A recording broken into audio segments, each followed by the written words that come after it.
Okay. I'm going to start volume 24. The prologue. Ehrenfest's game of Ditter against Dunkelfelder had come to an end.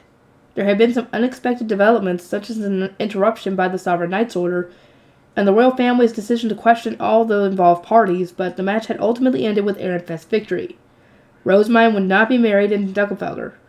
Matthias sighed in relief, glad to have protected his sworn lady, but it was too soon for him to rest easy. He had noticed a faint scent during that questioning, something that everybody else had most likely missed.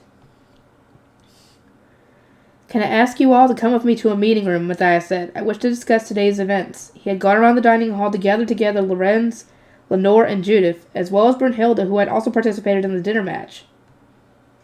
"What about me?" asked the young Theodore. But he served Lady Rosemine only within the Royal Academy. His true lord was Gieb Kernberger, so he could not participate in these important discussions.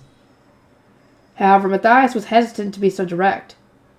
He knew how upset Theodore would get about being left out, so he instead said, "I would like to keep this among those who participated in the dinner game." "But will you not want the perspective of someone who was in the audience?" Theodore asked. Matthias fell into thought, trying to figure out how he could get Theodore to give up without hurting his feelings, but then Lenore heaved an impatient sigh. "Theodore, as you only serve Lady Rosemine here in the Royal Academy, we must draw a line. We do not want our every word to be leaked to Gieb Kernberger. Or would you like to commit to becoming Lady Rosemine's retainer?"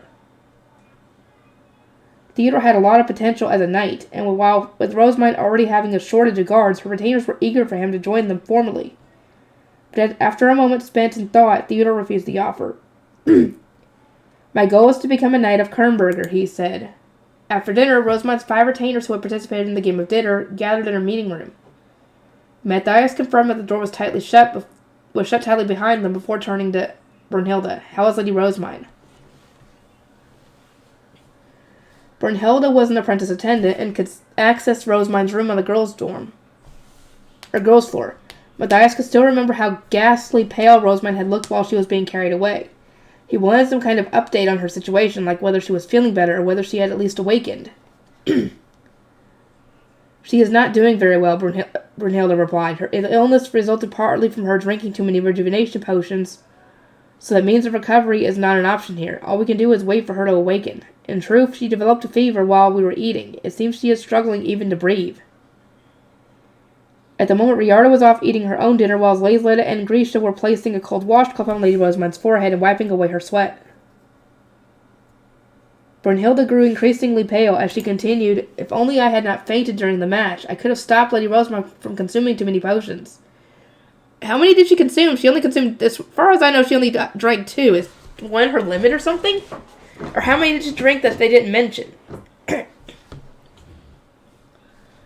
Her voice was full of regret, but an arch-attendant who had received so little combat training could not be blamed for having fainted in the face of an attack from Marstock, Dunkelfelder's strongest apprentice knight.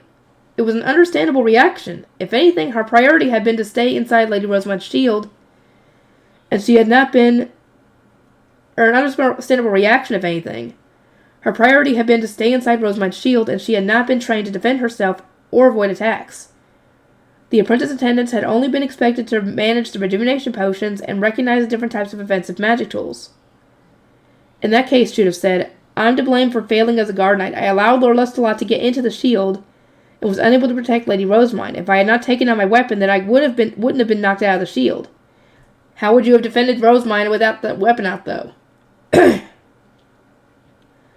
She was shaking her head in disappointment, but her expression clouded. But Matthias did not think she was at fault either. Any guard knight worth their salt would take out their weapon upon seeing their lord or lady in danger. It was precisely what they were trained to do, and something they did without thinking. "I expect that anyone in your situation would have been knocked out of Shutsaria's shield," Matthias said. "In fact, you would have failed as a guard knight if you hadn't tried to protect her." Lorenz nodded. "Even if you had stayed inside to protect her from Lord Lestalot, Lady Rosemine probably would have drunk a rejuvenation potion anyway. We needed her shield to protect us from the intruder's attacks, and as a place to heal the knights." Brunhilde frowned. "Lorenz, that is precisely what we should have stopped her from doing. Lord Ferdinand surely would have scolded us all as failures of retainers were he here." Neither Matthias nor Lorenz understood what she meant. Was this really worthy of such a harsh criticism? Matthias remembered that Rosemine had used Shutsaria's shield to protect the students during the Turnish Buffon attack last year. and they hadn't been criticized for that. On this occasion, the shield had been absolutely necessary for warding off the attacks from above, healing the wounded knights, and protecting the non-combatants from the audience. But why? If not for Schutaria's shield, we would have been... Brunhilde shook her head. Recall that Dunkelfrugger does not have Schutaria's shield to rely on. Is it not due to the weakness of our apprentice knights that we could not heal ourselves or protect those in the audience without Lady Rosamund's assistance? It was a sharp criticism delivered with narrowed eyes. Despite what Brunhilde said, Matthias believed that she was ignoring one important detail. It had been Rosamund's desire to make both make and maintain the shield. Lady Rosamund made her shield with a wish to protect everyone. Are her noble actions and spirit not to be respected? They are, however, Lady Rosamund's health and safety come first. We, her retainers, failed to act upon that fact. Her firm amber eyes fell on Matthias and Lorenz. This is not like when she was overflowing with mana and needed to give some to others. We, the students of Ehrenfest, forced her to go beyond her limits and use more potions than she was prescribed to her by Lord Ferdinand for her personal doctor. We know Lady Rosamund is frail enough that even attending tea parties causes her to collapse, so why did we not intervene? Why are we treating what happened as normal instead of reflecting on ourselves or regretting our misdeeds? Brunhilde's revelation came as such a shock to Matthias that he felt as though someone had just punched him in the back of the head. She was completely right. They were all well aware of Rosamund's poor health. And while she had more mana than most, her supply was far from infinite. She too would run out if she used too much at once. And yet, even though Rosamund had needed to use rejuvenation potions just to maintain the shield, Matthias had not been at all worried about her giving blessings or using mana. He had felt concerned upon seeing her ashen face, but he had not stopped to question how his dependence on her had caused it. Brunhilde, I'm ever so sorry, Lorenz said. We ended up in this situation because I made Lady Rosamund's shield an integral part of our plan. Lady Rosamund was motivated to use it, and it likely was essential to our victory. I would not have volunteered to participate in the match, if not for that shield. That said, the battle ended the moment Lady Handler left Dunkelfugger's base, did it not? We should have dispelled the shield then and there, making Lady Rosamund's health our top priority. As her retainer, I am ashamed that I was unable to. The apprentice knights had been free to leave the training grounds as soon as the battle was over and could have spent time recovering somewhere safe. Those in the audience could have defended themselves for the most part. That was why all students were taught to use Getelt. As for Charlotte, her guard knights could have flown up to protect her. Brunhilde's regrets must have stemmed from her being an attendant, Matthias thought. Her viewpoint was different from that of the knights. I regret my actions as well, Lorenz said, then shot a worried glance in the direction of Rosamund's room. I should not have let her heal that unconscious Dunkelfugger apprentice. She was in a much worse state than he was. Matthias blinked. It was his firm understanding that a retainer's duty was to grant the wishes of their lord or lady and nothing more. Yet even Lenore, a guard knight, was agreeing with Brunhilde. What is causing them to think like this? This wasn't just a difference between attendants and guard knights. Lenore and Judith both agreed with Brunhilde's position. Rather, it was something more fundamental separating his thinking from theirs. This was far from ideal. Contrasting ideas of the role of a retainer to misunderstandings or conflict in the future. Matthias wanted to understand their thoughts and intentions before that happened.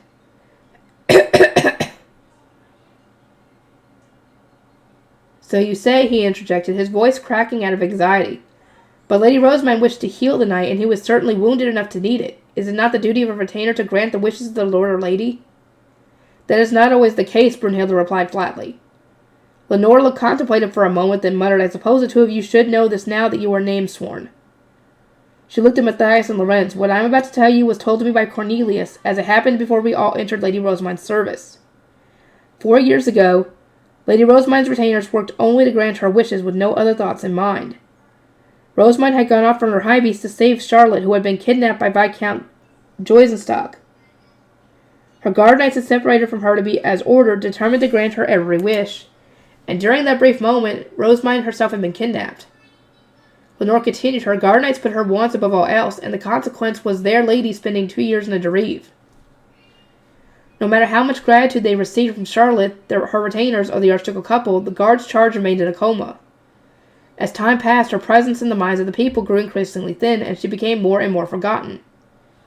Their lady eventually awoke to find that life had continued without her. She had missed 2 years of education and growth, A noble society would not wait for her emotions to stabilize. How do you think Lady Rosemine's guard knights felt seeing their lady, whom they failed to protect, being sent to the Royal Academy before she could catch up to the present? Just imagining their pain put a bad taste in Matthias's mouth. Neither he nor Lorenz could say anything. We cannot allow history to repeat itself, Lenore concluded. To that end, we must understand that simply granting the wishes of whomever you serve is not enough. Lady Rosamine in particular is extraordinarily creative and motivated, but she does not have nearly enough stamina to keep up with herself. To complicate matters further, her warped understanding of noble culture, due in part to her upbringing in the temple, means she is often not on the same page as the rest of us. Matthias and Lorenz listened carefully. Roderick had told them how to serve their new lady as members of the Veronica faction, but this was something more elementary. It was a lesson on how to serve the being that was Rosamine. You must be careful about Lord Wolfrid as well, Brunhilde noted. That boy always looks down on Lady Rosamine.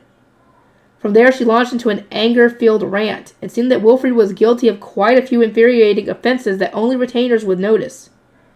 Each was trivial on its own, but just as an ever-growing stack of rocks would eventually form a mountain, his list of sins had created such a downward spiral that the girls serving Rosamine were openly furious. There had been a few occasions when he's annoyed me as well.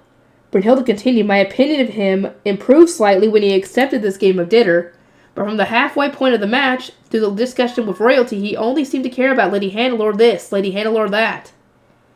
Well, I think we should be a bit more considerate here, Matthias said. Ehrenfest only won because he got Lady Hannelore out of her base after she was left there all alone. I will take that into consideration, but Lady Rosamund was still white as a sheet. I am furious that he had the time to worry about an Archduke candidate from another duchy, but not about his own fiancée, as she fought to protect everyone from Ehrenfest all on her own. He was at least a little worried about her, Lorenz said, trying to protect Wilfrid, but Brunhilde shot him a glare so fierce that he started to wonder whether looks really could kill.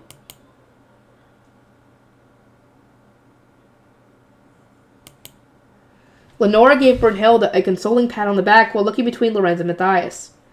Lord Wolfrid was celebrating our victory alongside everyone else, was he not? He expressed his relief that the royal family's interrogation ended without any unreasonable demands or complaints. Yet he offered not a word of gratitude to Lady Rosamine, nor did he express any concern for her health, even though she maintained the shield for everyone else's sake. His only words were that collapsing is normal for her. Thinking back, that was true. Matthias had definitely been worried about Rosamine, but even as she was carried away half unconscious in the presence of the royal family, his only thoughts had been, this always happens, and she should wake up before long. He inhaled sharply, having not realized just how much time had warped his perspective. I think that was because Lord Wolfrid didn't want to worry anyone, Judith said. Even I could tell that. He can't give detailed reports without Lady Rosamine is asleep.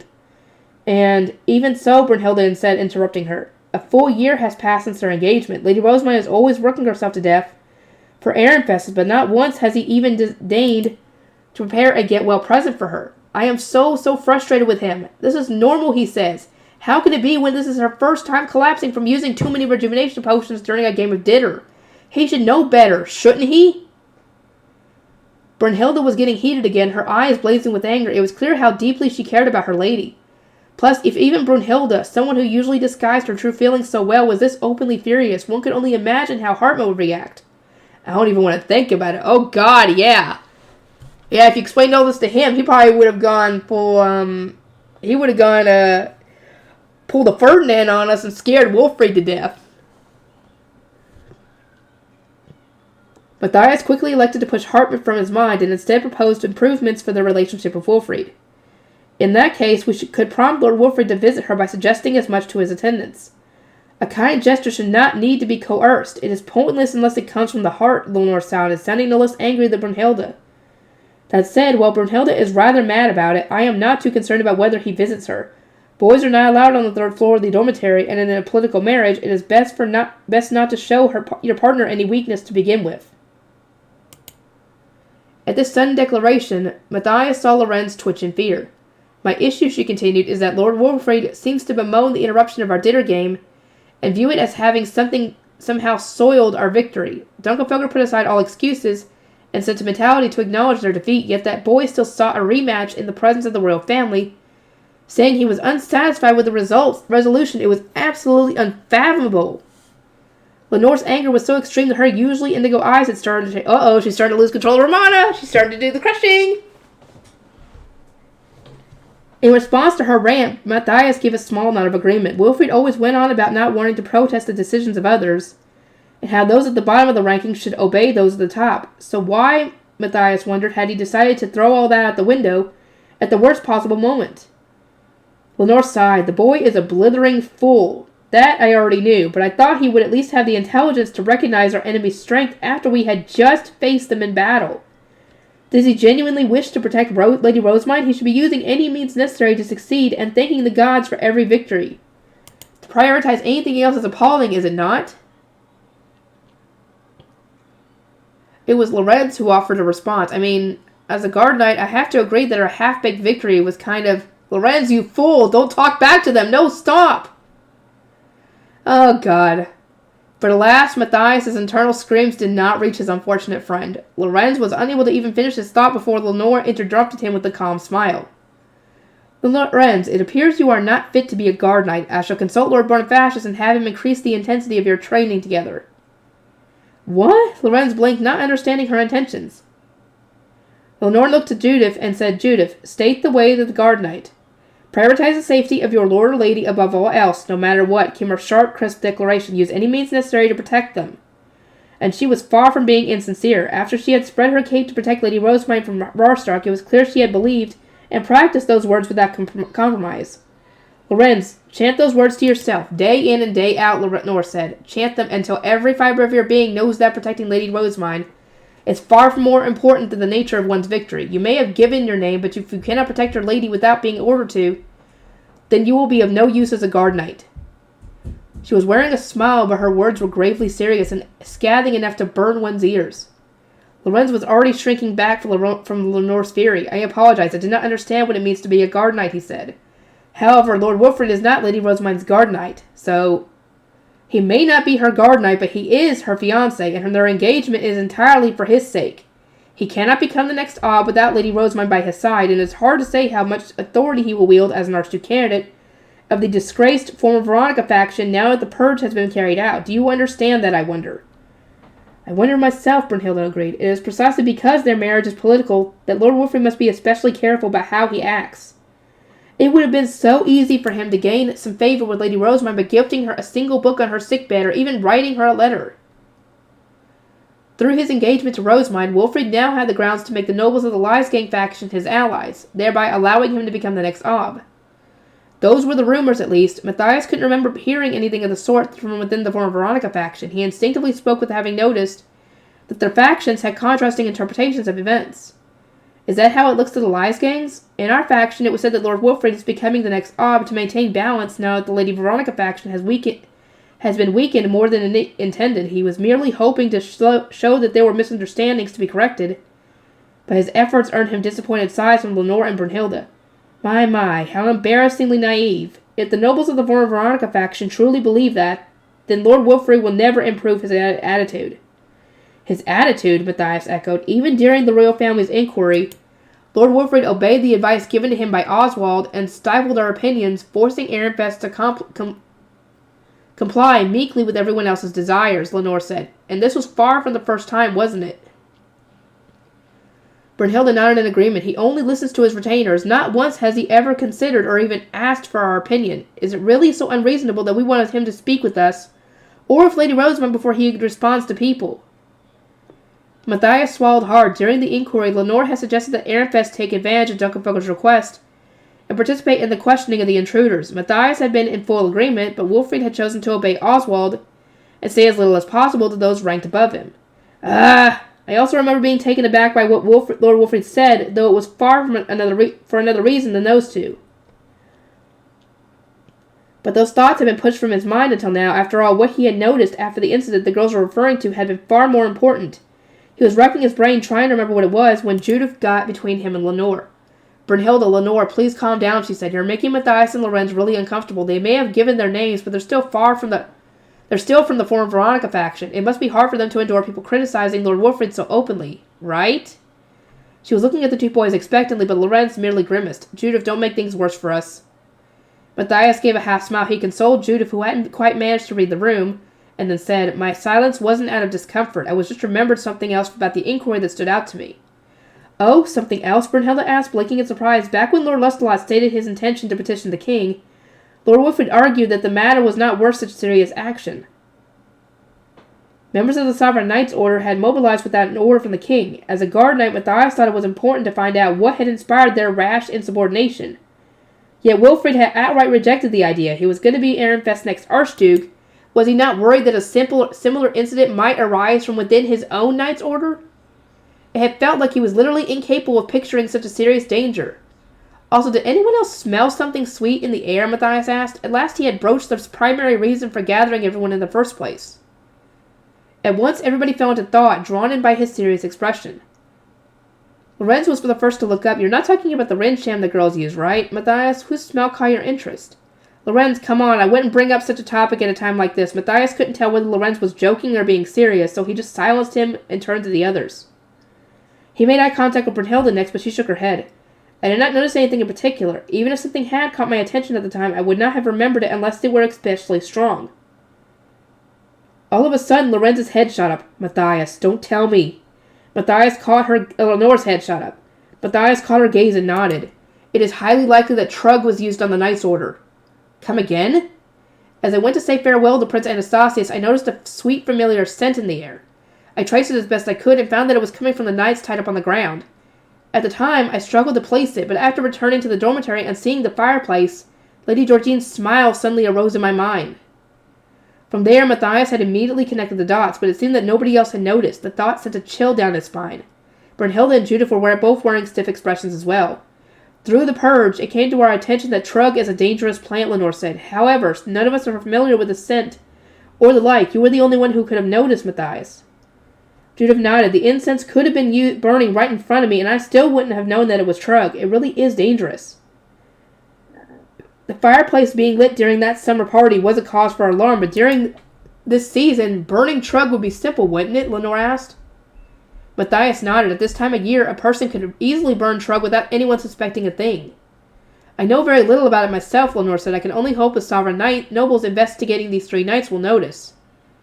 After hearing her harsh words for the Form Veronica faction, Matthias had assumed that Lenore would immediately doubt him. But she was actually trusting his opinion. The discussion proceeded as if everyone accepted that Trug had been used on the Sovereign Knights.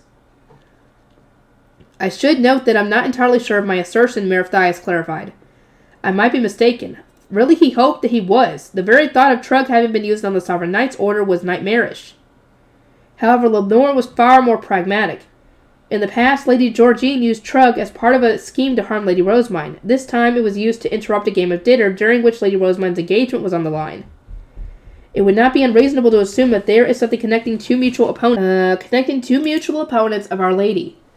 Rather than being concerned for the sake of the Knight's Order, Lenore is focused on how the Trug was being used in relation to Rosemine.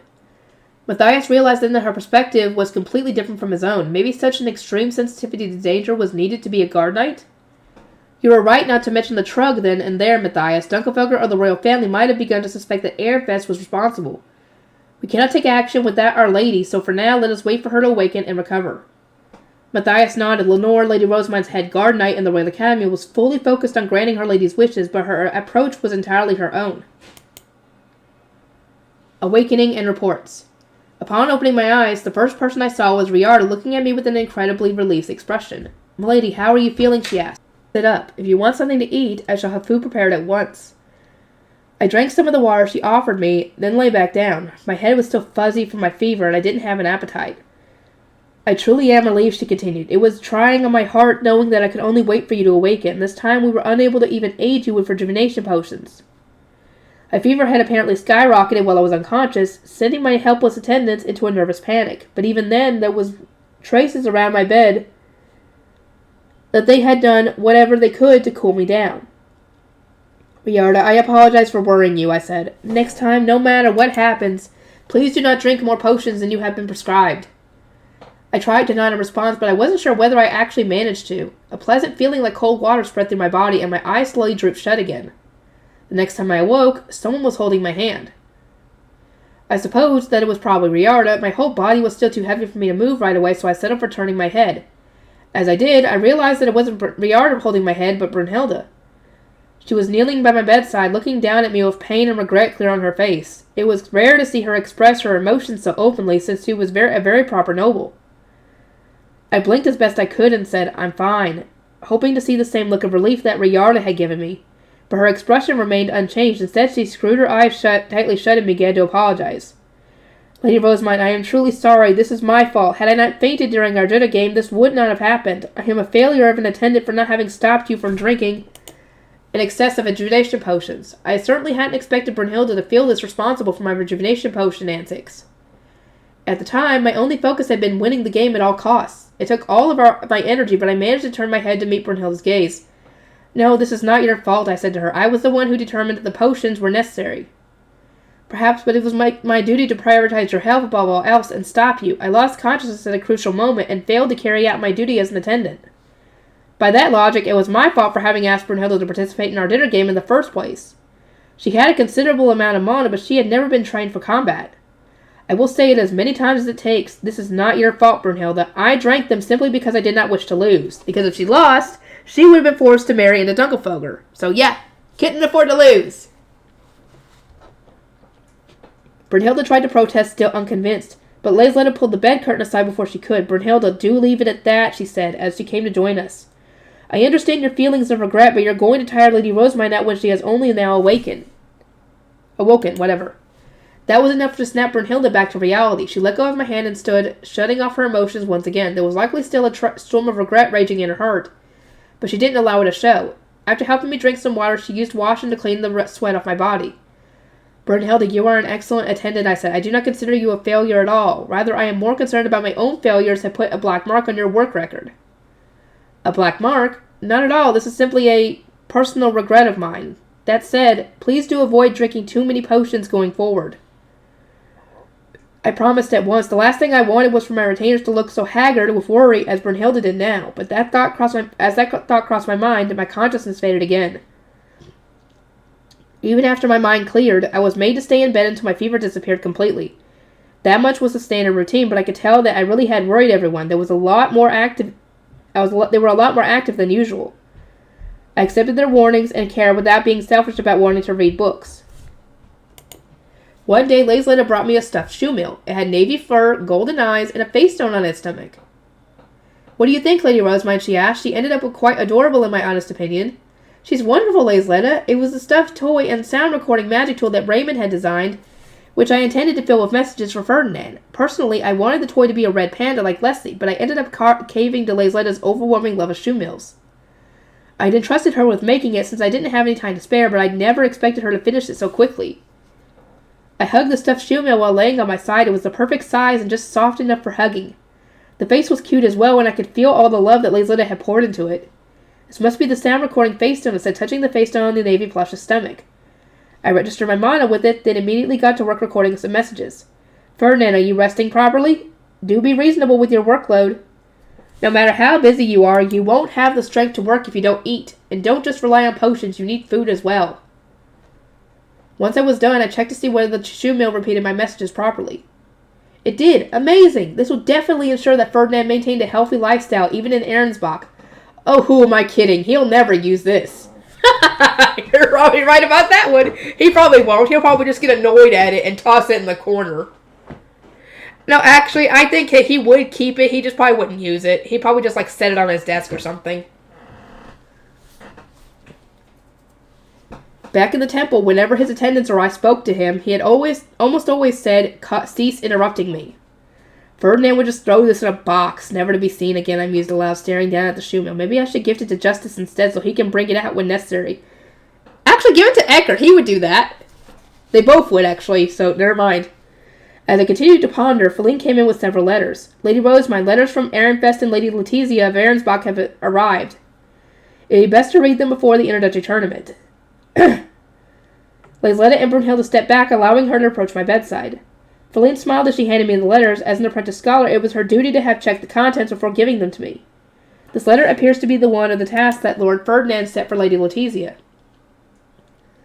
Apparently, it was important for young nobles to practice sending letters to other duchies through the border gates rather than straight to their intended recipient. Letizia's aim was to successfully convey her position while at the same time accounting for the nobles of opposing factions within her own duchy. The border guards and the nobles from the other duchy who would read it. Huh. Neat. So normal arts student candidates do tasks like this before entering the Royal Academy. I probably would have done the same had I not ended up asleep in a Jareve. No doubt I would have learned any number of noble phrases and exchanges in the process. This letter seems to be a task for you as well, Feline continued. It says here that you need to send a response that will serve as an example to Lady Letizia using all the phrasing expected of a noble. Oh no, Feline, I seem to have developed a fever. I'm still unwell, so giving me a task from Ferdinand is just plain cruel. He even told me to use proper noble phrasing. My worst enemy. I appreciated that Ferdinand was trying to educate us both at once, but my sheer displeasure was clear as day. My retainers giggled at the sight of me agonizing over this unexpected task. I believe your response to Lady Letizia can wait until this academic term has ended, Laisletta said. Oh my, but if she intends to deliver it to Lord Ferdinand during this year's graduation, is sooner not better, Brunhilde replied. He will be attending to escort his fiancée after all. My retainers, whose faces had previously looked drawn out of regret and concern for my health, were now smiling and bantering with each other. It was so nice to see, I thought, as I opened my first letter from Letizia. I made sure to savor the crinkling of the paper and the scent of the ink before beginning to read. I'll read this first to finish the task from Ferdinand as soon as possible. I said, let's see here. By the time you read this, Lady Rosemine, will the Royal Academy term have ended already? Lord Ferdinand recently mentioned during one of our tutoring sessions that you finished your classes early. He said it is only a matter of time before you collapse from ill health, but I hope that does not happen. My wish is that you are doing well. From what I am told, you are an excellent student indeed. I myself am spending my days studying and working on the tasks that Lord Ferdinand gives me. The letter was normal up until that point, but everything else was filled with so many allusions to the gods that I couldn't keep my brow from furrowing. She says here that Ferdinand's teachings follow the direction of Washoren. That's the god of guidance, I think. He's involved with those who educate others, like teachers and instructors, but what does that mean exactly? Considered alongside this line about Verdrena's visit changing the seasons, maybe she means to say that she's thankful for her new learning environment under Ferdinand? So is she indirectly bragging about how good a teacher he has? But no, this bit about the winter's subordinate gods can also be interpreted as her struggling with the change. Before I knew it, Riarda had come to my side. My lady, let us read it together, she said. A response founded in misunderstandings will be quite disastrous. Please and thank you. Zero confidence in my reading comprehension, so I accepted Riarda's offer without a moment's hesitation. For some reason, I just couldn't seem to grasp the proper meaning of the ambiguous, context-heavy writing patterns that nobles used. During conversations, I could at least make an educated guess based on the other person's tone and expression, but that wasn't possible through text alone. After rereading the passage with the help from Riarda and Brunhilde, it became clear that Laisletta considered Ferdinand an exceptionally skilled individual and a talented instructor.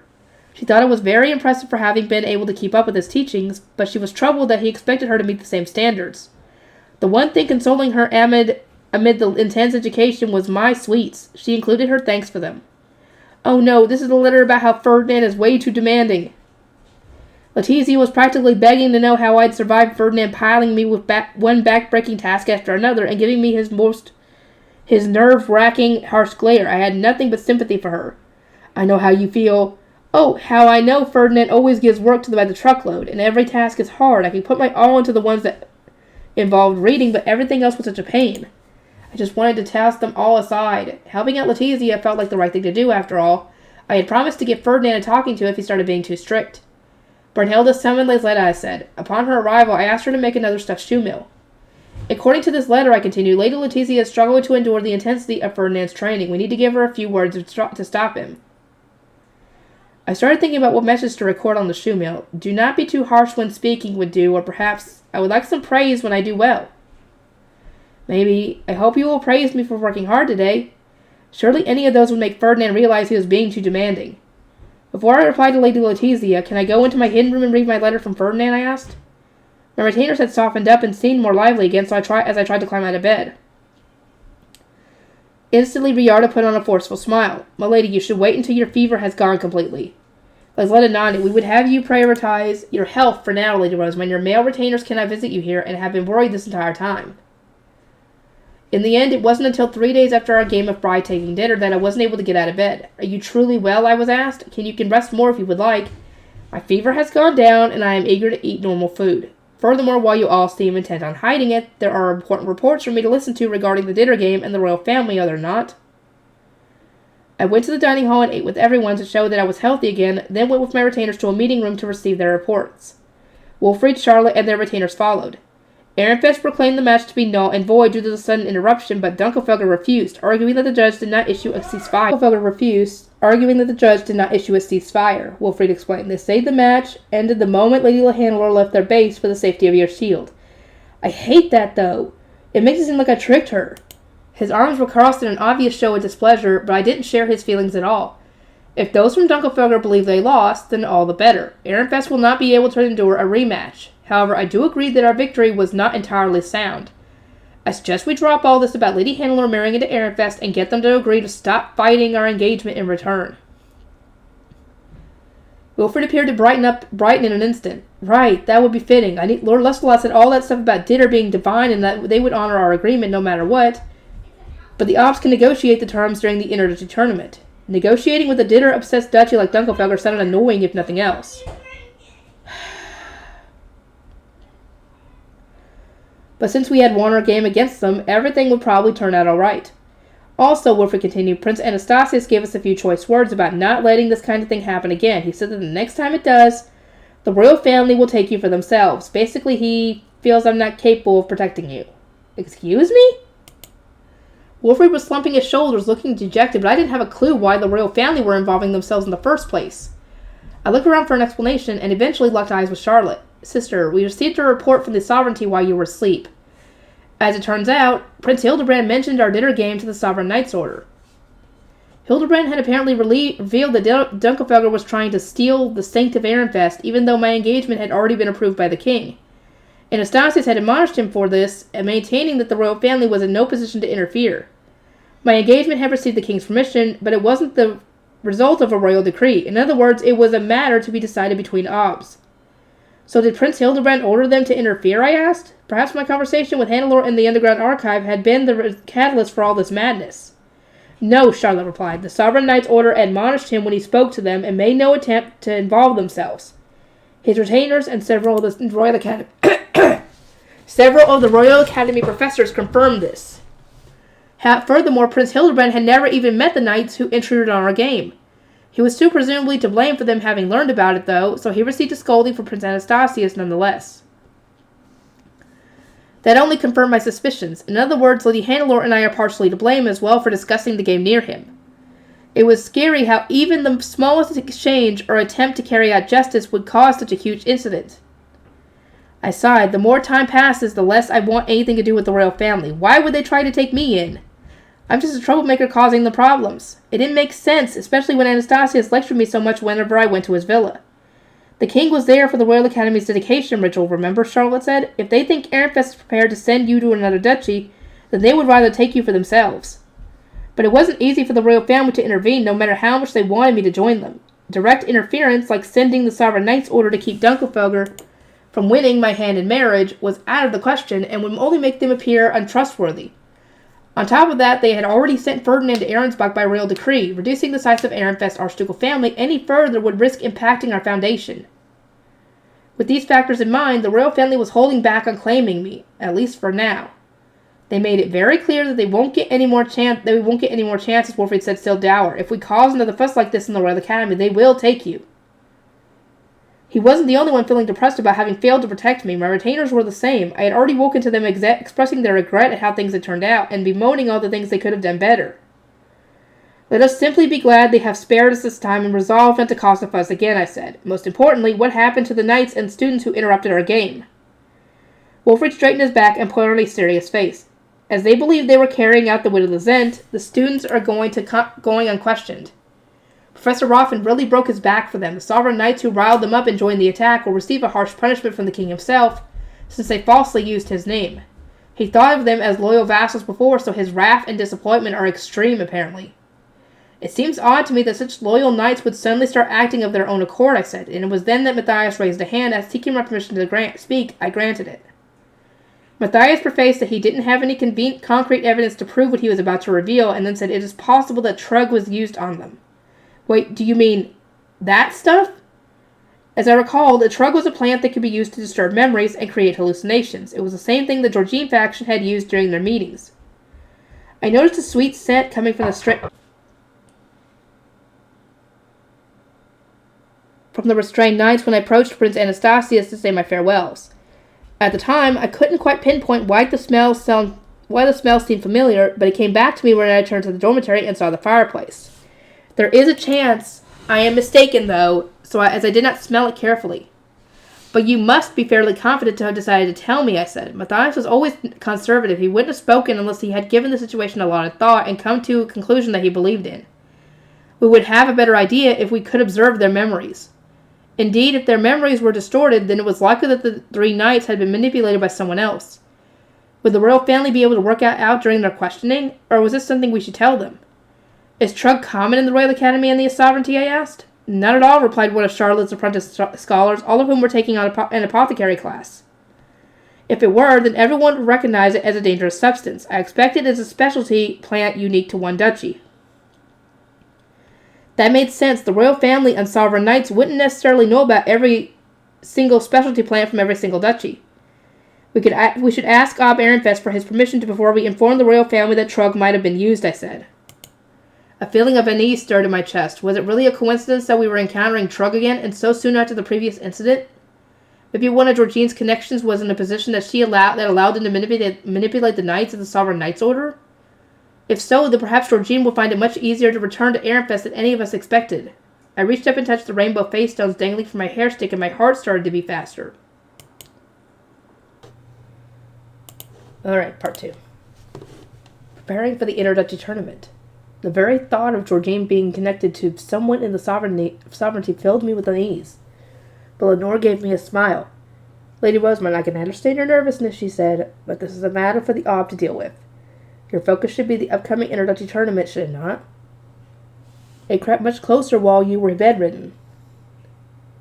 Brunhilde nodded. Indeed, the dedication ritual has afforded us a connection to the Zent himself, and we are engaged with joint research with those of 3 greater duchies. We are sure to have more visitors than last year,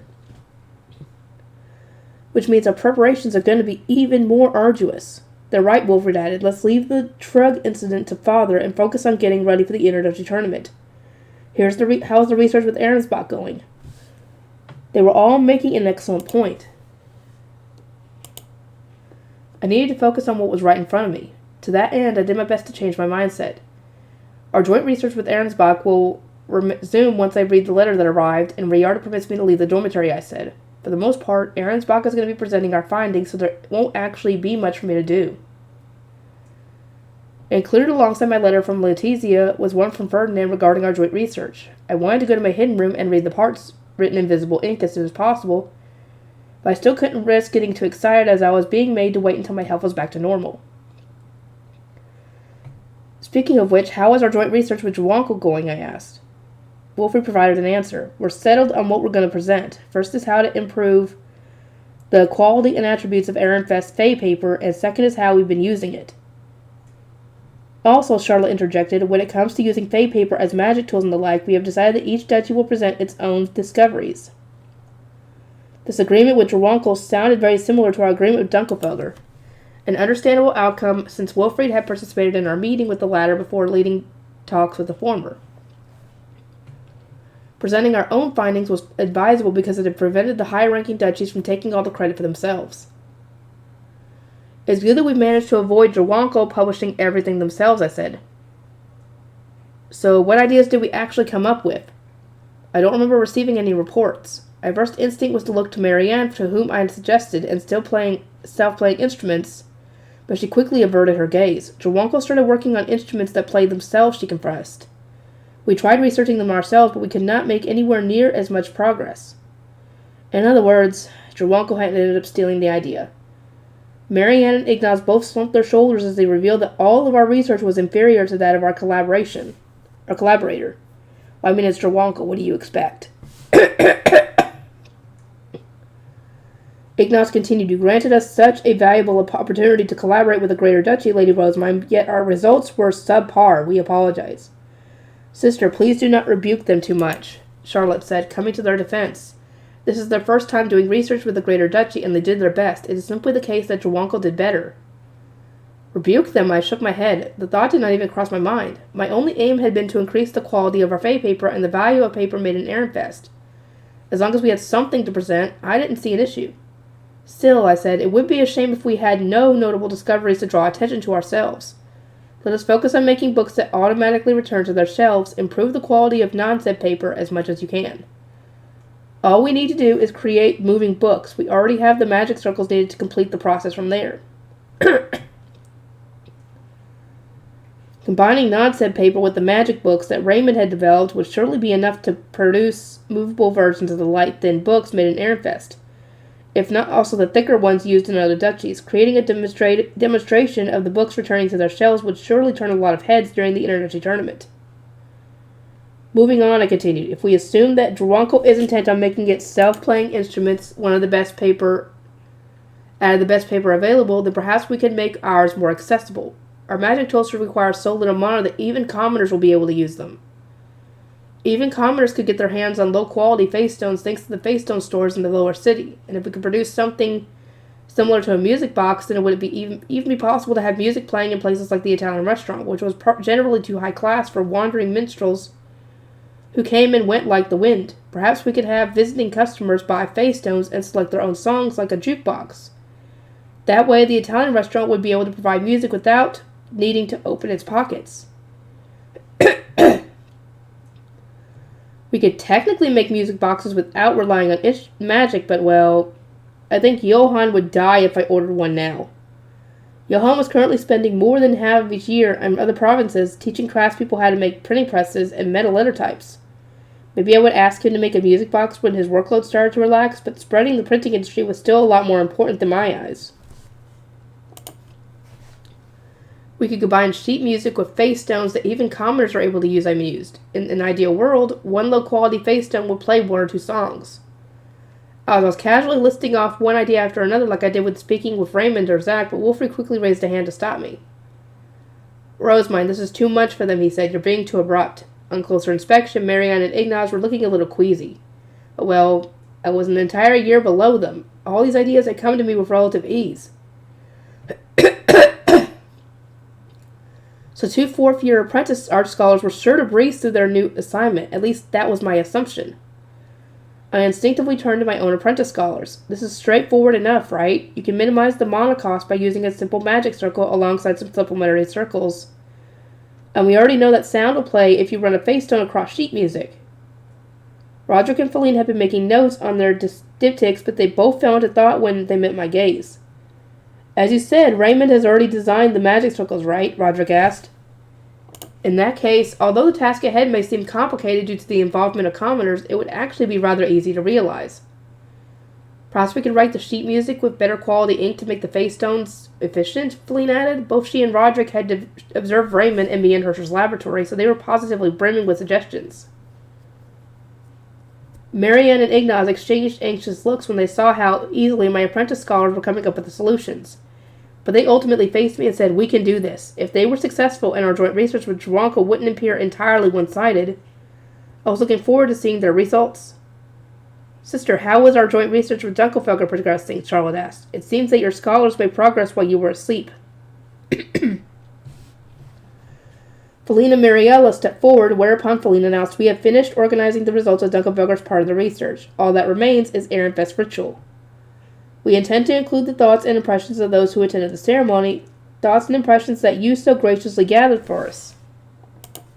During tea parties, Lady Charlotte, we also found out yesterday that an apprentice art scholar who participated in our joint research ended up receiving the divine protection of a subordinate god. This information has since been worked into our research, or results. An art scholar who received divine protection after the dedication ritual, Charlotte asked, surprised. Can you give me their name? Mariella smiled. Lady Luridie of Jossbrenner. As far as I'm aware, she was the only third year who participated in the dedication ritual without having performed the ritual for obtaining divine protections. She took the advice of others and prayed non-stop in the run-up to her final exams. Archnobles were relatively quick studies, so everyone who had participated in the dedication ritual had already finished their classes. That is, with the exception of Luridie and an apprentice art scholar. She had yet to take her final exam, by the time of the ceremony and prayed until the very last moment.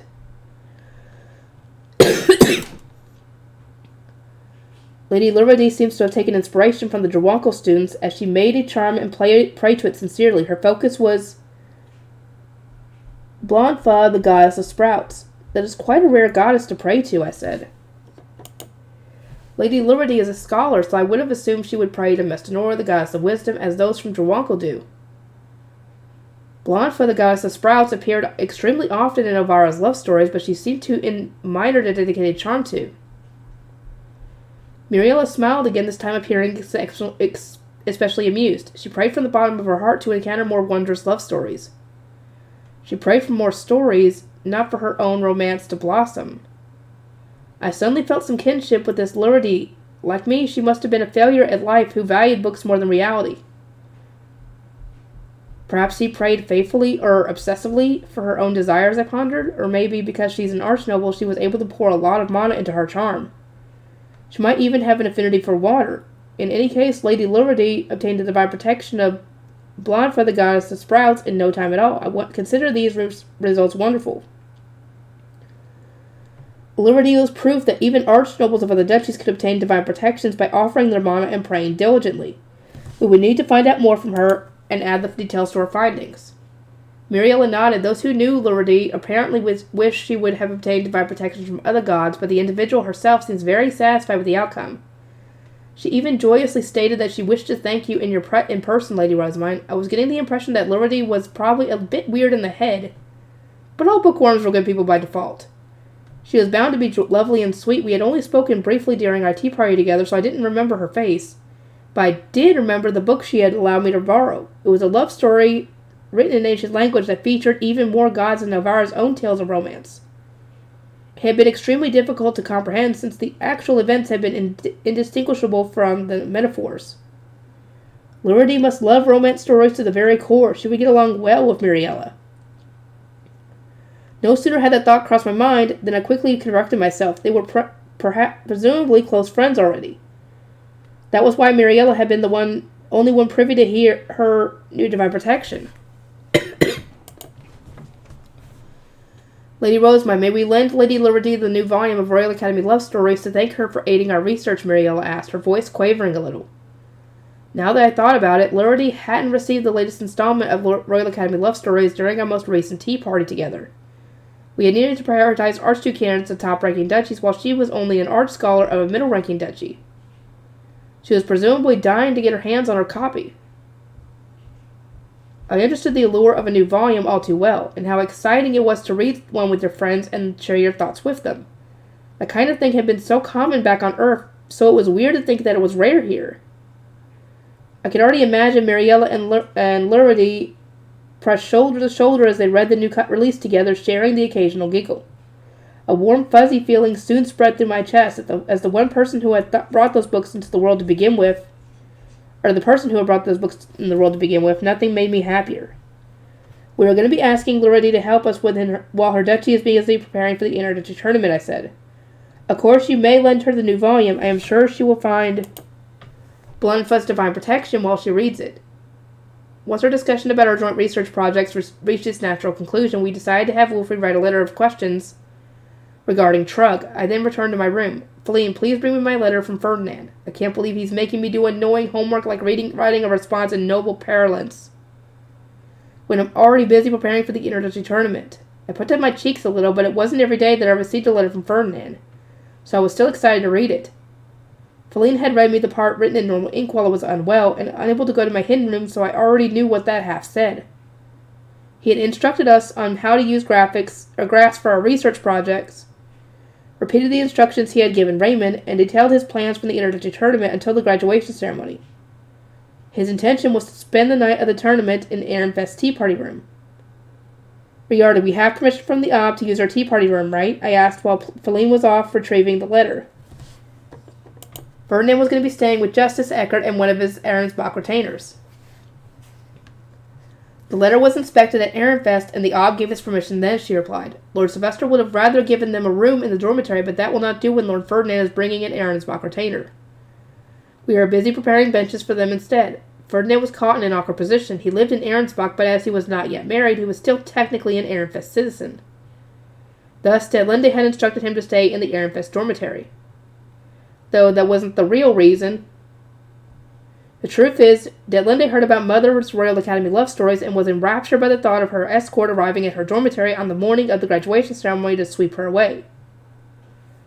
Ahrensbach nobles had protested. Ferdinand was already involved in their administrative work, so they feared he might leak information to us. But Detlinde had flashed her engagement face stone and obstinately stood her ground. Lord Ferdinand promised to grant my wishes, did he not? She had argued. I more than welcome Ferdinand getting a chance to spend time here, I said, but I can't imagine he'll get much rest sleeping on a bench in our tea party room. Riarda shook her head. This is the only way we can quash Ahrensbach's suspicions that he might leak information. Anything else would risk worsening his position there.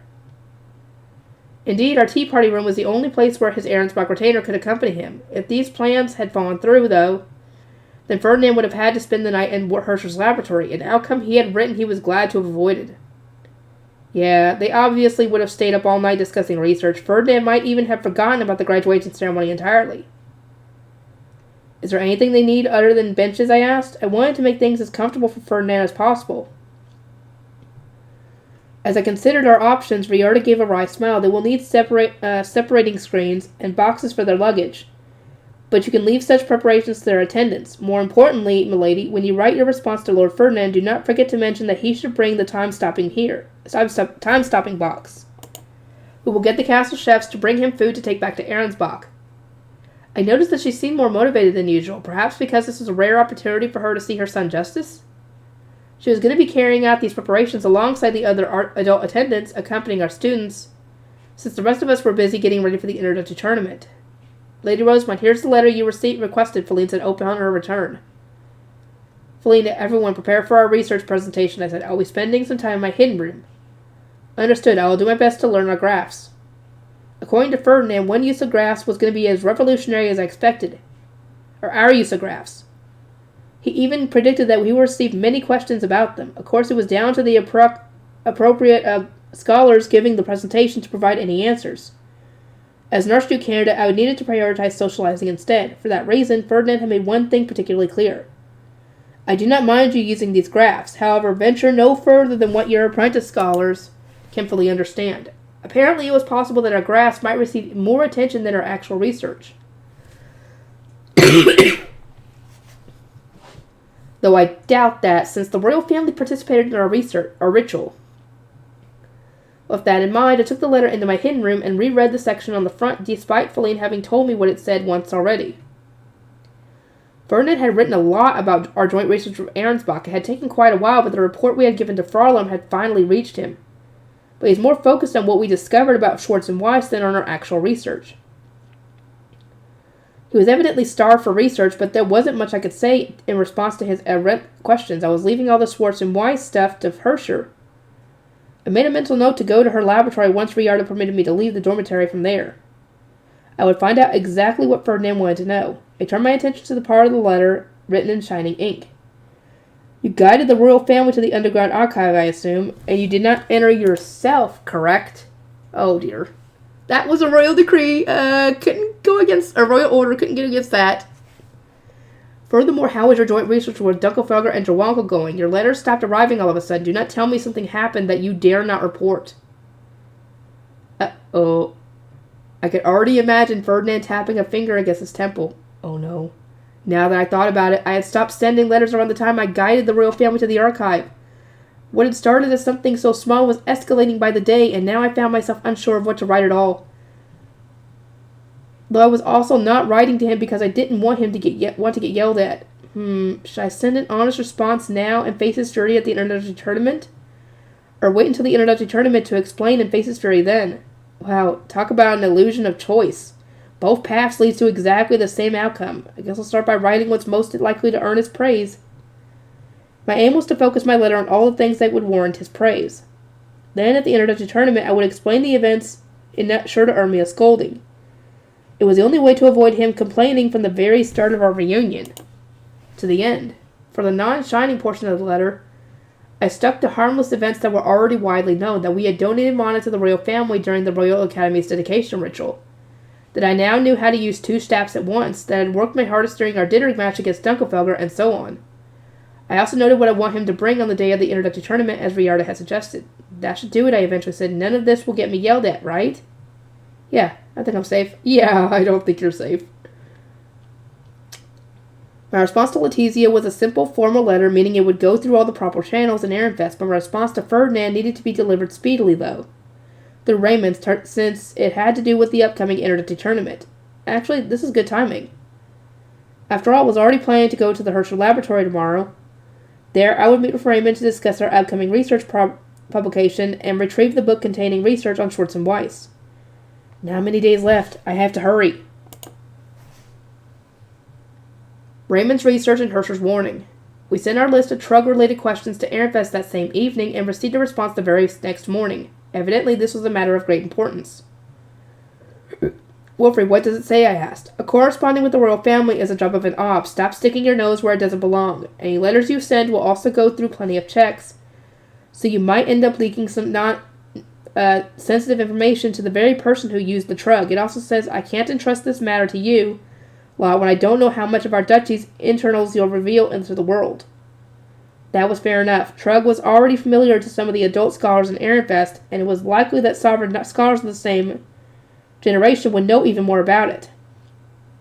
Most importantly, Wilfred continued, if Trug really was used on sovereign knights, then that means there's a dangerous individual either within the Sovereign Knights Order or in the sovereignty in general. Farr doesn't want us getting involved in something so dangerous. He said that he'll discuss it with the royal family directly, since he already needs to speak with them about your performing the starbinding ceremony. I nodded, resolved to leave all the Trug business to Sylvester. If anyone asked how we had found out about Trug ourselves, then we wouldn't be able to avoid mentioning Georgine. We hadn't yet received a complete update on the Winter Purge, though, so we didn't know what was safe to discuss. It was better to let him deal with things than give it a go ourselves and ultimately get yelled at. This letter can basically be summarized as, don't get involved in this mess, written in 100 different ways. Be careful, Rosemine. I will. My only plans for today are going to Professor Herscher's laboratory and checking over our joint research with Ahrensbach. Right, I'm going to be helping with our joint research with Trawankel. Apparently, when it comes to improving the quality of our paper, we want as much mana as we can get.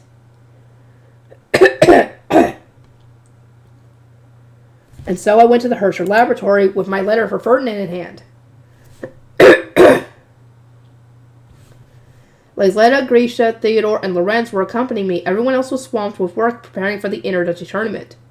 Brunhilde was a central figure among the apprentice attendants, and the apprentice scholars were up to their elbows working on our joint research project with Rocco and Dunkelfelger. Riarda was busy rushing around maintaining communication with Ehrenfest and preparing to welcome Ferdinand. Matthias is spending today in the library with Lenore, researching fey creatures, Lorenz replied. It was only thanks to her knowledge that we were able to win last year. Meanwhile, Judith is practicing long-range attacks since her degree of accuracy can completely change the battlefield.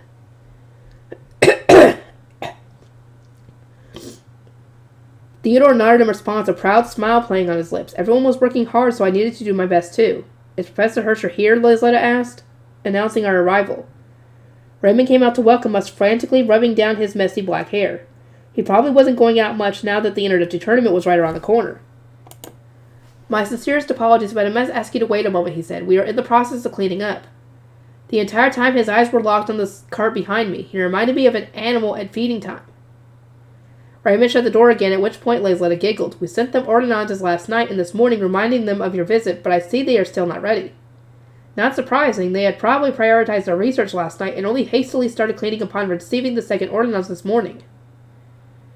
By the time the door opened again, Raymond and Herscher were both fully presentable.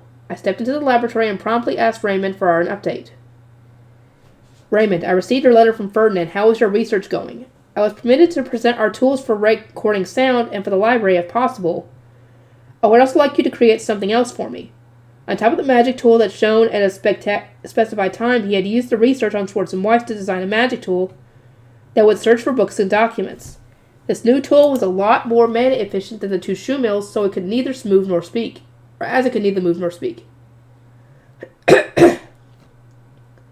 We researched it together, Hersher noted, but I will respectfully withdraw from this one. Ehrenfest already has more than enough to present this year. She would usually present her findings herself, but for this project she was leaving things to Raymond.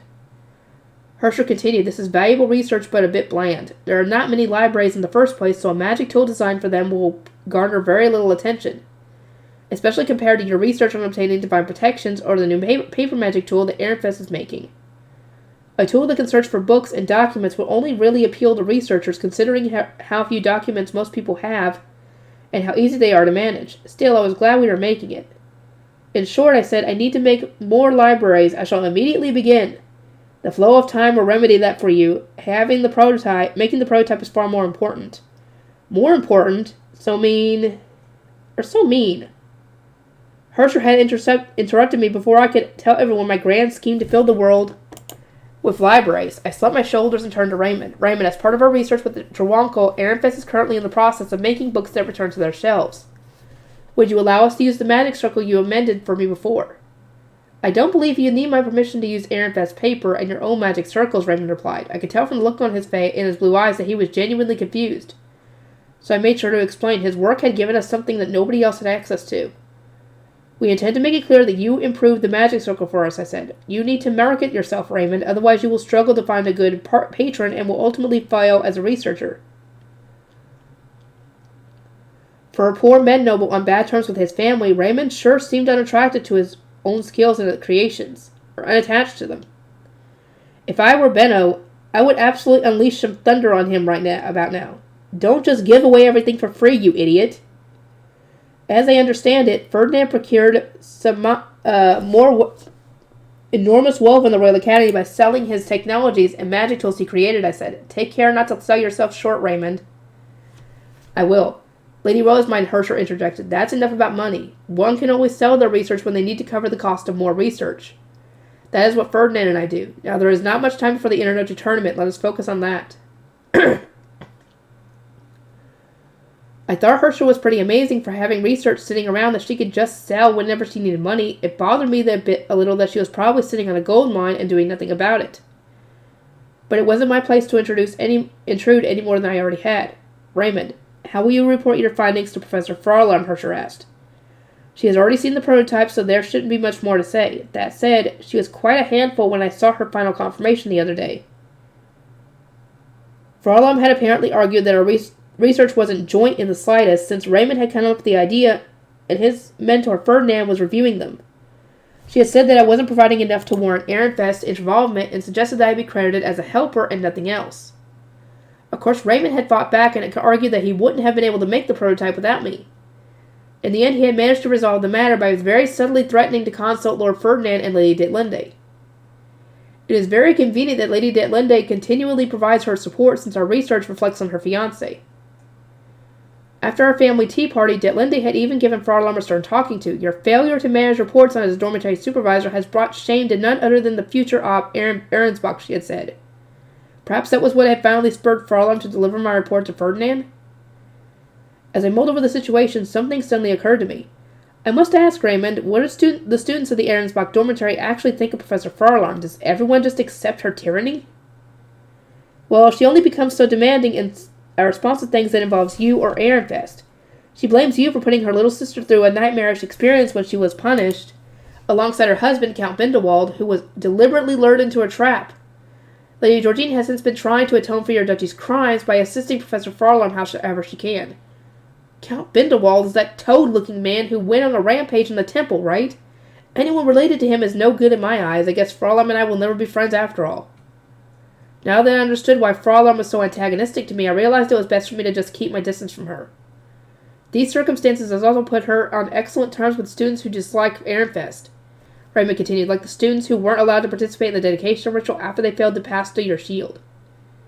Not all of Ahrensbach's apprentice scholars had been knocked back, but I definitely remembered 2 who hadn't been allowed inside. Raymond averted his gaze as if unsure how to phrase his next words. They had some very harsh words for you, Lady Rosamund. They were formerly from Workstock, so they resent you and your duchy for refusing to send them the mana they needed. Why do we have to send you the mana they need? We shouldn't have to do that. On top of that, the two girls were now mad that I had shamed them in front of the royal family. Frolum had apparently consoled them while insulting me at the same time, fostering an odd sense of camaraderie among them. Of course, not everyone from Arensbach feels the same way. The apprentice scholars who were able to attend the ritual told us what it was like and explained the practicality of obtaining more divine protections.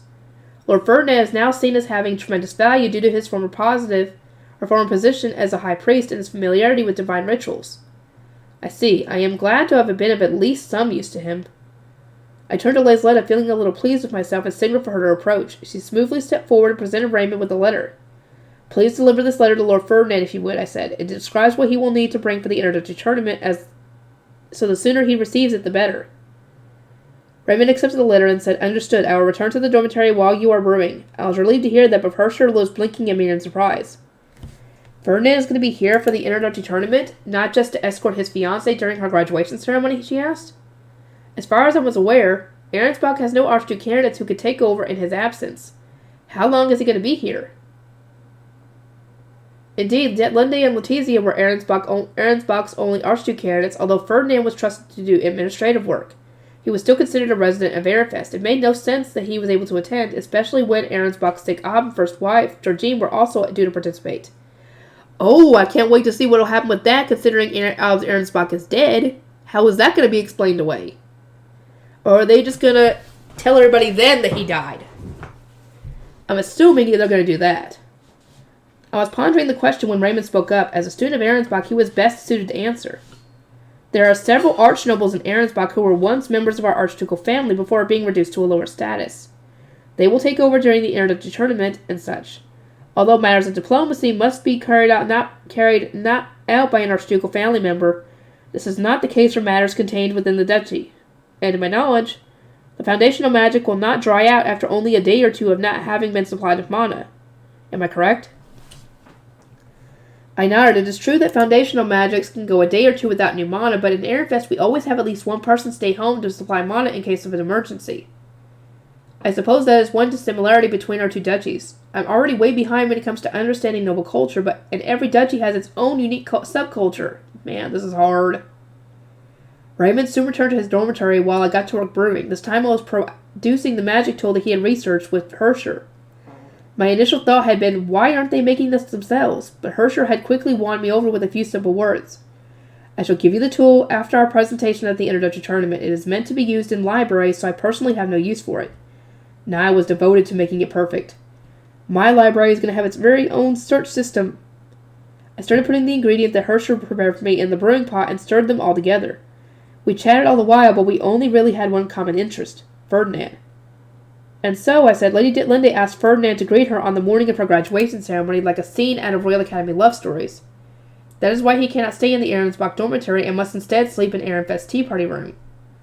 Hersher gave a half smile. Oh my, to think Ferdinand would agree to play along with such selfishness. I know.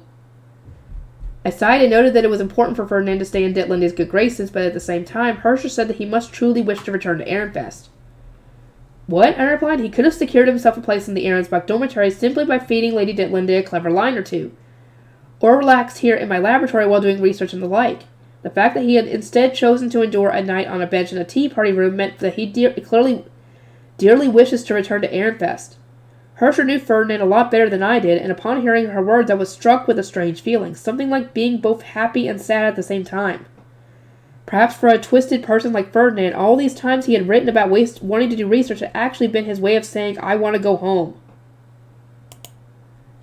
I will do everything in my power to welcome Ferdinand, I declared. Then please deliver these to him, she said. This is a transcription of the research already done on Schwartz and Weiss. And these documents contain my own findings. Was it not cruel to give Ferdinand such documents? He had made it clear in his letter that the allure of research was the very reason he didn't want to stay in Hersher's laboratory. Professor Hersher, is your intention to keep Ferdinand from getting enough sleep, I asked. Are you not doing that already, Lady Rosamund? Your every action only adds to his headaches. Inviting the royal family to a ritual, gambling over marriage on a game of dinner with Dunkelberger. I expect that whatever lecture he has in store for you will cost him more than a night of sleep. Spending the time lost in some leisurely research will do much better for him. I could feel the blood draining from my face. Is there any reality in which so many members of the royal family participating in a ritual? A religious ceremony is not a hot topic during the introductory tournament and graduation ceremony, Hersher announced. or continued. The professors who have thus far had to rely only on reports from the participating students are eagerly awaiting the results of your research. It will surely draw more attention than anything else scheduled to be presented at the introductory tournament. I expect Ferdinand will want to know the details. I could already envision Ferdinand scolding me nonstop from the moment we reunited, and my mood swiftly plummeted. I needed to do absolutely anything I could to at least get one word of praise before that happened. After seeing me lost in thought, Lazetta poured Hersher a cup of tea. Professor Hersher, what praise and criticisms do other duchies have for Ehrenfest? Following the dedication ritual, Lady Charlotte found that she was receiving more praise during tea parties she attended, and more smiles as people tried to butter her up. We expected some duchies to start attempting to curry favor with us, but after our game of dinner, the negative rumors vanished so quickly that it was almost disturbing. And these changes hadn't been limited to Archduke candidates' tea parties. Meetings of apprentice art scholars and apprentice attendants had similarly been affected. Grisha nodded. The lesser and middle duchies had started acting spitefully after failing to participate in the ritual, did an about-face after the dinner game. Now they smile at us, albeit with clear malice behind their eyes. If you know the reason, Professor Hersher, then we would ask for your input as our dormitory supervisor. Hersher lowered her eyes in thought. The duchies that participated in the ritual received words of praise directly from the Zent and advanced information I had obtained divine protections. It is no surprise that they will be less openly negative, and now that Ehrenfest's connection to the royal family is clear to see, it is only natural that some have even started trying to win you over. It was a general and quite obvious description, spoken as if the matter had nothing to do with her. Then Hersher looked at my attendants. However, as you have noticed, their smiles only veil their true feelings. I myself hear nothing but criticism. On top of all the negative rumors about the Ob, which have been so persistent, many now resent Ehrenfest's trickery. Those who had assumed they could participate in our joint research had soon found themselves forced into playing dinner.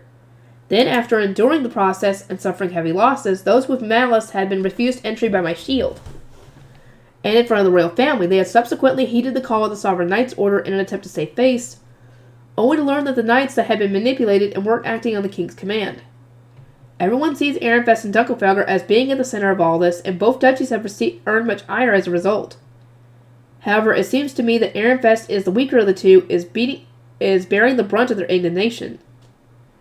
I see, Grisha murmured. They will need to be more cautious in more ways than one. Hersher gave a firm nod of agreement. You may not realize it, as you were not students at the time, but there was only a few years ago that Ehrenfest was near the bottom of the rankings. Its position soon rose after the Civil War, but only because the position of the losing duchies dropped. In other words, Ehrenfest did nothing to earn its new rank. And now, in what must seem like the blink of an eye, it is forming connections with the royal family. I expect the number of various duchies and nobles envious duchies and nobles is far greater than you expect. I remember Cornelius saying that things were entirely different from when he first joined the Royal Academy, but I didn't have a clue how Ehrenfest had been treated back when it was a bottom-ranking duchy. Previously, Hersher continued, the loudest voice said that Ehrenfest trends would have no staying power. But this year they argue that your rise to the ranks is due to Lady Rosemind's influence alone. As everyone understands that she is responsible for your trends, your joint research with greater duchies, and your connections to royalty. But I wouldn't have been able to do any of that on my own, I said. Whether it was for raising our duchy's grades, or getting the printing industry started, I was always relying on the help of others. Hersher's expression hardened a little. Indeed, these accomplishments were not due to your efforts alone. But they could not have happened without you. You must reevaluate your understanding of how other duchies see you. In their eyes, I was a female Archduke candidate with an abundance of mana, the knowledge to invent various trends and technologies, first-in-class grades, connections to the royal family, and countless divine protections. I was so desirable that Dunkelfelder had tried to take me by force, even though it was already engaged. With all that said, Hersher continued, I personally enjoy seeing Ehrenfest as united as it is unto you. That is why I must ask you to take care. Do not lose sight of your surroundings. Right, I replied while continuing to stir the ingredients around and around. I sent the letter Raymond announced upon his return, then shrieked pitifully when he saw Hersher eating at the table.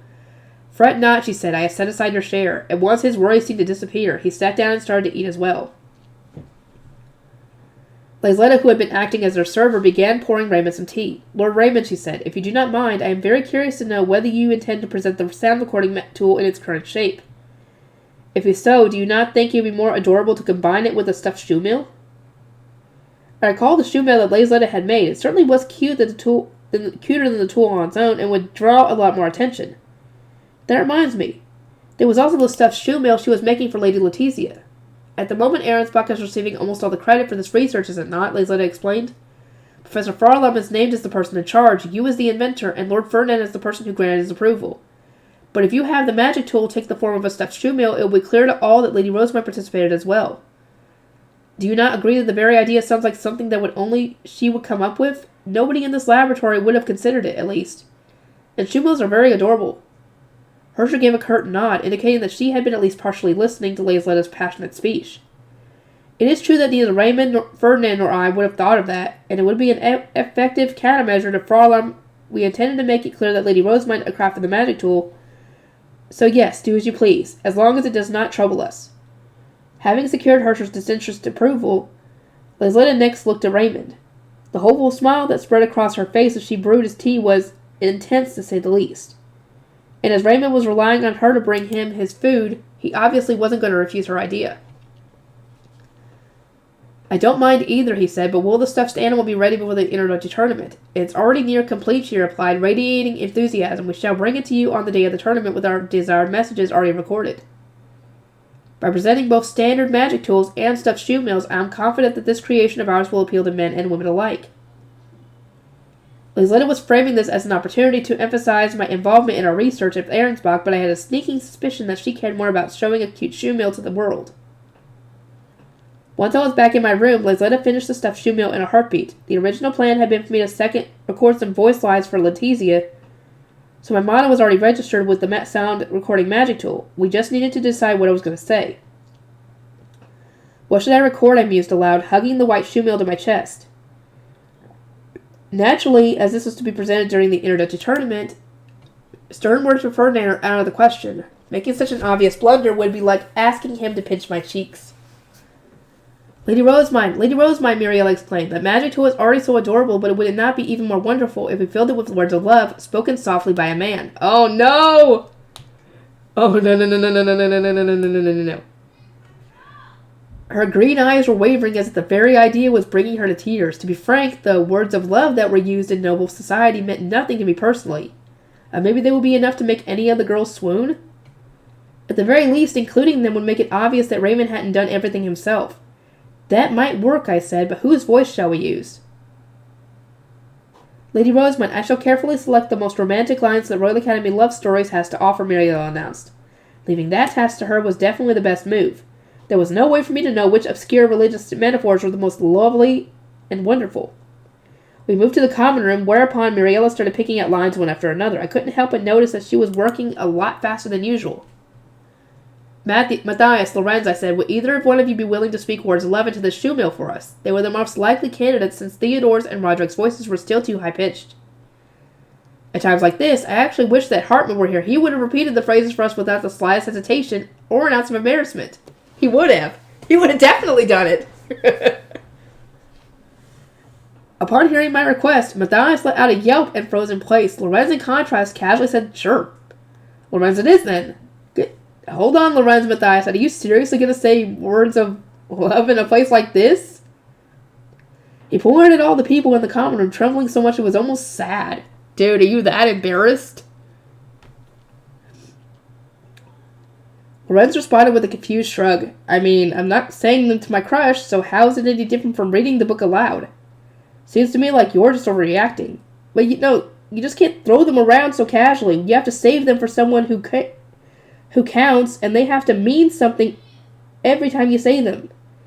Even here, Matthias was being very serious. His exchange with Lorenz was amusing to listen to, but Muriela was now waiting with Royal Academy Love Stories in hand, wearing a smile full of anticipation. For now, may I ask Lorenz anyway, I said.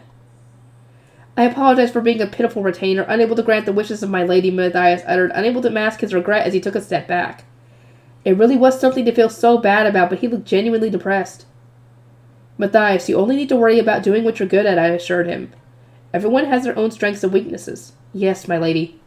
I touched the magic tool, and we got to work recording Lorenz's voice. He spoke one phrase after another, all expertly chosen by Muriela, though I didn't really understand what any of them meant. I used the very last recording to promote Ehrenfest books on the whole. We couldn't pass up an opportunity to advertise them to the many demographics that would be attending the tournament. Our very own novel series, Royal Academy Love Stories, contains many more romantic quotes for women who wish to feel their heart race, and men searching for the right words to captivate the girl of their dreams. Get a copy of your own at Ehrenfest this summer. We will also be selling nail-biters like A Dinner Story, Night Stories, and the History of Dunkelfelder, priceless stories at reasonable prices. Hopefully this gets more people interested in Ehrenfest books. Okay. I'll get to work on this, and I'll see everybody in the next one. Okay, part 3. The Interduchy Tournament, 3rd year. We're finished. Will this do, Lady Rosemine? At lunchtime on the day before the Interduchy Tournament, Ignaz and Marianne left the brewing room and came over to me with magic tools in hand. Several apprentice scholars followed after them. Here are our prototypes, Marianne said. There are many improvements we would like to make to them, but please take a look. She put one of the magic tools on the table, and after slotting in some sheet music, leisurely began to turn the attached handle. Like a music box, the tool played a tune in response. Ignaz then demonstrated his fusion of non-set paper with our tiny, improved teleportation circle by sending a book to a nearby shelf. They had both completed their tasks. Woo woo! Unfortunately, there is not enough time before the Interduchy Tournament for any further changes to be made, Charlotte said, and even if there were, we do not have the mana or materials to spare. Think these prototypes are good enough to present on their own, Wilfred asked. My siblings looked a little weary themselves. They had been helping the apprentice scholars whenever possible. In spite of their exhaustion, they and everyone else looked satisfied with what they had produced. I believe so, I replied, then returned to Ignaz and Marianne. I am impressed that you were able to finish them in time. As am I, Feline added, her eyes full of admiration. Archnobles truly are incredible. Even with the advice and plans that you and Lord Raymond provided, Lady Rosemont, I would never have been able to brew these on my own. One's mana capacity determined what one could make, so there was much that she couldn't do herself. Royal Academy classes require a lot of mana, Feline continued, so I was planning to compress mine as much as possible from spring to autumn. However, we will spend that time increasing our own mana capacities, Ignaz said, wearing a competitive grin that seemed to say he wouldn't lose to Feline and the others. I was in full support of their rivalry, so that motivation would benefit them all in the long run. Will you be practicing the presentation, I asked. In a moment, yes. But as we invented these ourselves, I do not foresee any issues. Indeed, this is going to be a lot easier than presenting the high-level brews and magic tools that Jawanko students had made, and which our own scholars still didn't really understand. Lady Rosemine, Marianne said, I would appreciate a more in-depth explanation of Ehrenfest paper. Limited to what can be made public, of course.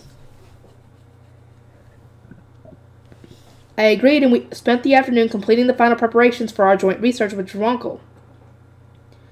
I was going to be spending the entire day in the dormitory, which meant my apprentice knights could spend the whole day training. Pound cakes have arrived from Ehrenfest, Brunhilde announced. Let us take them into the meeting room. The apprentice attendants all moved at once. Not just the pound cakes, but also the cookies we had ordered from the Offmer Company were now being sent over.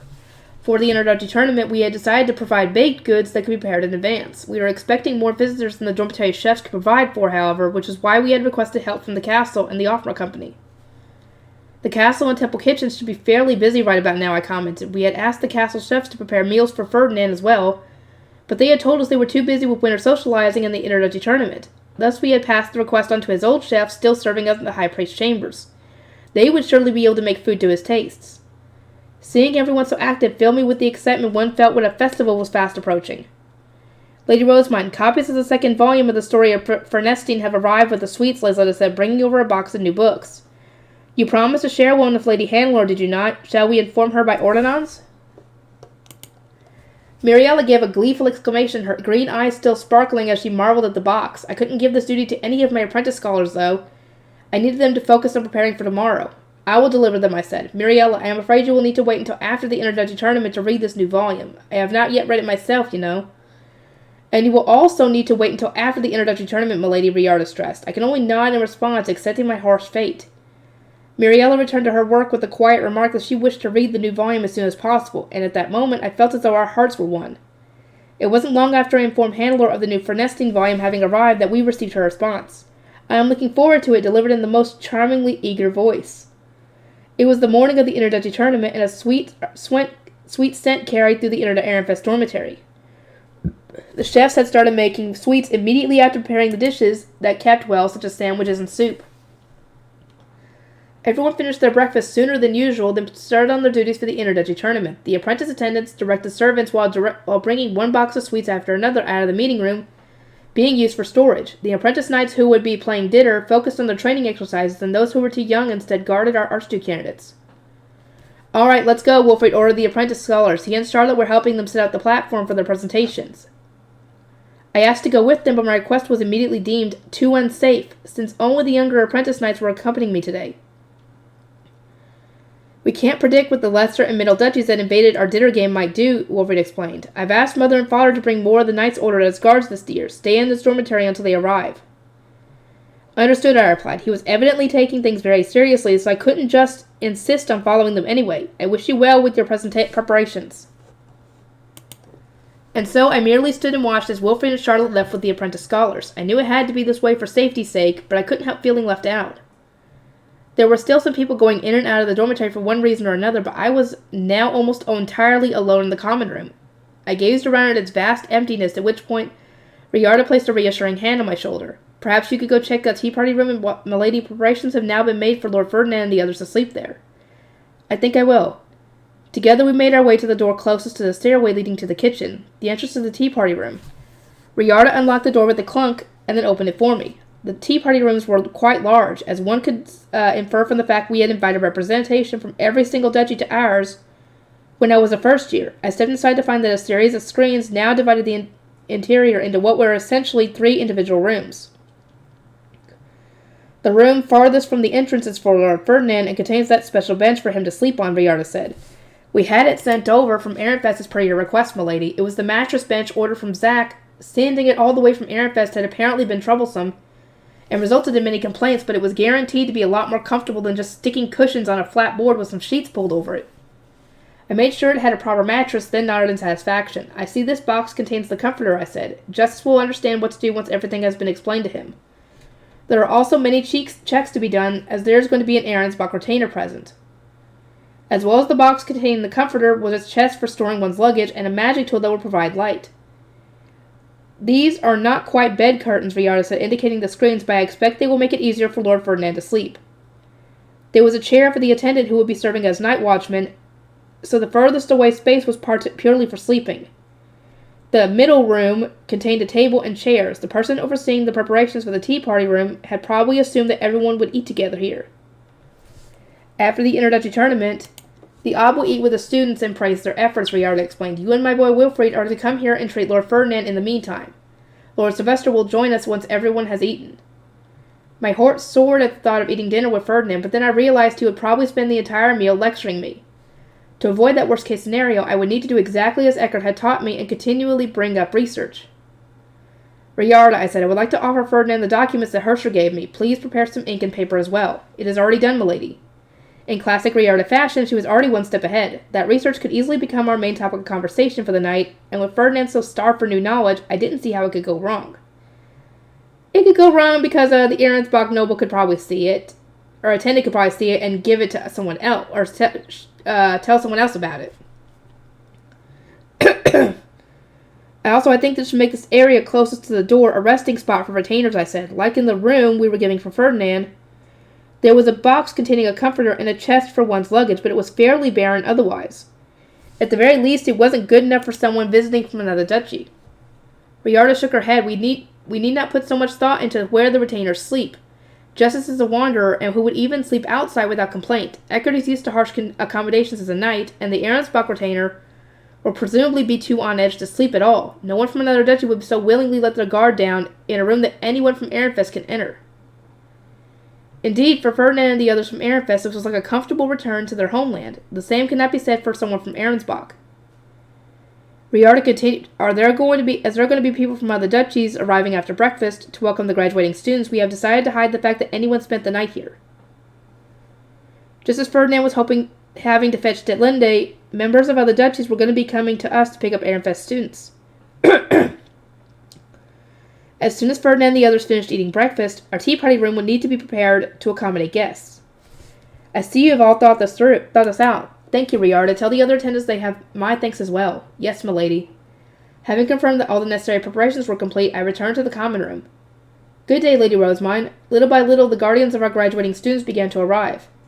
I watched his parents, dressed in gaudy attire, headed to the arena where the tournament was being held, an ordinary sight by this point, and soon spotted some familiar faces among one of the groups passing through. Cornelius, Angelica, and Hartman were dressed in formal clothing like everyone else. Lady Rosemine, they said. Good morning. You three, I exclaimed despite myself. What are you doing here at the Royal Academy?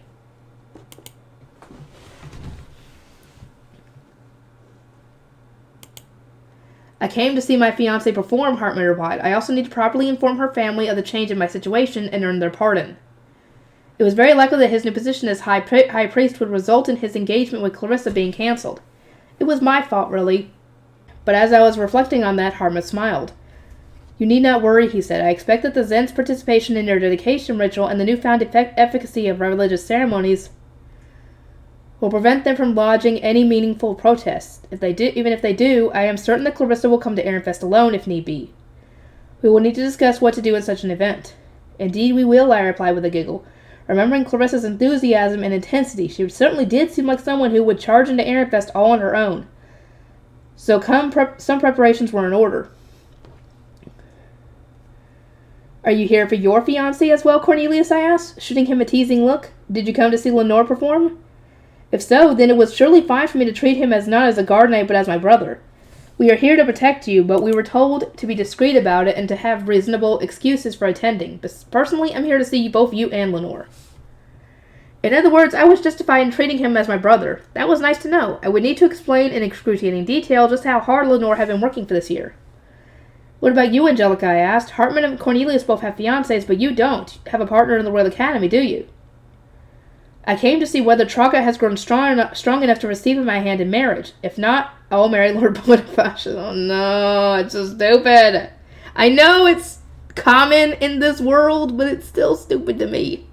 Angelica explained, her voice tinged with sorrow. From a third-party perspective, Traga was a much more appropriate suitor than the elderly Bonifacius. Angelica only had eyes for strength, however, and if one were to pit the two men against each other in that regard, well, it was no contest. But don't be fooled, Cornelius interjected with an exasperated shrug. This is all just an excuse. Angelica came up with to avoid having to memorize the name of the gods. It seemed that her desire to escape from studying overlapped with Bonifacius' reluctance to marry someone young enough to be his granddaughter. Angelica, you'll grow stronger if you obtain more divine blessings, I said. If nothing else, memorize the names of the primary gods and the subordinate gods you want the divine protections of. I think I can do that, she replied, seeming a bit more motivated. If only she could manage that much, then I was confident she would succeed. Luridi of Jawsbrenner had already obtained a new divine protection after praying ceaselessly to the goddess of sprouts. Incidentally, is Damiel not coming, I asked? Of all my guard knights staying in Ehrenfest, he was the one person who was nowhere to be seen. Only 3 people could teleport at a time, so I thought that maybe he just hadn't arrived yet. But Cornelius shook his head. As a mono detection specialist, he was asked to stay behind and observe the former Veronica faction. But above all else, he didn't have a good excuse for coming to the Royal Academy. Hartman nodded. I gave him some very sage advice in my suggestion that he start dating one of the students, but he simply wailed that it wasn't possible. Don't be such a bully, Hartman, I cried. You know he can't get a girlfriend and is struggling with his lack of marriage prospects. I bet you gave him that advice right after putting on your most handsome smile and bragging about going to see your younger fiancé perform on stage. It's just cruel. Daniel was a sensitive soul. Having to endure such mean teasing very well might have broken his heart. I can already picture him shedding silent tears, unable to talk back to an arch-noble like Hartman. Hartman merely smiled in the face of my complaints, not showing an ounce of regret. I gave Daniel that advice because I believe he could succeed if only he tried. Do you not think you are being cruel, Lady Rosemine, for assuming that he will never find a partner no matter what he does? He's right. I'm sorry, Daniel. Instead of believing in you, I just kind of accepted that you were going to be single forever. I've been a failure of a lady. But no more. From this point forward, I was going to start believing in Daniel. He was capable of getting a girlfriend. He would secure himself a wife. As I was hammering those thoughts into my mind as facts, someone knocked the back of my head. Hey there, problem child. Causing any problems today? I turned to see Sylvester looking down at me. There were heavy bags under his eyes, and his cheeks were more gaunt than the last time I saw him. All that, coupled with the sickly pallor of his face, spoke to how extremely draining it must have been cleaning up after the purge. Hi, Sylvester, I said. You seem pretty tired. And whose fault do you think that is? He prodded my cheek and started grinding his finger into it. Once you're back in Ehrenfest, get ready for the lecture of a lifetime, missy. I groaned, already able to imagine the thunder he was going to unleash. Should, one of Ferdinand's rejuvenation potions cheer you up? Trying to finish me off, are you? He asked, responding to my generosity with a sharp glare. I wouldn't give you one of those potions in a situation like this. I'm referring to the kind version. We have some left over from the batch we made for the dedication ritual. No, thanks. That would only make me drowsy. He clapped a hand on my shoulder. Now, if you're ready, let's get going. I looked around, but I could only see members of the Ehrenfest Knights Order. Florencia was nowhere to be seen, nor was Cardstead among Sylvester's guards. Sylvester, where are Florencia and Father? I asked. Cardstead and Bonifacius are staying home. We don't know what the former Veronica faction might do if too many of us come here for the Interduchy tournament. As for Florencia, I made her stay in bed today. She looked as sickly as you normally do before you collapse. What? I exclaimed. Is she okay? I didn't think I'd ever seen Florencia unwell before. She always wore a calm smile and never looked fazed in the slightest. Sylvester shook his head. Nothing we can do but let her rest. The Interduchy tournament would have put too much pressure on her, what with all the negotiations between duchies and the like. If she's feeling better by tomorrow morning, then I'll say she can come to the graduation ceremony. She should be able to make it through that, since it only involves sitting and watching. We had been so swamped with visitors last year that we had spent the entire day keeping up with them, and it was easy to imagine that we would receive even more this year. Considering how many duchies had participated in our dedication ritual, Sylvester was right. It wasn't a good environment for someone who was feeling sick. You and I are going to pair up for socializing this year, so are Wilfred and Charlotte. After all the trouble you caused since the last tournament, who knows what visitors we'll get. My head hurts just thinking about it. My apologies. It's not like she did it on purpose. I sped through my remaining preparations and started toward the arena with my retainers, Sylvester and the knights protecting him. Along the way, we gave words of encouragement to those who were going to be presenting research or playing dinner, and went over to our plan for today's socializing. We must check our capes and brooches before you can enter. Upon reaching the entrance to the arena, we were stopped by several black cape members of the Sovereign Knights Order. More careful checks were now being carried out as a result of last year's attack, so the terrorists had gotten in using workstock brooches. Because I was with Sylvester and Archduke, we were allowed through after just a brief inspection. The atmosphere in the arena was a lot more tense than last year. Sovereign Knights were positioned all around, and many of the attendees looked uncomfortable under their pointed glares. This uneasy situation would no doubt continue until either Workstock's foundation of magic was discovered, or the Grucheshite was found. Rosemine, where's our spot? I would imagine over there, near that huge clump of ochre capes. I was told to stay in the dormitory until you arrived, so I haven't been here since before they started getting ready for the tournament. It was worth noting that because I was so short, I could hardly see past all the guard knights surrounding us. I see. Sounds like you've been trying to keep things peaceful in your own way, Sylvester replied, sounding a little satisfied as he made his way toward our students. You should praise Wilfrid, not me. I intended to take part in all the preparations. You really need to be more conscious of your safety. After passing through one throng of colored capes after another, we arrived at Ehrenfest's spot to find that everyone was ready for the tournament. Ehrenfest, Lady Rosemine, this way. Brunhilde guided us to our seats, whereupon Sylvester explained that Florencia was absent, and told us how we were going to attend to today's guests. Oh my, Mother cannot participate, Charlotte said. Is she okay? She might be well enough to come tomorrow. No pressure, but we've messed up socializing today. She'll be devastated and think she let us all down. Don't let that happen. Right. Wilfred and Charlotte sat down together, but I sat with Sylvester. He had positioned his chair so they could easily kick my leg, a signal for me to shut my mouth at once, he explained. Ehrenfest knights were lined up behind us, while Hartmut, Cornelius, and Angelica were nearby, all dressed in adult clothing. Wait a minute. Kick her leg? Hello, dude, she's still wearing the charms. Are you really going to try and do that when something could happen?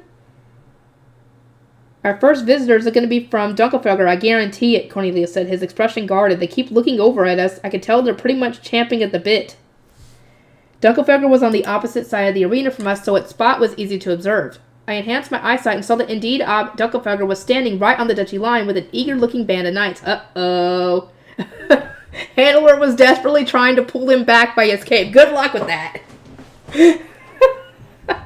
Oh no. Lady Handler now has it rough. I'm so glad I wasn't reincarnated into Dunkelfelger. You would have died. You would have died. Actually, no. She probably wouldn't have. She probably would have been into a regular body. Though, with her luck, she would have been in a sickly body and she would have died anyway. A slender woman then approached the father-daughter pair and said something. I was too far away to make out her remark, but whatever it was, it made the Ob trudge back to his table. She must be his first wife. Also sitting at the table was Lestela, and beside him was a girl wearing a familiar hairpin. She was probably his fiancée. Okay, so he gave up on Rosemine. Alright.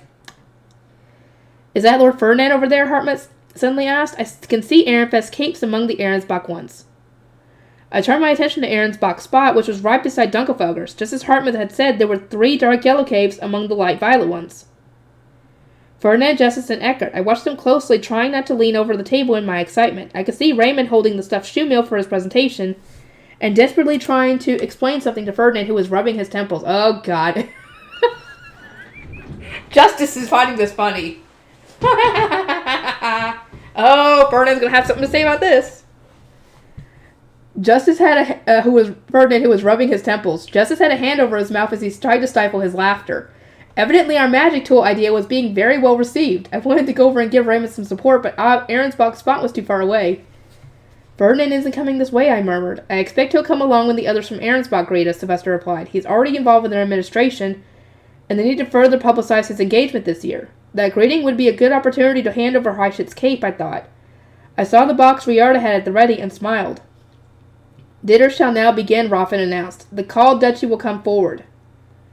The interduchy tournament had officially begun. There was a declaration from Glassenburg I, and the first duchy was summoned. At once a group of Dunkelfelgerians began moving in our direction, with the first wife gracefully taking the lead and Hannelore hurrying along behind her. They were on the opposite side of the arena from us, as they had quite a ways to go. What about Ob Dunkelfelger? I guess they're preventing... I guess she told them, no, you can't go. You have to stay here. I'll go. The Ob had looked almost desperate to see us a moment ago, but he hadn't moved from his seat. He was staying behind with Lestelot, it appeared. Maybe the first wife doesn't want him challenging us to dinner again? Yeah, we don't need that. I continued to watch them with my head tilted to one side. Meanwhile, our apprentice attendants began preparing for Dunkelfelger's arrival, and Sylvester sat up straight. Keep your head straight, Rosemine. They're coming. We're going to demand that they stop trying to court you and make it clear that we're not taking Lady Hannelore, right? Right. Ehrenfest didn't want to put up with any more of this troublesome business, so we had informed Dunkelfelger through letters and reports that we were open to negotiating if they stopped trying to get my engagement cancelled. Wolverine, Charlotte, Rosemine are not going to be held seeing the greater duchies, starting with Dunkelfelger, Sylvester explained. You two deal with everyone else. Wolfred and Charlotte replied with firm nods. As our first visitors came closer and closer, Hertman checked the ink and paper alongside the scholars, while Cornelius and Angelica moved to more easily defensible positions. Socializing with Dunkelfelger. Good day, Ob Ehrenfest, Dunkelfelger's first wife said when she arrived in front of us. Her eyes, which were as red as Hannelor's, were crinkled in a smile, but it was clear that she was observing us intensely. She was scary in an entirely different way from Ob Dunkelfelger, who chirped incessantly about dinner. Good day, Lady Sigonde of Dunkelfelger, I replied, feeling so tense that my throat went dry. Sylvester and I both stood up to give proper greetings. Then we offered Sigonde and Hannelore seats. Printing, books, rituals, Sigonde said with a smile, there is much I wish for us to discuss, but let us first focus on the eventful game of dinner, which holds great significance for the future of both our duchies. Although there was an interruption midway through, the judge did not pause the match. Thus it concluded that when Hannelore willingly left Dunkelfelger's base. Sigonde spoke in a soft voice and with a peaceful expression, but she was noticeably critical of her daughter's actions. Hannelore herself was looking down at the ground when visibly shrinking into herself. Lady Hannelore left her base only because it was too dangerous for her to remain there without guard knights, I said, trying to justify her decision. She had been fearfully enduring the onslaught from above all on her own, without anyone to protect her. But despite my pleas, Sigonde's smile never so much as wavered. The knights headed skyward to protect their treasure from the attack magic raining down upon them, she replied, and yet Hannelore still decided to leave the base of her own will. In doing so, did she not betray those who were fighting for her sake? That wasn't how I viewed the situation at all. I was raised to believe that Archduke candidates are to be guarded by their knights. As such, Lady Hannelore being left alone constitutes a dereliction of duty for those meant to protect her. Oh my, is this to say that Ehrenfest considers Hannelore's actions acceptable? Yes. Hannelore's actions might have been deserving of criticism by Dunkelfelger standards, but we saw things differently in Ehrenfest. I thought to protest further, but Sylvester spoke up from beside me before I could. Guard knights live to protect the archducal family, and one's treasure should be considered above all else in the game of dinner. It is the fault of the knights that Lady Hannelore was taken. Right, exactly. The guard knights are to blame for abandoning her. I showed my agreement with a big nod. Sigonde cast her eyes down in thought. So, is this Ehrenfest's stance? Hannelore should not be blamed for leaving Dunkelfelger's base of her own volition? I was glad to see that Sigonde didn't share Ob Dunkelfelger's desire to resolve every dispute with the game of dinner. and it seemed that we had even come to something of an understanding. Before I could express my relief, however, her lips twisted into a more determined smile. I see now that even if Tarkus is born through Flotrain's power, the guidance of Dragoner will unfailingly take him to Verfremer, she said, then sighed so ambiguously that it was hard to tell whether she was feeling relief or regret. What does that mean? To begin with, the name Tarkus didn't ring a bell. Was it a kind of different animal unique to Dunkelfelger, or perhaps a minor figure from some obscure mythos? I think I can figure out the rest, though. Tarkus, whatever or whoever that is, would evidently be born to fresh water and then end up going to the ocean when the time is right. So what Sigonde means to say is when people grow up, they move to places that better suit who they are. As I was working through what she meant, maintaining a vague smile all the while, Sigonde looked between Sylvester and me. I suddenly felt trapped in her red eyes, and I couldn't help but swallow hard. Dunkelfelger lost the match, so Hannelore will marry into Ehrenfest, Sigonde said plainly. That should do, as it seems your duchy is for Fremer. Hold on a moment, did she just agree to give Lady Hannelore to Ehrenfest? Before we even had a chance to say that she doesn't have to? Sigonde was bringing the discussion to an end before we could even express our thoughts or hopes. Sylvester and I exchanged looks before hurrying to change her mind. You mentioned that marrying into Ehrenfest is what Lady Hannelore desires, but is that true? She will end up being only a second wife. The very idea of an Archduke candidate from Dunkelfelger, the second highest-ranking duchy in Arrogant-Schmidt, becoming a second wife in Ehrenfest was unthinkable. Sigonde seemed like someone who was willing to listen to reason, unlike her did her obsessed husband. So I wanted her to think about her daughter's future a little more carefully. However, she left our duchy's base of her own will, Sigonde said. For her to have made such a choice, she must have desired the natural consequences. We were more troubled than anyone to learn that a Dunkelfelger Archduke candidate wishes to hold a secondary position in Ehrenfest. Sigonde seemed convinced that her daughter had acted out of self-interest, but I couldn't think of one occasion when Hannelore had mentioned wanting to marry into Ehrenfest. I kept half an eye on my fellow bookworm, but she just kept staring at the ground with her mouth shut, like she was swallowing whatever she wanted to say. Lady Hannelore. Seeing her like this, I was reminded of when Vestala had silenced her protests while challenging us to dinner. No matter how you looked at it, she wasn't acting like someone who wanted to marry into Ehrenfest. On closer inspection, she was literally trembling. Sylvester, having likely come to the same conclusion, turned his dark green eyes to Sigonde. If you would allow me to be so bold, I would say that Ehrenfest is an upstart duchy that just barely reached 8th place in the duchy rankings and does not yet meet the expectations put upon it. We are in no position to host a Dunkelfelger Archduke candidate. Sigonde nodded with a smile. You are correct. At the moment, Ehrenfest's only value is in Lady Rosemine, who introduced new trends and industries, knows an impressive amount about ancient language and rituals, and possesses the leadership necessary to unify her dormitory despite all that is happening. You are far from being worthy of one of our Archduke candidates. She was agreeing with us, but it's still irritating. In regard to our trends and such, I only came up with the ideas. Our craftspeople deserved all the credit for making them. And while I did manage the dormitory to some degree, Wilfrid was much better at pumping everyone up and getting them focused on a single goal. I was also terrible at socializing and needed to rely on Charlotte to attend tea parties in my place. Before I could protest, however, Sylvester gave me a light kick. That was a signal for me to keep my mouth shut, so I did just that, no matter how dissatisfied it made me feel. Sigonde watched Sylvester with her head very slightly tilted. I can understand why Ehrenfest, a duchy that is rising through the ranks, would desire an Archduke candidate from somewhere as historied as Dunkelfelger, but I must ask, why do you want her as a second wife? Oh, she's saying that, if anything, Hannelore should be the first wife, not Rosemine. Okay. That's why she's protesting this. Okay. To explain that, we would need to delve into our behind-the-scenes struggle with Ahrensbach. I wasn't sure how much we could reveal, so I glanced up at Sylvester for support. I can say only that it relates to Ehrenfest's internal circumstances. Oh my, but the purpose of a first wife is to be exploited. She is used as a means to secure the diplomatic support of her home family. Second wives are then taken from one's own duchy and are tasked with managing its nobles. Surely even Ehrenfest is aware of this dynamic. Is that true for all duchies or just Dunkelfelger? It sounded reasonable enough to be a universal rule, but I had never heard it phrased in such a way before. I decided to remain silent while Sylvester said nothing and merely looked at Sigonde. Pray tell, Sigonde continued, what internal circumstances made you think it best to put Hannelore in the completely fruitless position of second wife? As she would only ever be able to socialize with an Ehrenfest, you would be severing a truly valuable tie to our duchy. I am ever so eager to know, Ab Ehrenfest. Uh-oh. Top-ranking duchies have their own methods, and so do we, was all that Sylvester said in response. We just purged the Foreign Veronica faction, and we couldn't risk angering the Lies Gang faction, too. Of course, this is also probably related to the whole Gabrielle thing. Of course, Segonde replied, but my argument still stands. I see it as meaningless for Ehrenfest to take a wife from a top-ranking duchy when you are being completely involuntarily ignorant of common-sense diplomacy. Worse still, it appears that you have no desire to climb the duchy rankings further, or even maintain your current position. For that matter, I am fond of my daughter despite how it may appear, and I would rather she not suffer the same unfortunate fate as a certain Ahrensbach romantic who married an Ehrenfest Archduke candidate due to become an Archduke some generations ago. She's essentially talking about Gabriella, whatever. She was indirectly criticizing the Ob at the time for his poor treatment of the situation. He had reduced the next Archduke to an Archnoble, while welcoming her, failed to raise his duchy ranking, failed to deepen his relationship with Ahrensbach, and ultimately failed to control his own nobles. It takes many moons spanning a generation before an entire noble population adjusts to how a top-ranking duchy must carry itself.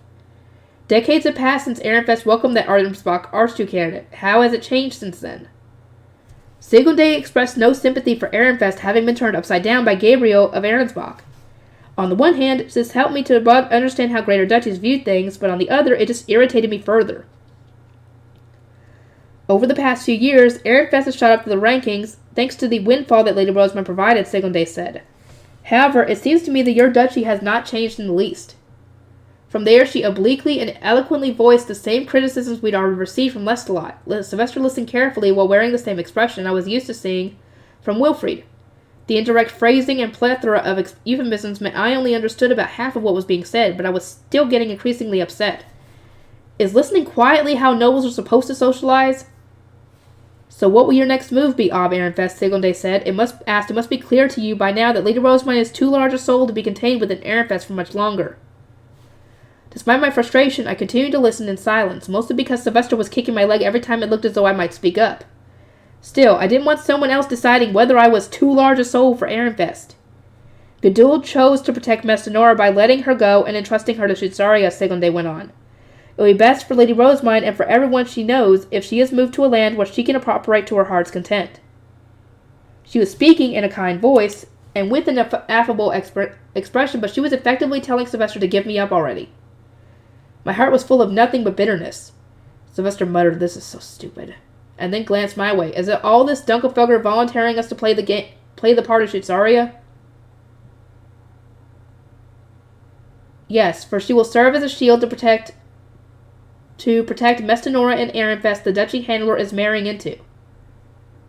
Hadn't I agreed to play dinner specifically to keep Sylvester from being pressured like this? And why are we having to listen to her criticize us for things that had nothing to do with our match? To top it all off, that had somehow turned into a conversation about Dunkelfelder protecting me or something. Segonde kept using indirect phrasing to criticize us and move the conversation in the direction she pleased. All the while maintaining an elegant smile. It was like she was toying with us, gradually tightening the noose around our necks. And it angered me so much that I was dying to throw her words right back in her face. "Excuse me, dear adoptive father," I said, looking up at him. Will we not benefit from some scissors to cut this rope around our throats? Sylvester widened his eyes, then shut them and waved a hand in defeat. "Do what you want. I'll take care of whatever happens next." What is she gonna do? Having secured the permission I needed, I made direct eye contact with Segonde, making sure to maintain my elegant smile and posture. "Lady Segonde, are you perhaps unfamiliar with the terms under which our duchies play dinner?" "On the contrary, I was told about them at length," she replied, her gaze sharpening in what must have been an attempt to silence me. "Then why do you ignore the results of our sacred game? Lord Lestalot gave his word that Ehrenfest would not be pressured into ending my engagement if we won. Then, casting aside all the ambiguity of noble speech, I smiled and said, 'You lost. Be silent as losers should be.'" Oh! Oh, God. That's probably not the thing you should have said. Oh, God. Why did you say that? Sylvester, smack her for that. Segonde merely stared at me as if my words were so direct that she hadn't been able to process them. Lady Rosamund, Handler muttered. She had been facing the ground this entire time, but now she was looking between Segonde and me with wide, blinking eyes. Just as Flute Train and Hellsmere heal in their own ways, What a third party wishes to see and what is satisfactory for those actually involved can be drastically different, I said. My mentor once told me that those who seek eternal peace do not need Gluggalad's divine protection. It was a euphemism that meant exactly the same thing as what Ferdinand had used it. Get out of my face, I don't need or want your help. Segonde's expression changed. For what reason did you request Hannelore?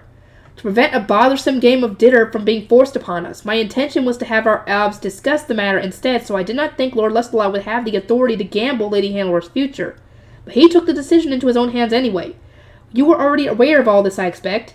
The smile vanished from Segonde's face, and she looked between Hannelore and me. Did you not select Hannelore because Ehrenfest needs her for some reason or another? No, not at all. We always intended to nullify that condition after winning. It would be intolerably rude to have Lady Hannelore move to Ehrenfest after all. I even hoped to use whatever little influence our victory would afford me to help her marry into the duchy of her choosing. You always intended to, you say? Indeed, while Lestelot and Wilfrid were ironing out the specifics of our dinner match, Hannelore and I were discussing what we would do if Ehrenfest won. I was genuinely surprised that Segonde didn't seem to know this. All of a sudden, Sylvester smirked. He was poised to strike like a warrior who had just found his enemy's weak point. As you indicated through your Arensbach example, Ehrenfest is not yet matured enough to house an Archduke candidate from a greater duchy. If you wish to ensure this happiness of your beloved daughter, then do accept our request. In short, he was suggesting that we sweep this whole discussion about Hannelore marrying into our own duchy under the rug for good. Segonde had just made some severely critical remarks about Ehrenfest. She was bound to leap at the chance to keep her daughter from moving there. Or so I thought. For some strange reason, Segonde started to ponder the offer and then said, What do you intend to do if my daughter wants to marry into Ehrenfest? Will you embrace some common sense and take her as a first wife? Or will you maintain this irrational approach of yours? My sincerest apologies, but Ehrenfest has not yet learned the ways of the top-ranking duchies, Sylvester replied with a smile. Amid the chaos of the Purge, Ehrenfest needed to prioritize peace and stability above all else, no matter how irrational it made us seem. We didn't need any controversies that would rile up even more of our nobles. So you will accept her only as a second wife, Segonde remarked. Before she could continue, Hannelore tugged on her sleeve with trembling hands. Mother, Ehrenfest won. It wasn't just her hands, her entire body was shaking like a leaf, but her eyes were filled with resolve and she didn't falter as she looked up at her mother and said, Do not bother Ehrenfest any further. Hannelore? Hannelore turned to look at Wilfrid, who was hosting nobles at another table. I couldn't tell whether the air she was radiating was real or just my imagination, but there was a warm look in her eyes and an even warmer smile on her face. He was the first person to say he would protect me on the battlefield. The first person to offer me a choice, not give me an order. Thus, during that moment, I truly wished to marry into Ehrenfest. She lowered her eyes for a moment, then looked at her mother head on.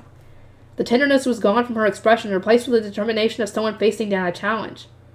However, Ehrenfest has said they cannot accommodate an Archduke candidate from a greater duchy. They are not ready to welcome me, so pressing the matter further will only serve to inconvenience them. Is it truly acceptable for us to bother the winners after we forced them to play against us to begin with? Should we not grant their wish at the very least? Hannelore, Segonde muttered. Judging by the troubled look on her face, she had not predicted this turn of events. Mother, making such one-sided demands is not the Dunkelfelger way. Should we not be helping Ehrenfest to realize their own desires? Let us take a step back and start by learning what will benefit them. The proud smile with which Hannelore spoke made it plain to see that she was a true Dunkelfelger woman. I was so moved that I almost started to applaud her, but Segonde didn't seem to share my enthusiasm. She rested a hand on her cheek and glared at Hannelore, then looked at Sylvester and me. We are in general agreement as I see it, but we are also plagued by various misunderstandings. Allow me to address them. Misunderstandings?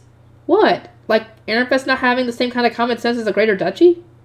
Sylvester and I didn't really understand where she was going with this, but we gestured for her to continue nonetheless. According to the reports I received, Lady Rosamund had your duchy lost our dinner match, Ob Ehrenfest would have cancelled your current engagement and allowed you to become Dunkelfelger's first wife. It was conversely agreed that Hannelore would become your duchy's second wife, if you won. That is correct, I replied with a nod. Segonde eyed me suspiciously and then glanced over her shoulder.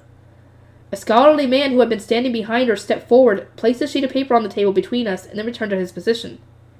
It was a formal report that had been sent to Dunkelfelger and outlined the terms of our dinner game. You say that Ehrenfest always intended to let Hannelore go, but when was that actually agreed upon? She indicated the paper. It's not mentioned here at all because we didn't mention it. Because Lestelot wouldn't have agreed to it. when the match was first being discussed. Is that not right, Lady Hannelore? She nodded. Lady Rosemine made the suggestion when I apologized for my brother's selfish behavior. We had been drinking tea and using sound-blocking magic tools at the time. After listening to our brief description of events, Siglinde made a face as if to say she had deduced something. Your discussion may have taken place at the same time in the same room, but you were using sound-blocking magic tools. Did you report your agreement after? The way she spoke made me anxious that I was being accused of claiming our private conversation was a public agreement. The very same evening, I turned to Sylvester. I gave a report to Wilfrid and contacted Ehrenfest, did I not? You did, he replied. I received a detailed report on both discussions. I sighed in relief, having successfully proven my innocence. Hannelore puffed out her chest and similarly declared, I reported everything to my brother over dinner. Over dinner? Siglinde asked. Would that not have been too late?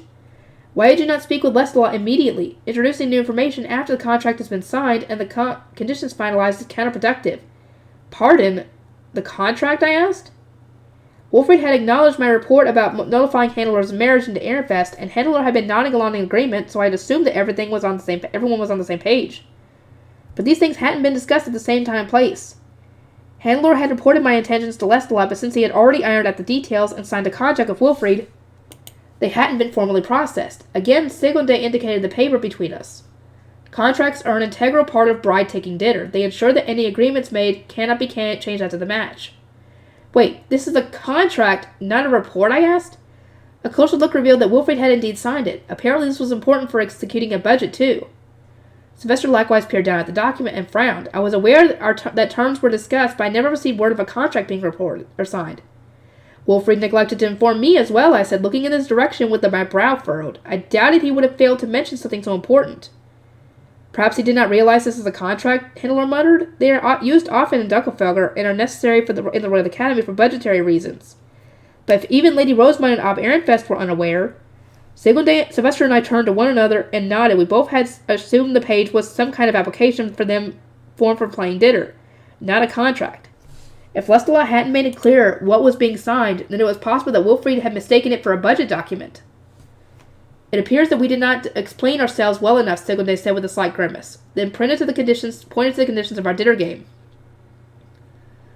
It is written here that Ehrenfest will take Hannelore as a second wife, but there is no mention of the agreement being nullified. I thought we could propose it after when our Obs meant to discuss the match, I said.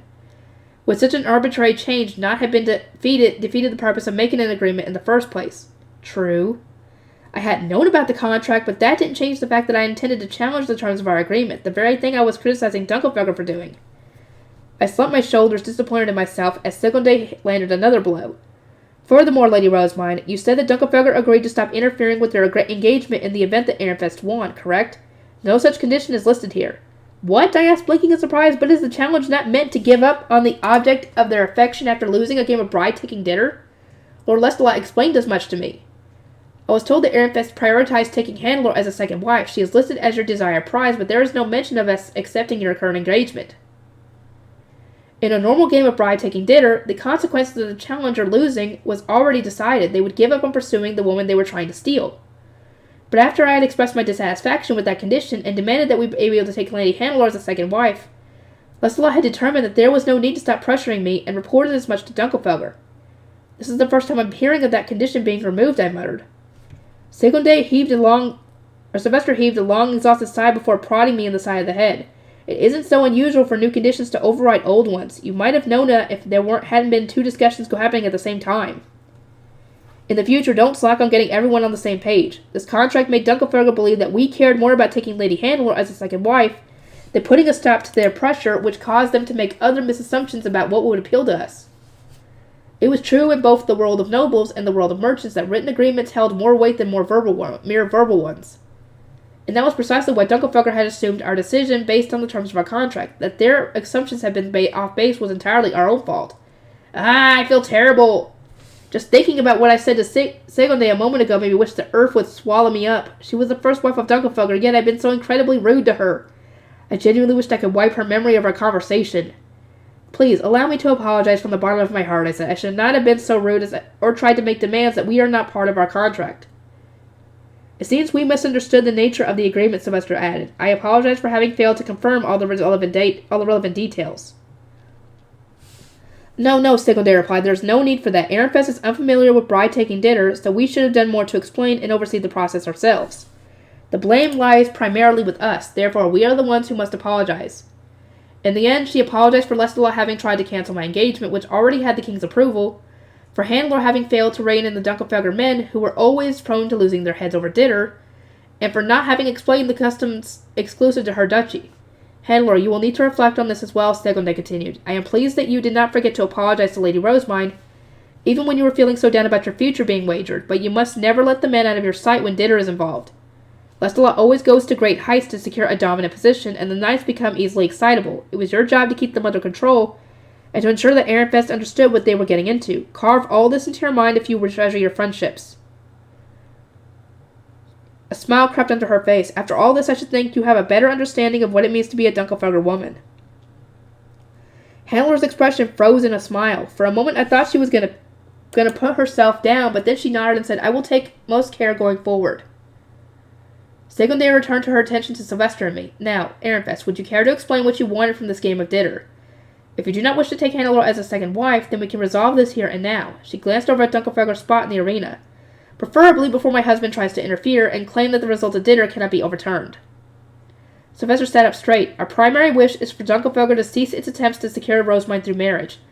On a more personal note, I would ask that your duchy stop challenging us to dinner, bride-taking or otherwise. Their demands to play had become something of a yearly occurrence and was putting a considerable burden on Ehrenfest. We had no choice but to participate this time around, and we ended up expanding many of our magic tools and rejuvenation potions. We cannot allow this to continue. Ehrenfest is only a middle duchy after all. I suppose the challenges here have come rather frequently. I shall do whatever I can to ensure that you do not receive another. I would also advise that you stop immediately accepting them. Once an agreement to play has been made, there is no way for me to help. Because we kept accepting Dunkelfelder's request to play treasure-stealing dinner, they had started to believe that we genuinely enjoyed it. Roffin's reports had apparently even said Lady Rosemine may be too sickly to take the night course, but she loves treasure-stealing dinner just like Lord Ferdinand did. That isn't accurate at all! Lady Rosemine, do you have any reasons to disagree with Ab Ehrenfest's proposition? Ehrenfest contains that which is precious to me, I replied earnestly. Thus I will never choose to leave it, even when my heart may waver to the face of very tempting offers. Siglinde's expression softened a little. Handler, do you know of anything that Ehrenfest would desire to have?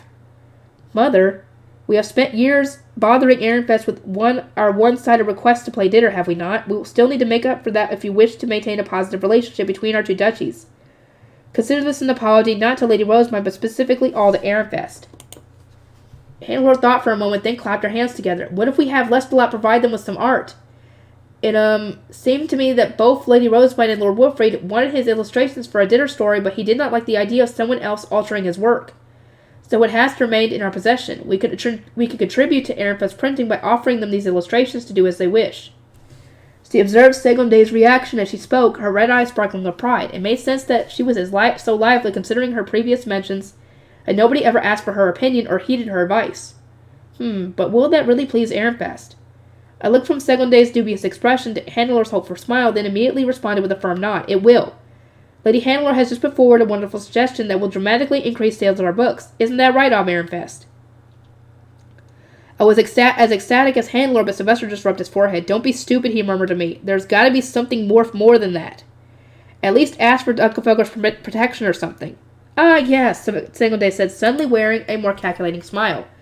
I almost forgot that Lady Rosemine destroyed one of our duchy's ancient treasures. Whoops! Sorry!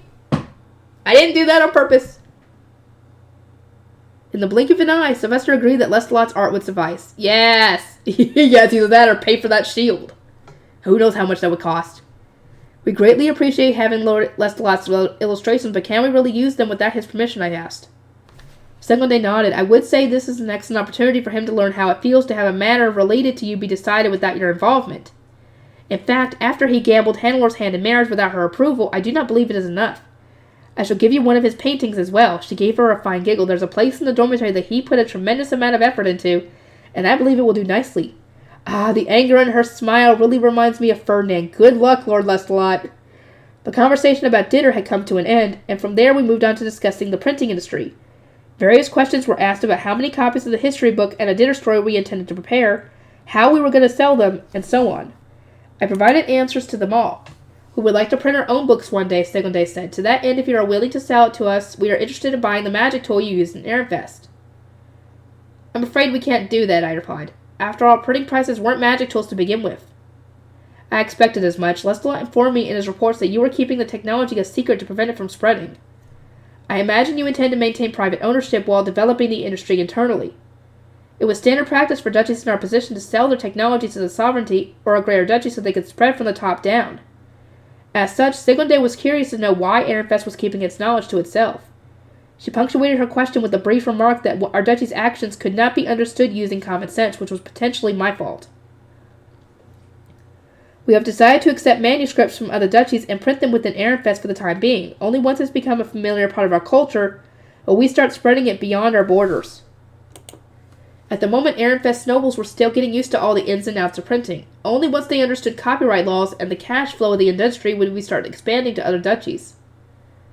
Sylvester nodded in agreement with my response, then gave a smile to Siglinde. This is speaking of the future, but when we do decide to start printing in other duchies, I promise to approach Dunkelfelder first. I see, then I shall eagerly await that day. Incidentally, I have been rather curious about this book of yours, The Story of Fernestine. The first volume seems to indicate that the heroine was based on you and that you were being abused in Airfest. That's wrong. Despite the seriousness of the accusation, Sylvester knew who the protagonist was actually based on, so he had to very casually cover his mouth to stifle his laughter. It's based on a gender-bent Ferdinand. Oh my god. Does Ferdinand know about this? If he does, oh my god! And if not, I can't wait to see his reaction. Siglinde continued, It is well known that you have been gathering stories in the Royal Academy and allowing other students to borrow your books. And many have begun to wonder if this is your own very discreet way of calling for help. It does not help that so few of the rumors spread about Airfest during the Archduke Conference were positive. Dunkelfelder already went on a rampage to save Lord Ferdinand, and now I must keep a firm grip on the reins to ensure that the same error is not committed in an attempt to save you. I'm very grateful for that, but for obvious reasons I couldn't reveal that the story was really based on Ferdinand, and I definitely couldn't reveal that the author, Elvira, was using it as an outlet for how she felt about him being sent to Arensbach by royal decree. I expect that reading the second volume will eradicate any such thoughts, I said, so I will make sure to always include it when lending others the first. I thank you ever so much for your considerate warning. Many will surely rejoice over the fact, Handler replied. I was in agony when I realized the first volume ended midway through the story. I cannot wait to see how it concludes. She was being very generous with her praise of our books, and it was obvious how eagerly she was anticipating the next one. But as I thought about what she had said, something occurred to me. I never told her that the story of Fernestine was actually 3 volumes long. It was time to break the bad news to her. Lady Hannelore, the story of Fernestine actually ends with the 3rd volume, not the 2nd. That can't be, Hannelore choked, her hands pressed against her cheeks in despair. Oh, God. Do I want to continue? I'll wait until the next video. I'll see you guys in the next one. Well, now I'm annoyed. I just got done recording all that. Thought I was recording all that. And now I gotta re-record it because it did not record. Fuck my... Part 4, everybody. Socializing with Arensbach. Handler was visibly torn, unable to decide whether she should give in and read the next volume as soon as possible or wait until the last volume was complete. I think every bookworm has had that problem when it comes to their favorite series. Meanwhile, Dunkelfelder's first wife moved on to discussing sales methods with Sylvester. From what I've heard, the Interduchy tournament is treated as a prelude of sorts to the Archduke Conference, so I guess this is what the actual conference is like. I turned my attention to the surrounding scholars when a sudden cheery voice pulled me from my thoughts. You all appear to be having such fun, so I do apologize, but I must interject. It was Detlinde with Ferdinand in tow. The corner of Sylvester's lips twitched into a partial smile at the arrival of none other than Fernestine himself. This is usually when Ferdinand would ask, "What are you plotting?" But he just stayed silent, maintaining a fake smile while standing half a step behind Detlinde. He looked so sick. Jeez! His face was pallid, and it was clear at a glance that he was sleep-deprived. Not even his fake smile was properly masking his true feelings. He looked angry beneath the surface, which was probably because Detlinde had done something to offend him. Detlinde continued in a droning voice. I must greet each duchy with my fiancé. Oh, I am just so terribly, terribly busy. How convenient that Dunkelfelder's first wife is here. Ah, Ferdinand just smiled even wider. Delinda began speaking with Seconde and Handler, completely ignoring Sylvester and me. She was asking about our joint research. Your research with Airfest is exceedingly interesting and appears to have drawn much interest, but Ahrensbach research, spearheaded by the disciple of my fiancé, Lord Ferdinand, is wonderful as well. Do have a look. Ferdinand shot her a glance, leaving his thoughts about her shameless advertising unspoken, then started approaching Sylvester and me. I sped over to meet him halfway, after gaining Sylvester's approval to stand up, and while taking care to remain elegant, of course. Ferdinand, it's been so long. Ow, ow, ow! For some unknown reason, he had pinched my cheeks the very instant I was within his reach. I rubbed my cheeks and stared up at him, teary-eyed at the pain I had almost forgotten, only to notice that his fake smile had vanished entirely. He was now looking down at me with chilly eyes, his brow tightly knit. Why is he so furious? I avoided reporting anything that would make him mad, didn't I? As far as we know, you did, but then again, not telling him information is not a good thing, because he will find out about it, and he will be even more pissed than if you had told him in the first place. There was a mountain of things I wish to say to you, he remarked, but I will refrain for now. Then refrain from pinching my cheeks as well, please. I won't consider your input later. Don't consider it, conform to it, I shot back with a glare. But Ferdinand just sniffed dismissively. I could sense I wasn't going to be free from danger anytime soon. We decided to come over when we saw Dunkelfelder, Ferdinand said. Do you have the cape? Of course. I turned to Riarda, who immediately presented the cape. Ferdinand took it, then headed over to the knight standing at the ready behind Segonde and said, Could you call over Heischitz? One of the knights stood up and ordinized, and barely a moment passed before Heischitz rushed over. He looked so very excited, even though there was zero chance of them playing any dinner. Lord Ferdinand, congratulations on your engagement. I was overjoyed to hear that you have been freed from the temple. In fact, I must admit I was the one who proposed your union and convinced the Zent to enforce it. Yes, and you're the one who is responsible for all this. You did the most unnecessary thing anyone has ever done. It was what I wanted to cry out. Instead, I merely forced a smile, taking care not to let my anger show. Ferdinand was likewise wearing a very gentle grin as he replied, Ah, yes, I am told that Dunkelfelder and many others worked together to grant me the greatest reprieve imaginable. It is thanks to all your efforts that I am now engaged to Lady Detlinde, Lady Veronica's granddaughter. The emotions I feel truly cannot be put into words. Oh my, Lord Ferdinand, Detlinde said shyly, you always shower me with such praise. The others all started offering their congratulations as well, but Heischitz just froze. His skin had turned ashen, and there was a marked change in his expression. He must know. He knows that Ferdinand was abused by Lady Veronica. How he found out, I would love to know. I'm assuming that someone close to Ferdinand told him. We just don't know who. I continued to focus on Heischitz, the one stony face among all the knights. I was familiar enough with Ferdinand to know that he'd never tell anyone else about his abuse. It was possible that Heischitz had found out about it through Justice or Eckert or maybe even Herscher. At the very least, his news had surely come from someone close to Ferdinand, from one of the select few people who were in the know.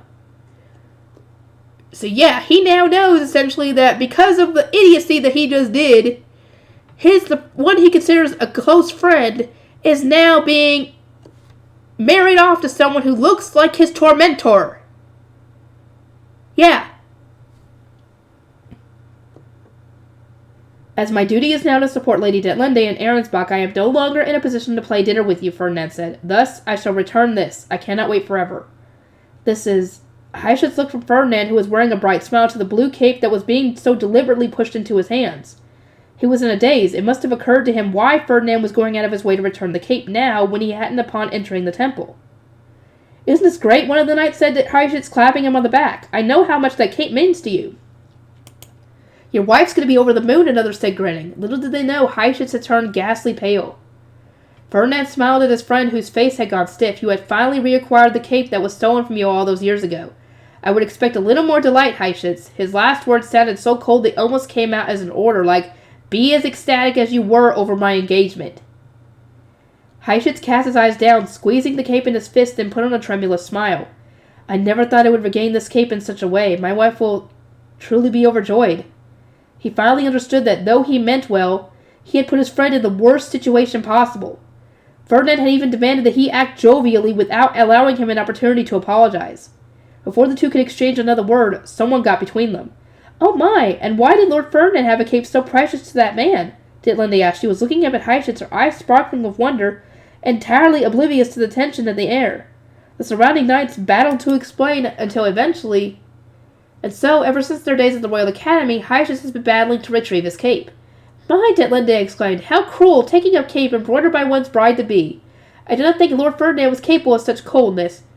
Then you haven't heard the rumors of the Lord of Evil going around the Academy, and that they are the same Lord of Evil that you are now going to be marrying. She had taken the knight's humor very seriously indeed, which made them all swallow hard and forced them to correct themselves. Actually, Lord Ferdinand offered to return it, but Hyacinth insisted that it be won back through dinner.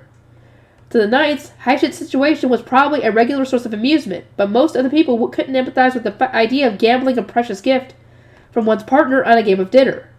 Still, Detlinde muttered, to have the cape you put your heart into embroidering be stolen away like that. It's fine. A man from Dunkelfelder would never give up the fight to retrieve it. I wasn't sure whether fine was the right word, but the knight swiftly moved on to a so-called romance of dinner to Detlinde. Ferdinand took a casual step back, leaving his fiancée in their hands, and returned to the table, whereupon he apologized to Sylvester for causing a fuss, then greeted Segonde and Hannelore. Lord Ferdinand, if you will, Brunhilde said. She had prepared a seat and some tea and sweets for him the instant she saw that Detlinde was busy. Sylvester's tea and sweets were refreshed at the same time, then he partook of them both. Ferdinand took a sip of tea himself, and then said, the flavor of Ehrenfest. From the sweetness or earnestness in his voice, I could gather that the varieties he had access to in Ahrensbach were very different.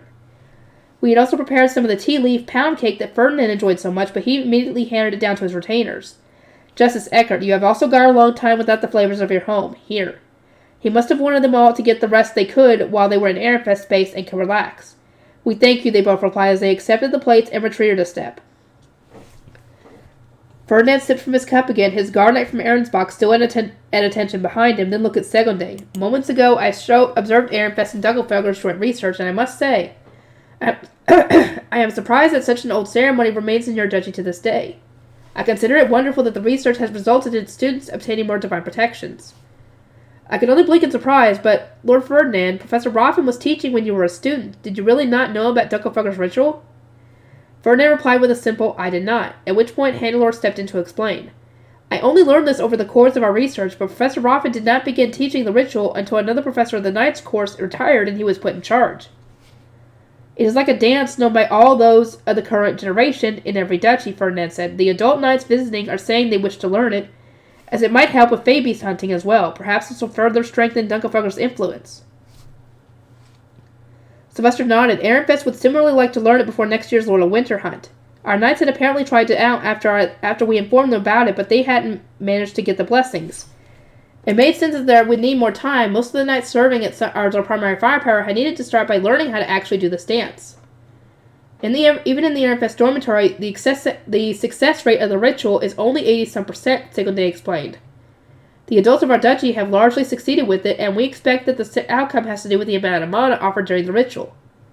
It seemed that even those in Dunkelfelder had started performing the ritual for blessings after learning about it from the Royal Academy. This has resulted in many dinner matches, as well as an incident wherein their oblet abandoned knights into the temple, hoping to touch the divine instruments so as to learn to recreate them with their staffs, and make their mana offering more efficient. I extend my sympathies to those of your temple, Ferdinand said. I assume you sympathize with them as well, Rosamund. They must have been busy with their dedication ritual, after all. I tried to put myself in the shoes of Dunkelfelder's High Bishop. Their temple had been completely ignored by the nobles, only for the Ob and a crowd of knights to suddenly demand the divine instruments partway through the dedication ritual. With the stress that had no doubt caused them, I was surprised they hadn't climbed the towering stairway to the distant heights. That truly was a time of great conflict for me, Segonde said, a distant look in her eyes. I was almost struck with the urge to resent you, Lady Rosalind. I'm sorry, I'm really truly sorry. I didn't mean for that to happen, I thought, offering silent apologies both to Segonde and Dunkelfelder's High Bishop, wherever they were.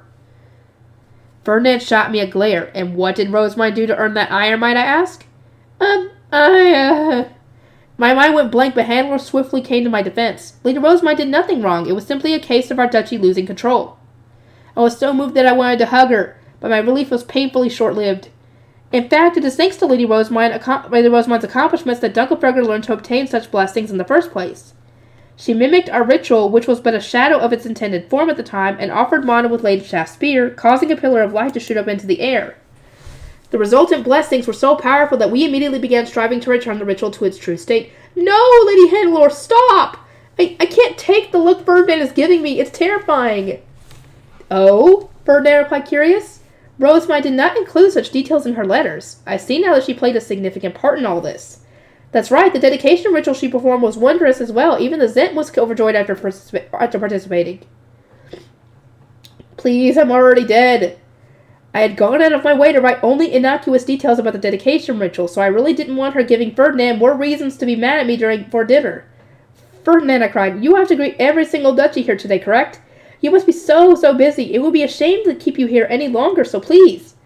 Fear not, Rosebud. Lady Detlinde is still speaking with the knights, so I am obligated to stay. More importantly, I would like to know more about what you have been doing. There seems to be a great deal that was not mentioned in your letters.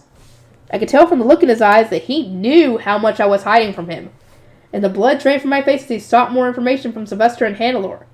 The former had received my uncensored reports on the incidents in question, and the latter had actually been there for most of them. This is bad. Someone save me! So what are you all discussing? Detlinde asked as she came over to the table. Her conversation with the knights had evidently concluded. Hannelore smiled and gave an honest answer. The very instant Detlinde heard the words joint research, her dark green eyes began to shine. Arensbach research was performed by Lord Ferdinand's disciple and started with an attempt to make the library's magic tools as mana efficient as possible. You see, after the Civil War, the task of supplying the library's magic tools was left entirely to Professor Solange, a men noble, who could not manage on her own. The research has garnered much attention from the royal family due to its use in preserving documents. That's almost word for word what my report said, except it's missing the most important part, that the research is absolutely essential for any individual who wants to maintain a library on their own. Please excuse me, Lady Detlinde, but we were discussing our joint research with Ehrenfest, Segonde said. She was making it pretty clear that none of us had asked about Arensbach. Detlinde's eyes widened. Oh my, Lord Ferdinand, I must ask that you properly explain Arensbach's research. You cannot be so slack. What? We were all taken aback when Detlinde, who was supposed to be so terribly busy, greeting all the duchies, urged Ehrenfest's apprentice attendants to prepare a seat for her. She then joined us around the table and began bragging about Arensbach's joint research. So to continue, we improved upon the magic tool for recording voices, and then I received the most wonderful surprise. Such tender words of love were whispered straight into my ear. Yeah, words of love from a stuffed shoe mill. I made sure to keep my little remark to myself, but Segonde did not hesitate to speak her mind. Should you not be referring to it as your joint research with Ehrenfest? Trying to withhold credit would appear quite unscrupulous. Oh, but the research was all done by a disciple of my fiancé, Lord Ferdinand. That makes it equivalent to Arensbach's research, does it not? Segonde gave me a subtly troubled smile as if to ask, is this your research being stolen? She was presumably wondering what was going on, and after we had already been so firm with Dunkelfelder, we couldn't just let Arensbach walk all over us. I smiled back at Segonde. If you wish to know how Ehrenfest's joint research with Arensbach developed, I would recommend you see it for yourself. My apprentice knights in attendance worked very hard on it. Not your apprentice scholars? This is joint research, correct? Segonde asked, now looking even more confused. Under normal circumstances, it was the apprentice scholars who performed the ritual or research presented at the introductory tournament. In our case, however, Lisletta had turned the magic tool into a cute stuffed animal, and Lorenz had provided the voice recordings.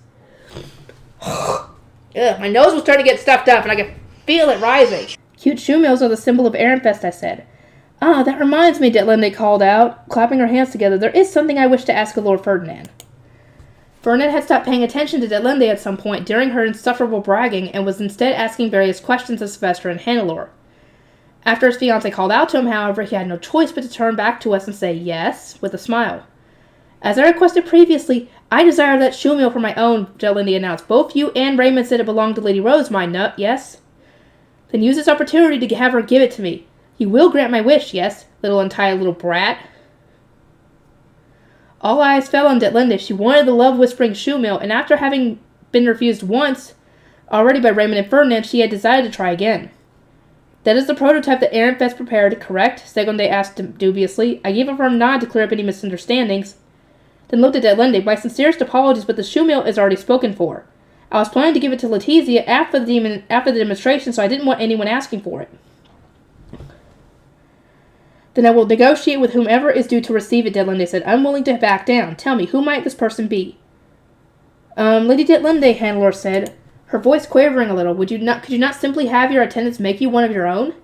Or do you mean to say that nobody in Arensbach can make the product of your own research? Segonde asked. Detlinde averted her eyes and pridefully stuck out her chin. I would make such a request for a normal stuffed animal, but this is a magic tool and exhibition item at that.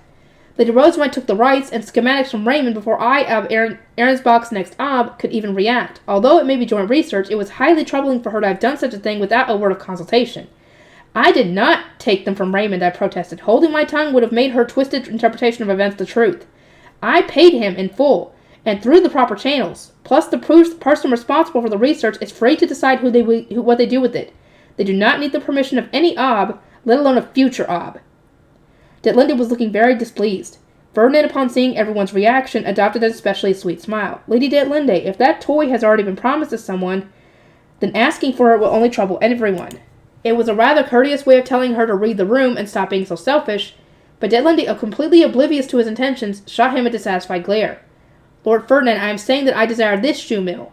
If you are my fiancé, then at least try to grant my wish. If your wish is to have an identical magic tool, then I promise to make you one after I obtain a workshop in Arensbach. Rosemine, my apologies, but can you send me the schematics when that time comes? So, in other words, if you want that magic tool, give me a workshop already. I gave a smile in support. Ferdinand may have seemed as though he was caving to Detlinde's selfishness, but he actually had his own interest at heart. Of course, I replied. Lady Detlinde, do contact me once Lord Ferdinand has a workshop. I will send the schematics by letter without delay. Oh my, Hannelore said, how wonderful it must be to have your fiancé go to such lengths to make you a gift. I cannot contain my envy. She was trying to settle the topic with a smile, but Detlinde just shook her head. Lord Ferdinand will obtain a workshop only after the star binding. That is terribly far away. I desire the shoe mill now, before anyone else obtains one. Lady Rosemont already has a schematic, so can she simply not make another? Why can't you just wait and have her make another one now? And it could be a color that you actually want. Because I'm assuming the one they're presenting is the blue one with the golden eyes.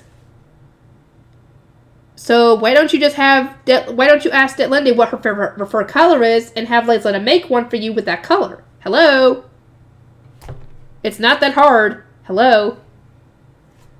And with that, our budding resolution was swiftly torn to shreds. Ferdinand sighed, tapping a finger against his forehead, while Segonde and Hannelore exchanged uncomfortable looks.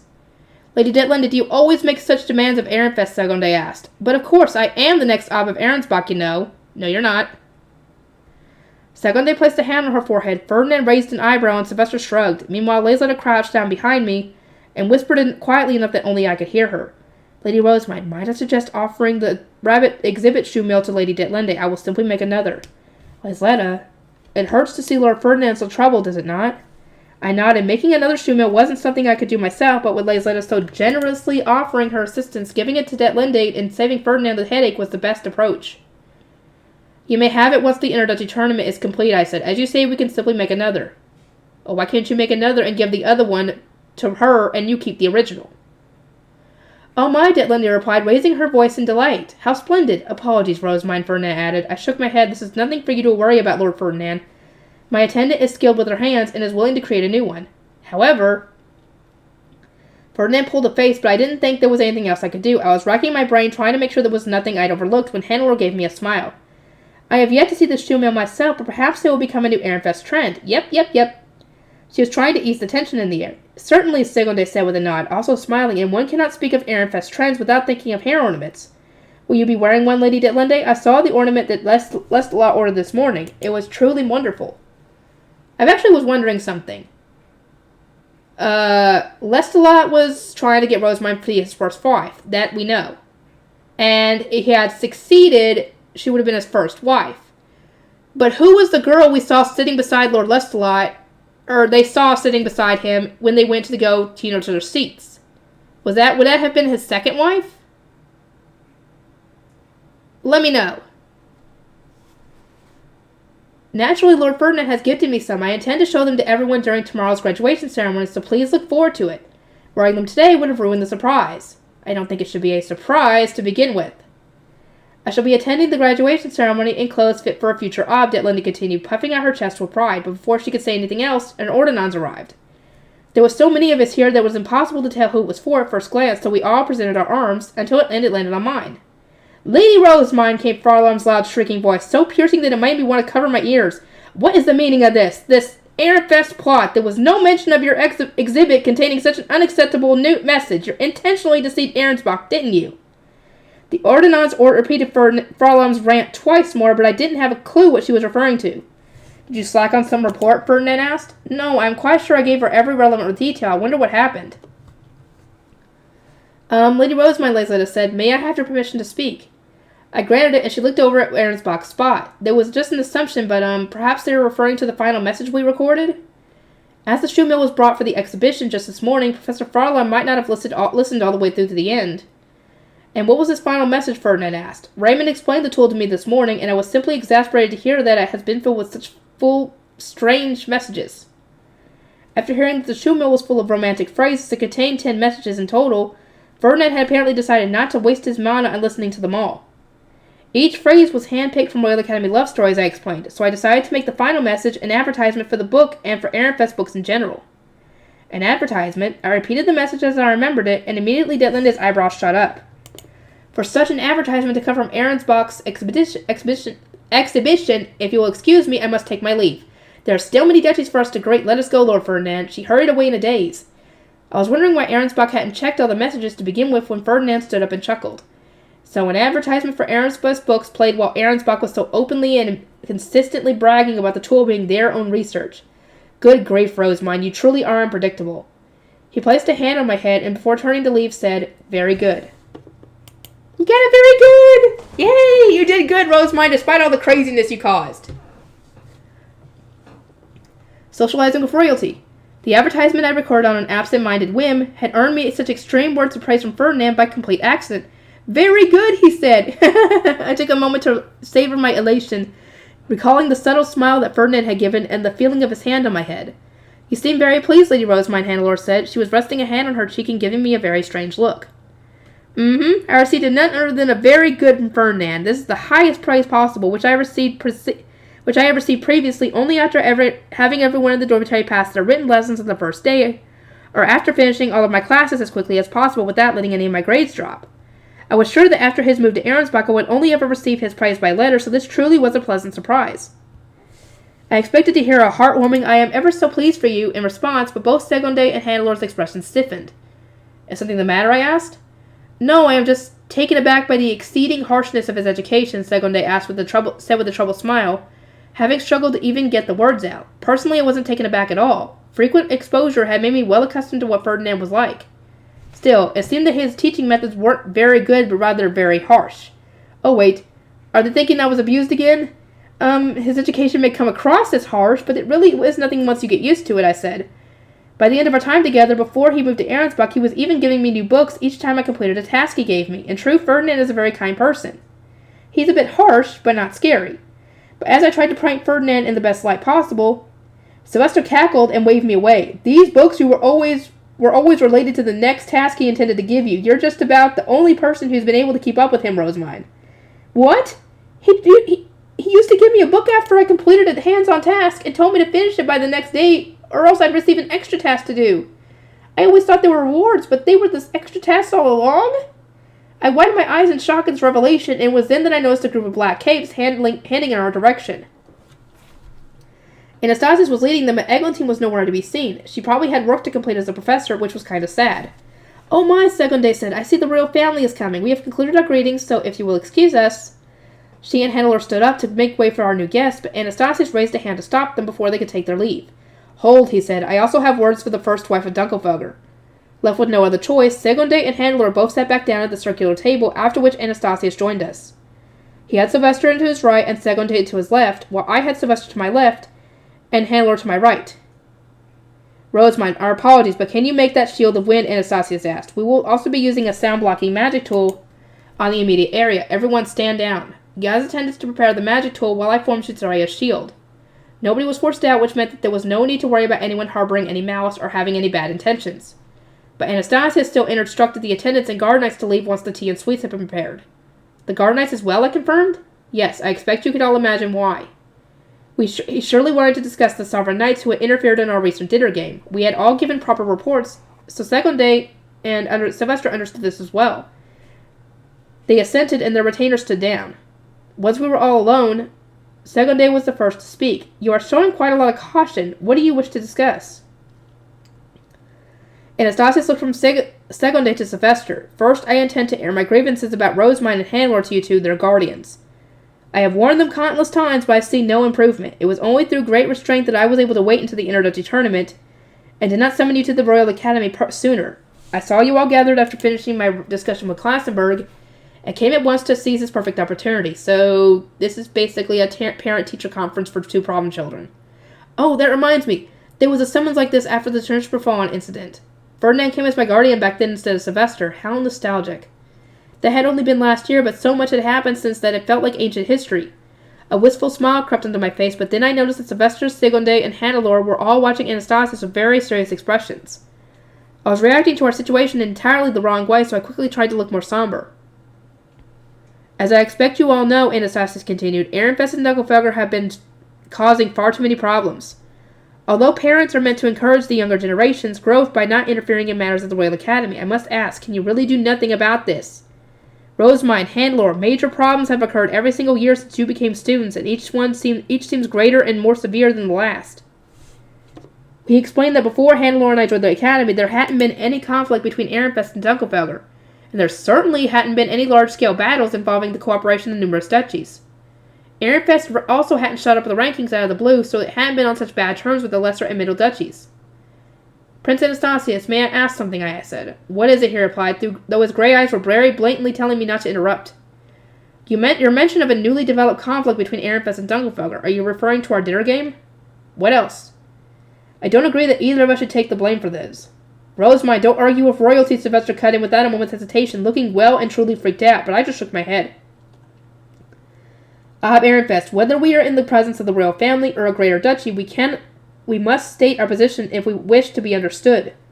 Staying silent will only bring misconceptions from which negative rumors will spread. We should clear the air before that can happen, and while it may not be obvious, I turn my eyes on those present.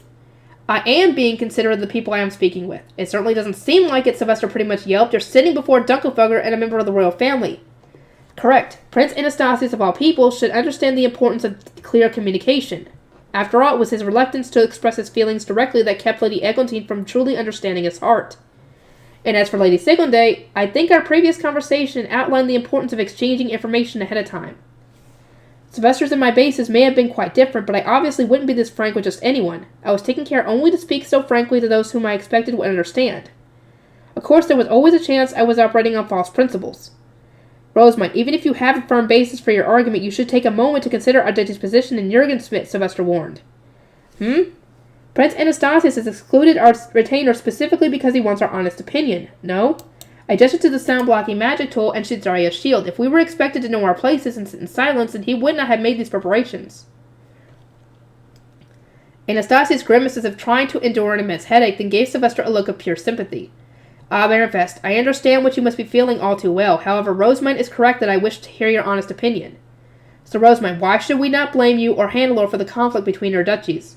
Because neither one of us has ever expressed a desire to play Ditter. Isn't that right, Lady Hannelore? Hannelore recoiled upon hearing her name, then nodded over and over again. Yes, I did not want to play Ditter. You recall what happened when I was a first year, do you not, Prince Anastasius? Lord Lestelot sought me out because he wished to acquire Schwartz and Weiss for his duchy. Then it was Professor Roffin who said we could resolve the matter through Ditter, was it not? We had played Ditter again when I was a second year, but that was Ob Dunkelfelger's fault. He had stubbornly maintained that we would need to play against them during the Interduchy tournament if we wanted the rights to print Dunkelfelger's history book, which had ultimately resulted in a duel between Ferdinand and Heischitz. Those printing rights were important to me, so I was glad we'd secured them in the end, but I would have much rather resolved the issue verbally. And of course, this year, Lestelot had gotten in my face and demanded that I cancel my engagement, even though it had already received the king's approval. He had even threatened to use Dunkelfelger's influence as a top-ranking Greater Duchy to pressure our Ob if we refused. If you wish to blame someone, then blame the men of Dunkelfelger for using their position to twist my arm, I concluded. Lady Hannelore and I have been helplessly swept along from the very beginning. Anastasius gave Segonde an indescribable look before turning back to me. Refuse any such request next time, he said weakly. I will. In the past, I was following the advice I was given to never defy the top-ranking duchies. But Lady Segonde has given me her permission to refuse any further dinner requests. You may rest assured, Ehrenfest will never play again. I puffed out my chest and smiled at Sylvester, expecting him to be just as pleased about this development, but he was frozen in place with his hands on his head. It made no sense. We had permission from the royal family to refuse any future dinner games. Furthermore, I continued, still addressing Anastasius, I wish to put forward a request not just for Ehrenfest, but for every low-ranking duchy.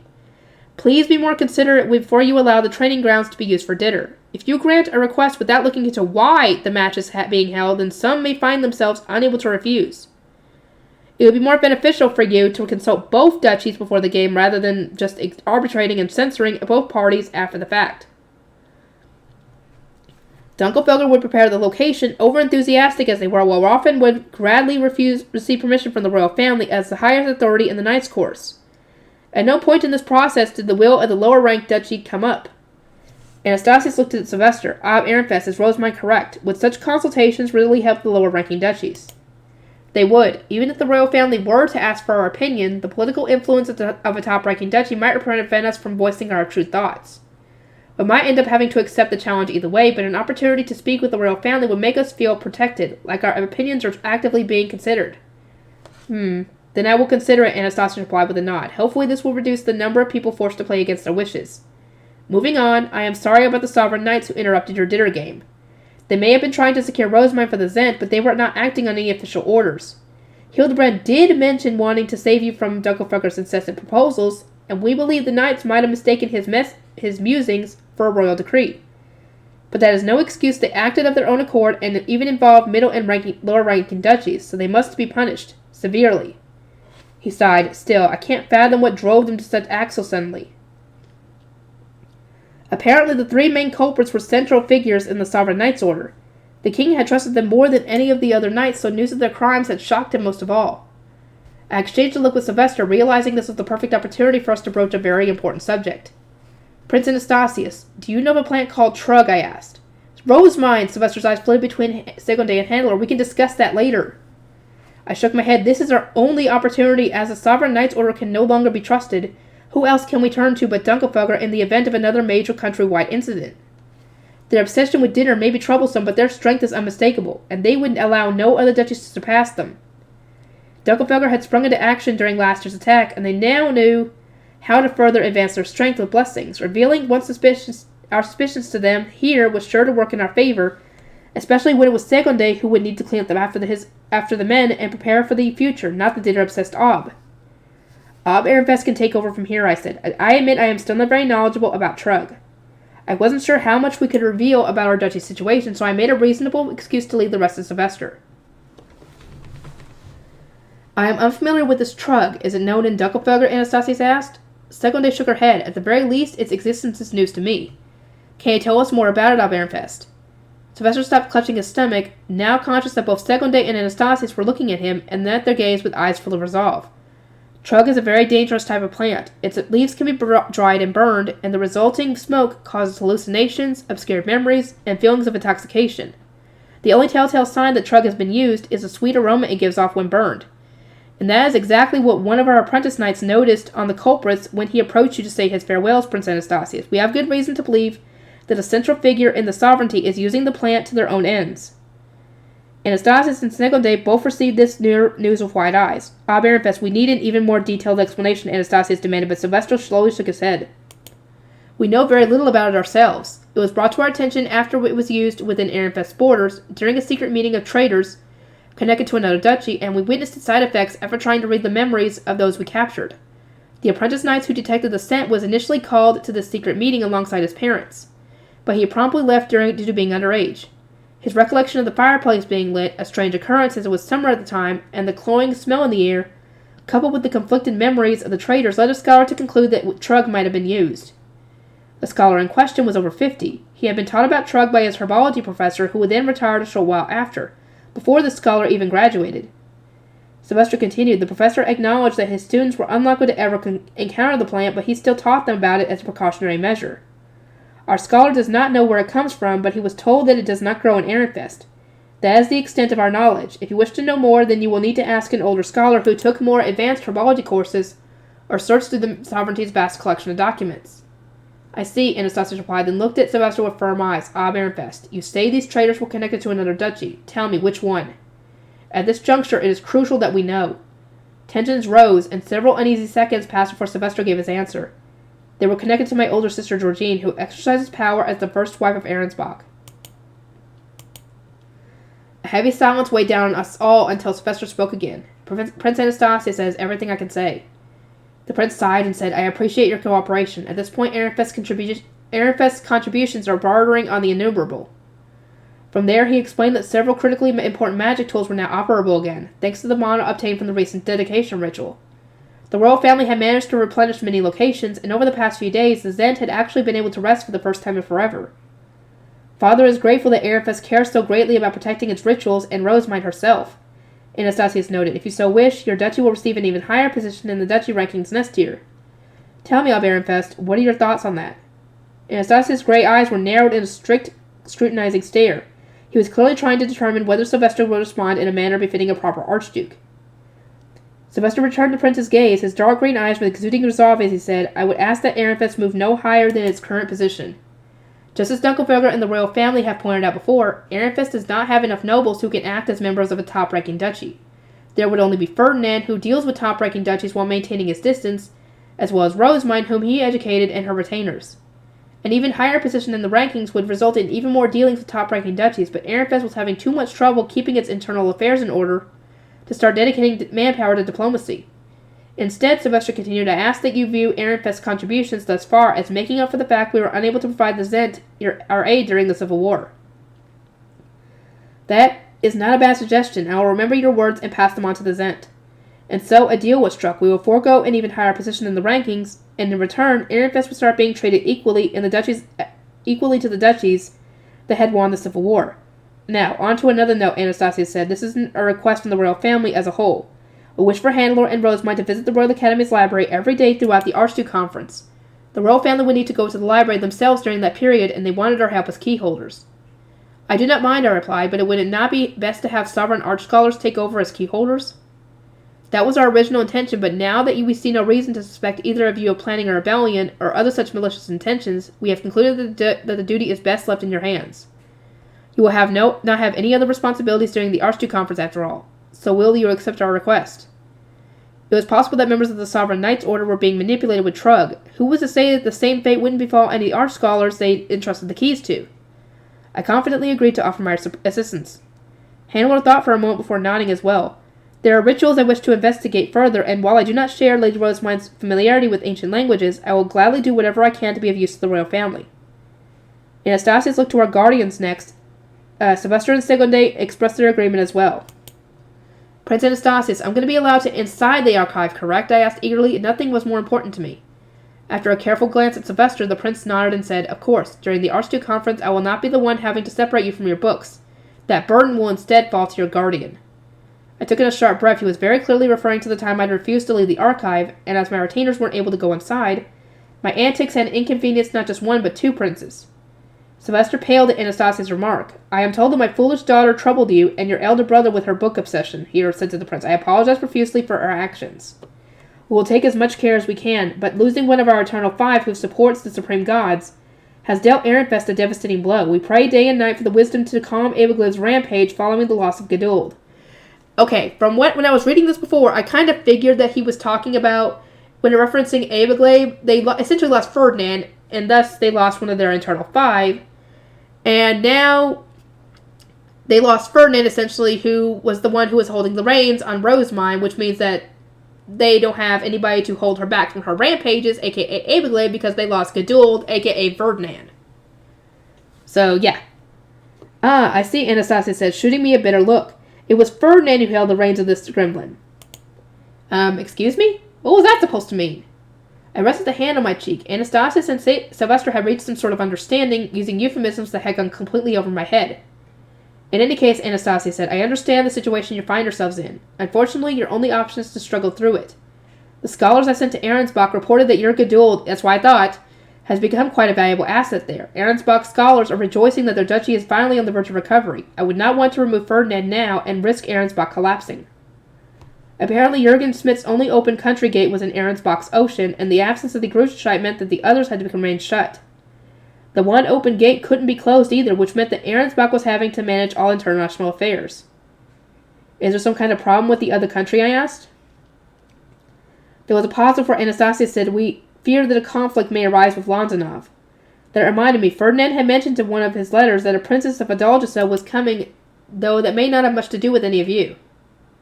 He was right. It wouldn't have much to do with me or Ehrenfest. Ferdinand, however, was a seat of Adalgisa. He was also in Ehrensbach, which was responsible for the handover, and as Ferdinand was important to us, we weren't entirely unrelated to the matter.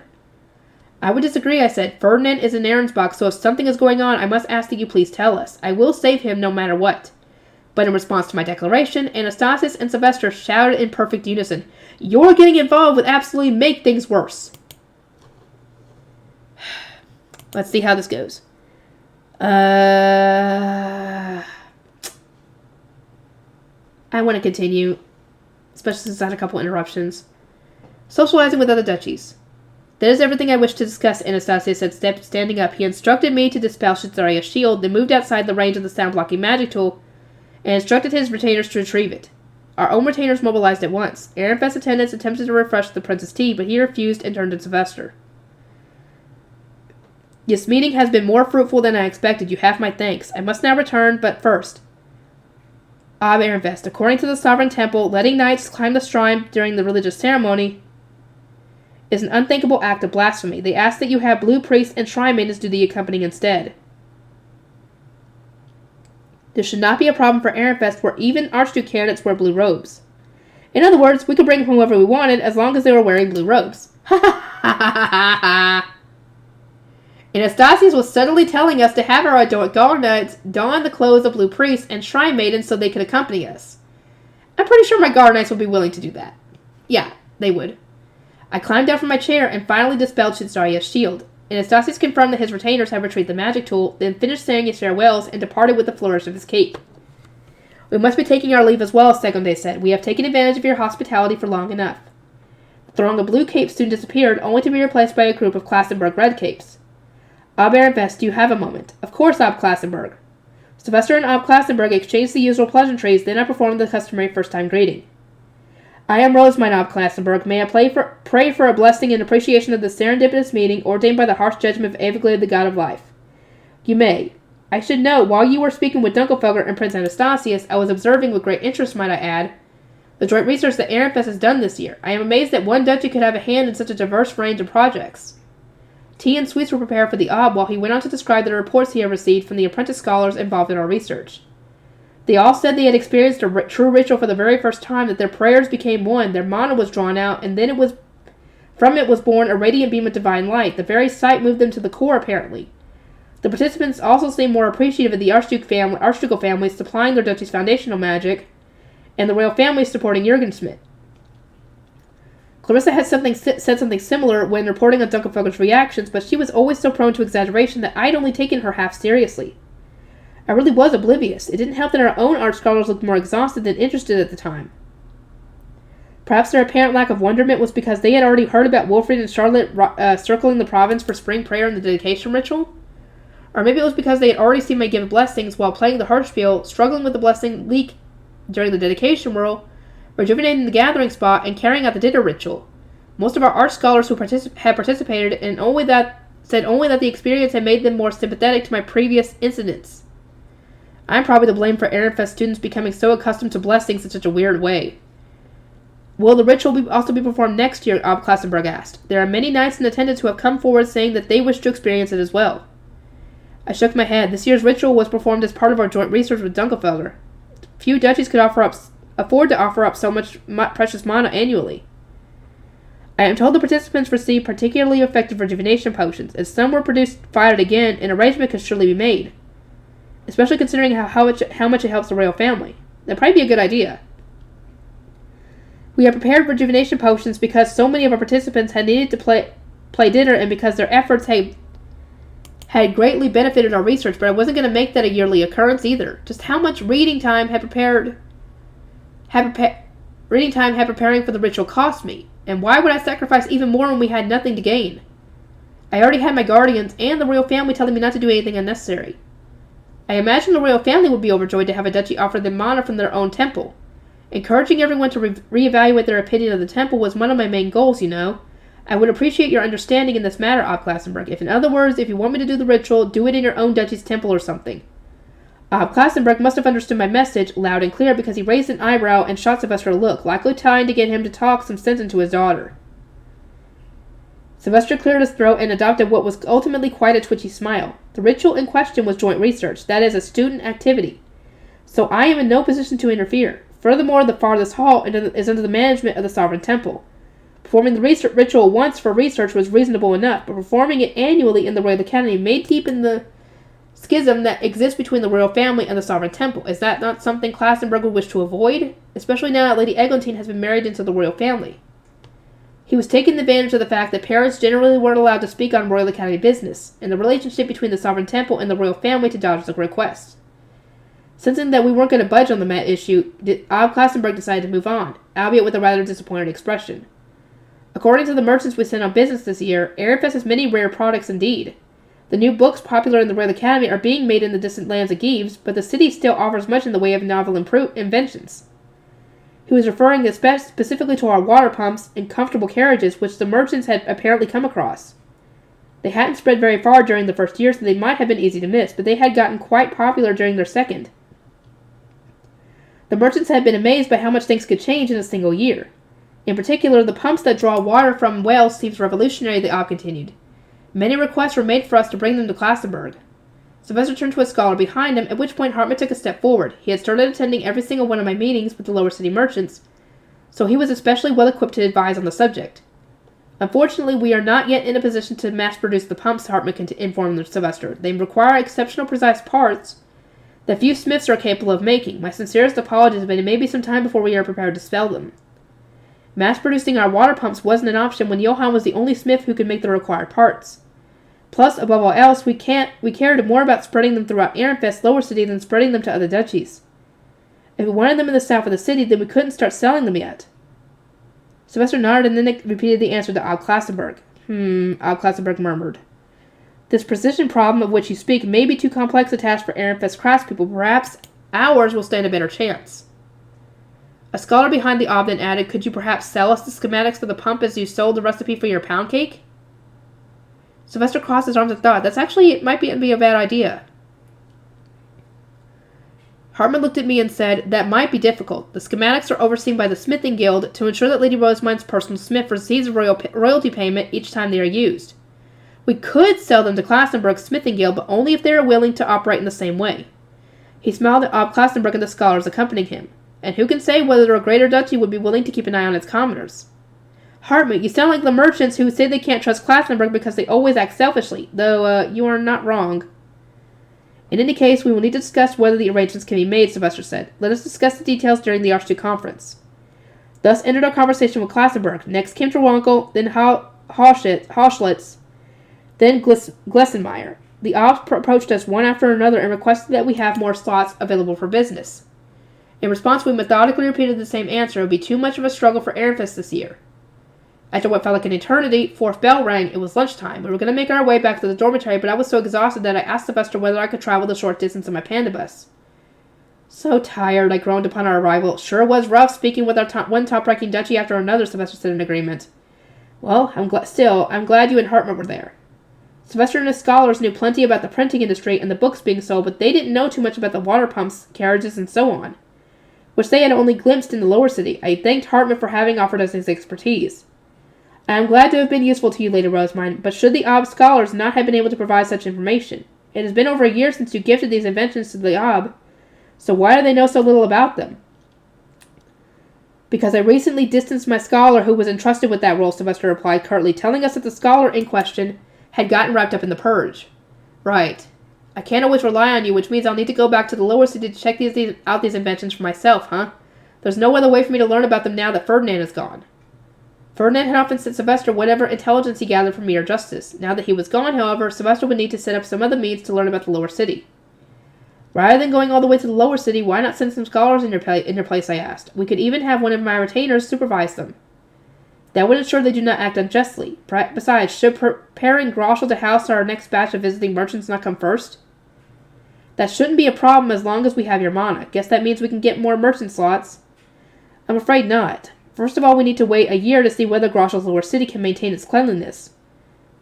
Inns also need to be established and their staff trained as capable hosts. There absolutely needs to be a preparation period. I could rely on the soldiers in Gutenberg's to keep Ehrenfest's lower city clean, but I didn't have any connections like that in Groschel.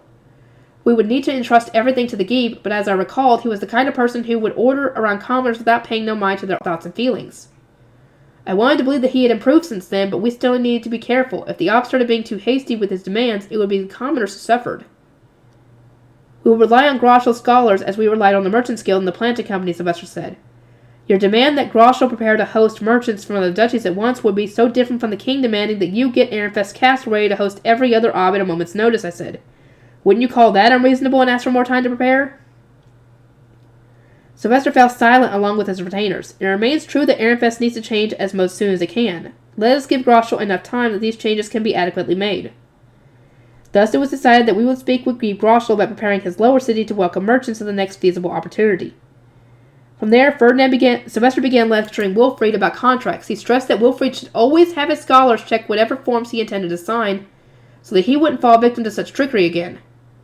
Lord Lestalot swore to the gods that he would give up on Rosamund if we wanted bride-taking dinner, so I thought he would give up on canceling the engagement unconditionally.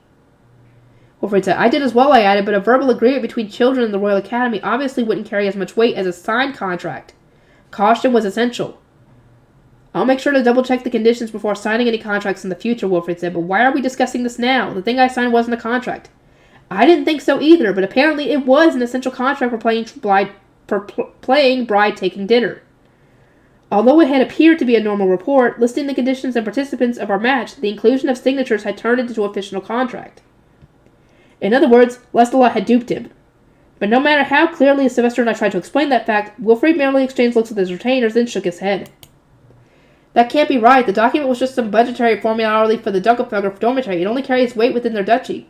But as soon as you signed that paper, it became a contract, Sylvester said. That can't be true. No way could that paper function as an interduchy contract. It wasn't official. Aren't you the one who taught me that, Rosamund? He glared at me blatantly frustrated, as if I'd trying to ask, did you teach me a lie? I taught you that, I replied, unsure what he was referring to. Yeah, you said parchment from the Parchment Guild absolutely has to be used for paper contracts. Or proper contracts. That cheap Ehrenfest paper is only used for notes and reports. You told me to be careful, since any agreements not written on parchment wouldn't be officially recognized. Ah, Sylvester and I exclaimed in unison. That's why neither of us recognized it as a contract during the tournament, even with the signatures. At a glance, the sheet had appeared to be a report, but that was because it had been written on Ehrenfest paper instead of parchment. Lord Lestalot said it was just a financial document, and we checked that for ourselves, right, Ignaz? Yes, my lord, we confirmed that the document was in regard to budgetary matters. Lestalot had wanted to form a contract that would give him an advantage over Ehrenfest, which was why he had intentionally misled us. Wilfrid, upon seeing that the apparent budgetary document was written on plan paper, had merely been concerned about whether others would consider it valid. Ignaz exclaimed, during our first year, only students from Ehrenfest worked with that kind of paper, and we received strange looks while using it in the library. During our meeting with Lord Lestalot, we were simply overjoyed to see that now even Dunkelfelder was using it for important documents. He slumped over, looking ashamed of his own carelessness. Meanwhile, Wilfrid was looking worried. Dunkelfelder's apprentice scholars appeared to have only Ehrenfest paper on them, so maybe they didn't know it can't be used for official contracts? In contrast, our scholars always carried both kinds of paper, since we never knew when parchment might be needed. I turned to Sylvester. You made it clear when signing those sales deals at the Archduke Conference that cheap Ehrenfest paper can't be used for contracts, right? Of course, it was an important condition for those parchment guilds, too. But for Dunkelfelder to have brought out some out of the contract, they must not understand. We would need to remind any duchies we did future business with as well. I nodded and said, in that case, let us send an ordinance to Dunkelfelder. Before lunchtime ends, of course. Directly informing them of their mistake during the tournament might have been too rude. I signed the documents, I'll send the ordinance, Wilfrid said. He got Ignaz to assist him, then glanced back at me and added, I'm not that incompetent. Have a little more faith in me, Rosamund. My apologies, dear brother. And ordinance returned not long after. We thank you ever so much for informing us, Lord Wilfrid, came Handler's voice. We'd really take care in the future. In the background, we could just barely hear Singlede say, What do you mean you used it all for your art? After clearing up these misunderstandings, our conversation settled down and turned to Ehrenfest joint research projects. My first question was how the demonstrations had been received. We of the Archducal family had been too busy hosting visitors to check for ourselves. Marianne leaped at the chance to speak, her eyes positively sparkling. She explained that Gundolf had stopped by to see how Ehrenfest was presenting its work with Jawankel, and been very taken aback when he saw magic tools that hadn't previously been part of the research. He was very surprised when we explained that we made the new exhibits based on your ideas, Lady Rosemont. He said that he never expected us to take the same idea and use it to create competent magic tools and demanded so little mana. Both of our duchies had created the same kind of product, portable music players that relied on the unique properties of effing paper, but we had taken that idea in a completely opposite direction. Furthermore, Marianne continued, he commended us for having kept such impressive inventions hidden from him and praised us for our growth. Specifically, he had said it was common practice for researchers to keep the important details of their research secret, and that by doing this and taking him by surprise, Ehrenfest had managed to prove itself. He said that he absolutely wanted one of the magic tools that made books return to their rightful place for his laboratory. Ignos and the others reported the other reactions we had received. Professor Gundolf asked us many questions about our grass, Feline said with a strained smile as she thought back to their conversation. The graphs we had used weren't anything too complex. They were probably no more complicated than what was covered in grade school, so I'd assumed that anyone who saw them would immediately understand. But as it turned out, nobody had visualized numbers like that before. Gundolf's first reaction had been to disregard the research itself and focus entirely on how we were presenting it. Feline ended up explaining the joint research while I explained the graphs, Broderick said. He had initially been speaking with Gundolf and Gundolf alone, but more and more professors and scholars had tagged along until it was like Roderick was teaching his very own class. Very uncomfortable experience in his words. Those from Jawanko had intend to use graphs for their research next year, Roderick concluded. They also expressed a very strong desire to do research with you personally, Lady Rosemont. I am glad you did such a good job explaining everything to them, Roderick, I said. There was still many other kinds of graphs we could slowly introduce over time. While Feline and Roderick were giving their presentations, Muriella had been circling around the arena and viewing the other duchies' research. Dunkelfelger's presentation will end with a live demonstration of the ritual at the end of dinner. She noted most adults didn't know anything about such matters, so Lady Clarissa said they would decide to just show everyone the dance. Once the students were done playing dinner, Dunkelfelger's adult knights would perform the ritual, play dinner, and then show everything up to the returning mana part of the ritual. Dunkelfelger was really getting into it. That sounds a lot like a performance, I said. Even the Dunkelfelger students were good dancers, so the adults must have been amazing.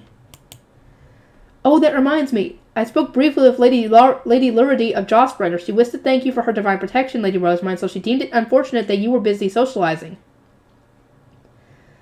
Jawspreader the 10th was definitely at the bottom of the duchies, high enough in rank to move around socializing in the first half of the Interduchy tournament. If one considered the duchies around it, Luridy definitely wouldn't have been able to intrude upon conversations involving royalty and top-ranking duchies.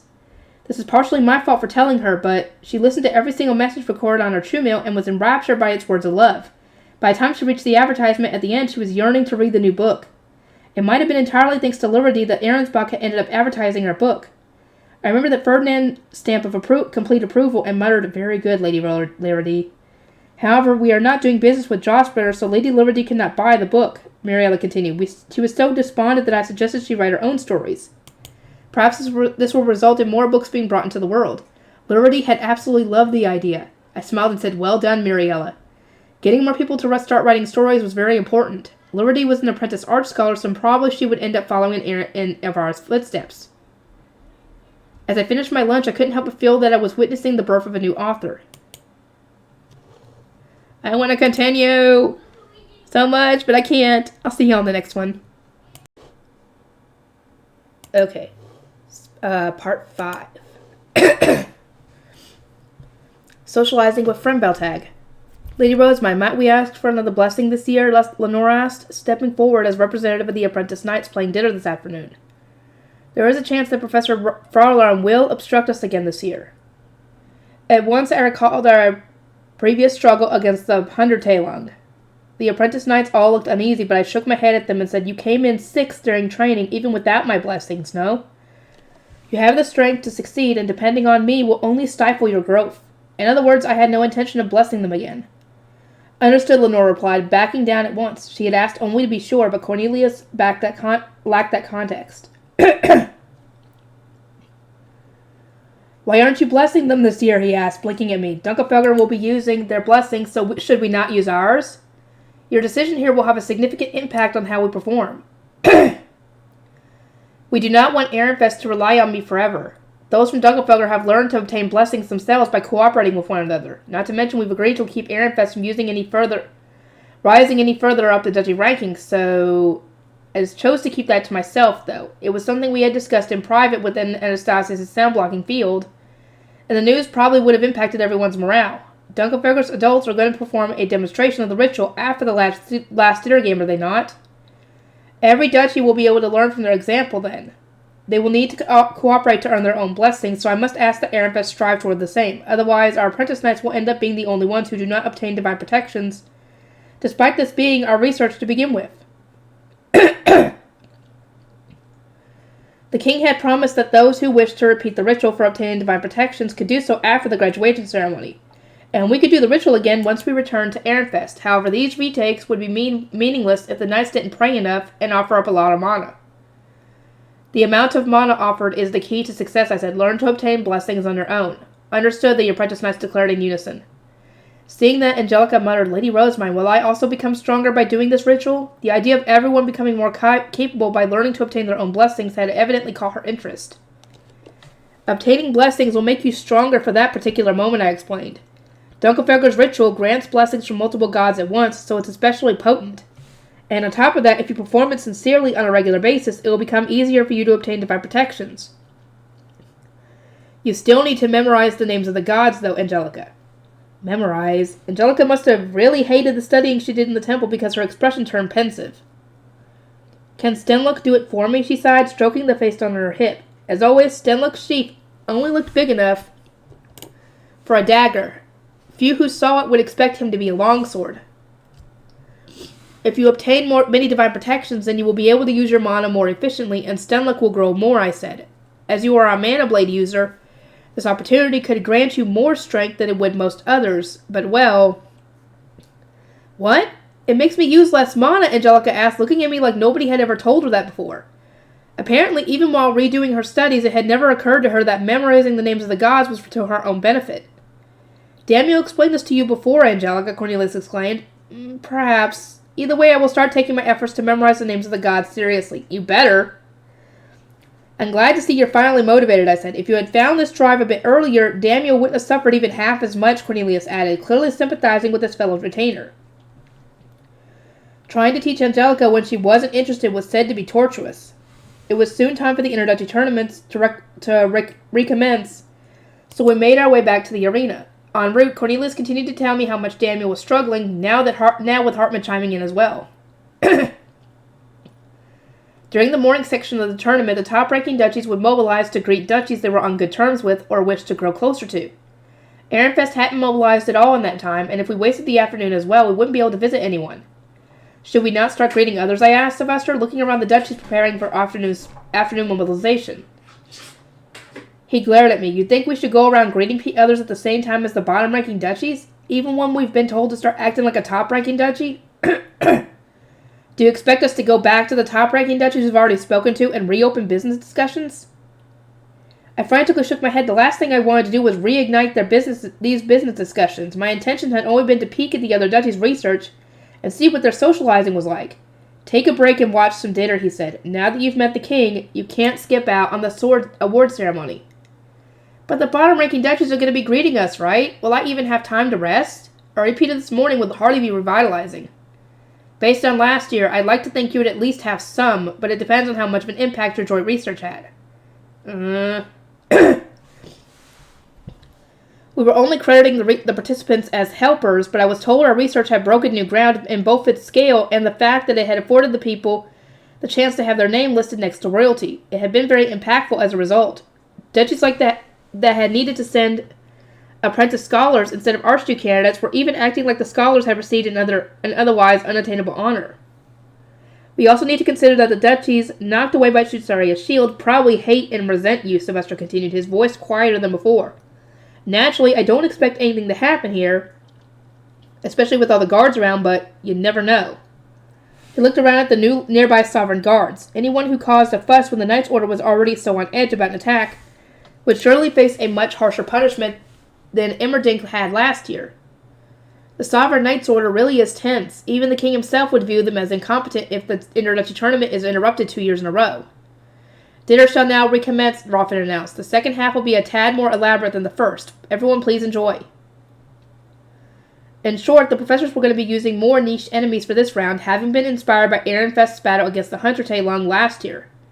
They believed it was also important to know how to deal with rare Fabies upon encountering them. This will put Ehrenfest at a significant advantage, I said. Last year's Hunter Taelung spurred everyone to study hard in case Professor Farlam attempted another trick.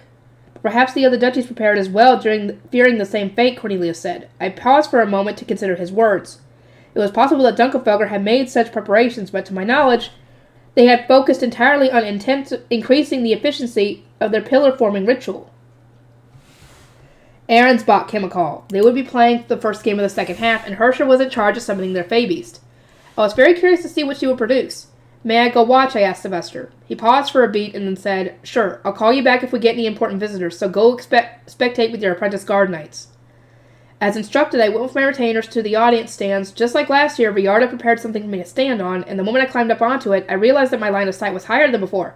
I'm growing! Yay! She's growing! That's great! I hate that she still looks like a child. That would suck. I watched the grounds below, still smug that I could see more than last year. The light violet capes were all standing in position while Hersher produced her staff and channeled Mana into a magic circle. The circle flashed, and atop it appeared a massive Taufrost. A Taufrost, I exclaimed. You recognize it, Lady Rosemine? Angelica asked. Well... I gave a vague nod. They were the frogs I had encountered when collecting ingredients for my Derive. I couldn't give any details since that hunt had been a secret, but I remembered our battle well. They even split apart when attacked. Goosebumps rose all over my skin as I remembered the tiny, warty frogs raining down on us, and have I almost been swallowed by it alongside Bridget. They have similar attributes to the Hunter Talung from last year, I explained. It was clear that Arensbach's apprentice knights were unsure what to do with this new foe. To make matters worse for them, this was speed dinner. Their floundering was causing them precious time. The knights eventually decided on a preliminary attack, but it didn't appear to do much damage. Weaker blows were just reflected back at them. Let's do it. Right. They must have sensed that their efforts were going nowhere because two apprentice knights started directing mana into their swords, which began glowing all sorts of colors. They were going to strike the Taufrost with a massive attack. Everyone else readied their shields as the two apprentice knights swung their swords, unleashing attacks of all the hues of the rainbow. So there's more people who are omni-elemental, or at least have more elements. Wow, okay. Two beams of mana swirled and twisted toward the Taufrost, then erupted in an ear-splitting explosion that caused a shockwave. We did it! Not yet, the circle's still glowing. The magic circle would fade when all the Fey Beasts were dead, but it was still shining. One knight honed his senses, conscious that the battle wasn't over yet, only for a deluge of tiny Taufrost to rain down all over the arena. Get all of them! Don't let a single one! The apprentice knights began flying all over the place, killing as many of the tiny Taufrosts as they could. Their targets, being small, made them easy to defeat, but it also made them hard to find, especially when they were spread over such a wide area. This is the same situation that Ehrenfest was in last year, I mused. Professor Hersher's revenge, perhaps. This is still a much easier battle, Lenore said. Hunter Talungs must be reduced to their smallest size before they can be defeated, and they refuse with ease, but these are not concerns when fighting Taufrosks. Judith nodded. If she was trying to get revenge, she should have given them a Hunter Talung too. That thing was a real pain. But Hunter Talungs are native to Arensbach, Matthias added. We can conclude that she chose a Fey Beast that shares its attributes, but is still unfamiliar to the students. Everyone was satisfied with that explanation, and we all returned to watching the match. From the look of things, it'd still be some time before they eliminated all the frogs. Lady Rosemine came Lesla's voice. She had just come over. The Ob is calling for you. Friend Beltag's Archducal couple has arrived. Please return to the socializing spot. As I went to inform my guard knights, I noticed that Hartman was no longer with us. Even as I looked around, he was nowhere to be seen. Oh, I said, I don't see Hartman. He went to greet Clarissa's parents, Lesletta explained. Evidently, he had gone to see Dunkelfelger while I was watching the dinner match. Do you think he'll be able to convince them safely? There's no need to worry. Prince Anastasius and the first wife of Dunkelfelger have forbidden them from playing dinner, and their discussion will primarily focus on what to do if Clarissa forces her way into Ehrenfest alone. Hartman had to be ready in case the engagement was cancelled, and Clarissa went rogue, so there was a lot to be discussed, including how to contact her parents, how to return her, and what arrangements to make if a visit to Ehrenfest proved necessary. Lesletta continued, her parents have been at a loss ever since deducing that Clarissa's main interest is you and not her relationship. Upon arriving back at our table, we found Sylvester sitting with Friend Beltag's Archducal couple. Rosemine, he said, these are Ob, Friend Beltag, and my elder sister Constance. So this is Lady Constance, huh? She was Sylvester's second oldest sister, and was one of the rare few individuals whose personality I already knew, even though this was our first encounter. After all, in Royal Academy love stories, she had played a major role in mediating her brother's romance. Her facial features reminded me more of Sylvester than Detlinde or Georgine, and she was even giving me the same intrigued look that Sylvester had given me when we first met. They weren't completely alike, though. Constance might have resembled the previous but she had blonde hair and blue eyes. Beside her was Ob Frembeltag, who looked so much like Charlotte that one might have assumed he was her father. He had a kind expression on his face from what I could see. I knelt in front of our two guests and performed their first greetings. I am Rosemine. May I pray for the blessing and appreciation of the serendipitous meeting ordained by the harsh judgment of Aviglabe, the god of life. You may. Once I was done and seated, Frembeltag looked at me with a gentle smile. We always came here during the Inter-Duty tournament, but this is our first time speaking with you. Rudiger is sad that you two so rarely get to meet, Constance added, likewise smiling. There is so much about the temple and religious ceremonies that he wishes to discuss. My impression of Rudiger was reasonably positive. He had called for me to be allowed to attend the tea parties for cousins, plus he had apparently gone to the temple and helped improve his duchy's harvest. Had I not returned to Ehrenfest for the dedication ritual, I surely would have spoken with him more than Detlinde during our tea party. I cannot see Lady Florencia here. Is she not feeling well? Constance asked in a hushed voice, paying close attention to her surroundings. Florencia was Frembeltag's younger sister, so not seeing her here was a natural cause for concern. That is not something I can make public yet, but it might be important for you to know. In truth, she has started to show signs of pregnancy. Oh! She's pregnant! Yes! Rosemine's gonna get a new sibling! Maybe. Oh, boy! So that's why she fainted. Surely it wasn't the messages that was causing it, it was just the condition. So we are being more careful with her health. We are keeping an eye on her for now and plan for her to participate tomorrow if she feels well enough, but... What? I exclaimed in my eyes wide. That revelation had come out of nowhere. Sylvester glared at me and said to keep quiet. Nobles generally kept their children a secret until they were baptized, and on the rare occasion where they did tell someone sooner, it surely wasn't during the Inter-Duchy tournament. I was glad to have a new little brother or sister on the horizon, but I couldn't celebrate here. Instead, I settled for wiggling in my seat, my hand clapped over my mouth to keep all the things I wanted to say from spilling out. A new little brother or sister? Now I've really got to make more black and white picture books for babies. I've gotta! While I was starting to get baby fever, Constance looked at Sylvester in exasperation. A pregnancy now of all times. Do you truly intend to take no other wives? I acknowledge your dedication to loving only Lady Florencia, but you are both too old and your duchy is too high ranked for you to continue this little fantasy. How long will it be until you grow up? She had suddenly become the embodiment of an older sister chastising her little brother. It wasn't intentional, Sylvester responded with a sulky pout. It just happened. I expect this is my best gifts, divine protection, bestowed upon me so that I don't need to take a second wife. You always cling to the most convenient interpretation, Constance sighed, resting a hand on her forehead. Frembeltag gave a wry smile. I, for one, am relieved that you still care so deeply for Florencia, even with your duchy's new ranking.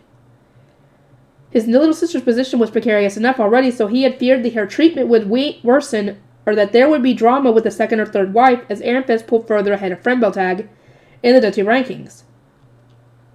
I heard that Lord Vertiger is participating in Frembeltag's religious ceremonies, I said. But how exactly is your duchy faring? Frembeltag had decided not to play Ditter against Dunkelfelger, so none of their students had participated in the dedication ritual. I wanted to know how they were doing since, unlike other duchies, they had participated in rituals on their own. Our harvest improved considerably after Rudiger started performing the temple ceremonies, so we have since been having other Archduke candidates and their retainers accompany him. While the Giebs actively fill the chalices to enrich their lands as much as possible, and thanks to your joint research with Dunkelfelger, we will likely be able to perform the rituals more efficiently. That's wonderful to hear, I said, but did you not face a lot of resistance when you proposed that Archduke candidates start entering the temple and participating in rituals? Our dedication ritual here in the Royal Academy taught me that the temple is looked down upon all over the country. It was disfavored in Frembeltag as well, Constance said with a smile. However, our situation was dire enough that we were willing to try anything to improve things. Anything. Frembeltag smiled as well. Constance was the first to accept Rudiger's suggestion. Those with Ehrenfest blood made the most surprising decisions at times, such as assigning one of their Archduke candidates to be the High Bishop, or having their own children perform temple ceremonies. And with your trend of doing one new thing after another, Lady Rosemine, I must conclude that you were the quintessential Ehrenfest Archduke candidate. He went on to explain that Frembeltag's temple was being reformed so that nobles could enter and everyone could find themselves more at ease there. Distaste for the temple has certainly gone down since the royal family performed their religious ceremony, Constance said. We believe this might be a good opportunity to teach the nobles of duchies that lost the Civil War to participate in their spring prayers and harvest festivals. Frembeltag's previous attempts to convince them had proven unsuccessful, but the newfound interest in religious ceremonies would surely make them more willing to listen. Perhaps next year, she continued, Ehrenfest could do research with Frembeltag. Our duchies could examine changes in the duchy's crop yield after sending its Archduke candidates around its central district, and having them participate in spring prayer and the harvest festival. Our own harvest has increased 2 years in a row, so I'm convinced that our findings will be worth spreading far and wide. What do you think, Sylvester? Research is done by the student's sister, Sylvester replied with a half-smile. What do you think, Lady Rosamund? She asked me, her blue eyes brimming with anticipation. Frembeltag and Ehrenfest were the only duchies that had witnessed the effects of one's Archduke candidates touring their central district. I didn't mind the thought of our duchies collaborating if we provided evidence that this technique resulted in a greater harvest. Then we can motivate more duchies to reform their temples. But I wanted to dedicate my time to researching new magic tools for my own library. This is my only uninterrupted year in the Royal Academy, I said. Thus, it would be better to have Wilfrid or Charlotte lead the research instead. I will provide what assistance I can from the side. In that case, you must speak before Lord Wilfrid and Lady Charlotte at once. Do excuse us, Lady Rosamund. And so, Frembeltag's archducal couple went to Wilfrid and Charlotte's table. I watched them go, then whispered to Sylvester. Lord Rudiger has been frequenting the temple for some time, but as soon as the royal family changed public perception of religious ceremonies, they chose to propose this research that only they can do. Frembeltag may have dropped in the rankings, but it sure is a former top-ranking duchy. Frembeltag has always been a smart one, he muttered in response. Once their harvest is more stable and their population recovers, they'll climb back up in no time. We'll need to bring our nobles up to speed so we don't lose our own position in the process. Dinner and Dunkelfelger's demonstration. Ehrenfest, the apprentice knight, said, We are up next. It was almost time for Ehrenfest to play dinner, so Sylvester and I got up from our table and went to the audience stands. Knights wearing Glissenmeyer's dark brown capes were flying around still partway through their match. I wondered what some babies were fighting, and then I saw 5 yellow spiky balls bouncing around the arena. The heck are those? Sylvester asked, glaring down at the arena. Tonaldales, I replied. They're those cursed things. They were fake creatures, fake fish, that reminded me a lot of a pufferfish or a sea urchin with a tail. I still clung to that bitter memory of not being able to eat any during the fish dissection due to their meat being full of poison. Isn't this an easy win? Sylvester asked. They don't seem very dangerous, especially in such a big arena. Not at all, I replied. They shoot their long, thin, poisonous spines in all directions, so they're very dangerous if you don't know the right countermeasures. The apprentice knights watching the match all nodded in enthusiastic agreement. These knights of the ground over there were taken out by the first attack, I continued, pointing. The others could stay far away and wait for the Tonadales to suffocate without water, or they could surround them with shields of wind until they finished shooting off their spines, but neither approach is a quick one. Our knights watched with stiff expressions as the Glissenmeyer knights struggled with the Tonadales. They really didn't want to face an unfamiliar fey beast. Lenore, who was in charge of operating intelligence, looked no less uneasy. What will they summon for us? I never thought I would feel this tense about playing in the Interduchy tournament, she uttered. But before she could say much else, Glissenmeyer complete. Next up, Ehrenfest. In response to Roffin's booming voice, Ehrenfest's apprentice knights climbed onto their high beasts and went down to the bottom of the arena. They flew once around the perimeter of the grounds, their dark yellow capes flapping behind them before settling into place. Gundalf stepped forward. It seemed we didn't have Fraulein this year, which was good news.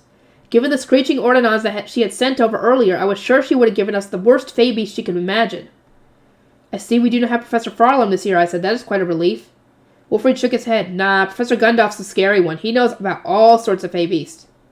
Lord Wilfrid is correct, Ignaz agreed. During our joint research, when he learned that paper can be made from fey plants, he began striving to learn as much about them as possible. Oh, great. Apparently, Ignaz had then needed to endure a round of very intense questioning about the fey plants found in Ehrenfest. He hadn't been able to answer very well, which had earned him a very exasperated, Are you at all invested in this research? Don't give them a Trombe to fight! They better not. Still, there sure are a lot of people watching this year, Wilfrid said. I gazed around at the audience stands. As he said, there were loads more spectators than usual, and they seemed a lot more excited, likely because the rare fey beasts of minor species that had appeared this far had produced continually unexpected results, and they couldn't predict what was coming up next. They wouldn't! No, they wouldn't! They wouldn't do a Trombe or something like that, because that sucks up mana. Just like a Ternishbefallen does. So there's no way they're going to do that. The sovereignty's already needing mana anyway. Those from Dunkelfelger were so eager to see that they were all crammed right up against the barrier. Even for adult knights, there aren't many chances to encounter fey beasts from other duchies, especially the less famous ones. They must be excited to see how these fey beasts they've never seen before are defeated. It was then that Gundalf activated the magic circle with his staff. It shone with an intensely bright light, then atop it appeared a huge vibrant tree covered in plenty of rustling leaves. Is that a fey plant? Of course, Professor Gundalf would be met with a very sharp criticism if he produced a normal tree. But it wasn't moving. Nor was it screaming like an effin, nor did it seem to suck up any mana like a trombe. Oh, thank God. By all accounts, it appeared to be a plain old tree, not even a fantasy one like a ruel. I wonder if it's going to sprout a face and start talking, because if not, this just looks like a normal tree. At this rate, I was starting to question whether it was a fey beast, a fey plant at all. I've never seen this fey plant before, I said. What kind is it? In my quest to make new interesting types of paper, I had gone around Ehrenfest asking our geeks what fey plants lived in their provinces. My knowledge about their fey plants about the duchies was very limited, though. Concerned, I squinted at Lenore, who was positioned at the center of the apprentice knife. She would be able to recognize it, surely. Everyone but Judith, form weapons for cutting branches, the same you use when hunting trombes, Lenore called. Archknights, start building up mana, in order. Alexis, make preparations. She was clearly and very confidently shouting instructions, so he must have known what they were up against. She transformed her staff into a halberd, and while filling with mana, continued, Judith, at my signal, hit the gumka with the most powerful magic tool we have. Gumka? What the heck is a gumka? As everyone knows, after it takes enough damage, it will extend the many branches hidden beneath its leaves. The process will take only a few moments. In that time, cut as many branches as you can, but take care not to touch them. They have thorns that will make your limbs go completely numb. Gumka? Isn't that the rubber tree? I'm sure Ferdinand told me about them once. They're like trombe, but you can't find them anywhere near Ehrenfest. Ignaz, Marianne, I said, since Gundalf produced a gumka, doesn't that mean they come from Drawanko, or do they grow somewhere else and he just happens to know about them? I would like to ask about obtaining some gumka bark. I thought about how they might have an answer since they had been working with Gundalf, but neither of them knew. Well, we'll ask him when we can. If this wasn't a game fey plant made from Gundalf's mana, I'll be shouting, focus on getting the bark, right about now. I want rubber! I gazed longingly at the gumka, contemplating all the wondrous things I could create if only we had rubber. But as I was lost in thought, Lizletta rested a hand on my shoulder. Lady Rosamund, you are leaning too far forward, and please take care not to appear too excited when you go to Professor Gundalf to obtain information. If you show as much interest as you are now, he will surely manage to steal much of our intelligence. She was right, there was a very real danger of that happening, but this was the first gumka I had ever seen, and it had stolen my heart. Please speak with Lenore before you ask Professor Gundalf, Lizletta continued. She knows enough to have recalled its name and how to defeat it. I am sure she is familiar with where it grows. You're right.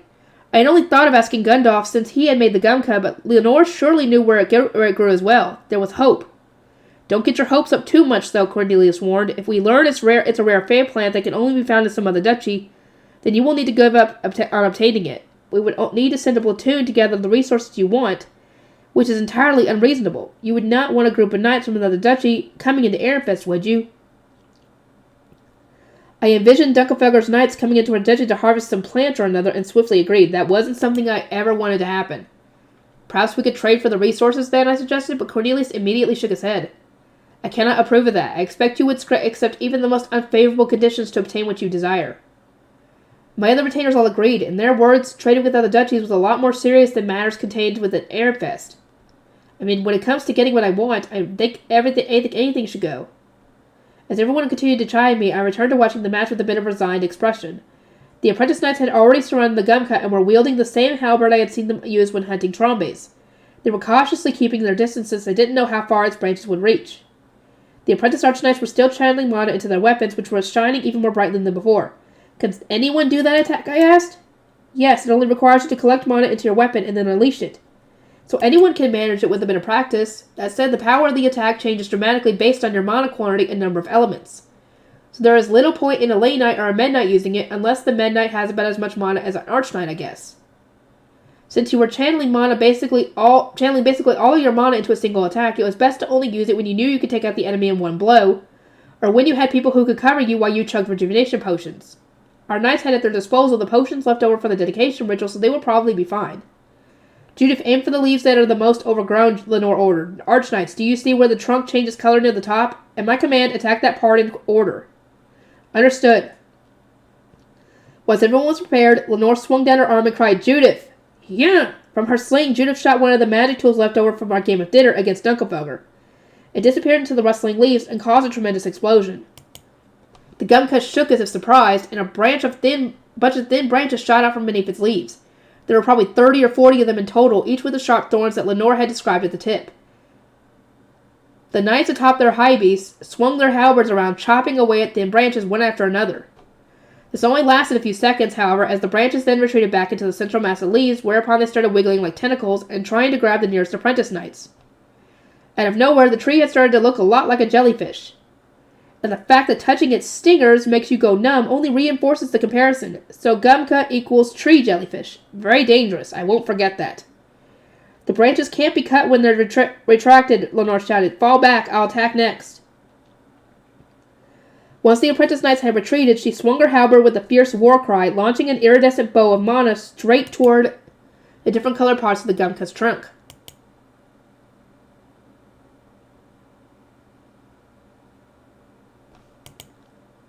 There was another explosion which caused the Gumka to shake violently, but there was no shockwave. Had the attack even done anything?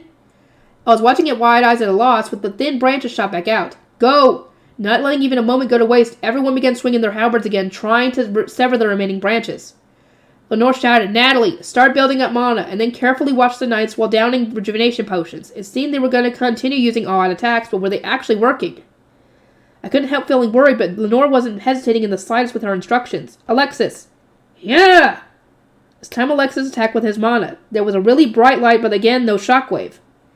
After weathering the blow, the Gumka shot out its branches for the third time. The apprentice knights attacked until they retracted, then backed away in preparation for the next all-out attack. Tragat, prepare. Natalie, go.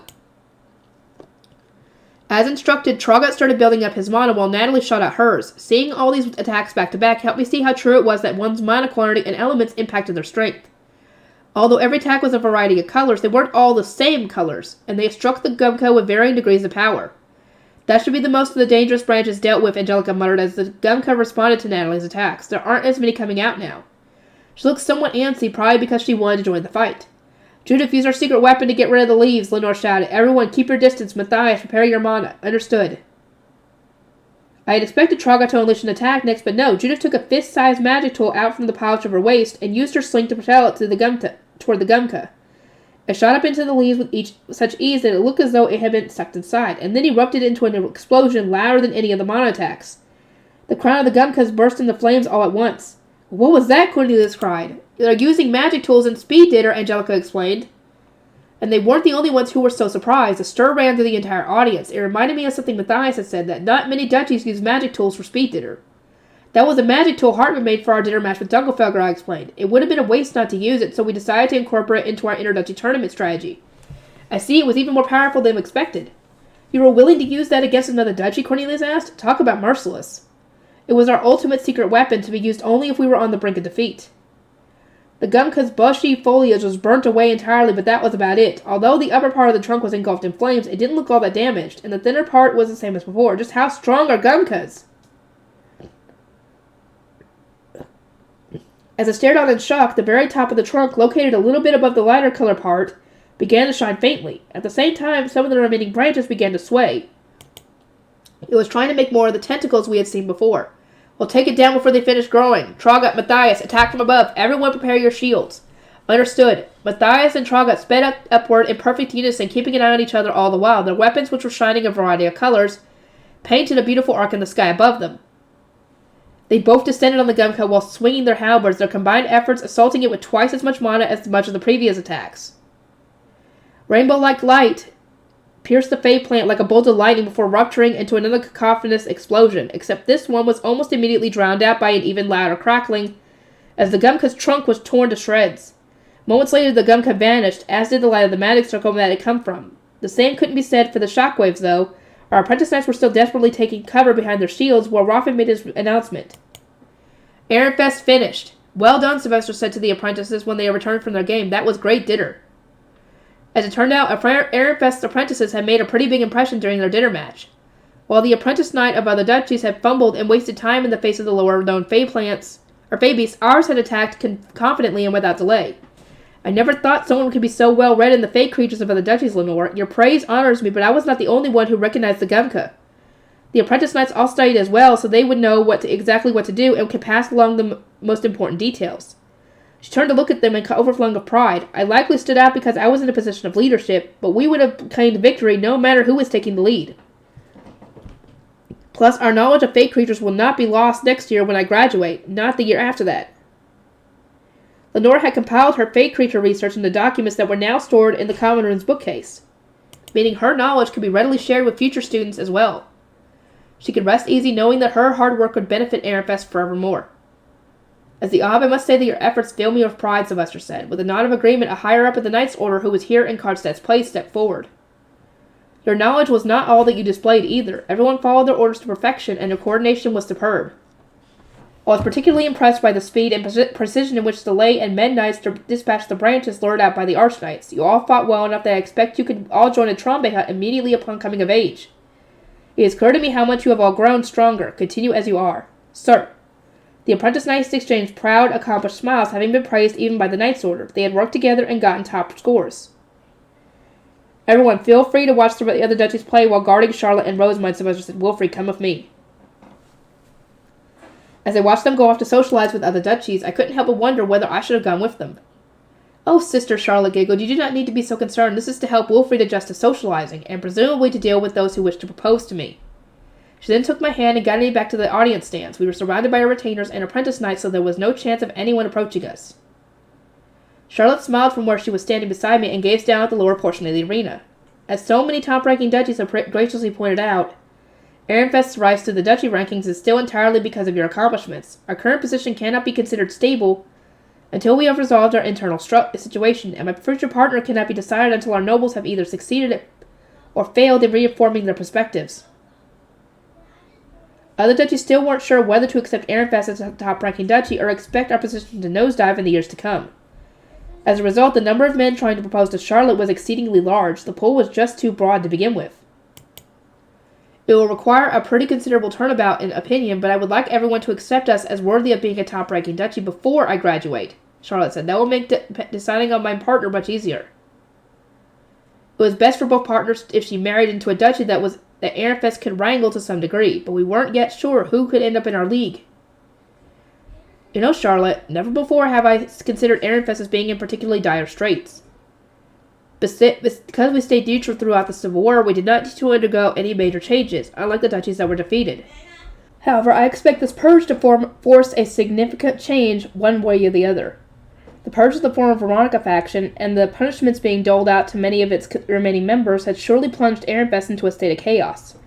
We needed to use this opportunity to reform our collective awareness and make things more efficient. However, I continued, this matter can wait until we return to Ehrenfest. For now, let us enjoy the rest of the introductory tournament. Yes, sister. We returned to watching the dinner matches and marveled at one unfamiliar fate creature after another. It made for a very enjoyable experience, and the educated apprentice knights taught me the proper method for defeating each summon. You all sure have learned a lot, huh? Cornelius said to the knights, impressed. Lenore must be an excellent teacher. Lenore grinned from ear to ear. She and Cornelius were giving off such boyfriend and girlfriend reunited at last vibes that for a brief moment, I thought it was a good thing that Daniel wasn't here to see them. Yeah, he'd be so freaking jealous. And so mad because he didn't have anybody. Oh, that reminds me, I said. Angelica, you came here to see how much Traga has grown, right? How was he? Some listened with bated breath, eager to witness a new Royal Academy love story tale in the making. How did Angelica see Traga now, after she had said that her partner needed to be stronger than Cornelius?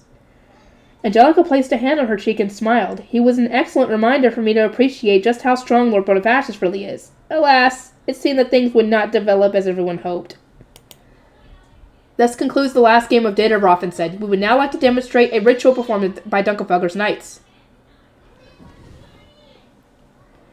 Right on cue, a band of blue capes swooped down toward the bottom of the arena with an emphatic battle cry. They did a lap of the grounds like the apprentices had done before playing Ditter, then dismounted and dismissed their high beasts. Ob Dunkelfelger stood at the center of the knights, who formed a circle around him. Their movements were highly practiced. I could tell that every single person was standing in their assigned place. Nobody had their staffs out yet, but Ob Dunkelfelger alone was holding a weapon. Lenschaft's spear was gripped firmly in his right hand. He must have borrowed it from Dunkelfelger's temple. Yeah, because I highly doubt he created that thing. The face stones in the spear were blue, even though the dedication ritual had just come and gone, meaning he had probably engulfed it or supplied it with his own mana for the introductory tournament. The Ob thumped the butt of the spear against the ground and said in a powerful voice, "There are many adult knights who do not know this ritualistic dance, as they were never taught it by Roffin. We do not believe its results can be fully understood through a research presentation, thus we have determined it best for Dunkelfelger's Knight Order to provide a demonstration. Behold, a true ritual and divine instrument which had so nearly been forgotten by the changing times." A cheer louder than expected resounded throughout the arena, taking me completely by surprise. I gazed around and saw that every single duchy seemed interested. Pretty much the entire audience was crowding at the very front of these stands, eager to see Dunkelfelger's ritual. Under normal circumstances, one would perform the ritual and obtain its blessings days before they are needed, so as to train with and grow accustomed to their effects, and to recover mana in preparation for the upcoming battle. Too many blessings can make a person lose control of their bodies, as we had seen with Ehrenfest's apprentices, and normal rejuvenation potions didn't restore mana immediately. However, the Ob continued, Dunkelfelger's knights no longer need such leeway. Through extensive practice, we have calculated roughly how much mana is required to obtain the blessings, and by increasing the number of participants in the ritual, we have reduced the mana cost to a reasonable level. Apparently, this would allow them to perform the demonstration even without rejuvenation potions. It was just one surprise after another. I could see why Segonde had resented me a little for causing this mess. In addition, this is a true divine instrument borrowed from the temple. Borrowed. Yeah, right.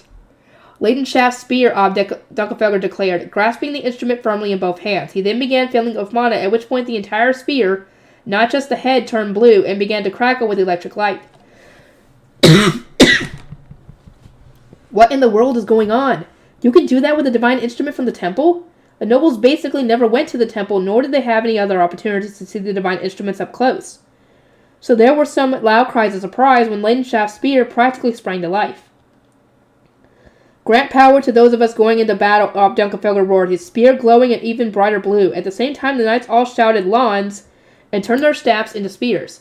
We are those who offer prayers and gratitude to the gods who have created the world, came the familiar introduction. Then at once they all thumped their spears against the ground. Grant us power so that we might obtain victory. Grant us Angrif's mighty power, which is second to none. Grant us speed so that we might obtain victory. Grant us Styfbrist's speed, which is second to none. They twirled their spears before once again striking them against the ground. Then they scraped the tips against their face stone armor, creating a loud metallic screeching sound. It was the same process I had seen before, but the adults were far more experienced than the apprentices. Not only were they acting in perfect unison, they even performed the dance smoothly and with grace despite the intensity of their actions. The ritual was by no means new to me, but this was one felt entirely different.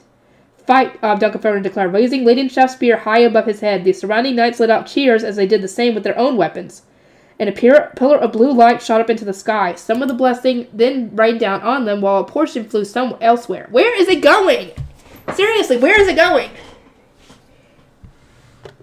This was a familiar sight for rituals performed in the Royal Academy, but not those performed elsewhere. There were some shocked exclamations even from among Dunkelfelger's audience, and Ehrenfest's adults similarly stared at the blue light in disbelief. So that's one of those pillars of light, huh? Sylvester muttered, having at some point moved to stand behind us. It was one of those things you could read about, but wouldn't truly understand until you saw it for yourself. Charlotte nodded. They invariably occur when rituals are performed in the Royal Academy. They're very strange, aren't they?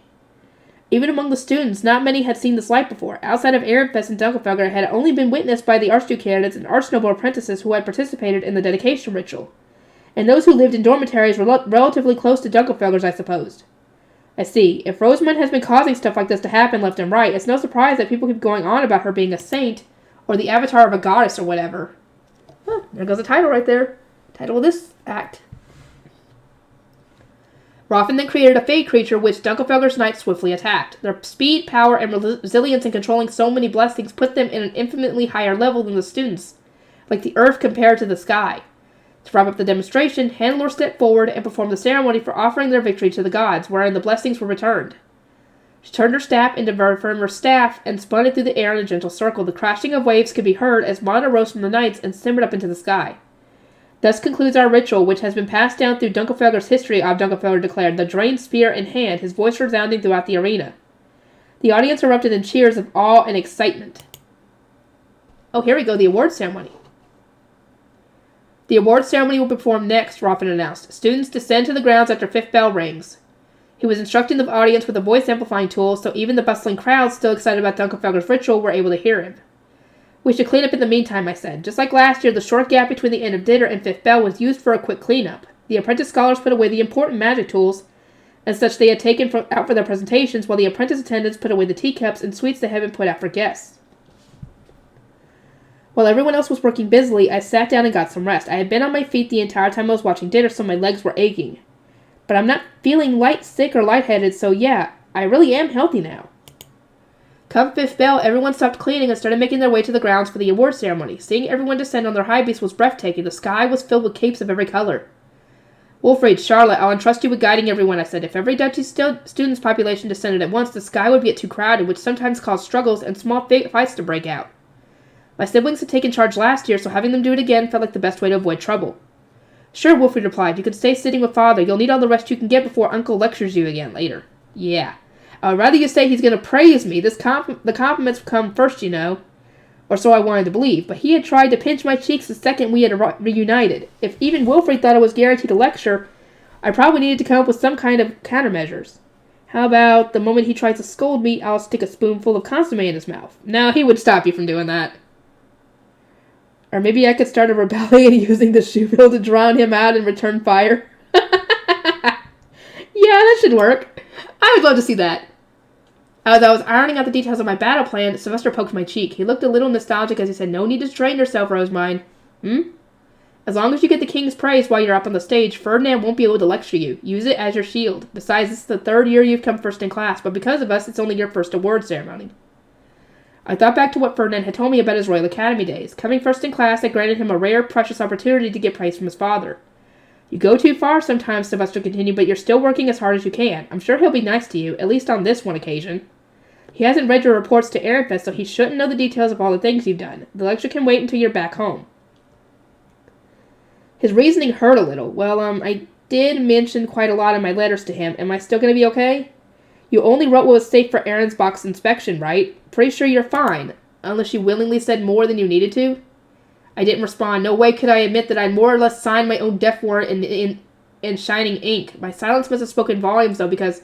Oh, that's your fault, then. Enjoy the lecture. He's like, oh, well, you did it to yourself. Too bad.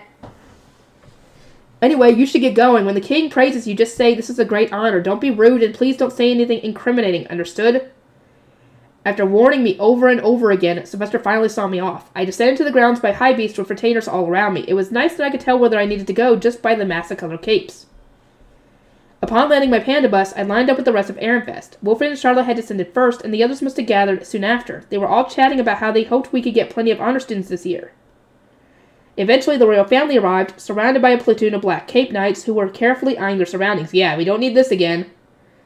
The royal high beasts descended to the stage one by one, their wings spread wide. First to land were the king and his first wife, then Sigiswald, Adolphine, the Halich, whatever, Anastasius, and Eglantine. I didn't really notice before, but now that they're all together like this, pretty much the entire royal family came to the dedication ritual, huh? The only ones who hadn't attended were the king's wives. On reflection, maybe the ritual really had been crazy. Aeglade, the god of life, grants his harsh judgment each winter, and your gathering here today means you have all endured it, the king said, beginning the speech in the same way as last year. Here's hoping it doesn't begin the same way as last year, too. His voice, which was resounding throughout the arena thanks to a sound-amplifying magic tool, sounded stronger and more lively than during the dedication ritual. Assuming it wasn't just my imagination, I was glad to know he was feeling better. I shall grant this year's dinner awards, declared a black cape man who was probably a light sovereign noble. It was time for the top 3 duchies to be announced. First place, Dunkelfelger. Dunkelfelger's placement was both fair and magnificently well-deserved. Not only had they learned to obtain blessings on their own, but they had also done an incredible amount of research into these fey creatures. Nobody could deny the speed at which they had completed their match, so everyone acknowledged their victory. Second place, Klassenberg. Klassenberg also knew a lot about fey creatures, and its students had attacked without hesitation. They surely had years and years of research available to them. On top of that, luck had absolutely been on their side. Their fey beasts hadn't been tough or hard to beat like the Gumka, so they had breezed through the match. Their placement was only half due to skill, in my opinion. Third place, Ehrenfest. Representatives come forth. Immediately a buzz ran through the arena. Ehrenfest had come in 6th in the mock battle, but was now being awarded 3rd place. Not once in Ehrenfest's history had it ranked so highly during the introductory tournament. This is only because they know the fey creatures ahead of time, came a voice from the front. Fey plants were a critical part of their research with Dronko, after all. They surely asked Professor Gundolf to summon a creature of their choice. No, we did not. A group of students began to giggle maliciously, and an ominous feeling spread through the crowd. Lenore, Matthias, and the others were all wearing stiff expressions. If I wanted to protest, if we were skilled enough to perform such bribery ahead of time, Ehrenfest would not be mocked for its poor diplomacy skills. I would say dinner results are fair and square. The better player wins. But the insults were coming from the front, which meant they were from top-ranking duchies. As I debated whether to speak up or swallow my words, someone from another duchy intervened. Nobody could rig their match in such a manner. The professors do not know whom they will produce a Phoebes for until right before the tournament. I find it off-putting that you would demean others simply because your own duchy's knights were so incompetent. Ooh. Another voice spoke out in agreement. Luck decides which fate creatures a duchy will receive, and Ehrenfest was made to fight especially challenging ones this year and the last. Anyone with eyes can recognize their strengths. Not right, that's exactly what I wanted to say. The apprentice knights who had taken lessons with us and watched the game carefully knew just how hard it was to take down a Gumka. We now had several duchies in our corner, which made these who had so openly criticized us fall silent. At least some people understand, Lenore marked with a smile eliciting happy nods of agreement from Ehrenfest's other apprentice knights. Agreed. She and Alexis took the stage as our duchy's representatives. To think when I was a first year, our apprentice knights barely ever cooperated and were shambles against Dunkelfelger. Everyone sure has been working hard. They had studied to make up for their weakness, cast aside the shackles of our duchy's factions, and endured brutal training, but we couldn't forget the role that Karstedt and Bonifacius had played too. It was because of their heroic efforts that the apprentice knights had grown stronger, even if our wizened elders had mostly been acting to present a future of disarray after learning that the Royal Academy's changing standards were impacting the quality of new recruits. Your battles were glorious, Roblet said, commanding the apprentices as commander of the Sovereign Knights. I pray that you stay this path and consider joining the Sovereign Knights Order. Nope! The representatives returned with clear blue face stones that looked a lot like medals. This is my first time receiving such an award, Lenore said. I smiled at his still grandfather who agreed to train everyone despite being in retirement. I am sure he will be pleased. Indeed. After the chatter quieted down, it was time for the research awards. These had the greatest influence on noble society and were given out based on which projects the sovereign nobles found the most impressive. First place, Dunkelfelger and Ehrenfest's joint research on rituals and divine protections. Second place, Glissenmeyer's research on mana-amplifying magic tools. Third place, Ahrensbach and Ehrenfest's joint research on making magic tools more mana efficient. Haha. Couldn't say that we didn't do anything. Haha. The speaker then asked for the representative of each project to come forth. I didn't know what to do. I was supposed to be representing Ehrenfest this time, but I couldn't be in two places at once. Wilfried, could you be our representative for our research with Dunkelfelger? I need to go up for our work with Ahrensbach. No. Hold on. You were central to that research. Either to go just as our first place representative or representatives for both awards. I don't want to steal my little sister's accomplishments. Thank you. So, having no other choice, I approached the stage with Lenore as my guard knight. Is it really okay for Wilfried to stay behind? I asked her. Of course, Lady Rosamund, she replied. You're the one who did the research after all. Lestalot was acting as Dunkelfelger's representative. He was expressionless, but he seemed more deflated than usual and wouldn't make eye contact with me. I could imagine Segonde had given him a particularly harsh scolding after her conversation with us. Staying silent didn't seem like a good idea. Isn't this a surprise, Lord Lestalot? I never thought we would come in first place. I did, Lestalot replied. He shot me with a glance and sighed and stood up straight. In an instant, his glumness vanished, replaced with the airs of a proper Dunkelfelger Archduke candidate. Rosamund, you... And I did not expect our research to come in third, came an unexpected voice. How delightful, Lady Rosamund. What? I said Lady Detlinde. I didn't have a clue why she was joining us on stage as a representative, and with a shameless look on her face, too. I searched for Raymond baffled, but he was nowhere to be seen. Should Raymond not be Ahrensbach's representative? I said, I don't believe anyone else from Ahrensbach contributed to the research whatsoever. Detlinde met my doubts with a peal of refined laughter. Oh, Raymond fears the public eye, so I agreed to take his place. And as my fiancé oversaw this research, I saw no reason why I should not act as Ahrensbach's representative. It was definitely an excuse. She'd probably been so forceful that Raymond had just gave in. Geez, Raymond, you need to market yourself more at times like this. Feeling angry at Detlinde for stealing someone else's credit, I went and stood in line to get next to Lestalot. My apologies, Lord Lestalot. What were you saying? Nothing. Pay it no mind. An unfamiliar man stepped out from the platoon beside the royal family. The knight commander had addressed the apprentice knights during their portion of the award ceremony. This is probably a representative of the scholars. Dunkelfelger, Ehrenfest, your research has made us see the rituals once abandoned to time in a new light and illuminated the requirements for obtaining divine protections from the gods. The man said, it is fascinating beyond words that having more protections changes the efficacy of one's mana usage. As the royal family's participation in their rituals demonstrate, this research will play a key role in Jurgen Smith's future. He went on to detail the parts of our research that inspired the most awe, noting in particular our findings on how one's divine protections affected one's mana expenditure. He then said that he hoped we would continue our work so that growing students would get as many divine protections as possible. That said, is there really much more we can research? This is your prize, the man concluded. Continue striving for the sake of our country. He handed me a light yellow face stone, which was noticeably different from the metal that Lenore had received. It was heavy in my hands. I got Lenore to hold on to my medal for me, then moved to stand next to Detlinde while the Sovereign Scholar spoke to Glissenmeyer, the second-place winner. Third place, Ahrensbach, Ehrenfest. Your research has made it possible to run intensive magic tools more efficiently. Many of your innovations are superior to current methods, and the potential applications reach far beyond what was demonstrated today. We pray for even further improvements and optimization. So, the Sovereign Scholars were more interested in the basics of Raymond's research, mana conservation, than in the magic tools themselves. Thinking about it, every single award-winning presentation had been about making magic tools more efficient or increasing one's mana capacity. The mana crisis really was a matter of grave importance here in Jurgensmith. We returned to the crowd with both medals, at which point the winners of the next awards were announced. Those were for the duchies that had received the most visitors and served as the best hosts. Unfortunately, Ehrenfest didn't place this time. The results instead matched the duchy rankings, with Klassenberg in first, Dunkelfelder in second, and Dronkel in third. I thought Ehrenfest did rather well this year, I said, pursing my lips, but Brunhilde shook her head with an air of ambivalence. Our duchy simply lacks an appropriate number of attendants and archduke candidates. We are forced to leave guests waiting, which lowers their satisfaction. Even coming close to the top scorers is going to be beyond us. Our sweets, trends, and the appeals of early business discussions meant we had plenty of means to draw in customers, but we didn't have enough people to host them all. Apparently this kind of thing was outright impossible if your duchy didn't have a large enough population to begin with. I simply had to agree with Brunhilde when she said we couldn't make more apprentice attendants appear out of thin air. Think about how to increase our population as quickly as possible, even if only by a little. Once all the awards related to the Interduchy tournament had been given out, it was finally time for the Royal Academy's honor students to be announced. In a sense, all the achievements thus far have been for entire duchies, whereas these were for individuals. I shall announce this year's top students, came a voice. Those names stepped forward. Among the 6 years, an arch scholar from Dronkel had come first in class overall. I thought the title would go to an archduke candidate, so that came as quite a surprise to me. Lestalot was then announced as having come first in class for the archduke candidate course.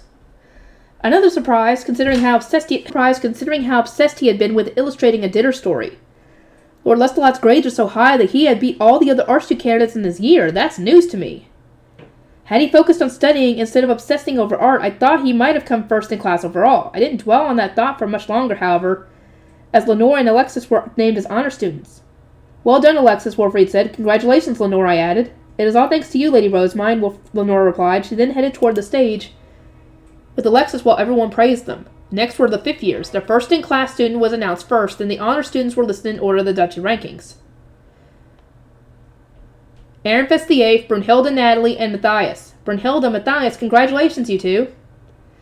Matthias had been recognized as an honor student last year as well, but this was a new experience for Brunhilde. Her amber eyes widened in surprise, then grew teary as a smile spread across her lips. This is my first time being made an honor student. Indeed, I said, you have worked very hard interacting with top-ranking duchies. I'm glad your efforts have been recognized. I am honored, Lady Rosemine, Brunhilde said, her cheeks flushing with happiness. Her pretty smile made her look more flowery than usual.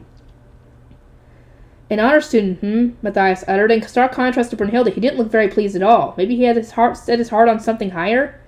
But a men noble being selected as an honor student was already an exceedingly rare feat, I thought. He should have been more happier. You should delight in this achievement, Matthias, I said. As your lady, I could not be more proud of you. After a moment of stunned silence, Matthias knelt. He took my hand and, looking at me sincerely with his blue eyes, respectfully pressed his forehead against it. It was the most extreme form of gratitude a noble could express. What? Matthias, what are you... Lady Rosemine, this honor would not be mine if you had not so considerably rescued us. You have my honor and my complete and utter gratitude, my lady. Please stop. This kind of gratitude is hard for my heart. And you're standing out so much.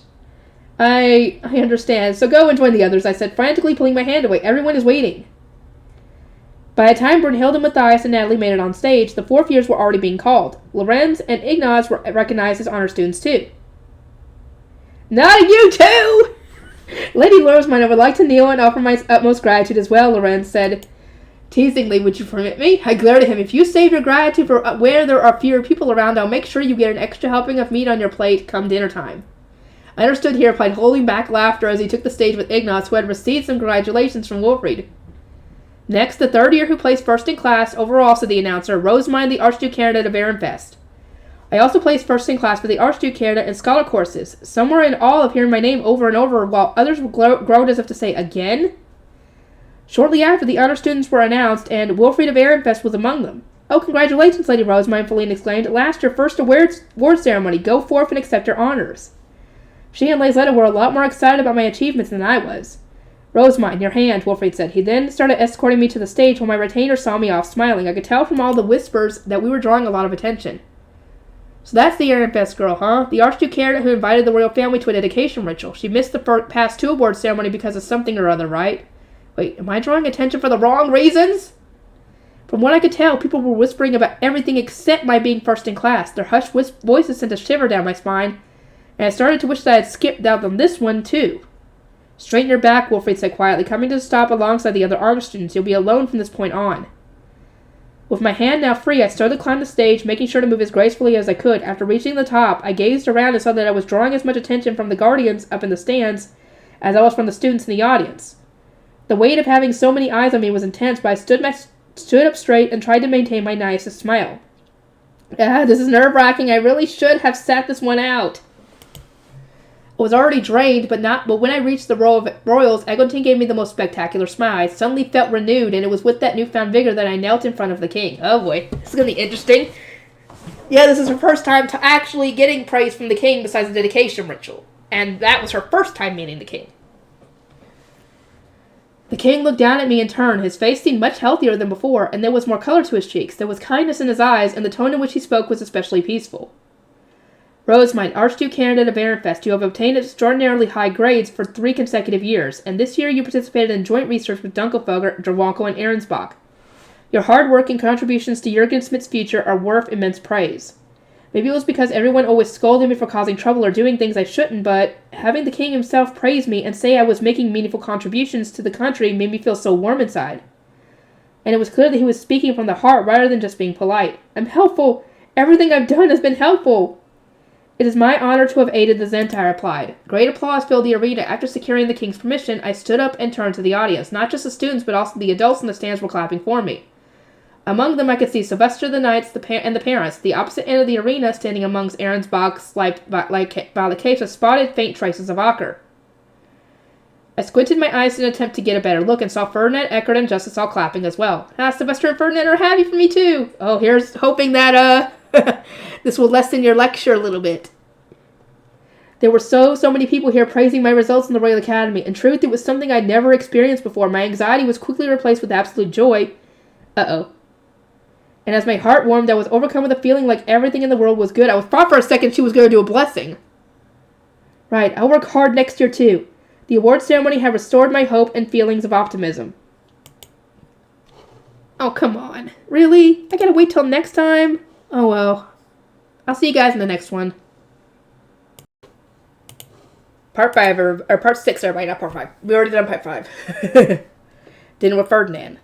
Could we place the food-preserving magic tool here? It would allow the trolley to pass through with that incident. Has there been a change in how many retainers he's bringing? The moment we returned from the introductory tournament, my retainers began preparing the tea party room. I glanced around and then nodded. Everything was perfect. Wilfried and Sylvester were here too, waiting for Ferdinand. Partway through directing the preparations, Riarda turned to the other students who had returned with us and said, You have your own arrangements for dinner, do you not? Go to your rooms for now. The students did as instructed. Soon enough, aside from Wilfried, Sylvester, and me, the only other people in the tea party room were adult attendants like Riarda, Sylvester's retainers, and those of the Knight's Order who would be guarding us during our meal. A bell rang from outside the tea party room. Lord Ferdinand has arrived, announced Sylvester's attendant, who had been waiting by the door. He allowed our guests to enter, and in the tea party room came Justice, Ferdinand, and Eckert. Also with them was a man I didn't recognize, pushing a trolley with a large preservation magic tool atop it. He was probably one of Ferdinand's retainers from Ahrensbach. Here's hoping this guy's nice. Somewhat. Welcome home, Ferdinand, I said. Ferdinand stared at me for a moment, surprised, and then gave a hesitant yes. Who says this? Is this Ferdinand that says this, or is this Sylvester? That won't do. You should say something like it's good to be back. Proper greetings are important, are they not? It is... Oh, that's her saying it. Okay. It is good to be back, he forced out, looking very reluctant all the while because the other guy is here. That's why. He can't say stuff like that around him because that'll get reported. And then they'll think, wait, did he not want to come? And then things will get all bad. He then turned away from me and started grading Wilfred and Sylvester. I'm going to be in your care tonight. My apologies for this burden. Wilfred, I need not introduce you to Justice or Eckert, correct? The other man with us is Sergius. He serves me as an attendant in Arensbach and is the son of Lady Letizia's head attendant. That means he probably wasn't a member of Georgine's faction. I examined him possibly. That is a possibility. We don't know for sure, though. I examined him casually. He had blue-green hair, yellow-green eyes, and a peaceful attendant-like smile. We'll see if he's actually loyal to Ferdinand. We'll see. It is a pleasure to meet you all, Sergius said, concluding his greeting and introduction. Sylvester proceeded to offer Ferdinand his seat. He then gestured for Wilfred and me to sit as well before turning to the door. I need to go eat dinner with the students, but I'll be back once that's over. Ferdinand, let's go at least one day without over-scolding Rosamund, alright? Ferdinand watched Sylvester hurry out of the room and then muttered, if you need to be elsewhere, then why waste your time waiting here for me? Who knows? Probably because he wanted to see you again more than anything, I said, but putting that aside, as you saw, and as you asked, I came first in class again this year. 2 of our joint research projects also received awards. Now... Dude, don't say it like that! That's rude! Or I should say, too bold. Now, praise me. Demanding much. But then again, it's hard to get praise from Ferdinand, so of course she wants praise from Ferdinand. Before the inevitable lecture began, I wanted to receive some praise. I mean, yeah, kind of lessen the brunt of the lecture you're gonna get. But the lecture most likely won't come until you get some sound blocking magic tools here. After that, I would be able to endure any amount of scolding. Sylvester had even confirmed that Ferdinand would compliment me as long as I outlined my accomplishments, so I puffed out my chest and bragged my heart out. Except rather than praising me, Ferdinand gave me a swift flick on the forehead. Ow, what's that for? Is it not obvious that I must interrogate and scold you before uttering even a word of praise, he said. He reached toward me in what could only be an attempt to pinch my cheek, so I hurriedly covered my face. Sylvester just told you not to chastise me today, didn't he? Well, he said not to overdo it, is what he said. Not to over-scold her, is what he said. His words. Which means he can scold you. At the very least, start with some compliments. I'm prepared to listen to a lengthy lecture afterward. Ferdinand shook his head, exasperated. I do not care how prepared you are to be lectured. I would rather you grow accustomed to not doing things that will get you scolded in the first place. I pursed my lips. This didn't make sense. I'd mentioned my achievements, been loud and clear, but Ferdinand still hadn't said anything even remotely positive. Looks like Sylvester was wrong on that one, girl. You shouldn't have listened. That is precisely why I think you should praise me first. If not even coming first in class is good enough, then what is, I demanded, exploding at him in dissatisfaction. Ferdinand paused for a moment. Then, in a voice completely devoid of emotion, he said, you did very well. That's not the praise I was hoping for! He can't really... I assume it's because Sergius is there. And he's watching. You might have to wait until later to get the actual praise that you want. You might have to. There was no heart in that whatsoever, I cried. Leave me no choice. I'll use the tournament shoe mail too. I apologize for that, Rosamund, he said all of a sudden. It was my error that I could not stop her from stealing the magic tool you intended to give to another. The tournament shoe mail, what was she going to do with that? I don't know. His face was twisted in the same bitter expression I always saw when he spoke about Veronica, and at that moment I realized he had seen Detlinde as her grandmother when she stole the stuffed toy from me. Oh, I must have brought some traumatic memories to the surface. Sorry. Ferdinand, I want you to praise me, not apologize. The way I see it, there's no reason for you to feel responsible for her actions. But did something happen? Wilfred asked. He hadn't been within earshot at the time. Nothing significant, I replied. Basically... Wilfred spent a moment listening to my overview of the situation and said, yeah, that really isn't your fault, Uncle. See? Wilfred agrees with me. We can't really... Wilfred's not very good with this sort of thing, so I don't know if we can count his opinion on this one. Let me know what you guys think of all this in the comments, please. I'd love to hear what you have to say about this. But we can forget about praise and gratitude for now. Let me show you your room. I decided to move the conversation along. It seemed that Ferdinand was going to keep apologizing forever, and guided everyone over to one of the screens in the room. Riarda worked very hard on this. Yes, milady, because you insisted that we help Lord Ferdinand rest as well as possible, Riarda added. She must have been trying to lighten the mood as she cackled and started explaining this accommodation for Ferdinand and his attendants. She continued, here we have prepared a place for Lord Ferdinand to sleep. Naturally, there are no bed curtains, but the screen should allow you to relax at least somewhat. She then noted where to put belongings, daily use magic tools, and so on. That part was more for attendants, so I tugged on Ferdinand's sleeve to get his attention and pointed at the bench. Ferdinand, I brought this from Ehrenfest for you to use today. It was finished, he asked. Yes, I expect it to be far more comfortable than other benches or sofas. Do try sitting on it. Ferdinand sat down with great interest, then began squeezing and pushing against the cushions. We are now roughly face to face, which made his sickly pallor all the clearer. He sounded sincere as he said, yes, this is good, but his exhaustion was too much for him to hide. Has he been chugging tons of ultra-nasty potions? Probably. That will probably be the case. Justice Edgar, y'all need to do better with this. I was still analyzing Ferdinand when Wolfried quietly said, Rosemine, what is that? It was his first time seeing the mattress bench. It's a new creation that I asked my Gutenbergs to make. Ferdinand ordered it some time ago, but he moved to Ahrensbach before it was finished. Ferdinand then interjected, you may feel it if you are curious. He was stroking the mattress with a hint of what may have been pride. Wolfried approached, a noticeable glint in his eyes. Oswald, his retainer, looked similarly intrigued. If you rest here, Ferdinand, then you might look a little less tired, I said. It's been a long time since you've looked so openly exhausted. You reminded me of the Zent when I saw him at the dedication ritual. Just what kind of life have you been living in Ahrensbach? Wilfred, you're stupid. You don't know what we know Ferdinand as well as Rosemine does. You don't obviously know this. Wolfried examined Ferdinand, looking dubious, then shook his head. He doesn't seem much different than usual to me. I'm impressed you could tell, Rosemine. It's understandable that you couldn't. You've never had many opportunities to see him, after all. Pretty much all nobles hid their emotions, but Ferdinand was an expert after so many long years of dealing with Veronica. That was why only someone very close to him would see through his facade. Ferdinand grimaced, probably uncomfortable that Wilfried was still staring at his face, and extended a hand to me. Rosemine, you don't look very well yourself. You did not get any rest between the introductory tournament and the award ceremony, did you? You have been pushing yourself much too hard. Well, no dip, dude. Because she wanted to get to this point. After squeezing my cheeks, Ferdinand inspected my health as he always used to. He checked my forehead, wrists, temperature, pulse, and so on. I closed my eyes, feeling his touch was actually kind of nostalgic. Yeah, because it's been a bit. I'm really healthy now, thanks to you, I said. I didn't collapse at all today, and I've barely ended up bedridden as of late. Even when I do catch a fever, I usually recover after a couple days.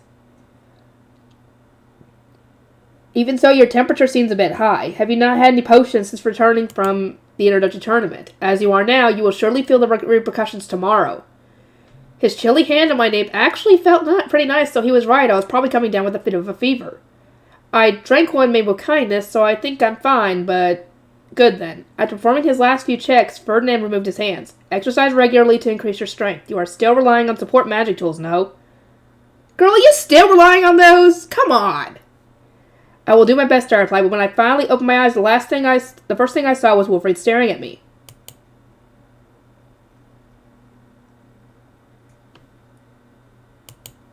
Is something wrong, I asked? No, I'm just a little surprised. Surprised about what, I wondered. But then I saw that he was still pushing against the mattress. No doubt he was captivated by the glory of coil technology. Benches like this can't be mass-produced, I said, and there is much room for improvement. They still feel amazing, though, don't they? Huh? Oh, yeah, Wilfried replied. He put on a smile, then glanced between Ferdinand and me while continuing to test the mattress. What? No, it's nothing, really. Oswald, could you start preparing dinner? Oswald got straight to work, but he seemed very conscious of us for some reason. What the fuck is going on, guys? Please explain to me, because if it doesn't get explained, I want to know what's going on. A large preservation magic tool was brought in from the Ehrenfest dormitory. It contained today's dinner, as well as several meals for Ferdinand to take back to Ahrensbach. Incidentally, we had borrowed the magic tool from Elvira. She had immediately accepted my request to provide Ferdinand with delicious food, and sent the tool to the temple by carriage. Justice, it will take some time to inspect the food and the tool, I said. You may do that while we are eating. Thank you, milady, he replied. We treasure Ehrenfest meals, as we can use them when Lord Ferdinand does not have much of an appetite. I did not expect our stock to be replenished during our visit, so I'm very much grateful. In other words, Ferdinand was swamped with work. Well, I mean, dude, he's been doing administrative work, so of course he's going to be swamped with work because there's nobody there to do it besides the scholars. And who knows how much they actually end up doing, normally. I glared at him, but he dismissed my concerns right away, saying he had no choice. Sergius, I will entrust you with serving me, Ferdinand said. Understood, Lord Ferdinand. And so we started our meal. Today's food was intended to please Ferdinand above all else, so his favorite dishes were being served. Of course, making double consomme was too time-consuming of a request for the extremely busy chefs of the castle or the dormitory, especially around the time of the Interduchy tournament. For that reason, we had gotten his temple chefs to make it, and then transported it here in Elvira's magic tool. Huh? Is this meat from a Tachin? Wilfried asked, his eyes widening. Tachin meat was pretty rare, and so it was never used for dormitory meals. We weren't eating the same food as those in the dining room, however. Our dinner had been especially prepared in the temple, using tons of rarer or more expensive ingredients. I discreetly asked Wilfried to keep that a secret from the others. Ferdinand enjoys consomme and Tachin cooked in pommy, I explained, so the temple chefs made all this especially. His personal chefs from his days as the high priest will made sure everything is exactly as he likes it, and they followed Hartman's instructions brilliantly. Ferdinand, it must take you back being able to have your favorite food prepared by your old cooks. I suppose. Tell them I am highly satisfied, Ferdinand replied, looking serene as he tasted the Tachin. It was clear that he was genuinely enjoying his food. As we ate, we discussed the Interduchy tournament and the guests from the other duchies whom Wilfried had spoken with. Our joint research with Dunkelfelger sure drew a lot of attention, I remarked. Tons of duchies were asking us to collaborate with them next year. Of course, I turned away all the ones I could safely reject. Oh ho, Ferdinand said, impressed. Ehrenfest truly has climbed the rankings compared to when I attended the Royal Academy. Wilfried gave a half smile. Father asked for Ehrenfest rankings to stay the same. He said that if our duchy climbs any higher, we won't be able to keep up. You went too far again, Ferdinand asked, fixing me with a stern look. I went ahead and said, yep, I certainly had overstepped in places. But our rank will increase again this year. Instead, in recognition of our accomplishments, Ehrenfest is going to receive the same treatment as the duchies that won the Civil War. I might have acted out of anger since everyone kept insulting Sylvester. I understand the desire to commit small acts of vengeance, but your whims always end up escalating out of control. I recall saying that you should always report and discuss matters before taking action, but it seems you did no such things. Am I wrong? For the most part, yes.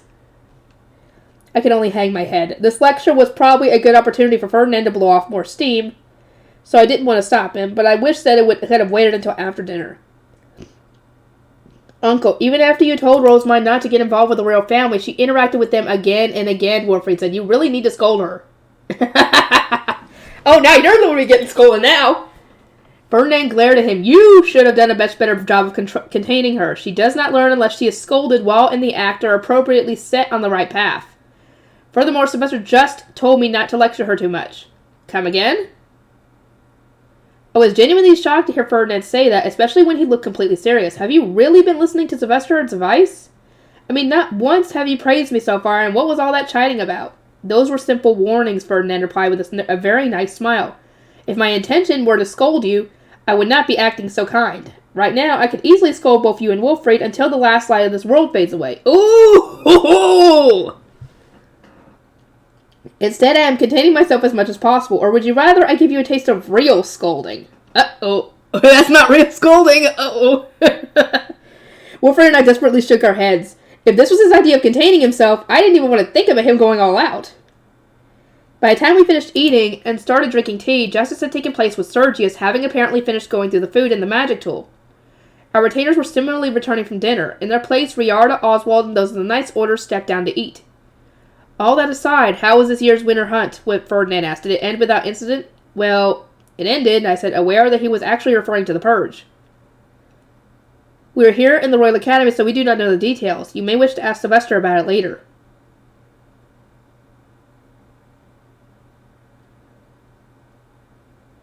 Wilfried gave me a harsh frown. Rosamund, Uncle has moved to another duchy. You shouldn't talk about Ehrenfest's internal affairs so lightly.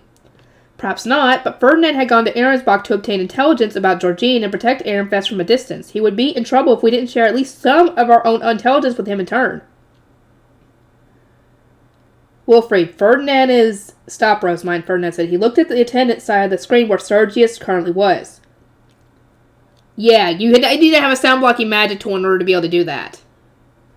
Wilfred is correct. You should think very carefully about all that you tell me. Things are no longer as they once were. That's true, but sharing intelligence is still important, I said, frowning. I was afraid of Ferdinand being isolated in Ahrensbach. He's saying, wait until I get a sound blocking magic tool to be able to use, and then we can discuss all that. If he can, that is.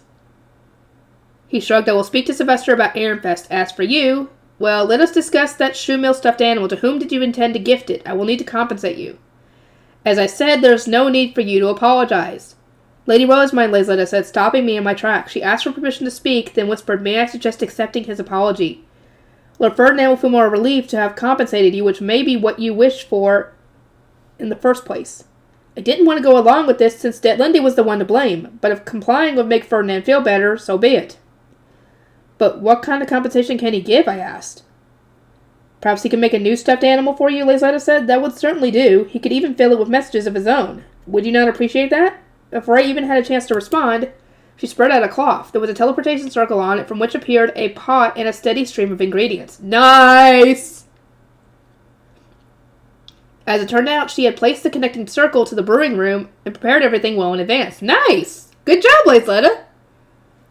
Our corner of the tea room began to look more and more like a brewing space. Naturally, we cannot prepare a brewing stand, Lazetta noted, so please use this table, Lord Ferdinand. If you could start making a sound recording tool for Lady Rosemine.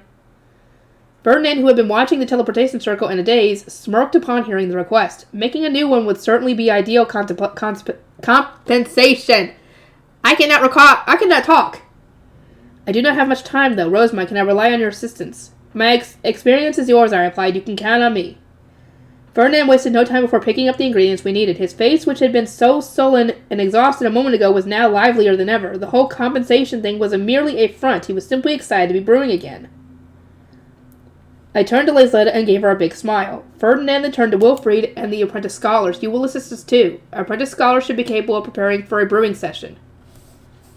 From there, Ferdinand started drawing schematics on the table. He had memorized the production process detailed in Raymond's reports. In the meantime, the apprentice scholars used washing to clean the brewing tools. Now then, Ferdinand said, I have been tasked with making a stuffed animal for Rosemine, but how many more will we produce? I imagine your intended recipient will need one too. I pondered the question. My original intention was to give the stuffed animal to Lady Letizia. It was going to speak words of encouragement since you are always so harsh and repeat a warning that you should not scold her any further.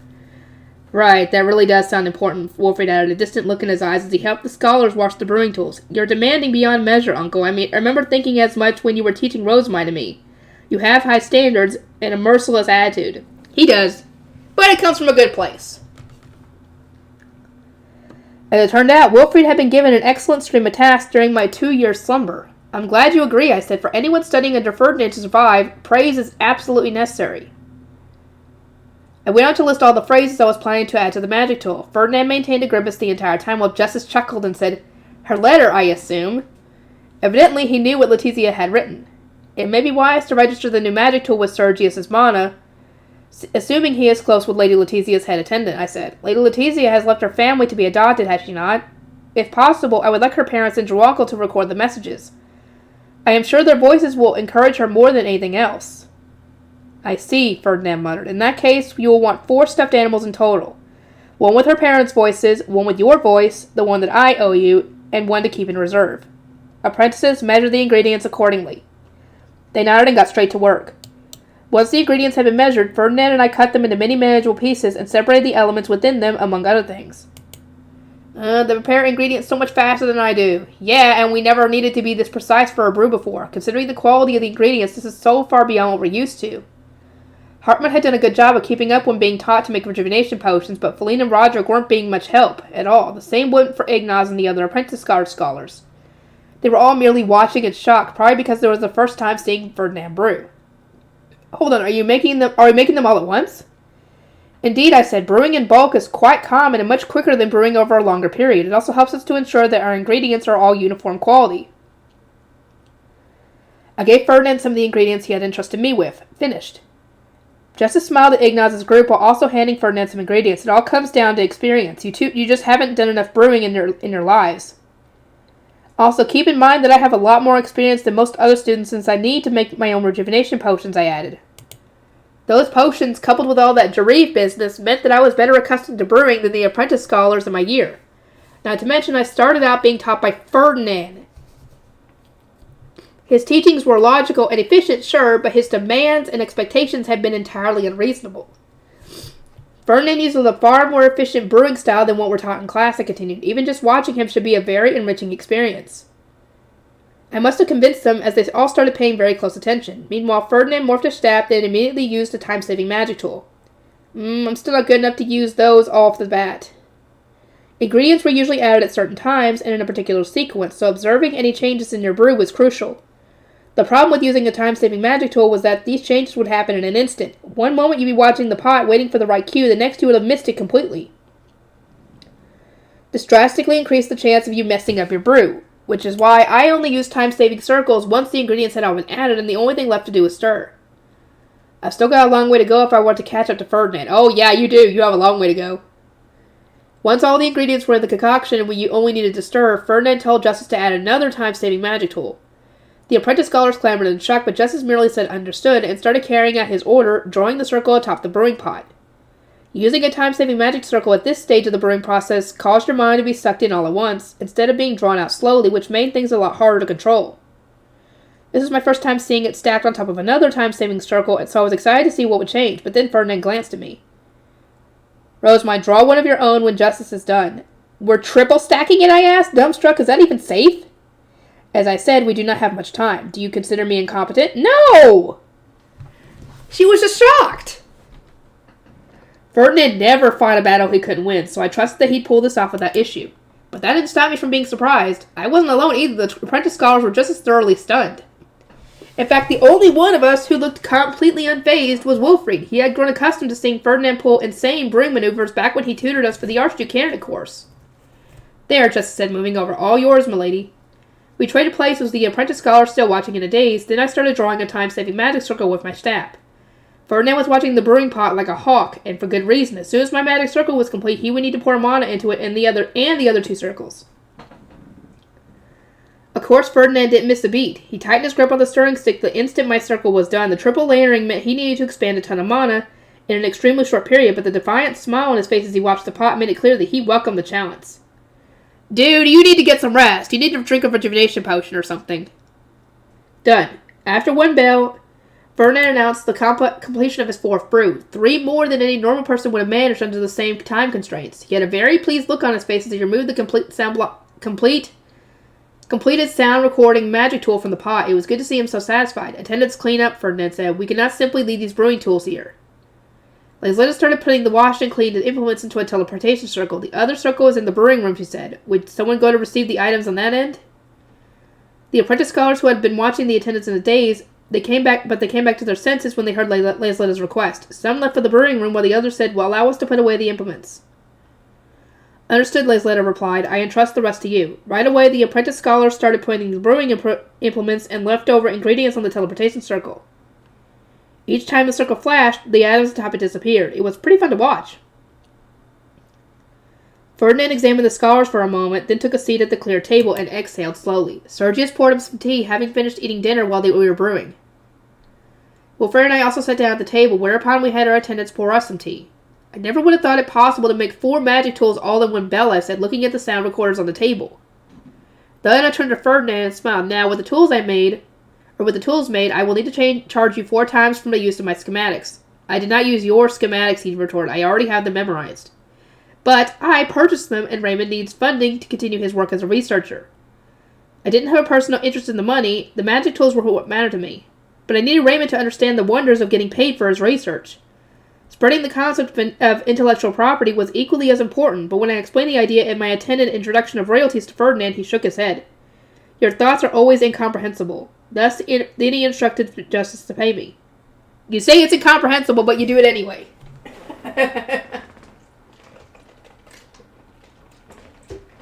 Okay. The printing and smithing guilds have done a good job of enforcing them so far, I said. But for magic tools, we are going to need a much stronger organization. I would suggest you wait until purchasing manuscripts and distributing royalties for book sales become more commonplace. Having a successful precedent will make it easier for you to convince the nobility. I understand that doing everything at once is a bad habit of yours, but you must exercise better self-control. For now, spread the concept among any researchers you purchase schematics from by offering them patent fees, and make it clear that book royalties are always paid when they are due. Some good, honest work should definitely help. Once all the cleaning was done, the apprentice scholars who had gone to the brewing room returned. They were chattering about the amazing brewing they had seen and stating that they couldn't wait to try it themselves. Some even began to question Ferdinand about the process. He answered with a smile, but he seemed a little tired to me. It was like his rush of satisfaction had started to wane, and in its place had come a ruthless wave of exhaustion. You have a discussion with Sylvester after this, don't you? I asked. Do you need healing? Ferdinand paused and then said, "It would be appreciated." I gazed around the tea party room. Justice and Eckert looked exhausted too. Sturgis and the retainers who had assisted us didn't seem quite as bad, but I could tell they were tired all the same. I stood up, produced my staff, and chanted, "Strikolkin," to produce Fluttrain's staff. Then I healed all those present in one fell swoop. What in the... Ferdinand muttered, his brow furrowed. Despite my efforts to make him feel better, he was pinching the bridge of his nose as if he had suddenly developed a headache. Huh? Didn't it not work? I asked. You have grown beyond my wildest expectations. How have you made this much progress in just one season? What? I'd simply done what came naturally to me. Was that really so distressing? But I mean, you didn't do this before Ferdinand left. So, I mean, this is, of course, news to him. Even if you had written about it. But in the face of my confession, Ferdinand tapped the table and told me to sit back down. I could feel a lecture coming. I disappeared Fluttrain's staff and resumed my seat, though I made sure to scoot my chair away from Ferdinand in the process. Now, Rosamund, he began, why did you go out of your way to produce Fluttrain's staff? Using my ring would have required me to heal everyone individually, no? But by using Fluttrain's staff, I was able to heal everyone at once. It was very useful during the Royal Academy's dedication ritual. Ferdinand merely heaved a heavy sigh. Wilfrid shot me a look. Rosamund, you shouldn't. This is not an eternal affair that needs to be kept secret, I said with a smile. Everyone who participated in the dedication ritual is familiar with the process. That's true, but listening to you speak is nerve-wracking. I can never predict what you might say next. Putting his concerns aside, I told Ferdinand everything that was already common knowledge while avoiding anything that might get me lectured. I am maturing even in your absence, Ferdinand. I've learned to make 2 divine instruments at once with my staff. So that was not an error or my own misinterpretation, Ferdinand said. I had already mentioned my newfound ability in my letter to him, but I'd evidently used too many noble euphemisms in my attempt to get the letter past inspections. It's no different from how knights make swords and shields at the same time. Even the royal family agreed. It wouldn't be long now before I could follow your example and make several shields at once, so I look forward to that. In response to my hopes and dreams, Ferdinand squeezed his eyes shut as if trying to endure a sudden sharp pain. That was a terrible comparison. How so? No, never mind. There's no reason for me to say anything else, Ferdinand replied, waving me away. I am a citizen of Arensbach now, and this is an Ehrenfest problem. His dismissive remark elicited a look of surprise from Wilfrid. Speaking of which, I said, we distributed the mana recovering rejuvenation potions you taught me to make. They are tremendously valuable, it seems. Even the royal family was shocked by their efficacy. How is this relevant? Ferdinand asked, looking like he no longer had the energy to continue our conversation. You could use them to make a great contribution to the country, or perhaps calm the waters on Lady Detlinde's mishap. Regardless, they would be useful to keep in your back pocket. Ferdinand narrowed his eyes a little. Rosamund, do you expect her to do something? Tell me if you think I could stop her in time. Wilfrid, the hairpins and the light show aren't secrets, right? No, I don't think so. So I explained the situation that Detlinde likely intended to outshine the royal family with her hairpins, then perform a dedication whirl while covered in sparkling face stones. Such a slight against the royal family cannot be overlooked, Ferdinand said. I will do my best to take the hairpins from her, but what brought about this idea for a light show? Long story about that. That was when she couldn't control her mana, so that's not really her fault. That was after the protections ritual, so of course she wasn't expecting that, and it was hard for her to deal with it, so, she tried. And that happened. It all started after the Divine Protections ritual, Wilfrid replied. Rosamund couldn't control her mana during dedication war practice. It ended up making the face stones she was wearing shine, but I did not release a single blessing, I interjected. My face stones shone, but I didn't. That's deserving of praise, isn't it? Ferdinand shot me a curt glance before ignoring me entirely. Meanwhile, Wilfrid shook his head. I don't know which makes you think that. It was because you stood out so much that Linda came to us during our tea party and said that she intends to repeat your spectacle for her coming-of-age ceremony. Rosemine, Ferdinand said, you truly are. It wasn't my fault. The incident during practice was unavoidable. And I think you're forgetting the role you play in all this, Wilfried. You told her she could shine more easily if she used face stones of a lower quality. If she had followed the advice and was practicing with more suitable face stones, then surely the blame resting squarely on his shoulders. Upon hearing my revelation, Ferdinand glared at Wilfried. You seem to have done something very unnecessary. It was time for a very long scolding.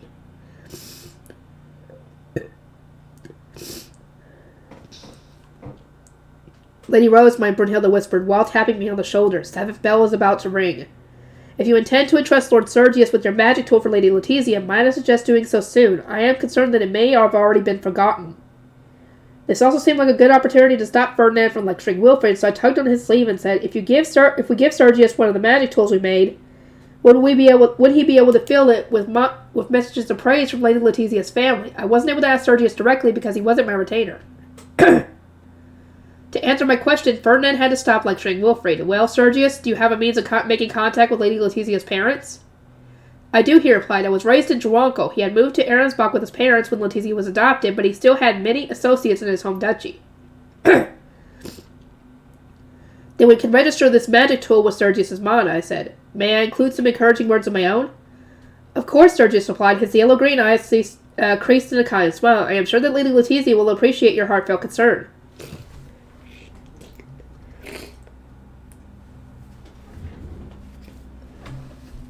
I gave one of the magic tools to Ferdinand, who then passed it along to Sergius and taught him how to use it. Then I recorded 3 messages. You are working so hard and so well, Lady Letizia. Do not be too harsh, Ferdinand, and Ferdinand, make sure to praise Lady Letizia at times and tell her she's doing very well. What do you think you're doing? Ferdinand demanded with a glare. You must praise Lady Letizia whenever she brings out this magic tool, and do not resort to the same monotone voice you used with me. I shot back with the slightest hesitation, then handed the tool to Sergius. There isn't enough time for us to make the stuffed toy ourselves, so please task Lady Letizia's attendants with finishing the rest.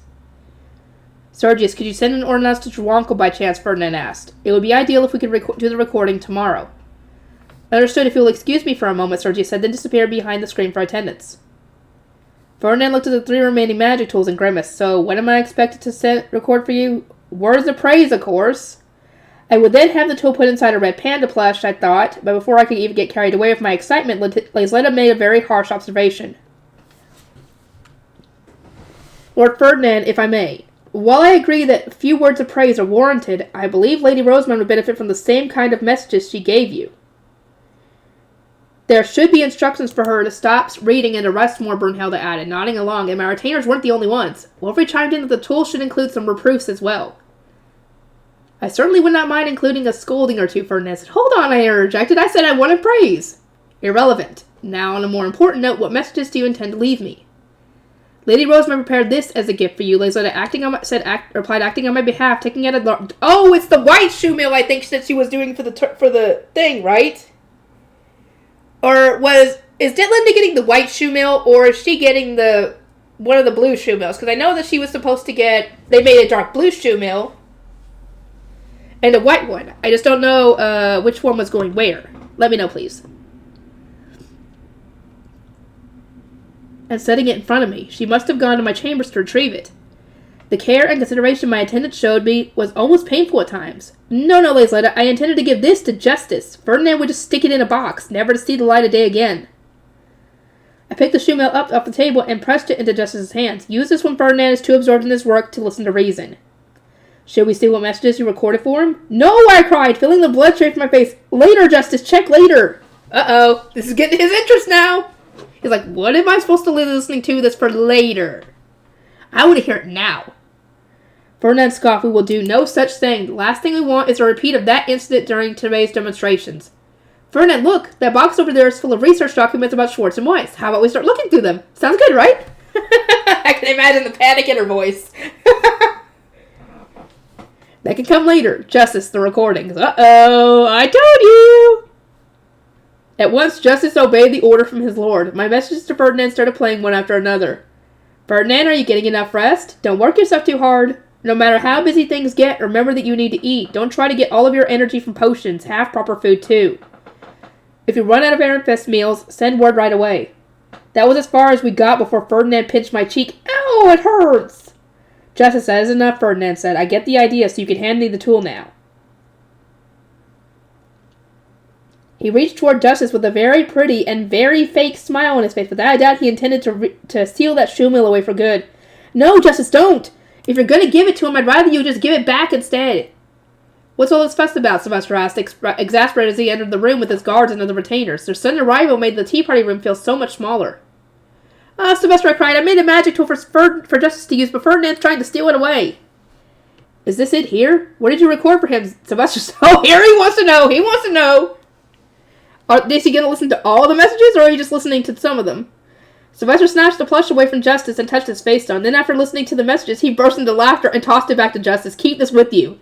If you want Ferdinand to obey, all you need to do is threaten to share these recordings with other people in Ahrensbach. Understood, Aaron-Fest, Justice replied with an amused smile. He then put the dark blue shoe mill with the rest of the retainer's luggage. Anyway, time for the adults to talk, Sylvester said, shooing Wilfred and me away. Back to your rooms, you two. I noticed he had some wine with him. The table was immediately cleared of dishes and some glasses were prepared in their place. We said goodnight and left the tea party room. In the end, I never got Ferdinand to praise me. Ooh. Shoot. That sucks. You never got that praise. Well, technically you did get praise from Ferdinand. He told you very good with his hand on your head. So, I mean, you did get something. Farewells and the coming of age ceremony. The next day of the introductory tournament was the coming of age and graduation ceremonies. Gracia came to wake me a little before second bell. Lady Rosemont, it's time to get up. Gracia, I asked, rolling over to look at her, you rarely come to wake me up in the morning. Is Riarda busy? I realize it's still quite early, but the Ob has sent word for you to have breakfast with Lord Ferdinand. Riarda is preparing everything in the tea party room. I leaped out of bed. I'd previously been told that I couldn't have breakfast with Ferdinand since it would take too long to clean up the tea party room afterward. Even after sharing drinks with the Ob and speaking with him about a variety of topics, Lord Ferdinand decided to delve into some research documents. You've been asked to wake him up. Uh-oh. As it turned out, Sylvester had ordered me to get up early so I could see Ferdinand off. Having 3 Archduke candidates worth of retainers would also make the cleanup that much faster. Woohoo! Thank you, Sylvester! I wonder what they talked about. I want to know. Come on, give us an epilogue for that or something. Gracia and Brunhilde quickly helped me to change my clothes. Lisletta and Lenore weren't here at the moment since they had already headed off to eat breakfast. As graduating students, they needed to eat and wash before their parents arrived. Graduating students sure do have a lot to prepare for, I said with a giggle, remembering how Angelica had done pretty much nothing for her own graduation, forcing Lisletta and their parents to do everything for her. Then I took out my ordnance face stone. Good morning, Ferdinand. I am awake and about to make my way to the tea party room for breakfast. Upon exiting my room, I found Charlotte waiting outside, also ready to leave. We went downstairs together and met up with Wilfried, then the 3 of us headed to the tea party room. The attendants greeted us when we arrived. A quick look around the room was enough to see that the space for retainers was gone, and the bench had been moved to welcome the graduating students. The retainer's luggage was nowhere to be seen, so it had probably been moved to the area where Ferdinand was staying. I see you have almost finished cleaning up, I said. Indeed, Riarda replied. Breakfast is over here. Come now, my boy, my ladies. The rest of you go eat in the dining hall. She sent our underage retainers away while guiding us 3 Archduke candidates to the table. Ferdinand must have heard our arrival, so as he came out from behind the screen. He was dressed, but he definitely hadn't gotten much sleep. Of course, Sylvester kept him up. Of course. No, the freaking documents probably kept him up. Good morning, Lord Ferdinand. Yes, good morning. You still sound half asleep. Were you up too late reading those research documents? It was exceedingly rare to see him so dazed. He looked just as exhausted as when he had visited the Royal Academy 2 years ago and stayed up all night with Herscher. That was a contributing factor, but not the largest one. This bench was more comfortable to sleep on than I expected. Then it was well worth bringing. So we have it transported to Ahrensbach where you send for the rest of your luggage? His move had come so abruptly that he only had the bare necessities, and this would continue to be the case until his wedding in Tidet Lunde. The goods for spring and the gifts from other nobles that had gathered over winter were still sitting in Ahrensbach. No need, Ferdinand replied. I'm still in a guest room. I mean when spring comes and your starbind ceremony has concluded. He paused for a moment and then said, I will consider your offer after I obtain my own chambers. It was an unusually half-baked answer from someone who usually thought so far ahead. But I could see why he wouldn't want to put the furniture where he had nowhere to put it. I told him to let me know when he needed it. Ferdinand nodded, took a seat, and then gestured me over. Come here, Rosamund. Has your fever gone down? It feels like it, I said, obediently standing in front of him. He started checking my temperature and pulse, at which point Charlotte spoke out in surprise. Sister, were you unwell? I was a little exhausted after the tournament, that's all, but I took my medicine and my fever was gone by the time I woke up this morning. Be silent, Rosemine, and close your mouth, Ferdinand said. You're making it hard to measure your pulse. Sorry. In the end, my standard checkup came back mostly clear. My fever had gone down, but I needed to avoid overexerting myself. I sat back down. Rosemine no longer collapses as often as she used to, Charlotte said. I did not think she would end up falling ill. I assume it happened because I was so moved to be attending my first award ceremony, I replied, while beginning to eat breakfast. How was dinner last night, Charlotte? We didn't have a chance to ask Sylvester since he sent us away the moment he returned. Charlotte explained that it had been very enjoyable. Apparently the students were all very excited about how many honor students Ehrenfest had produced. Incidentally, Ferdinand, what did you and Sylvester discuss after we went to bed, I asked. It was your first time sharing a drink in quite a while, so you must have had a lot to catch up on, right? He cast his eyes down and said only one thing. Go ask Sylvester. I want to know. I want to know!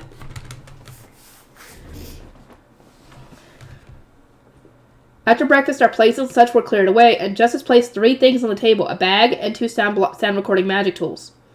This is for you, Ferdinand said, sliding one of the tools over to me. As per your attendant's wishes, I have included many words of warning. Did you honor my request? Who can say? So mean! I puffed out my cheeks and activated the magic tool just as Ferdinand had said. The first message was admonishing. It's time to eat. I do not know what you're doing, but stop at once. I wonder what the others say. That is enough, Rosebud, Ferdinand said with a grimace. If you wish to listen to the rest, wait until you are back in your room. I do not much care for listening to my own voice. Wow! Okay. I elected to heed his warning. Something told me he would confiscate the tool from me if I refused. He then gave me the bag, which was made of special leather that didn't conduct mana. Inside was another magic tool and some paper. Last night you registered one of the magic tools to Sergius and added some messages to it, correct, Ferdinand asked? Since we were able to brew 4 in total, I thought we would put one of the others toward furthering our research. Use this magic tool according to the instructions and inform me of the results. You may send your update by letter. I nodded and accepted the leather bag. This was part of a joint research project, so refusing wasn't an option anyway. As for the last remaining tool, might I take that as a backup, Ferdinand continued. I am sure I could think of various uses for it before next winter. I nodded. You made and paid for it, Ferdinand. Use it as you wish. As per Sylvester's orders, we had gotten Ferdinand out of bed and eaten breakfast with him. From here, he would need to change into his formal attire and go welcome Detlinde. Oh, God. I just don't like that pairing, guys. Ferdinand needs to be with someone he actually likes. Not someone he's forced to be with. And besides, Detlinde is very much like her grandmother, and not just in looks. In the way she acts, too. So yeah, Ferdinand does not need to be around that toxicity.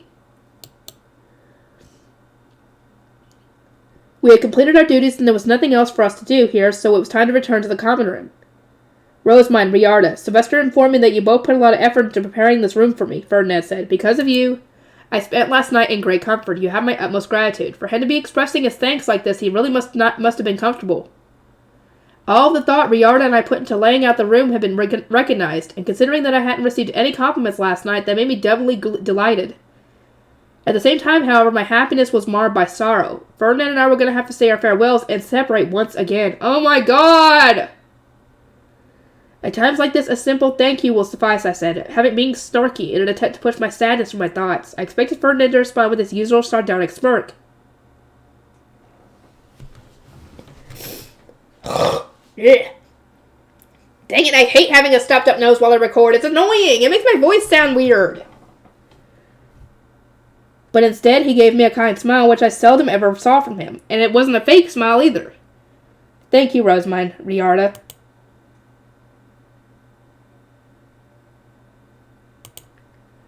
Those were his last words to us before he vanished behind the screen. He had no more time to spare. Hearing him speak so sincerely was so rare that I wasn't the only one trying not to cry. Great. Oh, Riarda! Poor thing. Now let us head to the common room, Riarda said, her eyes brimming with tears. Lord Ferdinand must change his clothes. Dang it, I still hate... I said it before, and I'll say it again. I hate the pairing of Ferdinand and Detlinde. It's not a good pairing. Detlinde just... I think Detlinde needs to be alone. She doesn't need anybody. Nobody needs to suffer for that. Nobody needs to suffer with that, that's for sure. Definitely not Ferdinand. He needs to be with someone that he actually wants to be with. Even if that ends up being nobody. I don't care, as long as he's not having to deal with someone who reminds him of Veronica. So much. The entrance hall was filled with students preparing to go to the auditorium. I was going to join them, but Wilfred stopped me before I could. Wait in the common room like Riarda said, he told me. You almost ended up sick yesterday. If you overdo it today, you'll end up having to leave midway through the ceremony again, and the last thing we want is for Uncle to worry about you. I couldn't argue with that, so I returned to the common room with Judith, leaving all of the preparations to everyone else for another year. Eventually, the graduating students' guardians began filtering in. Lenore and Laisletta's parents greeted us, then went to the rooms for their respective children. After the last wave of guardians came the graduating students' escorts. Cornelius and Hartman were among them, and they came to greet me, dressed in formal attire. Cornelius had said, Lenore's parents arrived just a moment ago, so it may be some time before she's ready. Hartman, I think you should go and welcome Clarissa as soon as you can. According to Royal Academy love stories, girls get very anxious while waiting. Plus, considering her prior enthusiasm, it was likely that she'd come to us if we kept her waiting too long. Making her uneasy was best avoided. Hartman, do you obtain permission for your engagement? I asked. He nodded. After considering the situation and all the potential outcomes, they decided it would be safest for us to marry. I'm not sure that's a good reason for two people to get married. I was fine with it if everyone else was, but I couldn't help but wonder whether it really was for the best. Considering how these two are, I think they are fit for each other. Very much so. As I continued my discussion with Hartmut, a man came over to speak with me. Lady Rosemary, may I be permitted to greet you, he asked. As it turned out, the man was Thorsten, one of the adult scholars who served Wilfrid in the castle. I'd already known about him, but this was my first time putting a face to the name. He was Laisletta's partner, and given how calm and gentle he seemed, I was sure they would get along well. Oh, so this is who Laisletta's gonna marry, I guess. Okay. Do take good care of Laisletta, I said. Understood. The Archducal couple arrived soon after. Thorsten finished greeting me. Sylvester had returned to Ehrenfest to fetch Florencia. She looked much too pale to be described as healthy. Her loving husband was well aware of this, so he was very carefully set her down. I thank you ever so much, Sylvester. How are you doing? I asked her. The teleportation circle seems to have left me quite dazed. That's why I asked you to stay in Ehrenfest and rest, Sylvester said, but Florencia shook her head. This is the students' one and only graduation ceremony. I know this is selfish of me, but I wish to bless them on their special day. I could tell that they had discussion plenty of times already, but the fact that Sylvester was still persisting showed how much he loved his wife. Oh, freaking healthy relationship. That's how relationships should be with the commoners. They should be healthy. Healthy and loving. Like FN Gunter, for example. Those two love each other. I don't know about all the other couples in the lower city, but I'm assuming most of them, like Ella and Hugo as well, they love each other. This should be how I know nobles are different and everything, but still.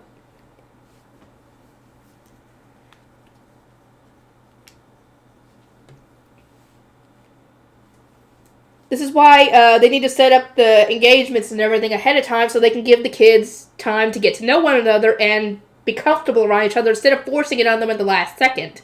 You know? Riarda urged me along. Let us go to the auditorium, milady. You will stand out if you do not arrive before the guardians start entering. Are the Archducal lovebirds not coming too? I asked. Florencia needs to rest for as long as she can, Sylvester said, shooing us out of the room. Go away. You're a slow walker, so you'll need as much time as you can get. He's not wrong. And so I made my way to the auditorium with Riarda and Judith. Just like before, the walls had been taken down, making the room seem more like a coliseum with audience seating. At the center was a cylindrical white stage for the dedication whirl and sword dance, while further beyond that was a shrine. I was about to make my way to the guardian seats where I'd watched from last year, but Riarda stopped me in my tracks. You are healthier now, milady, she said. You may sit with the Archducal family. To my surprise, I was going to be sitting somewhere closer to the stage, meaning I would have an excellent view of the dedication whirling. Charlotte beckoned me over, so I went and sat next to her. Sister, is Mother accompanying Father today, she asked. Yes, I replied. Teleporting to the Royal Academy made her feel a little unwell, though. So she's going to rest in the dormitory for as long as she can before the ceremony. She's that sick, Wilfrid asked. I hope she feels better soon. Oh, Sylvester told me not to tell anyone that Florencia was almost certainly pregnant. Because there was so many ops present for the Inter tournament and its ceremonies, he had received a torrent of proposals for second wives. Thus, to minimize the number of problems he had to deal with, he would only announce the good news after returning to Ehrenfest. Ehrenfest's Archducal couple arrived just before the graduating students. I wasn't sure how she was managing it. Maybe she had taken a potion, maybe her rest had done her good, or maybe she was demonstrating her complete control over her emotions as a whole. as a noble, but Florencia arrived at her seat wearing her usual smile. You shouldn't overdo it if you're not feeling well, I said to her in a low voice. Rosamund, is that not a touch ironic coming from you? Florencia replied with a giggle, just as the auditorium doors opened to reveal the graduating students. They entered and started making their way toward the stage, but someone among them was causing a stir in the audience. Oh, God. Of course, the source of all the commotion was Detlinde. Her hair was styled in the shape of an awe-inspiring mountain, and she looked extremely proud of that fact. It was such a shocking sight that the entire audience ended up in a daze. And then there was Ferdinand, who was maintaining a professional smile as he walked beside his fiancée, but there was a hollow look in his eyes. I guess he couldn't convince her. Ferdinand didn't manage to convince her. Of course he couldn't. She's stubborn. She's a freaking narcissist. Of course he's not going to listen. Detlinde had evidently decided to wear as much decoration as possible. Her hair was in a poof of sorts that really reminded me of Marie Antoinette. Oh God, those big old hairstyles! No wonder she referred to it as a mountain. Now I have a clear visual here. And its brilliant blonde color made her look like a swaggering lighthouse. Poking out of the golden mountain were 3 reddish Ehrenfest hairpins. Oh, good. So they made it so that she couldn't wear all 5. Good. Each decorated with lace and ribbons to make them stand out even more. In a way, this is kind of amazing. I never thought I'd see someone with a hairstyle like this in Jurgensmith. On closer inspection, Detlinde wasn't using all of the hairpins she had received from Ehrenfest. She had probably compromised and replaced some of them with other ornaments after being told time and time again that wearing too many flowery hairpins would offend the royal family. To be fair, she does have fewer decorative flowers in her Ehrenfest hairpins so as to not outshine the royal family. I'm not sure how that really matters when she adorned them with all that much lace and so many ribbons, though. Plus, how is she going to dance with it so much on her head? I have to wonder all that with myself. I actually want to see this animated because I want to see if she was even able to do it, because you would think that would throw her off balance, you know? That's what she needed to do was practice with that hairstyle. Because then it wouldn't throw her off guard if she ended up being off balance with it, you know? But with how Detlinde is, I imagine she didn't practice thinking, oh, I'm going to do wonderful. This hairstyle won't throw me off at all. I instinctively turned my attention to where the Ironsbach's Archducal family were seated. Georgine was watching with an impassioned expression, but had she failed to stop her daughter's madness too? That must be it, right? No way would she just sit back and allow this to happen, except, well, that's exactly what she needs to be doing. She didn't comment that Aronsbach isn't there, so does she not know that he's dead, or is she just assuming that he's not there because he's not feeling well? I don't know. Because nobody's mentioned it. Nobody has mentioned it, except Ferdinand mentioning it when he arrived, essentially, that he had already died. That's the only indication we've gotten of this. And that Georgine was holed up in her villa because she was grieving. But still, we haven't had any... I'm guessing this isn't getting out because it would cause chaos. Starting to feel very uneasy, but Detlinde looked more than satisfied about being the center of attention. Of course she is. Like I said, a narcissist. They want to be the center of attention. Once the graduating students reached the stage, their non-student escorts made their way to their designated seating area. Ferdinand already looked exhausted. Poor guy. From there, the Sovereign High Bishop performed the graduation ceremony. Then the graduating students started offering music to the gods. I made my way here before getting a chance to see Ehrenfest graduates in their formal attire, so I didn't know what Lenore or Laisletta were wearing, and my eyes had been so drawn to Detlinde's insane hairdo that I was still none the wiser. Now was my chance, though. Detlinde had moved from the stage for the music performance. Now, where's Laisletta? I wondered under my breath. Even now, my attention keeps returning to Lady Detlinde. I understand how you feel, Sister Charlotte noted in an equally hushed voice. I haven't been able to find my retainers either. Even trying to skim the crowd was a challenge. Laisletta was probably wearing something quite modest, and no matter how hard I tried, I found myself gawking at the blonde mountain poking out from all her heads. Of course! That's what she's going for! She wants to be the center of attention, so she made something that people wouldn't miss. My retainer was bound to be among the singing students, so I focused my attention there instead. There, I said at last. I could see Laisletta.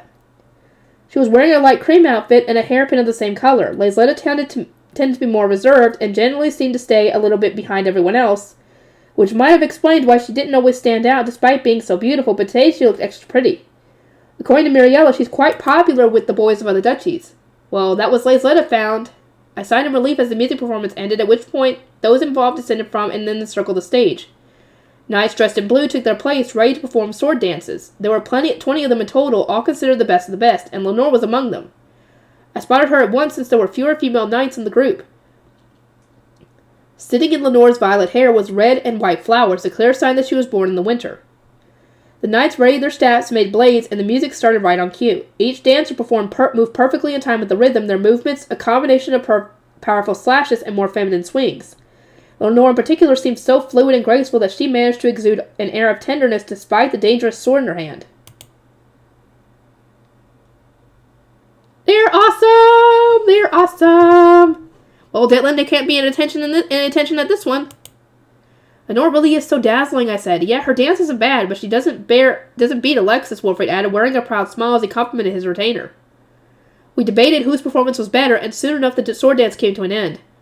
Next is dedication whirl, huh? Sylvester muttered. How on earth is she going to whirl with that hairstyle? Sylvester wondered it too. Sylvester was wondering the same dang thing. I guess everybody else was probably wondering that too. And I don't blame him.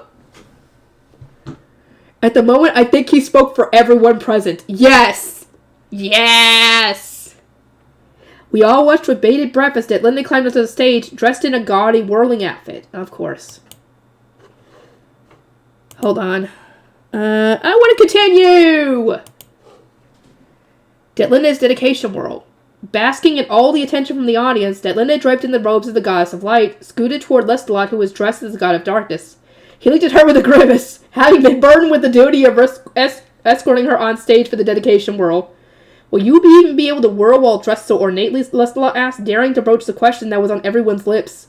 I wanted to give him a standing ovation. As far as I was concerned, being able to say something so frank while in this position made him a genuine hero. Ultimately, the purpose of our hero's question did not reach Detlinde. Of course I can, she replied, very deliberately looking down at her hands. I practiced diligently to make sure. I think he was asking about your hairstyle, not that you were dedication whirling in general.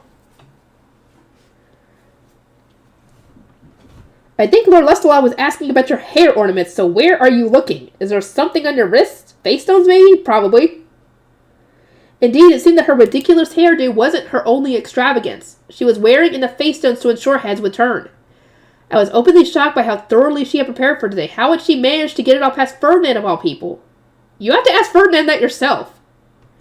I don't know if he'd be able to, but whatever. As I contemplated my own question, the Archduke candidates ascended the stage, their long sleeves swaying with each step. It was the god of darkness's role to escort the goddess of light, but Lestalot was doing his absolute best not to look at Detlinde at all. Couldn't even blame him for that one.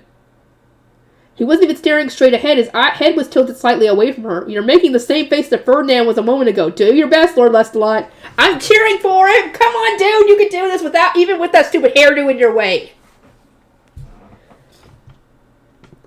The Archduke candidates took their respective positions, then knelt down and touched the stage. That movement alone was enough to make Detlinde's hair waver precariously. Oh! I hope to God that hairdo falls off.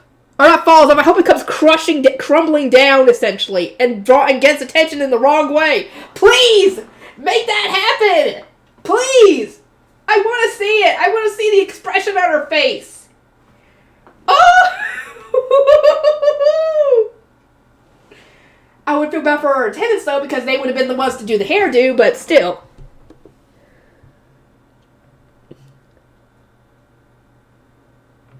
But she didn't seem to care. I was probably more worried about it collapsing than she was. I think everybody else is, too. I am the one who offers prayers to the gratitude to the gods who have created the world, Lestalot began, and once again a magic circle appeared atop the pure white stage. No one else could see it, so I kept my mouth shut and just watched. Music started to play, and the whirlers slowly rose to their feet. Their long sleeves swayed as they gracefully raised their hands, and with that, it was time for the dedication whirl to begin. Oh, she's actually actively trying to sparkle. Immediately, the face stones dotting Detlinde's clothes started to glow. She had evidently hidden them all over her body. The face stones on her wrists and in her hair did the same, and as she was the only person covered in lights, she really did draw more attention to herself. I mean, she's trying to be the goddess of light, but still, that's not really her intention here. Her intention is just to stand out. As for the quality of her whirling, well, it could hardly be described as excellent. Her head moved as cumbersomely as one would expect, and the way her hair wobbled whenever she twirled was very distracting. Oh, the goddess of light is shining, Sylvester whispers. Is this what Rosemine's whirling was like? Shirley gave a half smile and shook her head. The face stones Sister wore were of a much higher quality. She had the rainbow face stones on her hair, which stick coupled with her various charms, so her lights were far more dazzling than those tiny dots. Naturally, I was aware of the circumstances, so I was less absorbed in the beauty of the spectacle and more terrified of what blessing might leak out. A cold sweat ran down my back. At the time, I'd been so focused on keeping my mana in check that I hadn't even considered how I must have looked. Charlotte, did I stand out more than Lady Detlinde does now? I asked. You were shining so much that I stopped my own whirling without realizing it just to stare at you. I think that says it all, Wilfred said, answering in her place. No! I stood out more than Lady Detlinde. How much of an attention hog do people think I am? Less of an attention hog than Detlinde is right now, I will say that. 'Cause you weren't actively doing it. She's trying to do it. As I screamed on the inside, Detlinde's lights went out. She must have noticed because she furrowed her brow for a moment and the glowing returned a few seconds later. Then it disappeared again. The process repeated several times.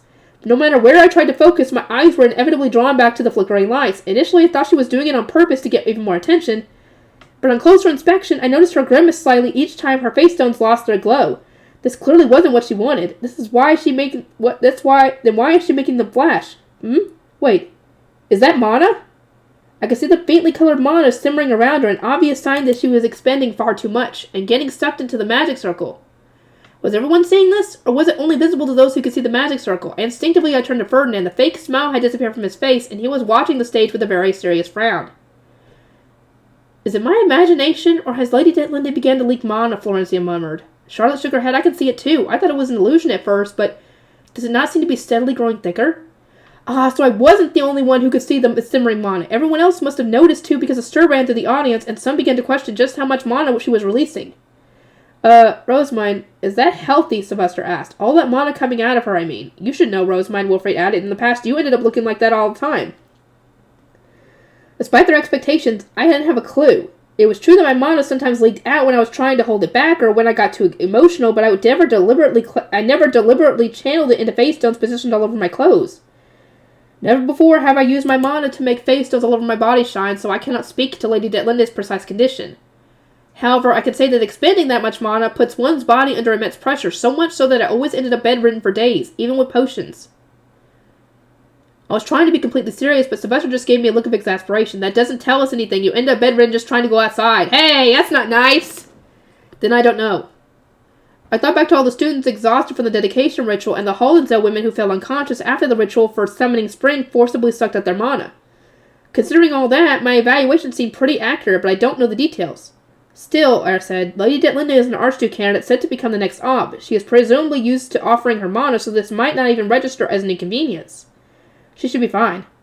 But no sooner had the words left my mouth than members of the audience started shouting out. Detlinde suddenly lurched forward, collapsing toward the God of Darkness who had been whirling beside her. She isn't fine at all! Oh, shit.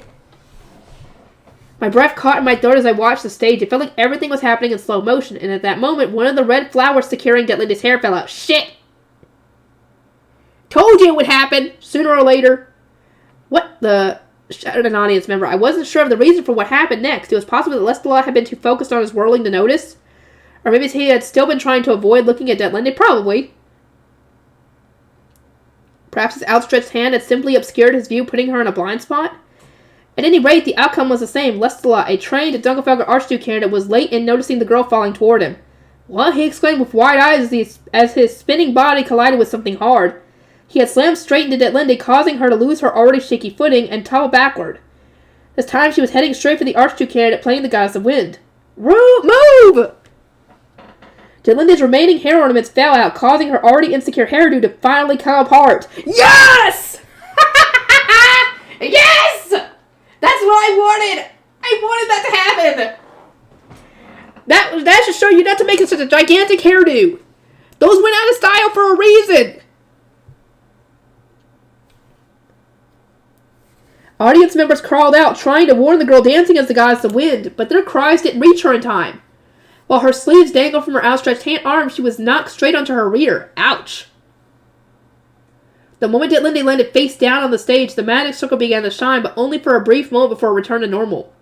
Did anyone else see that magic circle on the stage? Someone asked. Uh-oh. It had shown for only a few seconds at most, but in those few seconds it had evidently been burned into everyone's memories. The audience buzzed with chatter about this unfamiliar occurrence. Why was the magic circle there, of all places? What in the world was that?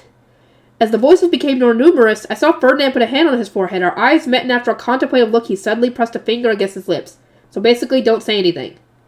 Let there be silence, shouted the Sovereign High Bishop. The dedication whirl is not yet complete. Kinda can't do it when one of the people's unconscious. Hello?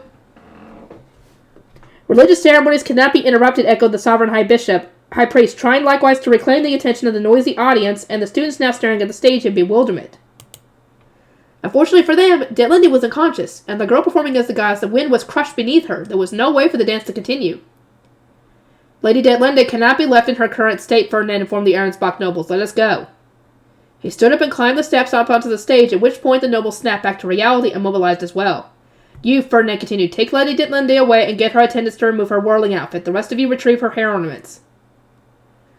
Detlinde was picked up by one of her retainers and carried down from the stage, while the others did as instructed and retrieved the scattered ornaments.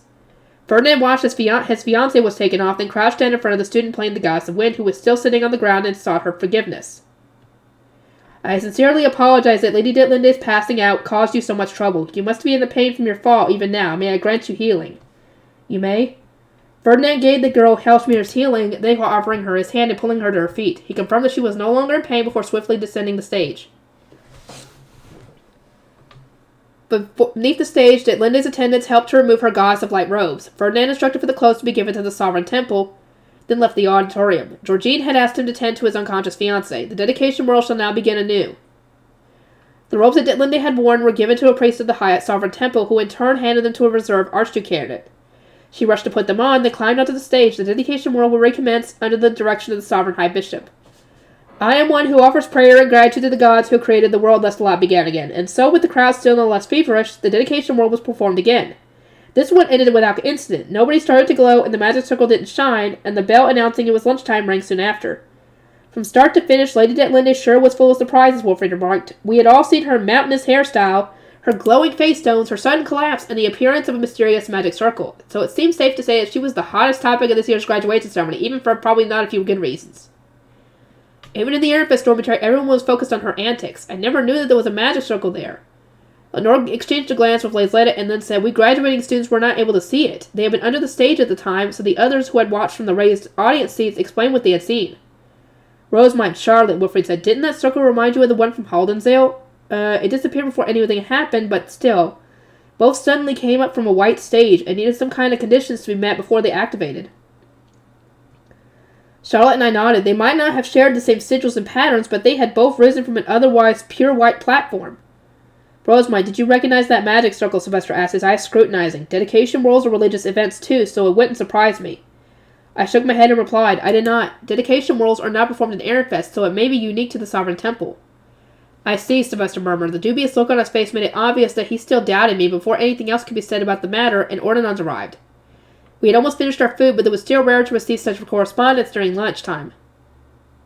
The bird landed in front of me and opened its beak. Lady Rosamund, this is Eglantine. Sorry to interrupt your lunch, but we are sending a messenger to your tea party room. Will you accept the letter then bring? She was speaking peacefully, but the timing of this ordinance and what she was suggesting were practically unheard of under normal circumstances. Something major was happening. I looked at Sylvester. Send a response, he said. We're going to the tea party room. Understood. I sent a brief reply as advised, then rushed to finish my lunch. Once I was done, every member of the Archducal family present for the introductory tournament went to the tea party room, where we intended to drink tea and wait for the messenger.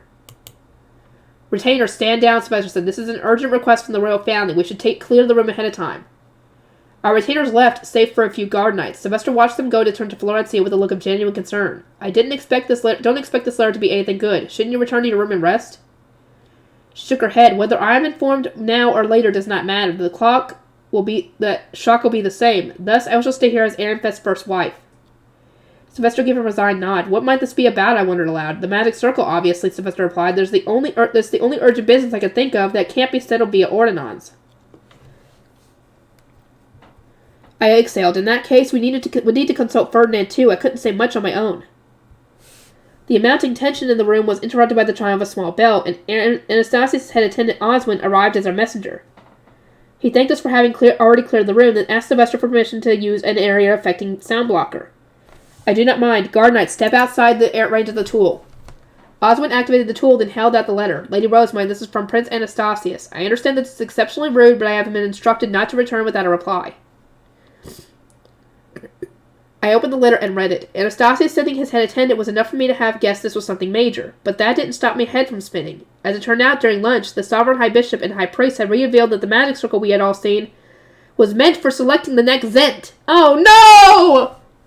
In other words, Detlinde was now considered the best candidate to rule the entire country. No!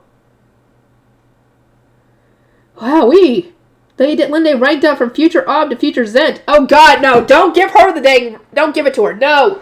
No, no, no, no, no, no, no, no, no! Anybody but Detlinde. Anybody but her. Anybody but her and Georgine. No. No! I disagree. No! No! None of the royal family had known about the circle, and it hadn't shown when Sigiswald, Anastasius, or Eglantine performed their dedication rolls. As a result, the Sovereign Temple had taken its appearance now to mean that it was almost time for a proper Zent to be selected, one to replace the current Gurjashite-less leader. Before any strange rumors could spread, Anastasius wanted to confirm that the magic circle really was for selecting the next Zent, and that Detlinde truly was closest to taking the role. No! Apparently, if she managed to secure a Gurjashite, Charcoal intended to cede the throne to her. Wait, are we seriously talking about Lady Detlinde being the next Zent? Please no! What kind of nightmare reality would that be? I have to agree! I agree completely! Because I was familiar with religious ceremonies and magic circles, they wanted my input on the Sovereign Temple's statements. Anastasius even asked that I visit his villa in the afternoon where all the Sovereign priests were busy with the graduation ceremony. It was phrased as a request, but when you consider the sender and the fact that the time had been specified, it was a definite order. As much as it pains me, you are the only person outside the Sovereign Temple where the royal family can consult about religious matters. Oswald said. He was wearing his usual peaceful smile, but I sensed some anxiety in his voice. It was easy to imagine why. Anyone would quaver at the thought of an Arensbach Archduke candidate who had worn her hair so ridiculously during her coming-of-age ceremony becoming Jürgen Schmidt's next ruler. Oh god, that would boost her ego to no end. But this is beyond me! Ferdinand, help! The dedication role is an affair of the Sovereign Temple, Sylvester said. Thus, Rosemond knows nothing about it. Isn't that right? I nodded again and again. Our cover story was that I didn't know anything. Sylvester looked at Oswin. This is a royal summons, so I intend to let Rosemond go. That said, the royal family is more likely to find the answers they seek from Ferdinand of Arensbach. That you even have an excuse to speak with him since this matter concerns his fiancée. Given the circumstances, we couldn't refuse a royal summons, but Sylvester's recommendation meant I would at least have Ferdinand with me. Oswald nodded and took out his ornodons. He looked very clearly anxious as he said, It seems probable that Lord Ferdinand would know more about the ritual. Ehrenfest has suggested that we summon him under the pretense of asking about Lady Detlinde. He then sent a bird to Eglantine and returned his attention to Sylvester. We thank you for your valuable proposal of Ob Ehrenfest. With that, Oswald retrieved the sound-blocking magic tool and briskly took his leave. It wasn't long before only those of Ehrenfest's archducal family remained in the tea party room. Everyone looked concerned. I never thought that circle would be for picking the next Zent. Wolfrid, don't say that, Sylvester protested. We don't yet know if that's true, and I personally don't believe it. In any case, Rosemond, bring back news of what Ferdinand says. Right. Arensbach shared a border with Ehrenfest and was the new home of our Ferdinand. How did this incident with Detlinde was dealt with would have an enormous impact on our duchy, too. So we needed to know as much as we could. If the royal family wants to learn these things during the graduation ceremony, then everyone else should be acting normal, Sylvester continued. Rosemond, we'll make out that you took ill again. Riarda will go with you. And I think we can summon Karlstedt if we hurry. Sylvester and everyone else would attend the graduation ceremony as if nothing had happened. Meanwhile, I would wait until the function was underway and then go to Anastasius' villa with Riarda and Karlstedt. Anyway, by asking them to summon Ferdinand, I've assured that you have a proper guardian there with you. Leave as much as you can to him, okay? Ideally, we want you to do nothing but listen. I nodded. No! Anybody but Detlinde, I just said. Anybody but Detlinde and Georgine. No. No! No, we don't need to give that girl a bigger head than she already has. That hairdo explained enough on that one. Anyway, I'll get to work on everything and I'll see you guys next time. A discussion with Eglantine. My apologies for this abrupt summons, Eglantine said, offering me a seat. We had just finished exchanging the usual greetings. Oswald immediately began preparing an area affecting sound blocker, so Karlstedt and Riarda stepped outside its range. I could see the worry on their faces. Eglantine cleared the room of her retainer, sat on the sofa directly opposite me, and looked me dead in the eye. Anastasius was attending the graduation ceremony right now. She was here in his place. Lady Rosemond, we do not have much time, she said. May I speak frankly? Using obscure turns of phrases would only lead to misunderstandings, especially when I was far from being a master of noble phrasing. The more direct we were, the better, so I nodded and said, of course. Eglantine went on to explain the situation. The sovereign high bishop and high priest had caused a stir during lunch by openly stating the magic circle was for selecting the Zent. Some old-time retainers had responded that Traralcol deserved the Grucheshite for all his hard work, while others were concerned by the idea that Lady Detlinde becoming Jurgen Smith's next ruler after what they had seen of her. Some had even claimed that this was all a secret plot orchestrated by Ferdinand, who was now trying to manipulate his fiancée after losing control over me. Many opinions were expressed, Eglantine continued, but King Traralcol considers the Grucheshite essential to ruling Jurgen Smith. He even said he would readily cede the throne to Lady Detlinde if she obtains one. But why? When he sent Lord Ferdinand to Arensbach over similar suspicions, I asked, could the king not have waited for Ferdinand to get the Grucheshite and then given the throne to him instead? At present, I could say only that the status of one's duchy is of great importance. The upcoming Archduke Conference will see Ehrenfest treated equally to those on the winning side of the Civil War. But you were considered a more neutral duchy at the time. An Archduke candidate from Arensbach, which made such great contributions during the war, would naturally be preferred. It had apparently been decided that a Zent candidate from Ehrenfest was unacceptable because of our duchy's average rank, low number of sovereign nobles, and insufficient diplomatic engagements with other duchies. It was impossible to say who would have allied with us if Ferdinand had obtained the Grucheshite and became Zent. Many had worried that someone would then appear to steal the throne from him, and the last thing anyone wanted was another civil war. Eglantine continued. The civil war originally started when the first prince of the time began to resent the second prince inheriting the Grucheshite and tried to take it for himself. He had murdered the second prince in the process, but that did not grant him the Grucheshite. From there he began to suspect that the third prince, who was the maternal brother of the second prince, had the text instead, and thus began the war. The royal family lost kin and comrades over the Grucheshite, Eglantine said. Thus, we are trying to avoid another conflict as the best of our ability. Lady Detlinde obtaining the Grucheshite would be fairly concerning, but if she had the wise and knowledgeable Ferdinand supporting her as her husband, King Traralcol believes she will perform her duties nonetheless. Please no, Ferdinand would die inside. The light would never return to his eyes. However, she continued, we do not know whether the Sovereign Temple speaks true. This is why we need to learn all that we can about the magic circle and as soon as possible.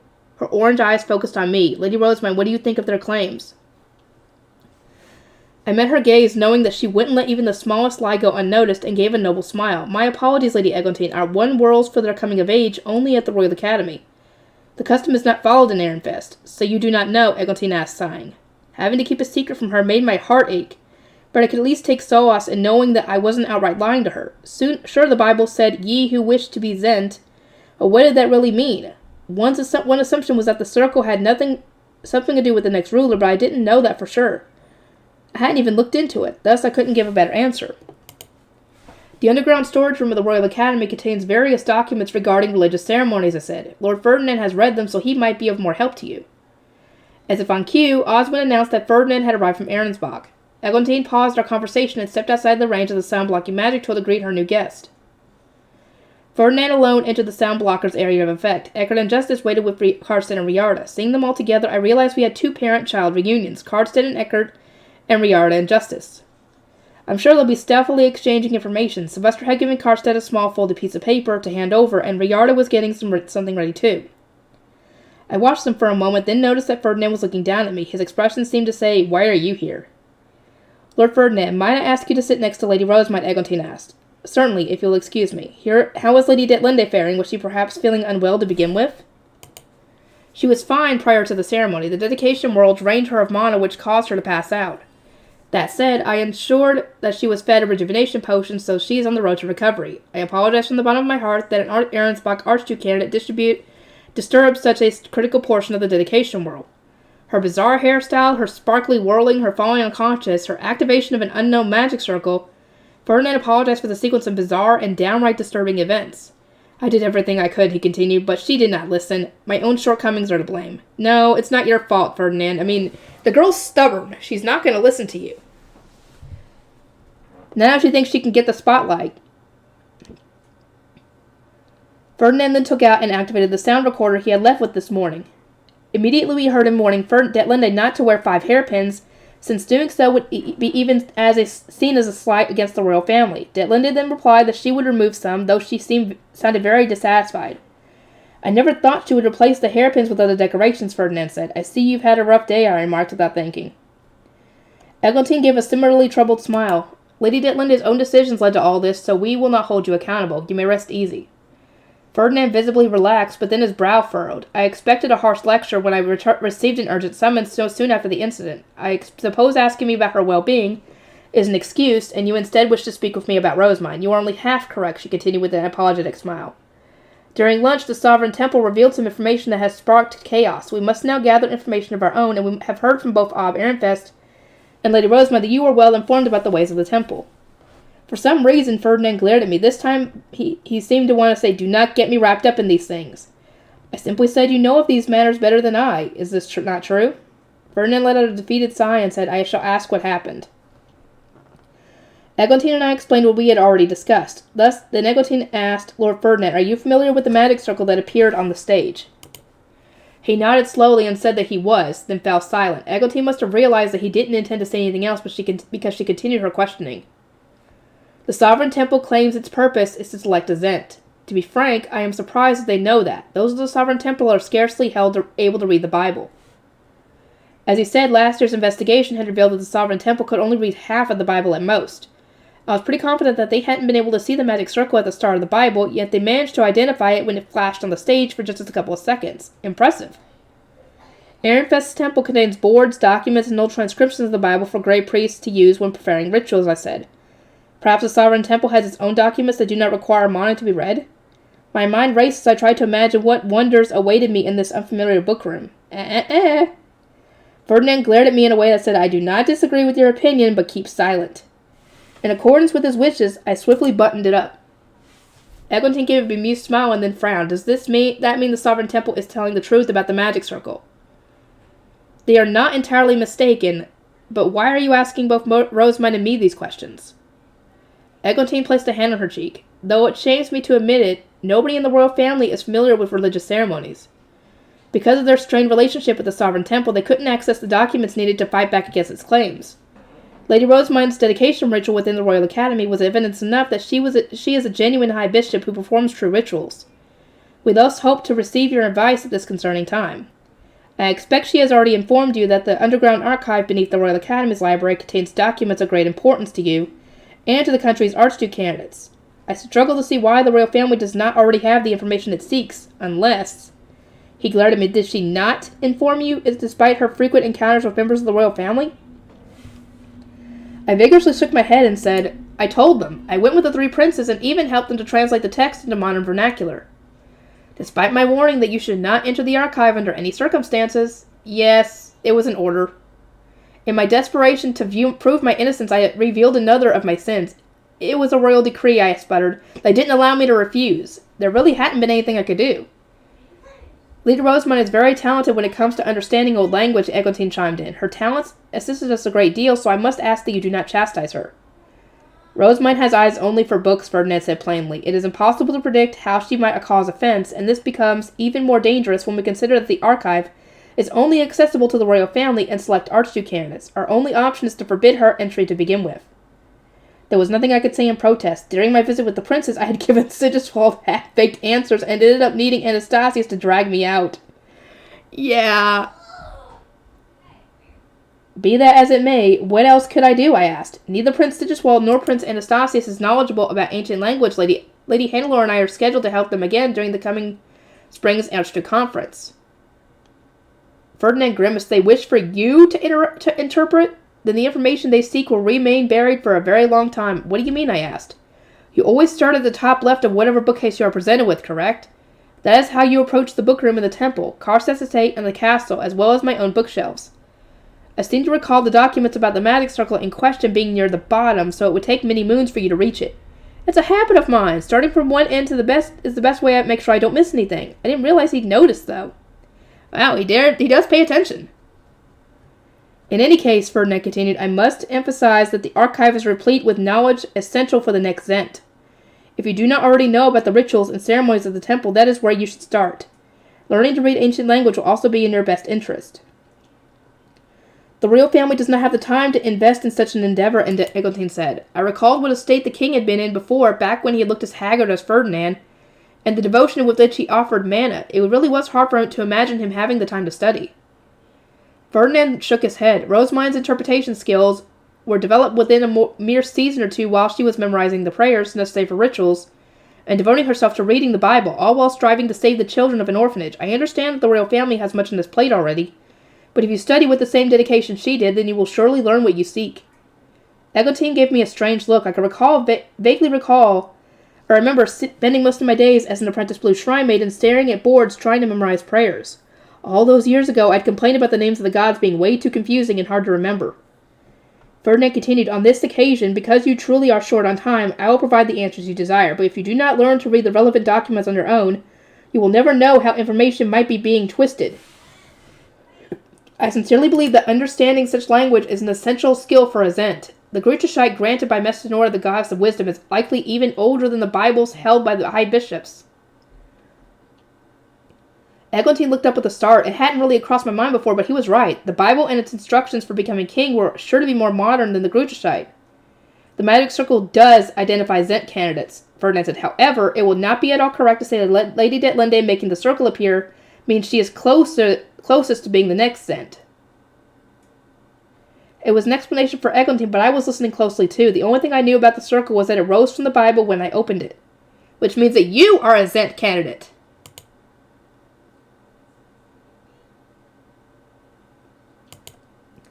In the Royal Academy, when an intelligent and competent Archduke candidate or member of the royal family comes of age, that dedication will be performed to see whether they have sufficient mana to become Zent.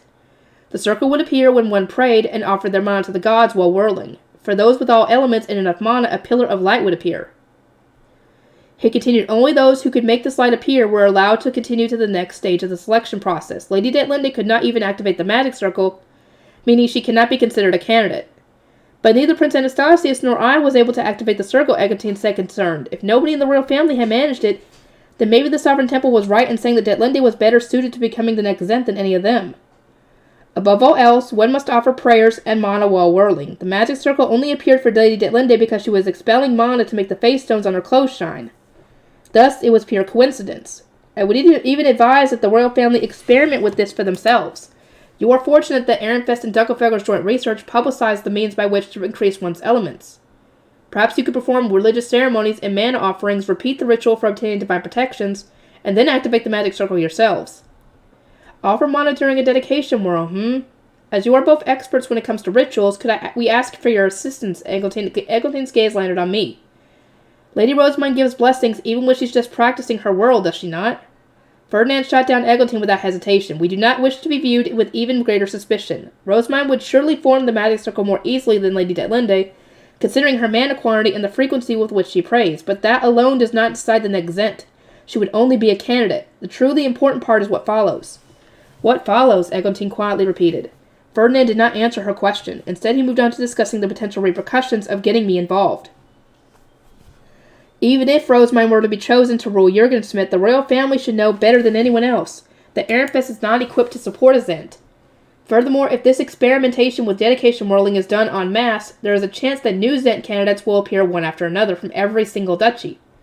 That will only sow the seeds of chaos, which is why the royal family must keep this investigation to themselves. Eglantine's eyes wandered the room for a moment until she finally and very hesitantly spoke again. Lord Ferdinand, what do you think about those who suspect that you are using Lady Rosamund and Lady Detlinde to search for the Grutushite, that you wish to take the throne yourself? I can only assume that your knight commander is among them, Ferdinand said unmoved. It was because my actions were deemed suspicious that I was sent to Arensbach, and now Lady Detlinde activated this unknown magic circle. His calmness irritated me. He had suffered and endured so much through going to Arensbach, and now his loyalty was being questioned even further. That ticked me the heck off, to the point that I could no longer hold my tongue. I am astounded by the sheer stupidity of those the Zent surrounds himself with. I would hope that you have not forgotten that Ferdinand initially refused Arab Arensbach's offer. He relocated only because the royal family disregarded his wishes and sent him away by royal decree. Eglantine's eyes widened in my uncensored remarks. She should have been glad that I clung to enough restraint not to add the memories of royals are shockingly convenient. Rosamund, Ferdinand said, fixing me with his sternest glare. Yet, I believe I told you to remain silent. Frankly, he could shove it. It's a good thing you didn't say that. What would you have said to that? Oh, no. Oh, I hate to say what he would do or say with that. If we do not make the truth and our intentions heard, the royal family will never understand them, I shot back, half shouting. We are better off speaking honestly than remaining silent and acting unmoved while letting hate and resentment build in our hearts. You taught me to use conversations to tie up any loose ends. But not when it means being so rude to a member of the royal family. You worried that following the royal decree would cause you to break your final promise to your father. But you went along with it anyway to clear all these suspicions. If the royal family and their law are going to question you even now, then what was the point in you accepting to begin with? Yeah, if they're going to keep questioning you about your loyalty when you did everything they told you to do in the first place and they're still going to question it, what was the point? Ferdinand fell silent for a moment at a loss for words. Rosamund, you must stop. I do not matter in this. You do matter. That is my point. We cannot allow politeness to stifle our true thoughts. We must be direct about our feelings and intentions instead of trying to communicate through others. Isn't that right, Lady Eglantine? She smiled and nodded. It certainly is, Lord Ferdinand. If you have your own circumstances, I wish to hear them. This may not sound like much, but perhaps I will be able to help. I do not know the grounds on which the royal family and Knight Commander are basing their suspicions, I said, but clinging to them is pointless. Ferdinand is only interested in research and is happiest when locked away in his workshop in our duchy's temple. If given the option, he would slink away and spend an entire lifetime immersed in his work. Eglantine giggled. Is this true, Lord Ferdinand? Ferdinand pinched my cheek, then sighed. It is up to the royal family whether they elect to believe this, but I have absolutely no intention of becoming Zent. Of course, convincing Eglantine didn't mean that everyone else would trust him too, but having even just one member of the royal family in our corner would change the situation dramatically. Have you truly never thought to use your knowledge of various rituals to obtain the Grutushite? She asked, watching him carefully. A terribly bitter smile spread across Ferdinand's lips. Not for a moment. All good Zents must give up everything for the sake of the country. I have no desire to take on such a wearying role. I know exactly what you mean, I said. Becoming the Zent would make you too busy to do any research, right? It would be like me losing my reading time. Do not project your own motivations onto me. She's just relating to you, essentially. It's the same thing. It'd be like you giving up your research was like her giving up her books. It's the same thing because it's the same thing you guys love. It's the things you love the most. He replied, grimacing for some reason. Are those reasons other than having less research time? Are the reasons other than having less research time? Yes, but I find that I no longer care about them. Then I guess they weren't important, right? Well, what are the other reasons? Anybody want to tell me? Or is that too spoilery? Eglantine looked between the two of us and then said, Lady Rosamund, I have one more question for you. Ob Klassenberg informed me that Ehrenfest declined to perform another dedication ritual next year as joint research. Indeed, I replied, the burden will be too great for Ehrenfest. I explained that Ehrenfest had needed to conclude its own dedication ritual early so that the necessary tools could be transported to the Royal Academy. That we had experienced troubles when our high priest was only allowed to stay for the day of the ritual, and that preparing so many rejuvenation potions had greatly depleted our resources. There was also the fact that I would probably need to return to Ehrenfest next year to help out with our next dedication ritual. Do you know what Klassenberg intended to contribute to that research? I asked out of curiosity. That is what the Ob wishes to discuss. He seemed quite troubled about being refused before negotiations could even begin. However, one cannot order their temple to provide divine instruments for our dedication ritual in the Royal Academy. It will impact the next year's harvest. Furthermore, as I explained during the ritual, the recipe for our rejuvenation potions is not my own creation. Eglantine looked at Ferdinand, having apparently deduced whom the recipe belonged to, and he met her gaze without a word. Joint research between Ehrenfest and Klassenberg was of no concern to him, and there was no reason for him to provide any assistance by this time next year. He would be married to Detlinde and officially be a resident of Ehrensbach. Plus, rather than publicizing his recipe for us, he was much better off saving it as a trump card. One couldn't have enough fail-safes when it came to cleaning up after Detlinde and trying to avoid guilt by association. I continued, as you can expect, I support Klassenberg's wish to offer the royal family as much mana as possible. But can this really be considered research for students to do at the Royal Academy? If one intends to make this dedication ritual an annual event, rather than a one-off research project, we will at least require the Sovereign Temple to lend its divine instruments and priests and the sovereignty to prepare rejuvenation potions made using whichever recipe they deem best. Ehrenfest can provide its High Bishop and nothing more. Otherwise, the new custom will not last for very long at all. What I really meant to say was, I don't want to spend potential reading time preparing for and cleaning up after research that serves no purpose, except to give mana to the royal family. I thought I'd done an excellent job of sugarcoating it, but maybe not. As I was patting myself on the back, Ferdinand gave me a look as though I was a poorly raised child and started rubbing his temples. I sense I've made a mistake of some kind. Again. I understand your perspective, Lady Rosemont, Eglantine said. An annual occurrence is far more taxing to maintain than a one-off event. I will discuss all we have talked about today with the royal family and Abin Klassenberg. And with that, our conversation with Eglantine came to an end, and before the graduation ceremony concluded. I'd come in response to a summons from Anastasius, but Ferdinand had come at Eglantine's own request. The prince would probably understand, especially considering the urgent circumstances, but I nevertheless had a feeling that his jealousy would make things a bit annoying. As always, Prince Anastasius remains the spitting image of Aviglabe. Great. Let's see. London books and a place for one's heart. After saying our farewells, we swiftly made our way out of Anastasius' villa. We didn't have any sound-blocking tools with us, and we had no our retainers in tow, so Ferdinand and I couldn't discuss the magic circles or anything else of consequence. Instead, our conversation was limited to the joint research. Are you truly witless? Ferdinand asked. Why did you not end the conversation by saying that you would discuss things with Barenfest? Joint research is the work of students and does not require external approval, I replied, more or less repeating what Sylvester had said. That would normally be the case, Ferdinand said with a frown, but your joint research goes far beyond the realm of students. It involves the Obs, the participating duchies, and even members of the royal family. Furthermore, with those trivial conditions you set, the ritual will inevitably become an annual event. What will you do after your graduation? Melchior would take my place as High Bishop. There's plenty of time to prepare him. And then there's that new baby on the way. By the time Sylvester and Florentia's new child was enrolled in the Royal Academy, Wilfrid will probably be having his own kids. We are planning to make one of Melchior's retainers the High Priest after Hartmut.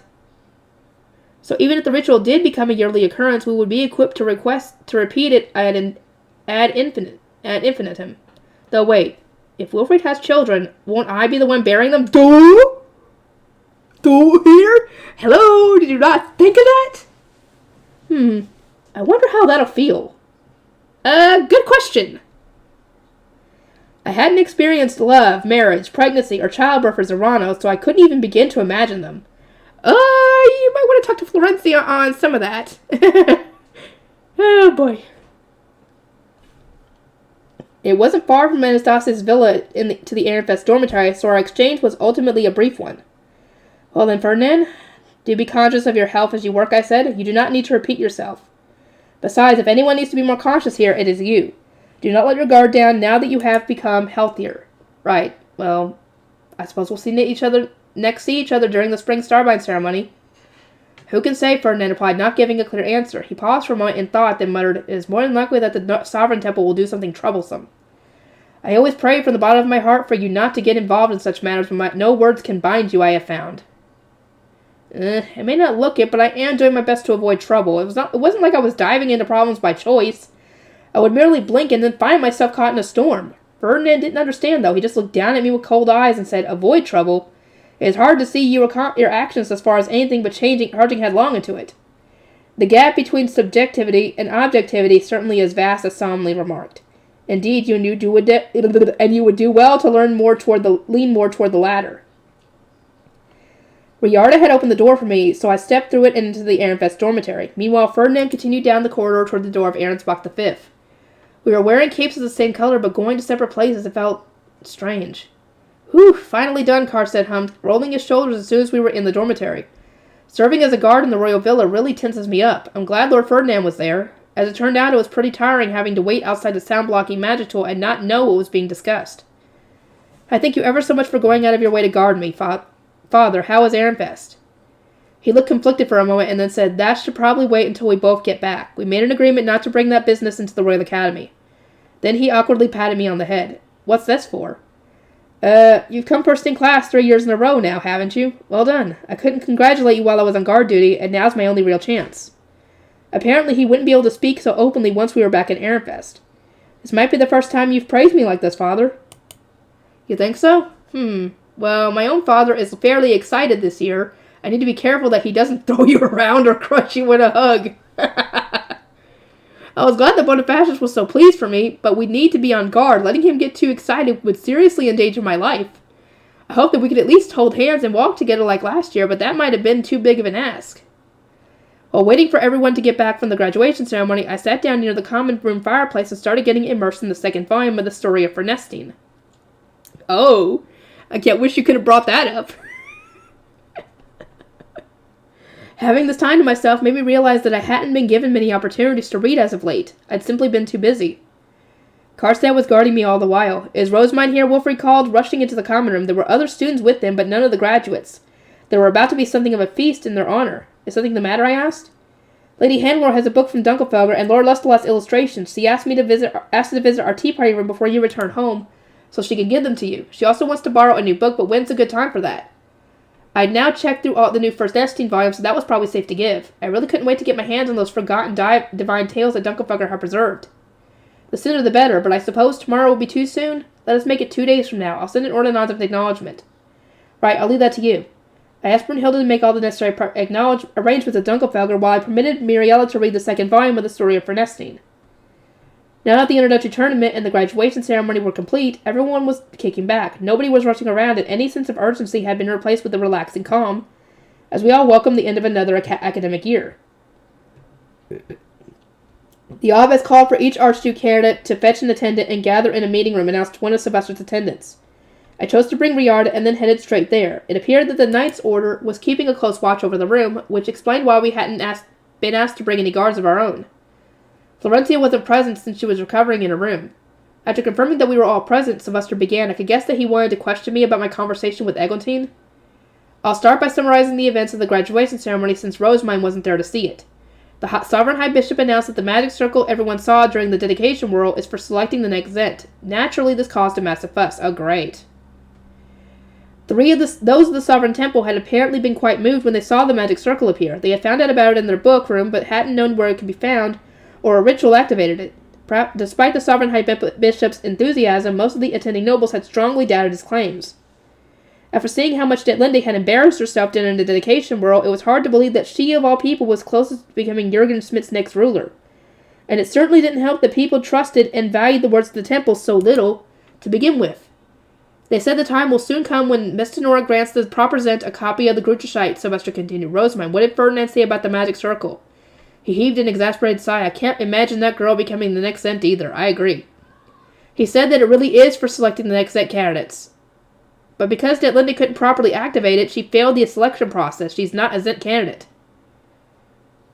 I see, that's kind of good to know, but I can't believe that really is the circle's purpose.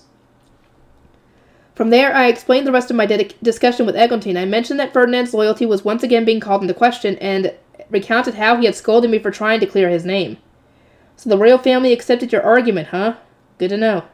She also questioned us about doing research with Klassenberg. I said that I wouldn't mind participating as the High Bishop, but only if they made all the other preparations themselves.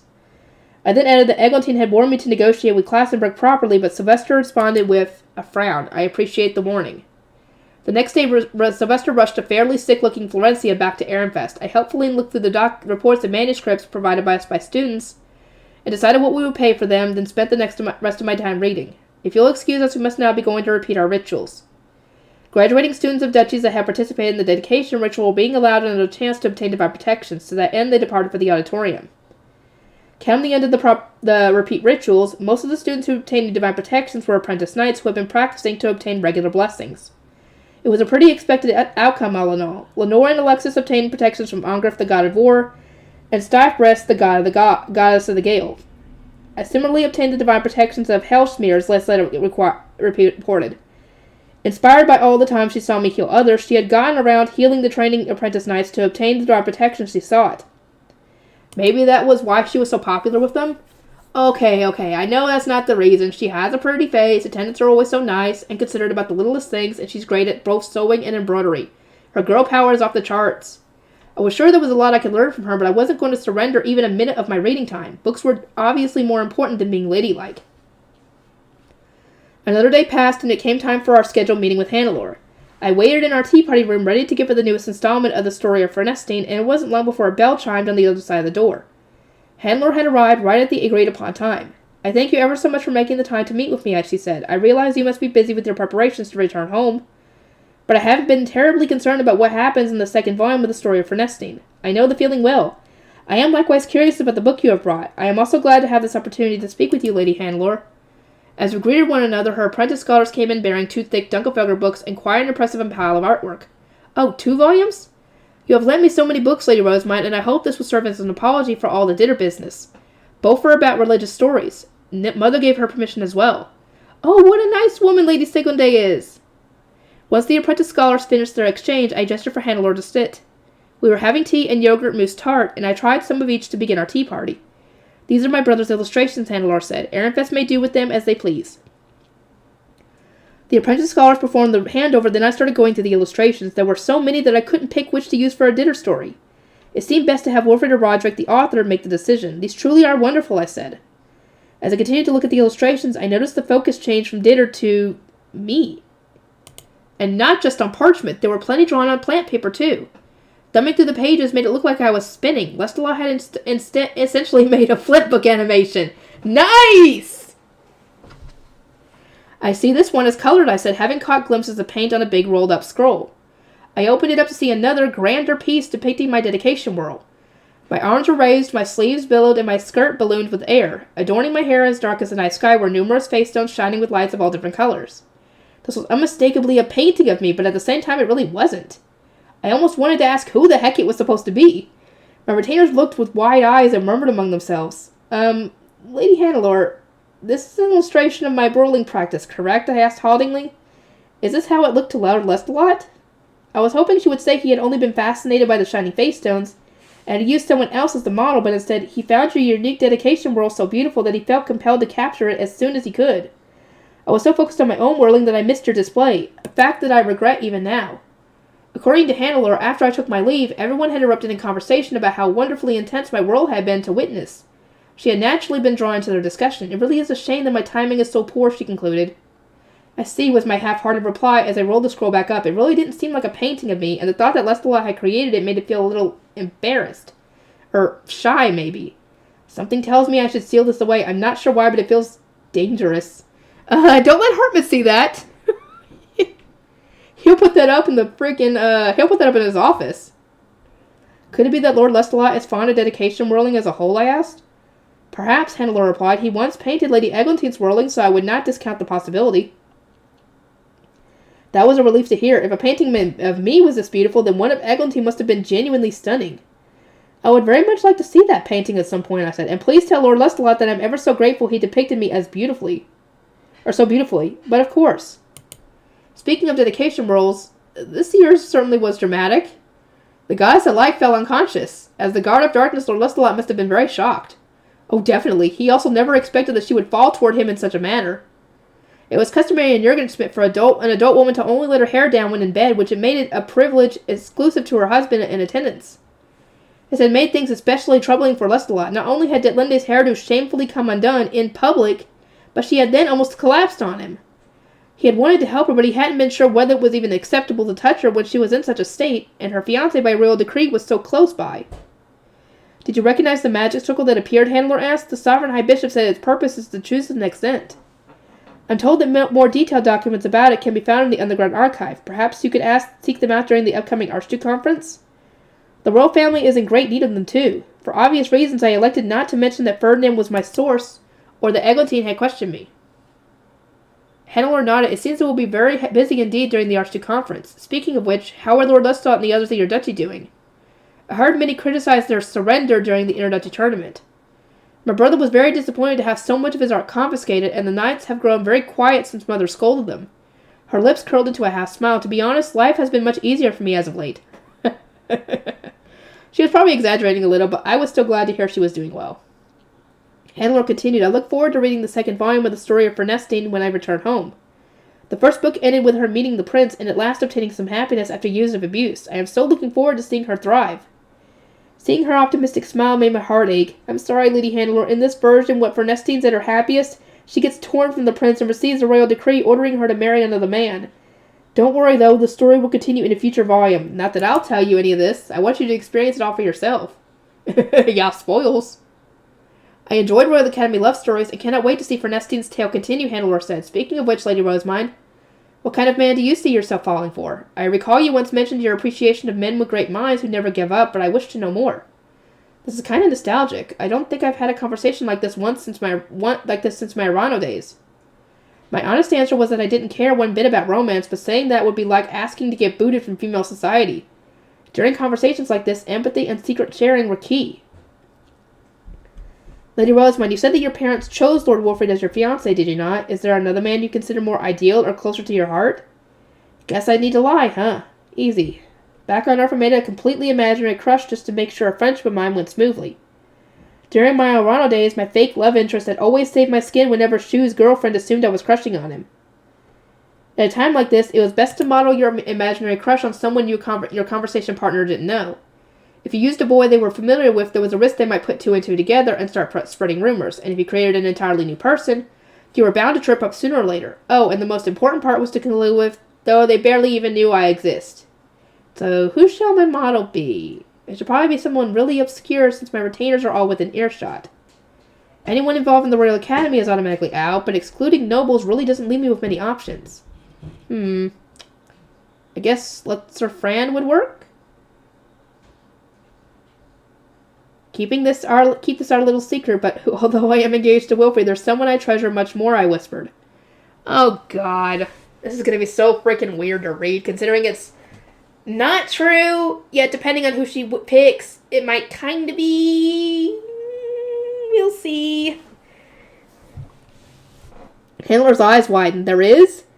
Indeed, there is someone who has supported and stood by me since I was young, before my baptism even.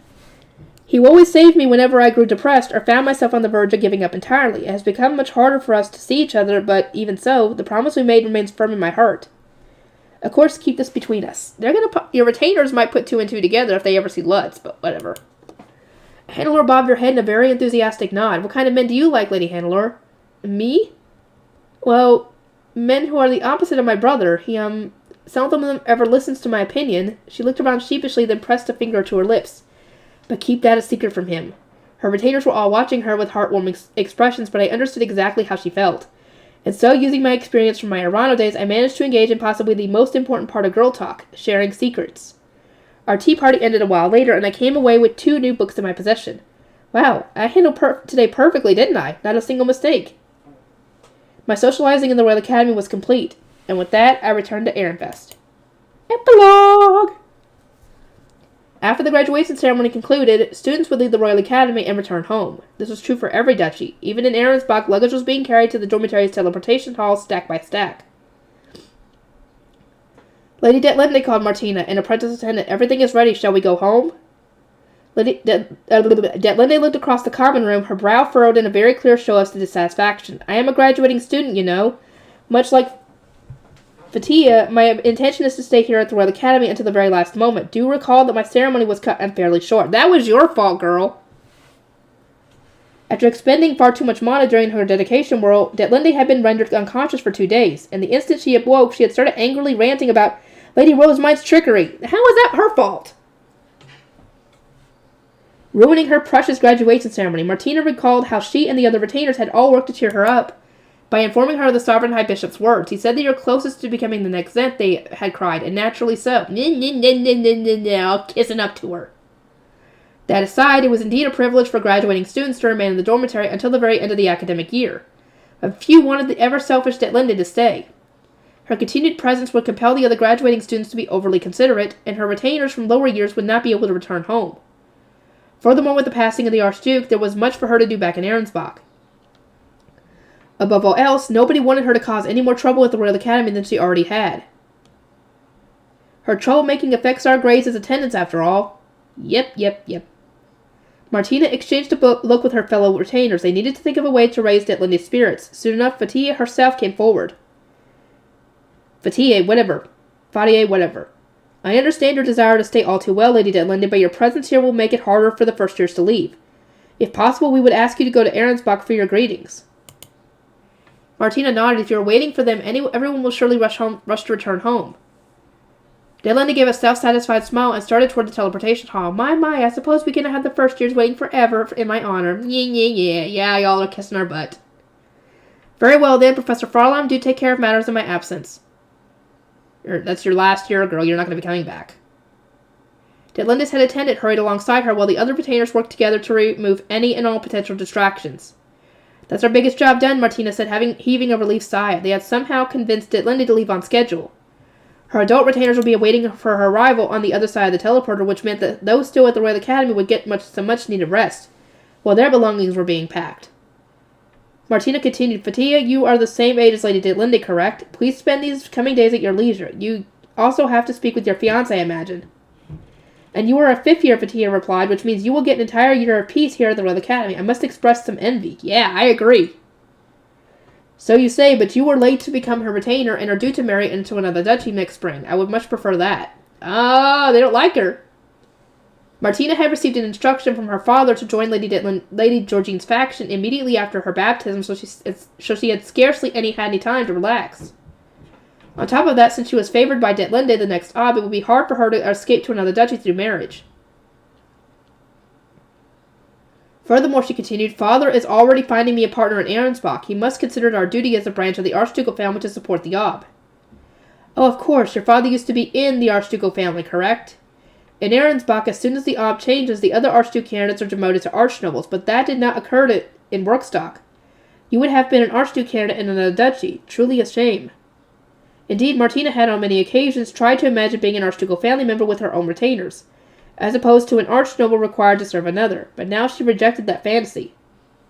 I do not consider it one, she said. My mother is from Fullmetal. Being in an Archducal family might have cost me my life. During the purge that followed the Civil War, many among the losing duchies' Archducal families had been executed. That was common knowledge. Fullmetal had lost its Archducal couple, and the pair due to succeed them, while the child of the third wife, a boy who had never been involved in politics, was assigned to rule instead. Meanwhile, Arensbach's second wife from Workstock was executed. Her 2 children were spared after much pleading from their Archduke, but they were still demoted to Archnobles. As I understand it, Fatia said, because of the purge, Lady Georgine's son, Lord Wolfram, was the only male Archduke candidate remaining in Arensbach. I do not know the details, though. I only became a retainer after his son passing away when Lady Detlinde was chosen to be the next Ob. Fatia was an archnoble from Old Workstock, which was now under Arensbach's management. During that tumultuous period, nobody had known how the duchy would be treated. Little wonder, then, that she knew so little about Arensbach's circumstances. She had also likely been hesitant about questioning the death of her lady's older brother. Martina searched her memories. After the purge, Georgine had collected a force to oppose Arensbach's first wife, with Wolfram and its core. To incorporate the second wife's faction, she had arranged a marriage between her daughter Alsted and Blasius, one of the second wife's sons, who had been demoted to an archnoble. Their child was to be adopted into the Archducal family as Georgine's child. At the time of my baptism, Lady Georgine did not have much power, she eventually said. A middle duchy like Ehrenfest could not provide that much support, and many were uncertain about Lord Wolfram becoming the next Archduke, even though he was the only male candidate. Once it became clear that the first wife was seeking her own granddaughter's adoption, the faction divide was inevitable. And you were asked to serve Lady Detlinde in that political climate, Fatia asked, clearly taken aback, but how bold. On the contrary, it was a standard noble maneuver. Martina chuckled. Father did not recommend me to the Ob as a potential retainer for Lady Detlinde. Rather, he simply told me to join Lady Georgine's faction. Make no mistake, though, he made sure he had children in the first wife's faction, too. I was only chosen to support Lady Georgine because, as I mentioned, my mother was from Fullmetal. In truth, there were many reasons why Martina had been sent to Georgine's faction. One, Georgine's younger sister had married into Fullmetal, and her husband had become its Ob. 2, Arensbach's first wife was from a winning duchy, which would have made joining her faction more complicated. 3, Martina's elder sister Aurelia, who had already been sent to Georgine's faction, had sent back no meaningful intelligence, haha. On top of all that, Martina had been of a good age to become Wolfram's second wife, or Detlinde's retainer. To be honest, I would have appreciated my elder sister being a little bit more competent, Martina said. She's so bad at obtaining information and interacting with others that she even chose to be a knight rather than a scholar. An understandable decision, Fatia replied. As I recalled, Aurelia rarely spoke, and she always wore such a strict, intimidating expression. I am told she married one of the sons of Ehrenfest's knight commander. How was she doing? Aurelia's resting expression was certainly cold, and she had very sharp eyes, but anyone who thought she was well suited to becoming a knight was surely mistaken. Many assumed she was deliberately aloof. Even her own father said she was anything but cute, when she was actually a reclusive coward. Alongside her sister Martina, Aurelia had experienced great animosity as a result of their mother being from a losing duchy. Having a timid personality and an intimidating appearance on top of that had effectively doomed her, which had in turn inspired Martina to always appear bright and bubbly. These efforts to seem more likable had ultimately borne fruit. She was now favored not just by her father, but by Georgine and Detlinde as well.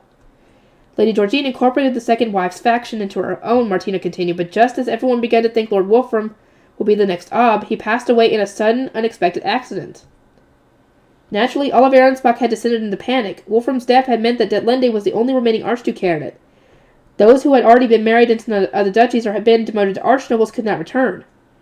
The problem for many was that Detlinde had never received the proper education. On top of that, Lady Letizia was taken in from Drawanko, correct? Fatia asked. I remember it well. Power seemed to have returned to the first wife. But then everyone roused themselves to support Lady Georgine, who had done so much to save old Workstock.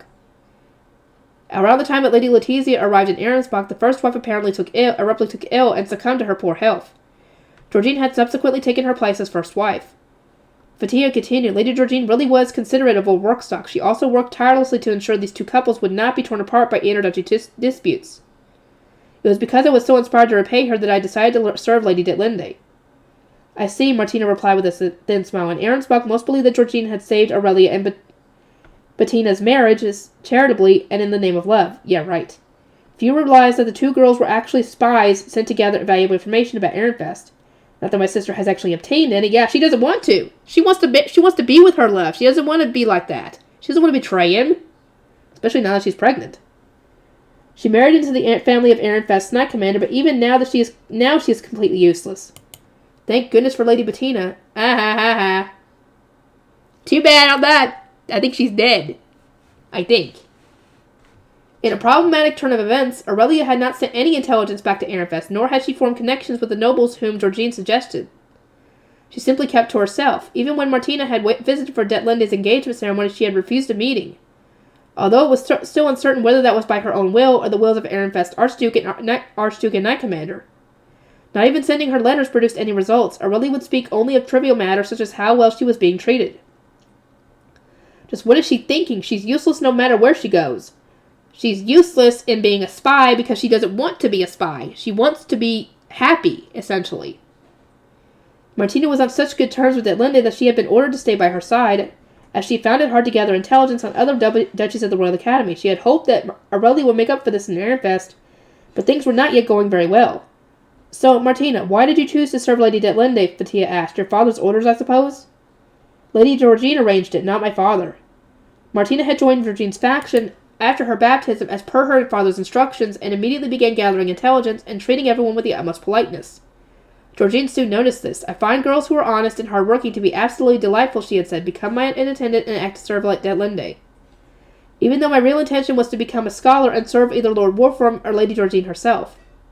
Still, Martina cast aside her wish and accepted the instruction with a smile, deciding it was the more clever way to live. The very same day, she started training as an attendant under a noble assigned to her by Georgine. Martina naturally reported the situation to her father, who praised his daughter for putting down such deep roots. As soon as her training began, however, he realized it was all a devious plot by Georgine to control the flow of information and prevent any complaints from being brought against the situation. Martina's father soon grew irritated that he was receiving barely any intelligence, bemoaning that his daughter was serving the lowly Detlinde, and even started to curse Georgine's name, calling her Ehrenfest Chamerwerine. What the heck is that? Can somebody tell me? I want to know. Was it Ehrenfest bitch or something? That would have been funny. I consider Lady Georgine to have excellent politicking skills, Fatia said in the side. I simply wish she had been a bit more strict when educating Lady Detlinde. Yeah. That was their fault. Martina agreed, but she also came to Georgine's defense. Lady Georgine's other children, Lady Alsted and Lord Wolfram, were far more normal as Archduke candidates. Lady Detlinde seems to be something of a special case. I think she's a narcissist, and that's probably why she's a special case. It was Martina's and the other retainers' duty to keep Detlinde from falling too far in the eyes of other duchies. They had been expected to prop her up and guide her through her graduation without issue, assignments that Martina thought were a lot harder than simply collecting intelligence. Martina sighed. Lady Detlinde could not ask for a better role model than Lady Georgine. How then did she end up so incredibly thoughtless? It boggles the mind. Because she's not listening. Ferdinand had told her not to do all that stuff, and no! They even Rosemont and the others tried to tell her not to do the face stone thing, but no, she didn't want to listen, so they tried to compromise to get her to stop. To get her to stop mentioning it. But nope, did not help, and that's what happened. In a way, it must be nice living in such stupendous ignorance, Fatia cloned. Fatia intoned! I cannot Indeed, no matter how much care her retainers took, Detlinde remained an unstoppable force to chaos. Each year she had managed to cause problems through some unnecessary act or another. And this is a difference between Rosemine and Detlinde. Rosemine doesn't do it intentionally. Detlinde intentionally causes problems. Worst of all were all the rude and careless remarks she had been made during tea parties when her attendants were powerless to stop her. Fatiga continued. This year was her big finish, one last punishment for us to endure. Any hope I was clinging to slipped through my fingers like sand, and although it was my own graduation ceremony too, I could not muster even a shred of delight. By collapsing during her dedication whirl, Detlinde had brought unprecedented shame upon herself. Her retainers hadn't spoken a word during the lunch that followed. Ahrensbach's dining hall had been engulfed in silence. Then, while they were preparing for the afternoon ceremony, an ordonnance had arrived from the royal family. Ferdinand was to be questioned about his fiancée's status. It was clear to all that he was going to be thoroughly rebuked. Though the Sovereign Temple did make things easier, Martina said, during the afternoon ceremony the Sovereign High Bishop had announced that the magic circle everyone saw during Detlinde's whirl was for choosing the next Zent, meaning she was suited to the role. Barely! If anything. From there, Ahrensbach's discussion of the graduation ceremony had shifted to the magic circle and the reveal of there being a future Zent. Among them, they couldn't speak about how one of their own Archduke candidates had committed a grave and shameless blunder that could never be undone, but they could discuss how, by making the circle appear, she had achieved something that not even the royal family was capable of. Everyone quickly disregarded the fact that Ferdinand gave upon his return from speaking with the royal family that she had actually failed to activate the circle and thus could not be considered a Zent candidate. Lord Ferdinand says she will never rule Jurgensmith, but that matters little to us, Martina said. Ahrensbach was not rebuked by the royal family. Now we must do everything we can to hide Our Lady's shame. Right, Fatia agreed. The priority is avoiding any further troubles in the Royal Academy. Back in Ahrensbach, away from the discerning eyes of other duchies, we can make any problems disappear. Plus, from now on, the jobs of watching and supporting Lady Detlinde will rest with Lord Ferdinand. Our burden is finally being lifted. Yeah, I don't have to deal with her anymore, but now Ferdinand does. I feel bad for the poor guy. Because if those two get married, he's going to have to deal with her for the rest of his life. And that might drive him to an early grave. Martina and Fatia giggled together. No matter the circumstances, Detlinde had graduated, and that made them happier than anything. Mere days after Martina returned from the Royal Academy, Detlinde was summoned to Georgine's villa. Mother wishes to discuss my future now that I'm a Zent candidate, she explained. Oh, Lady Georgine finished moving while we were in the Royal Academy, Martina asked. Surprised that she had acted so quickly. I thought she would stay in the Archducal living quarters until you finished dyeing the foundational magic. The Ob had passed away at the end of some autumn, but Detlinde had been too busy at the Royal Academy to dye the foundation with her mana. That was why she was still living in the side building for Archduke candidates. There isn't a single member of the Archducal family in the main building. Is that okay? Clear the room, Georgine instructed, so Martina and the other retainers moved to a waiting area. They crossed several nobles along the way. There were more and more unfamiliar faces wandering the villa, Martina thought. Were they Lady Georgine's new retainers, she asked. One of the men had a magic prosthesis for a left hand, Fatia replied. Perhaps he is another retainer she invited from old workstock? I could not see his hand from where I was standing. His cloak was in the way, but a prosthesis, How rare. He must have been grievously wounded and not had time to heal. Or not had time to be healed. Knights were no strangers to battle, so it wasn't uncommon to see one with a magic tool prosthesis in place of a hand or foot. But that man had seemed to be a scholar. It was unusual, but there were many in old workstock who had thrown themselves into violent battles during the Civil War. Perhaps he had gotten wrapped up in the purge that followed? Possibly. I'm not sure why Lady Georgine would accept someone who needs a prosthesis, Martina murmured. Oh my, did you question her will? Or do you question her will? Not at all, I would just feel a bit gloomy about what is coming next and wish to distract myself. Everyone exchanged glances and partial smiles. To prevent Detlinde from causing problems in the Royal Academy, so much information had been kept from her. But that could continue no longer. Today's meeting was presumably so that Georgine could reveal the truth.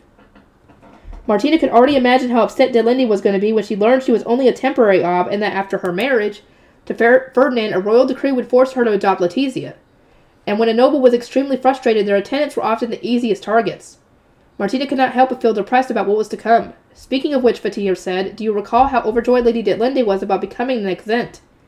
Do you believe she will accept being an interim Ob in these new circumstances? No matter her response, I can say with all certainty that she will never become the next Zent. Ahrensbach needs an Ob, and it's not as if we had the Gruchicide on hand. Yeah, I have to agree on this one. Even if she was an actual candidate, Ahrensbach does need an Ob. They need somebody. They had all spent so long elevating her, but that was only to make her easier to deal with. Not a single one of them actually believed she could be the next Zent. Weighing more heavily on their minds was the future of their duchy. Fatia sighed. It is troubling that Arensbach has only Lady Detlinde and Lady Letizia as Archduke candidates. Yes, but once Lady Detlinde and Lord Ferdinand are married, they will also be able to adopt Lady Benedicta.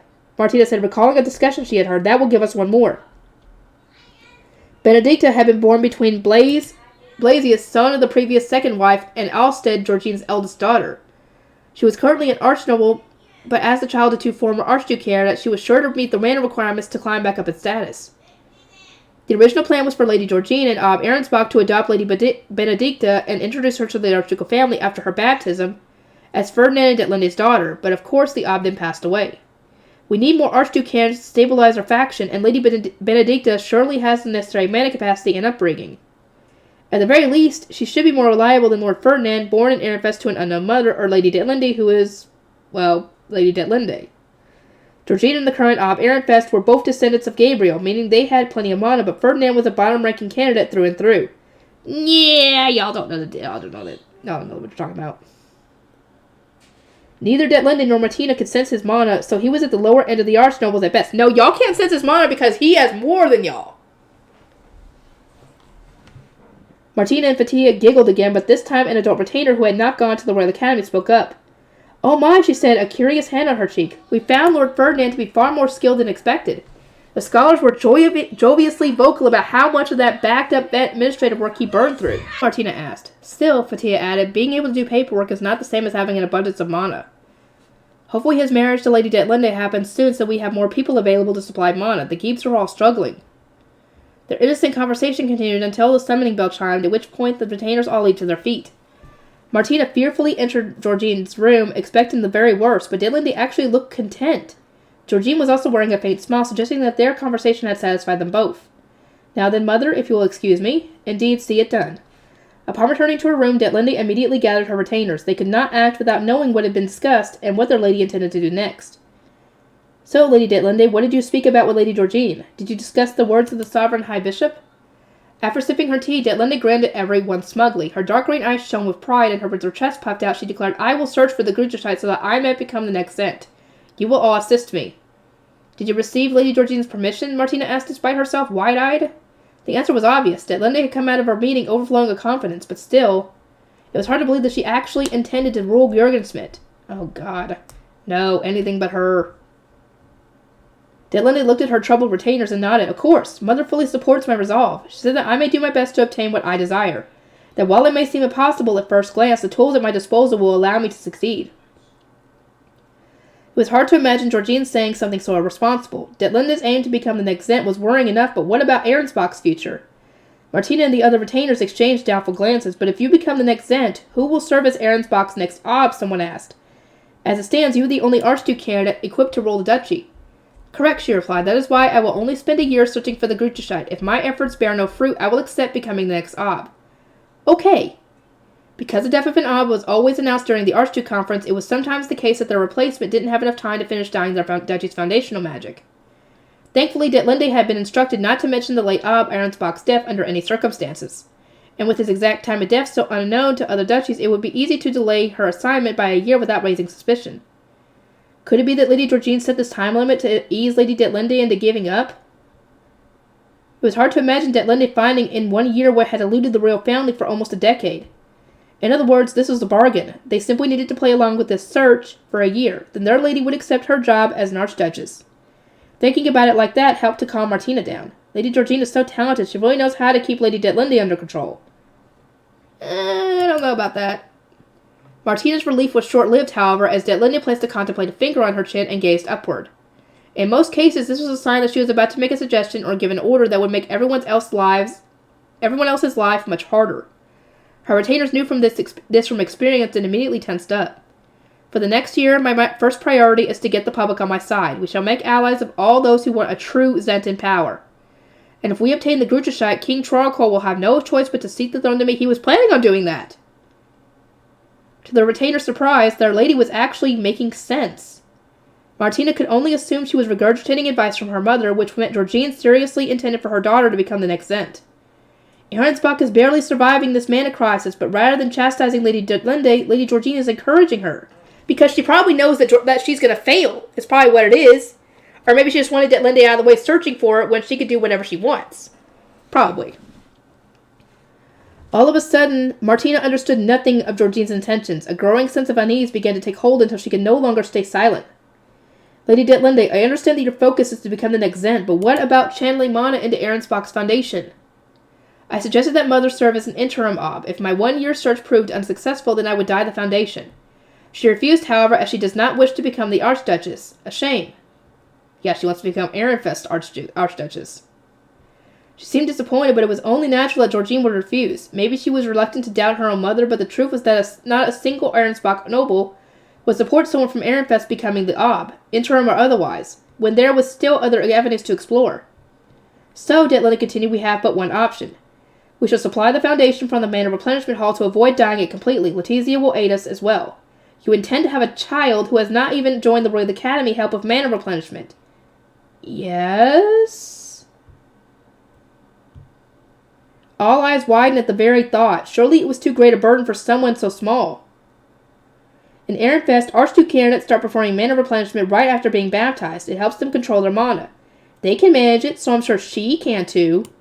She made sure to punctuate her callous remark with an exceptionally cold glare in the direction of Letizia's room. Before, she had been too cocksure to even consider Letizia a threat, but something about her had changed. Seeing the blatant malice in Detlinde's expression made a shiver run down Martina's spine, but it seemed that her lady had more to say. After all, how would she not? There must be a reason why both father and the king wanted her to become the next ob. The king even intended to reduce me to a mere interim by royal decree. I could think of nothing more despicable. So she was told! That's what I was about to say! We have the same freaking thought process on that one. She was told! Yes! It hadn't been apparent at first. Detlinde had been too busy discussing her plans to become the next Zent. Now that the focus of the conversation had changed, however, the sour mood the retainers had all expected was finally shining through. As the third child of a third wife, and a female one at that, Detlinde had received barely any attention from her parents while growing up. Now her father was asking her to be an interim for Letizia's sake, while her mother wanted her to cede the position as ob to Benedicta. Detlinde's capabilities aside, Martina started to understand why she was more attached to becoming Zent. We are struggling enough trying to maintain Arensbach's mana, Detlinde said. For that reason, we plan to have Lord Ferdinand oversee religious ceremonies in the temple. The husband of an ob sent to the temple? Indeed, he did the same while in Ehrenfest, and we have all seen how useful those ceremonies are. Indeed, the dedication ritual performed at the Royal Academy with the royal family's backing had made the power of religious ceremonies all too clear. There were no nobles in Arensbach who would agree to enter the temple, but Ferdinand had spent so much time in Ehrenfest that he likely wouldn't oppose the idea. Possibly. Martina gave a small nod. Still, are you okay with that, Lady Detlinde? You were always so openly opposed to marrying an Archduke candidate who has been somewhere so repulsive as repulsive as a temple. She thought back to how disastrous it had been when her lady first learned about her engagement to Ferdinand. An inescapable royal decree was forcing her to marry an Archduke candidate from a bottom-ranking duchy, one who had actually lived in the temple. Trying to console her while she wailed and wallowed in misery hadn't been easy. That said, after actually meeting with Ferdinand and learning of all his legendary accomplishments in the Royal Academy, Detlinde had started to seem more optimistic about their marriage. It had certainly helped that Ferdinand gave her such a kind smile and promised to make all her wishes come true. Martina remembered thinking that their engagement ceremony was like something straight out of a love story. Sorry, I can't stand her so much. Just thinking about him being married to her is just nauseating. It was a very valuable learning experience for me. As long as a woman is pretty and enjoys enough status, men will treasure her. Her personality doesn't matter in the slightest. Once I have the Gruta shot, I can simply remove that royal decree. That's the only... even you being the Zent, I'm kind of torn here. I don't want her to be the Zent, but at the same time, I don't want Ferdinand to be married to her. So, I don't know. What's worse? Him being married to... No. What's worse? Him being married to her or her being the Zent? That is a very tough one right there. Let me know what you guys think on that. Detlinde announced with a chuckle. I would cut him loose in a heartbeat after all. I think we can all agree that Lord Ferdinand is not suited to being the husband of a Zent. I can only allow our engagement to continue for now so that I am not inconvenienced if my search ends in vain. In other words, she intended to force Ferdinand into the Revile Temple and make him offer Mono to Arensbach. Then after exploiting him to the fullest, she would cancel their engagement at her convenience. It was unbelievably self-serving and almost inhumane, but so was Detlinde. She was always said whatever came to mind and never looked to the future. Martina and the other retainers knew this as well, so they made no effort to chastise her. Instead, they held their tongues, annoyed about what was to come. It's obvious how this is going to play out.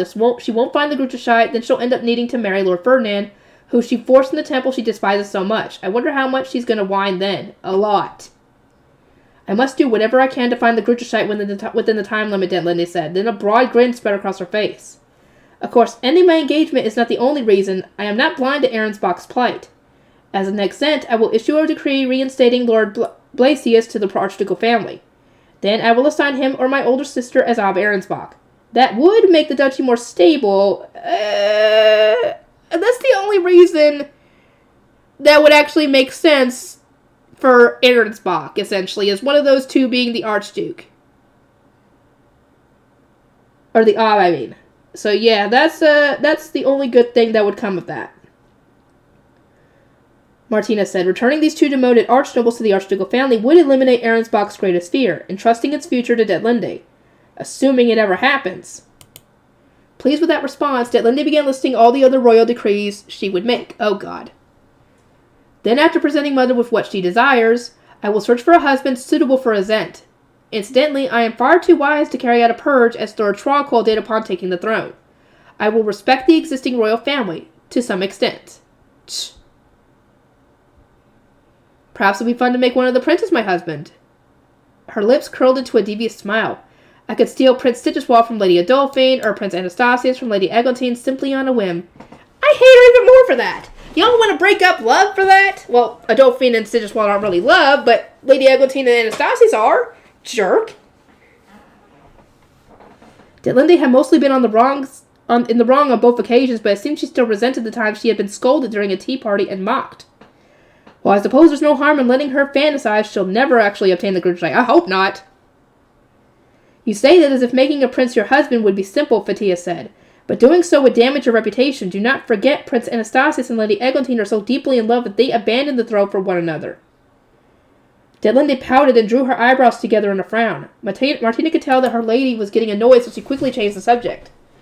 On a more important note, what if Lord Ferdinand opposes your decision to cancel your engagement? I expect he would rather be married to the future Zent than return to the temple of a bottom-ranking duchy. Oh, that shan't be a problem, Detlinde replied. I intend to have him give his name so that he won't be able to defy me. Tch. Yeah, right. That is supposed to be the person's own choice. You can't force someone to be name sworn to you. Well, technically you could, but Ferdinand would easily wipe the floor with you. Hearing their lady take name swearing so lightly had reduced all the retainers to wide-eyed shock. Of course, Detlinde was oblivious to this, and she continued to speak as brazenly as ever. As you said before he came to Arensbach, he was stuck in the temple of a bottom-ranking duchy. He should be more than willing to give his name to the woman he loves. Besides, we cannot have him blabbering about our duchy secrets once he's sent back to Ehrenfest. The name swearing is essential. Mother said so much. Great, so that was her idea. That might be so, but I can't imagine Lord Ferdinand ever agreeing to it. I agree on this one. He ain't going to agree to that. In fact, I will inform him right now, Detlinde proclaimed. Summon him. Oh, God. Martina had no choice but to obey. After all, it was a retainer's duty to accommodate whomever they served, even when their desires were so terribly selfish. Lord Ferdinand, you love me, do you not? Then give your name to me. Oh, God. Ferdinand, poor guy. I wouldn't want to deal with her. Ferdinand met this request from his fiancée with a look of surprise. Naturally, few would appreciate being summoned away from their work to have such a shameless demand thrust upon them. I don't think Lord Ferdinand would ever agree, but I wonder how he'll get out of this one. I agree. I want to know what this one is. Martina and the other retainers watched on with interest. Detlinde's attendants in particular were always glad to have someone else endure their lady's anger for a while. You wished for my name, Ferdinand murmured after some thought. Did you mean we should offer our names to each other? I recall that happening in a story about two inseparable lovers. Martina also recognized that story. Someone had mentioned during a Royal Academy tea party she attended that it was featured in one of Ehrenfest's books. Of course, Detlinde was not basing her request on a tale of romance. Her motivation was far more inconsiderate. She immediately scrunched up her face and said, Lord Ferdinand, I see absolutely no reason to give my name to you. To be frank, you should have offered yours to me long ago when I so graciously saved you from Ehrenfest's temple. Ferdinand Ferdinand slowly shook his head, wearing a gentle smile. I would grant your wish in a heartbeat, but I do not have a name to give. In other words, he's already name sworn to someone else. I don't know if he's lying. If he's not, who is it? I know it's not Veronica, because there's no way in hell he would do that. If he's already name sworn to someone else, who is it? Or maybe he's planning to do that so she can't do that anyway? I don't know. It was such an unexpected revelation that a stir ran through the room. I am your fiancé, Ditlinde shrieked, turning redder by the moment. How could you give your name to someone else? That was before that. Ferdinand gave a quiet scoff. Despite his smile, his light golden eyes were bitterly cold and completely devoid of affection. There have been 2 women who have sought my name to control me. Lady Veronica, and now you. I must say the resemblance is uncanny. Like grandmother, like granddaughter. Ooh. He's not wrong. He's not wrong on that one.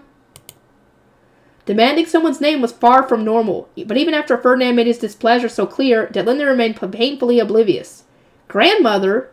Instead, all she seemed to care about was the grandmother she had never met stealing the name of a man she didn't want to marry. Why is she assuming that it's Veronica? Because, hello, he didn't specifically say that he gave it to Veronica. He just said that she wanted to have his name. That doesn't mean she got it. Little did she know she had made a false assumption. Martina, Fatia, and everyone else there had too. Because of the deceptive phrasing that Ferdinand chose, they were all convinced that Veronica had taken his name.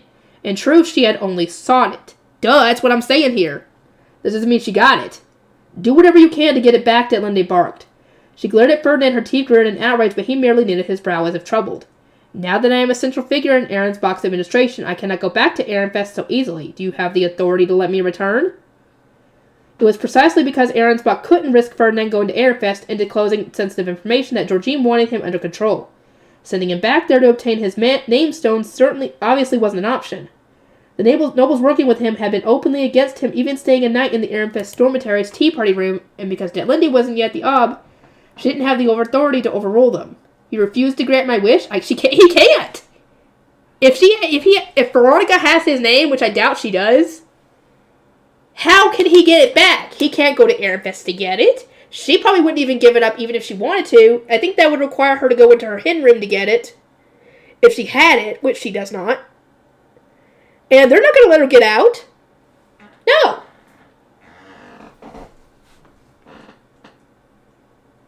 Truly our Everglade comes spring, Ditlinde declared, calling Ferdinand useless to his face.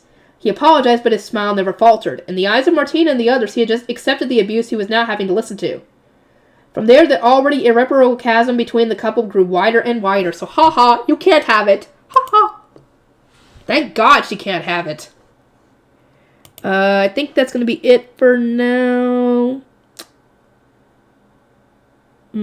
I will see everybody in the next one. Okay, part 8, I believe. Last 3 stories of this volume, and then we're on to the next one, guys. Resolve at the Interduchy Tournament. Lady Liberty, I am told you received the divine protection of a subordinate god. Of all the 3rd years who participated in the dedication ritual, you are the only one who achieved this. Congratulations.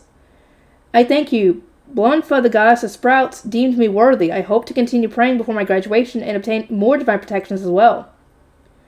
As a result of praying to Blunfa, the goddess of sprouts, and Lebesgelf, the goddess of binding, until right before my final exams, I had managed to obtain Blunfa's divine protection. My aim was to obtain Lebesgelf's as well after my graduation, since there was going to be a repeat of the protections ritual. After I joyfully reported my situation to Lady Mariella and did more to support Ehrenfest's joint research with Dunkelfelger, she was able to lend me the new volume of Royal Academy Love Stories. This truly is Blunfa's guidance.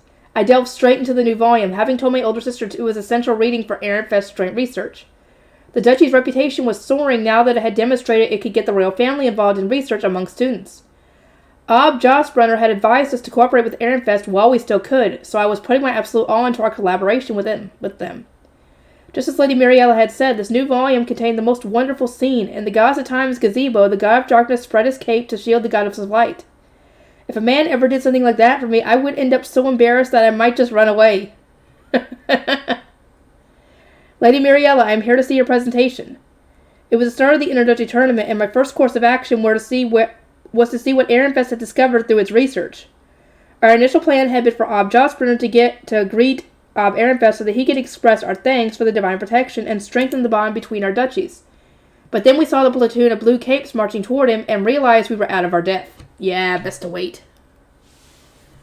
My older sister had slumped her shoulders and suggested that we check again toward the end of the morning, so here I was viewing the other duchy's research as an apprentice art scholar. Good day, Lady Luride. Please have a look. This part of the presentation covers the same information that Dunkelfelger has on display. While this here is Ehrenfest's original research into the dedication ritual. The names of the duchies and students who participated are listed over here. Wait, I'm mentioned in the same breath as members of the royal family? These new graphs they were using were surprising enough, but seeing my name mentioned alongside the royal family, such an honor was surely unprecedented in Josprinter's long history. Is it truly that surprising? Lady Muriel asked with a giggle. Lady Rosamine made it clear the participants would receive a mention, did she not? All of a sudden, Lady Muriel gasped. Her eyes were locked on something behind me, so I instinctively turned around. Approaching was Lady Detlinde of Arensbach, and with her was a man wearing an Ehrenfest cape. Ferdinand! He had an attractive face and resembled the man who had appeared out of nowhere during last year's awards ceremony and defeated a Tschnurspurfallen. Who's that man with Lady Detlinde? I asked. I am sure I have seen him before, but I do not know his name. That is Lord Ferdinand, Ob Ehrenfest's paternal half-brother. He served as Lady Rosamine's guardian, helped her adjust to noble society after she was raised in the temple, then moved to Arensbach at the end of autumn when his engagement to Lady Detlinde was decided. I wasn't in a position to receive reports on the Archduke conference, so I didn't know any of the details, but I did recall my older sister mentioning that Lady Detlinde of Arensbach was getting married as the result of a royal decree. Lady Detlinde began greeting Dunkelfelder while Lord Ferdinand went to greet Ehrenfest. The moment Lady Rosamine saw him, she stood up with sparkling eyes. Ah, oh my! Lord Ferdinand reached out and touched Lady Rosamine's cheek, seemingly caressing her. Nope, he pinched her cheek. Lady Rosamine then covered her face with her hands, doubtless trying to hide her flushed cheeks, and gazed up at him with teary eyes. There can be no mistaking it. Blanfa has graced us with her presence. They are both engaged and in such close proximity to their respective partners, but they were still daring to make physical contact. Deep down, they misunderstandings abound here! Oh, boy. They surely loved each other so very much, but I'm not saying a dang word on this. Lady Muriel, I said, it seems Lady Rosamine uttered something deserving of a pinch. Lady Feline? I received a response from Lady Muriel, not from Lady Muriella, but from Lady Feline. Watching the pair with a heartwarming smile, she added, this is an occasional occurrence in the temple. I expect a lecture from Lord Ferdinand to follow, or one would this not a public setting. I see, I replied with a nod. They exchanged a look with Lady Muriella. Her eyes were sparkling as much as my own. Oh, right, Lady Muriella said. Lady Luride, do you have a look at our joint research with Arensbach? I can say with all certainty that you will adore it. She turned her attention to where Arensbach was giving his presentation, then started leading the way. I followed alongside her, wondering what she wanted to show me. Arensbach is presenting a sound recording magic tool, she would continue, but to make it clear that Lady Rosamine was involved, we placed it inside a plush shoe mill. We also filled it with quotes I selected from Royal Academy love stories. Hold on a moment. Romantic phrases handpicked from Royal Academy love stories. The very thought made my heart begin to race. Putting such lovely words into a magic tool presented at the introductory tournament, Ehrenfest was the only duchy that would have ever have such an idea. The lines were spoken by one of Lady Rosamine's male retainers, Lady Muriella continued. Several were recorded, so please listen to them all. I wonder which lines were chosen. As one of Lady Rosamine's retainers, Lady Muriella could not be away from Ehrenfest's presentation spot for long. She soon hurried off, leaving me to peruse the lower-ranking duchy's areas on my way to Arensbach. I could scarcely contain my excitement as I tried to guess which quotes were selected. That must be the shoe mill. I recognized the plush at once. It stood out quite a bit given its unique color and the way it was positioned among several more standard-looking magic tools. Farallon was busy addressing some of those interested in Arensbach's presentation. This research was done by our very own Lord Ferdinand and his disciple Raymond. Please observe. She was completely omitting Ehrenfest's role in their joint research, but that wasn't particularly rare. The introductory tournament was held within a circular arena. Spots were given out based on rank, with the topmost duchies receiving the best views of the grounds below. In this case, Klassenberg and Dunkelfelder were situated opposite one another, both with front row seats. Odd-numbered duchies were often put on one side of the arena and even-numbered duchies on the other, but placements were sometimes changed when it was determined too risky to position two particular duchies together. This year, it seemed that Jawanko III was being kept away from Gospoda VII and Hoschlitz V away from Kirchnerate IX, all because of arguments over who stole whose research. Ooh. Yeah, this had resulted in Josbrenner being next to Hoschlitz. Greater duchies steal credit for joint research projects as readily as they breathe. Professor Farlarm, as I said, this research was done in Aaron Raymond. It seemed that our visitors wished to know how much more efficiently these tools use mana. Raymond, a scholar who was likely a med noble or lay noble, was trying to give Ehrenfest the recognition it deserved. Unfortunately, his efforts to convince Professor Farlarm fell on deaf ears. So, we believe research into minimizing mana usage and maximizing efficiency will play a crucial role in our mana-deprived world. Watching the apprentice scholars respond to the other visitors' questions out of the corner of my eye, I picked up the shoe mill. Then I touched its face stone and poured some of my mana into it exactly as Lady Mariella had taught me. Oh God. Oh, my subordinate, may all that be that is be enveloped in ice and snow, though through mine efforts I shall entomb Geduld as do thine utmost to distance flew train. Oh, how oh my God, I wouldn't even get it either. The first phrase the shoe mill repeated was from a story about a couple at the Royal Academy who could only meet ever so briefly in the winter. Still, they were able to make the most of even the most fleeting encounters. Hearing it read aloud made it feel as though the boy from the tale was speaking to me instead. What was that, someone asked. Immediately I replied, a passage chosen specifically from Royal Academy love stories. Hearing it spoken by a man provides such a unique experience compared to simply reading the book. I pressed my hands against my cheeks, trying my best to hide the goofy smile that was playing on my lips, then channeled more mana into the tool to hear the next line. It was agony having to maintain my composure while such a kind, soothing voice was speaking words deemed wondrous enough to have been included. I wish to discuss this with Lady Mariella at once. As I stood in the daze, playing one romantic line after another, a crowd of very curious women started to gather around me. Our very own novel series, Royal Academy Love Stories, contains many more romantic quotes for women who wish to feel their hearts race and men searching for the right words to captivate the girl of their dreams. Get a copy of your own in Ehrenfest this summer. We will also be selling nail-biters like A Ditter Story, Night Stories, and The History of Dunkelfelger. Priceless stories at reasonable prices. Ha ha ha ha! Eat that, Ahrensbach! Eat that, Professor Farlarm! Ha! The last message was spoken not by the same man, but by Lady Rosemine, and she repeated not words of love, but an advertisement for Ehrenfest's books. Everyone stared at the shoe mill, taken aback, then a few of the women began to giggle. Romantic quotes and an advertisement for books? Ehrenfest finds such interesting ways to use magic tools. If all these tender words were from an Ehrenfest book, I must admit I am very eager to read it. I agree with them both from the bottom of my heart. My desire to read Ehrenfest books was so extreme that I could barely contain it. Oh, how it pained me to think that Josh Brenner wouldn't be selected as a trade partner until the distant future. It's almost too much to bear. I must find some way to marry an Ehrenfest archnoble. Good luck with that!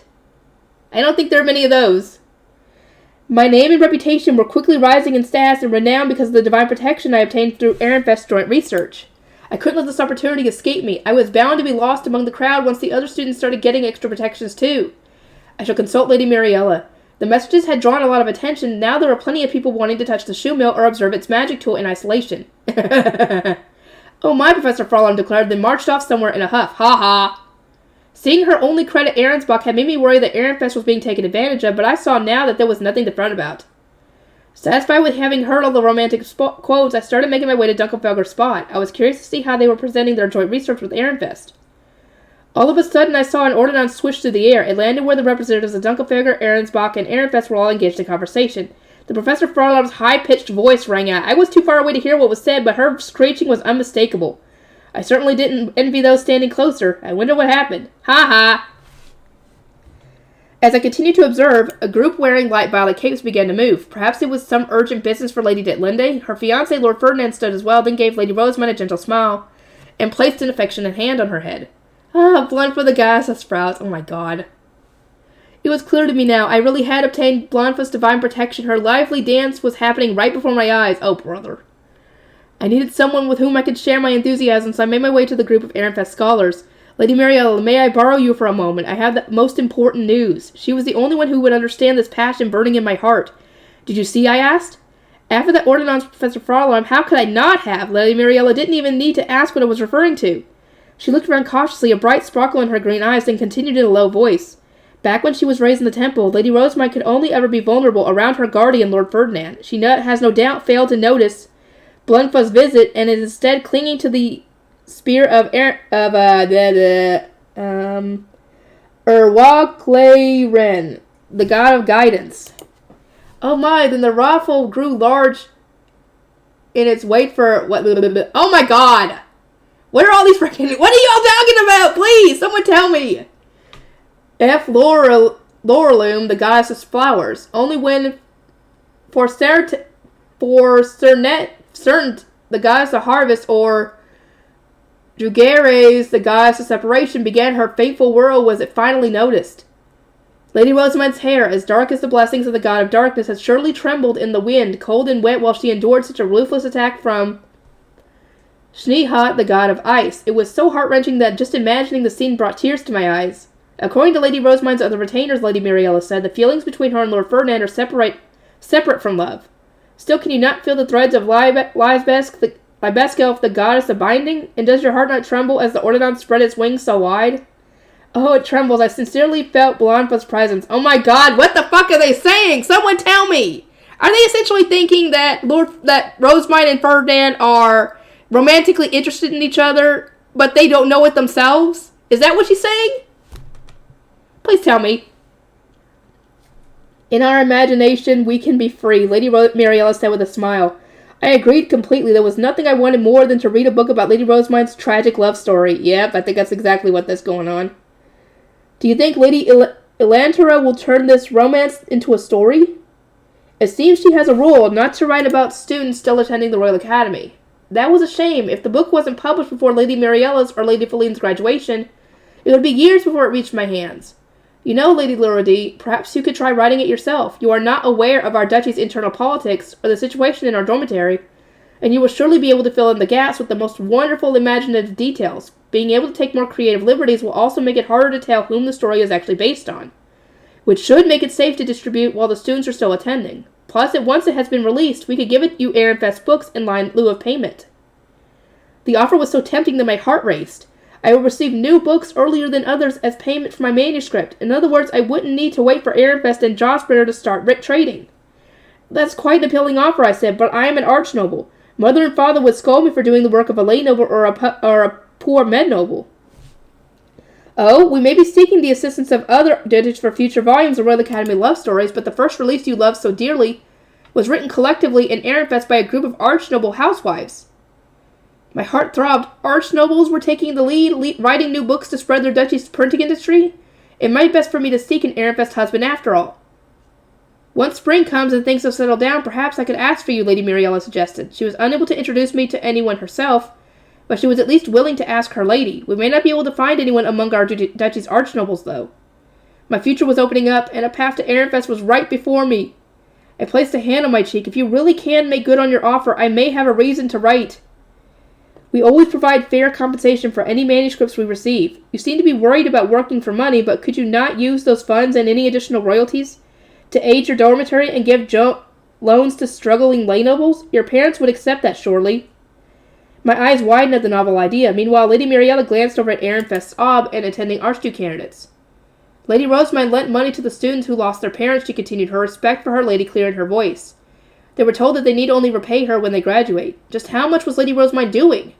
We were the same age, but she was much more accomplished. It was hard to believe she was human, even. That reminds me, Lady Eglantine compared Lady Rosamund to the goddess of wisdom, didn't she? She was doing it in jest, but whatever. As I recalled those words from the dedication ritual, I struck on an idea. I could frame Lady Rosamund's moving love story as a tale of a goddess. Nobody would think to compare its characters to real people, then. Lady Mariella, I shall do it, I declared. I shall write an emotional love story about Mestanora. I am eager to see what you create. Please allow Ehrenfest to purchase it from you when it's ready. Ooh, can't wait to... I wish that, whoever the author is for Ascendance of a Bookworm, make some side stories involving those Royal Academy love stories. I would love to read them and try and figure out what the heck is going on. It was mostly in fun that I compared Lady Rosamund to a goddess, but my words were truer than I realized. Around the time my manuscript was printed as a book, she would be widely accepted as the divine avatar of Mestanora. Now, when is this going to happen, I wonder? Very interesting. My daughter's perspective and resolve. We must be taking our leave as well, I said after Prince Anastasius departed. We have taken advantage of your hospitality for long enough. Okay, so this is, this is single day in Hannelore. Okay. On that note, my daughter Hannelore and I gathered our retainers and withdrew. We had spent far longer socializing with Ehrenfest than expected, so we needed to return to Dunkelfelger's spot post-haste. I have such a terrible headache. My intention had been to benefit Ehrenfest and give two romances a chance to blossom, Lestelot's with Lady Rosemine and Hannelore's with Lord Wolfried. However, when the conversation between our two duchies actually began, it became clear to me that we had fundamentally different understandings of the situation. It was not just the result of our socializing that pained me. Lady Lindy of Arensbach had acted the way Ehrenfest surely believed was common of all greater duchies. I had also borne witness to the gulf that existed between Heischitz and Lord Ferdinand, something I would need to inquire about later. On top of all that, the royal family had intervened, and Lady Rosamund had suggested that a dangerous substance known as trug was being used within the Sovereign Knights Order. Though I cannot be so quick to believe the words of another duchy. I mean, they've had experience with it. Why would they lie? The assertion of a noble could never be accepted wholesale. It was because of misunderstandings and misleading information that my encounter with Ehrenfest had caused me so much suffering.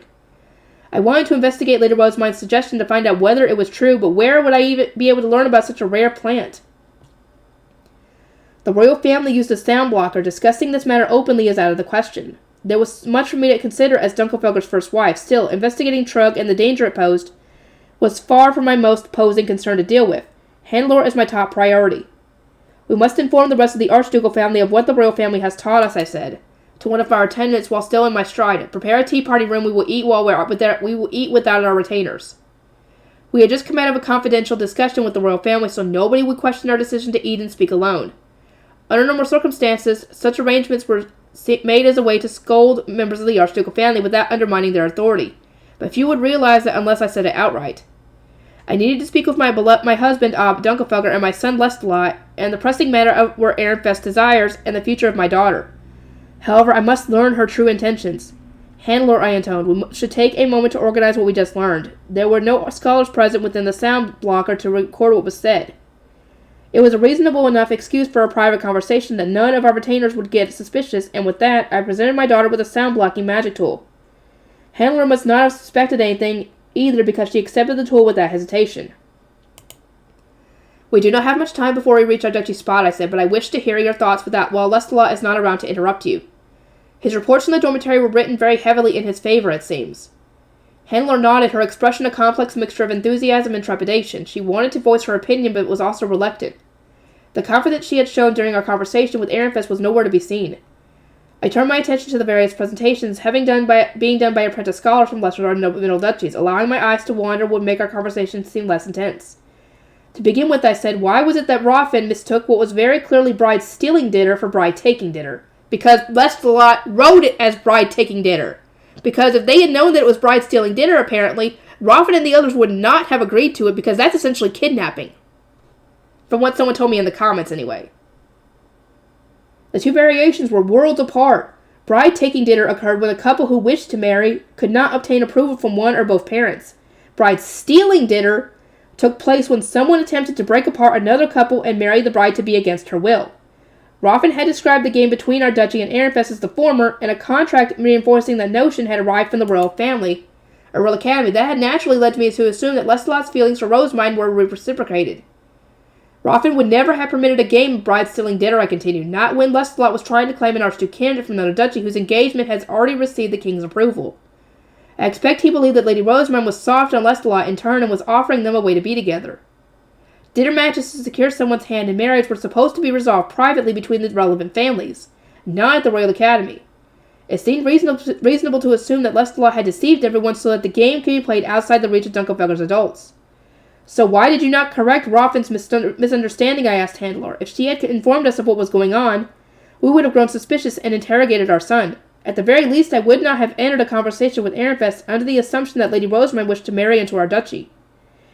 I did not know about Professor Roffin's misconception either. Lestelot went to great lengths to keep me away while the preparations were being made. It did not even occur to me that his feelings for Lady Rosamund were an act. Not until the game concluded. It was only when Prince Anastasius arrived to capture the intruding sovereign knights that Handler realized everyone had seen the game as bride-taking dinner. That boy of mine. So, I concluded, Lestalot was deliberately ambiguous when explaining the situation to Roffin and others. He also used our duchy's status to strong-arm other students. To make matters worse, he had actively excluded his little sister instead of depending on her help. Just what had he been thinking? Not really thinking much, not thinking of the consequences anyway. Keeping her at arm's length and gambling her hand in marriage without her permission were contemptuous things to do so to his own flesh and blood. I understand now, I said. In his desperation for the dinner game to occur, Lestalot neglected a great many things. Speaking of which, how did Ehrenfest not realize they were signing a contract? I sighed. It made sense that someone born and raised in Dunkelfelder would find the situation confusing. Dinner contracts are so commonplace back home that we can recognize them at a glance, I said, but the same cannot be said for other duchies. From there, I continued my explanation. Bride-taking dinner, in particular, was done privately between the families involved, and in the majority of cases, wooden boards were used for the contracts. These contracts did not abide by any strict formatting rules. The only requirements to make them official were the representative signatures and an outline of the conditions of the game. If any disputes arose after the match, the families would only need a third party to consult the conditions as they were written. However, I said, these customs do not apply to those of other duchies. The contract would have sufficed if all parties were in agreement. But Ehrenfest did not know what it was signing. The blame lies with us for not explaining things properly. It was hard to say why Lestalot had acted in such a manner. Perhaps he had thought his approach would suffice since there was no standard contracts for bride-taking dinner. Perhaps he had expected Ehrenfest to be more familiar with our duchy's culture, or perhaps he had another reason entirely. I would need to ask to be sure. How did they request funds from their home duchy then, Handler asked. How indeed, I am not that well informed on the bureaucratic process of other duchies. Like my daughter, I was born in Dunkelfelder, which made my being its first wife somewhat unusual. It would have been more ordinary for the Archduke to take a first wife from another duchy, while I served as a second wife. But the Civil War had occurred while he was still searching. The previous Ob had not wanted to risk his son's marriage, dragging Dunkelfelder onto one side or the other, so he had forbidden my husband from taking a wife from another duchy until the next event was chosen. The Civil War eventually came to an end, but King Trogquil ascended to the throne without the Grucheshite. The old Alb's rule had remained in place while we kept a close eye on Jürgen Smith's new ruler, and now here we were. Let us focus on our own problems rather than those of other duchies, I said. Could you not have stopped Lestalot? She shook her head. Even if I had known about Professor Roffin's misunderstanding and the confusion over the dinner contract well in advance, I would not have been able to do anything. Lestalot rebuked me even in the tea party room, and everyone in the dormitory was beside themselves with excitement. Nobody would have listened to me. Apparently, even her own guard knights had continually said, "Fear not, we will win no matter what." It was a truly headache-inducing scenario, but I could easily imagine the impassioned state of the dormitory. Indeed, a mere few people would not have been able to stop such momentum, I replied. Even the council was in a terrible state when news reached us. Hearing that a game of dinner was being played from the Royal Academy with Lady Rosamund's and Lady Handler's marriage at stake had sent everyone into an excitable frenzy. Dealing with all the knights itching to join the match had been exceedingly tedious. I recalled sending them and my husband to the training grounds, suggesting they demonstrate the rituals at the core of our joint research to other duchies. I sighed again, then gave Handler a scrutinizing look. That said, I find myself distrusting not only of Lestalot, but you as well. Is there anything that you are hiding or perhaps intentionally obfuscating? Excuse me? When did you make this decision to marry into Ehrenfest? I asked, now with a light glare. Handler turned, looking in the direction of Ehrenfest's socializing spot, then lowered her eyes. Her lips trembled, but she did not speak. During the reports we received after Dunkelfelder lost the dinner match, Lestalot and Cordula mentioned that you truly wish to marry into Ehrenfest. They said you have hidden these feelings for some time, and took full advantage of this opportunity to secure your love. As a result, everyone considered the match to have been the result of two romances, one between Lestalot and Lady Rosamund, and the other between Handler and Lord Wolfried. Of course, Robin's claim that it was bride-taking dinner had contributed to no small degree. Even this morning when we were discussing our then upcoming conversation with Ehrenfest, I said, you merely stared at your feet with an ambiguous smile. You denied no reports. At the time, I had assumed she was feeling guilty about having made her brother and duchy taste defeat. But that explanation did not mesh with what Lady Rosamund had said. After the dinner match was initially thrust upon her, she had apparently maintained that when Ehrenfest proved victorious, she would allow Handler to marry whomever she pleased. Yes, the condition had been arranged under the privacy of a sound blocker, but it still meant that my daughter had not been guaranteed to move to Ehrenfest. I continued, could it be that you had no intention of marrying an Ehrenfest when Lady Rosamund first suggested that condition? If so, when did you fall for Lord Wolfred and decide to go with him, even at the cost of making us lose the game? Unlike during the prior negotiation, Hannelore gazed downward and quietly said, it was during the match, when Lord Wolfred offered me his hand. Come again? He feared that I was in danger and sought only to save me. I could tell that he cared about me, and I wished to be with him. That was when I decided to move to Ehrenfest. Hearing about her sudden change of heart made my head spin. I never would have guessed that she had fallen for the enemy midway through the game. It seemed that love really could bloom on the battlefield. Still, she would entrust herself to that momentary impulse and put her entire future at risk. She could very well be deemed a failure of an archducal family member. Bride-taking and bride-stealing dinner required entirely different strategies, and understandably so. In the former, the treasure wished to be captured, but in the latter, she naturally did not. Hannelore had turned that on its head while the game was already ongoing. So, in other words, the feelings might not even be mutual, I asked. That is correct. However, Lord Wolfred accepted the conditions when he signed the contract, so I do not believe he dislikes me. I even think he would accept the marriage. As a possibility, because he still is kind of a numpty when it comes to romance. The contract certainly had the boy's signature. He had even written that he was going to be the next Ob. It was also hard to imagine Ehrenfest not wanting to obtain an Archduke candidate from a greater duchy. What a great blunder you made, Lord Wolfred. Even with Lestalot being so forceful, only an insane person would sign a contract that did not agree with and note that they were going to be the next Archduke. It was unbelievably irresponsible. Why did you stop negotiating with Lady Rosamund in that horrible state, I asked. She promised that she would allow you to marry whomever you wished, did she not? If you had made your feelings clear to her, I'm sure she would have done everything in her power to assist you. Lady Rosamund had already shown that she wasn't afraid to use dinner to her advantage. That, coupled with the promise she had made to my daughter, made it extremely likely that she would have helped Hannelore marry Lord Wolfred.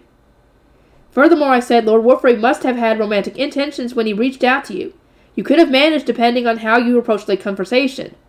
You could have used his decision to sign as the next Ob and... Stop it, Mother, Hannelore sharply interrupted.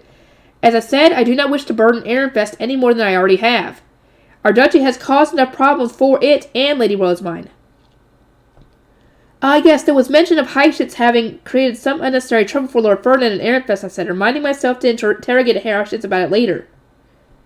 Hannelore shook her head. It was more than just him.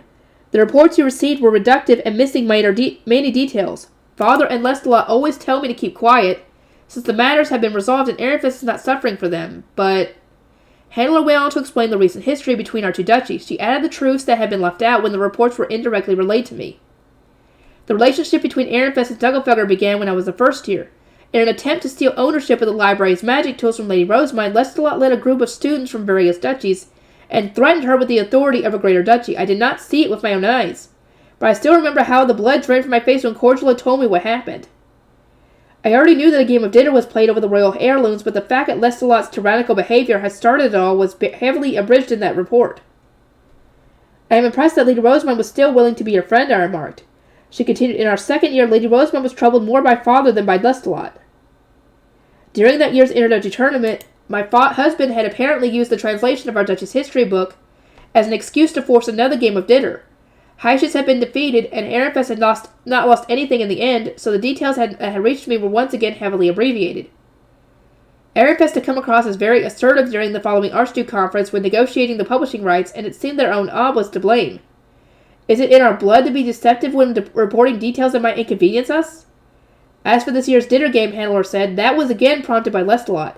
He invited Lord Wolfred during a tea party, said that Lady Rosamund is too great for Ehrenfest to hold, and threatened to pressure even Ob Ehrenfest himself. From my daughter's perspective, Lestalot had told Lady Rosamund the benefits of coming to Dunkelfelder and then asked her to become his first wife. At the very least, he had not made any romantic proposals or given her a face-stone. She continued, on a related note, I do not know how Professor Roffin came to believe that Ehrenfest and Lady Rosamund loved dinner. To my knowledge, they have never once sought a match. Rather, they are always searching for ways to avoid them. I only realized this after our discussion just now, but I am sure that Lady Rosamund only sees the game as a means to silence Dunkelfelder and have us accept her demands.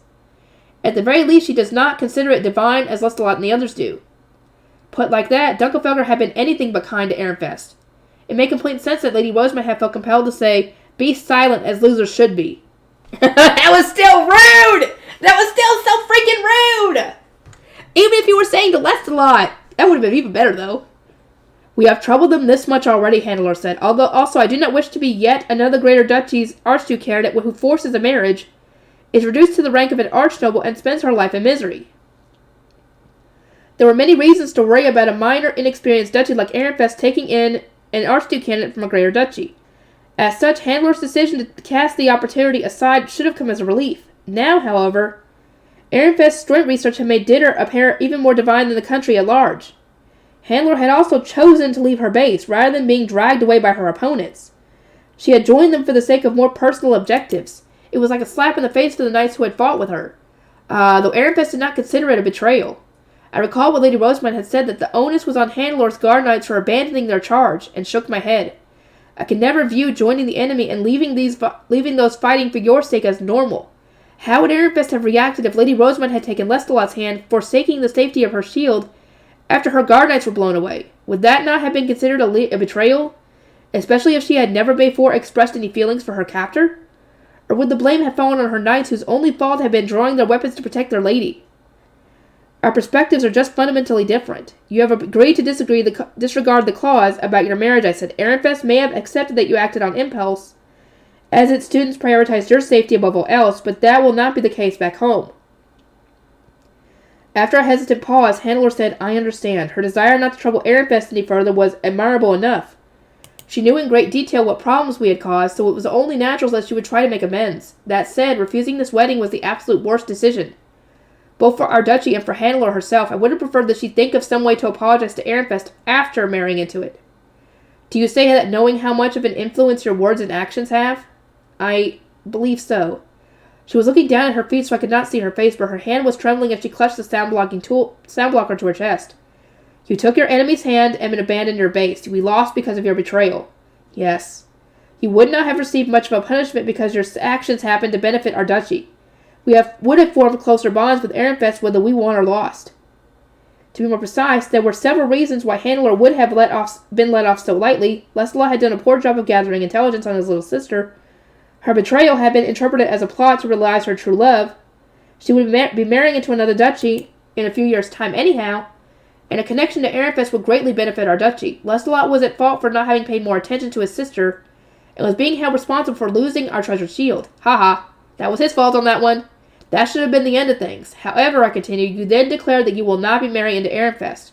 For what reason, then, did you sabotage us during that dinner game? That is the question you must answer. The nobles at home would see her as having stomped on her brother's romance before abandoning both her own love and the value that it would have offered. To complicate matters further, we could not change our story and pretend that Handler was dragged out of our base after all. Her surrender had already been recorded on magic tools. In our current situation, the blame would sit not with Lestalot, who had manipulated others into believing the game was bride-taking and not bride-stealing dinner, but with Handler, who had willingly left our base, refused to marry into Ehrenfest, and decided not to capitalize on such an excellent opportunity. That she was trying to be considerate would mean nothing to our nobles. They cared only about how her actions impacted our duchy. You will soon face the exceedingly harsh winds of all those who consider you a traitor, I said. Your own actions are to blame, so prepare yourself. I will. I could not help but sigh at my daughter, who was hanging her head and trying to accept everything. You are simply too kind, or perhaps just unwilling to suffer on everyone's behalf. Things truly do not go as one wishes. Mother? The best responses now would be to find my daughter a husband in another duchy, to ease the coming winds by showing that she was still valuable. I would tell her that no matter how hard things were now, her suffering would only last a number of years. But I could never do something so cruel to my daughter, who was even willing to betray her own duchy for love. I was unsure whether Handler had truly realized this, but she had thwarted her own duchy in her resolve to marry into Ehrenfest. She was surely heartbroken that her marriage had ultimately fallen through. As the first wife, I must protect your resolve and criticize you for what you've done. As your mother, however, I am terribly worried about your future. Handler looked up at me in surprise, blinking her red eyes a few times as though still processing my words. Mother, I do not regret my declaration, but, well, my retainers are going to suffer because of my actions. I can only hope that I will one day have an opportunity to wash away this shame.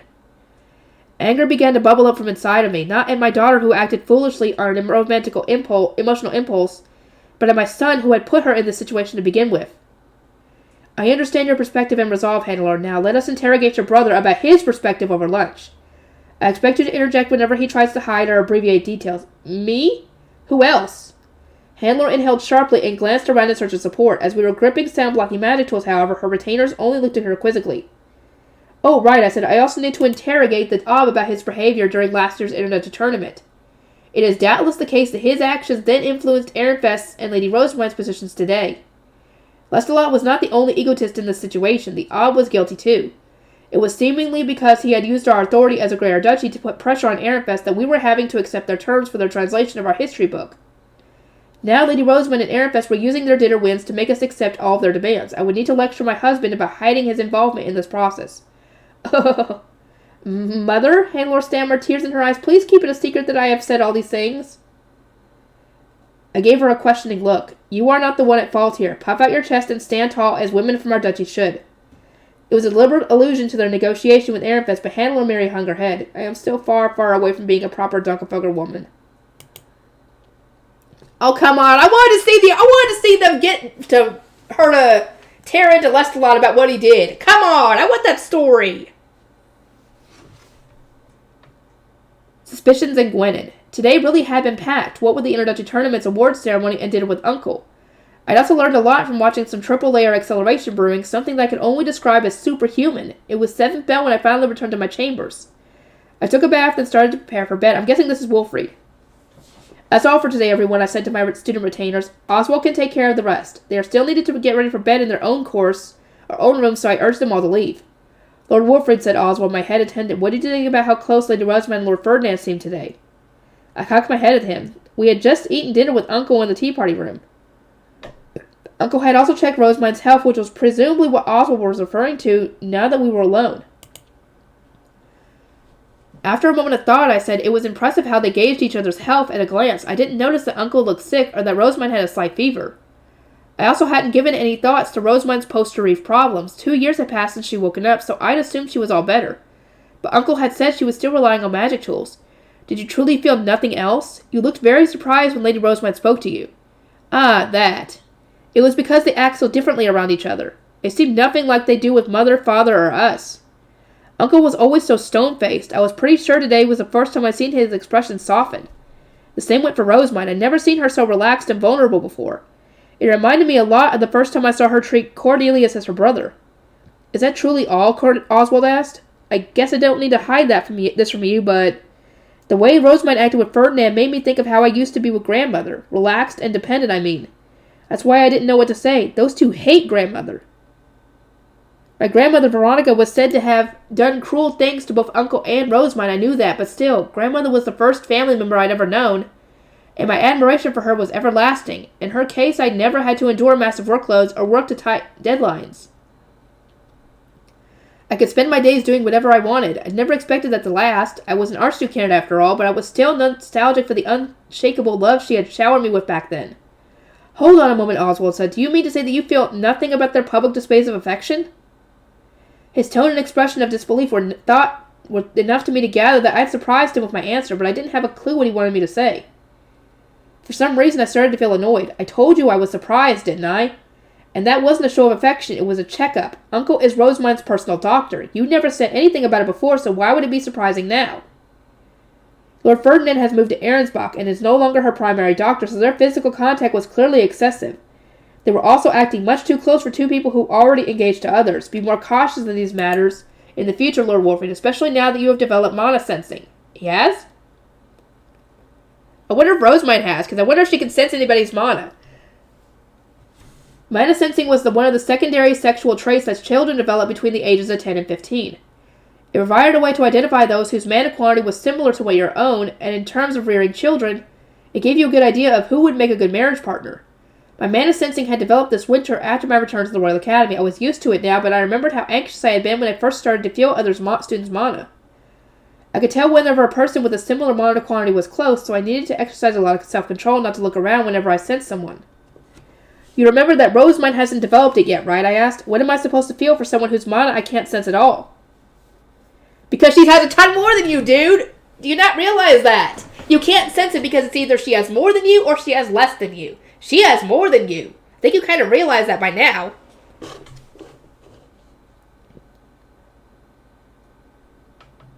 It was hard to feel that way about someone when you didn't know their mana quantity. Not having a similar amount would make it harder to have children, so pairing with someone whose mana you couldn't sense generally resulted in an unhappy marriage. On an instinctive level, most wouldn't even consider someone whose mana they couldn't sense as a potential partner. I didn't want to be told to view children like Rosemine or Charlotte whose mana sensing hadn't even developed yet in that kind of way. Normally, one would not need to be so sensitive about interactions with children whose mana sensing has not yet developed, Oswald said. However, Lady Rosemine is already a third year and engaged. She must think more carefully about her interactions with the opposite gender. And above all else, Lord Ferdinand must understand that he is no longer her guardian or her primary doctor. But your whole world had changed a lot before and after developing mana sensing. It was precisely because you could tell who was a potential marriage candidate that you felt nothing for children who couldn't. I really didn't think Rosemine would understand the distance between the sexes if she got an explanation now of all times. After all, not even I thought enough about anything about her contact with Uncle. Lady Rosemine may struggle to grasp this, but as an engaged woman, she must be more self-aware. Otherwise, she will receive one proposal after another from duchies wanting Ehrenfest printing and trends, and you will need to pick up the pieces. All at once I remembered everything Lord Lestalot had said to me and the way Prince Anastasius warned and scolded me. My mood darkened, but Oswald continued anyway. To be frank, she should refrain from drawing so much attention to herself and acting in such a way that other duchies will consider her the next Ob. You have suffered much due to their criticism. It is my honest opinion that she shows you absolutely no respect despite your engagement. You don't show her respect! Dude! Oswald went on to explain how, when the Zent had participated in our joint research, Rosemine had taken charge instead of trying to prop me up. He added that she had also ignored my position when buying illustrations from Lord Lestalot and taken charge during the negotiations because it involves her industry! She knows it better than he does. If he had known more than she did, then she would have let him take the reins. But no, this is her industry, her baby, more or less. And we can't just let him pick the illustrations when they might not even be able to make the illustrations into the printing process, because they have to make the pictures in a certain way to get them in the books. And if they can't use the pictures good enough or they don't come out right, then that is Wilfrid's fault for picking those pictures in the first place.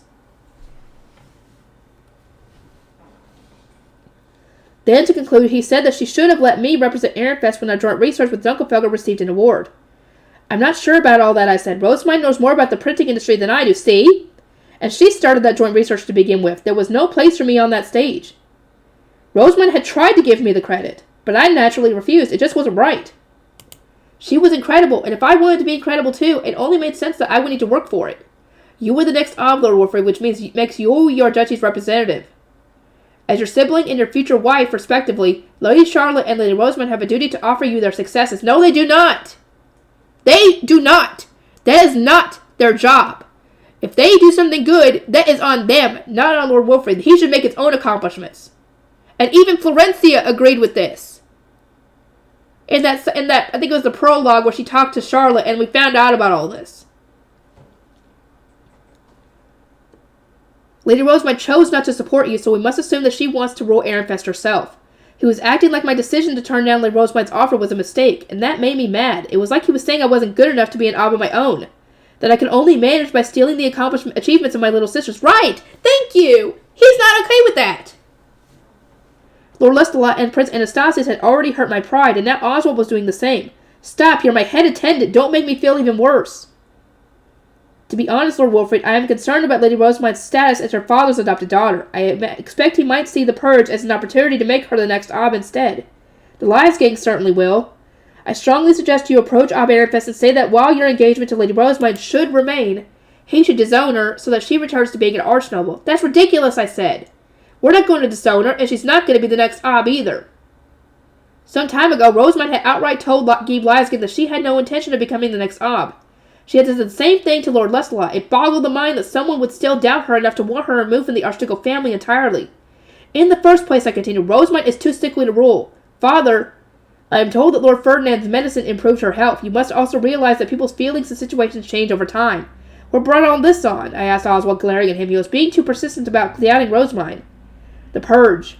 Through it, many of the nobles in supporting you and the current Ob were arrested. Even those who had committed only the slightest of crimes were challenged. It is hard to believe that Ob Ehrenfest truly desired this.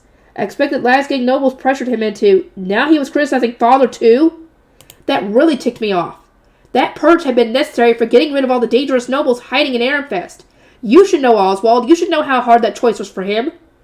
Feelings of defiance were surging through me, and my urge to shoot Oswald down just kept getting bigger. But at the same time, I didn't know how to change his mind or how even convey how angry I was feeling. I don't want to hear another word from you, I snapped. I'm going to sleep. Thank you, Wilfred. You're actually standing up for things on this. Dear God. The next day, I got ready for the coming-of-age and graduation ceremonies. A weird magic circle appeared during this whirling in the morning, and at lunch, Rosamund received an ordinance from the royal family summoning her to a meeting. The afternoon brought even more surprises, with the High Bishop making a bombshell declaration that Lady Detlinde was a Zent candidate. Not even really. And the unprecedented graduation ceremony ended in chaos. Lord Wolfried, Isidore said upon our return, "You have letters of invitation. How will you respond to them?" Now? So soon after the ceremony?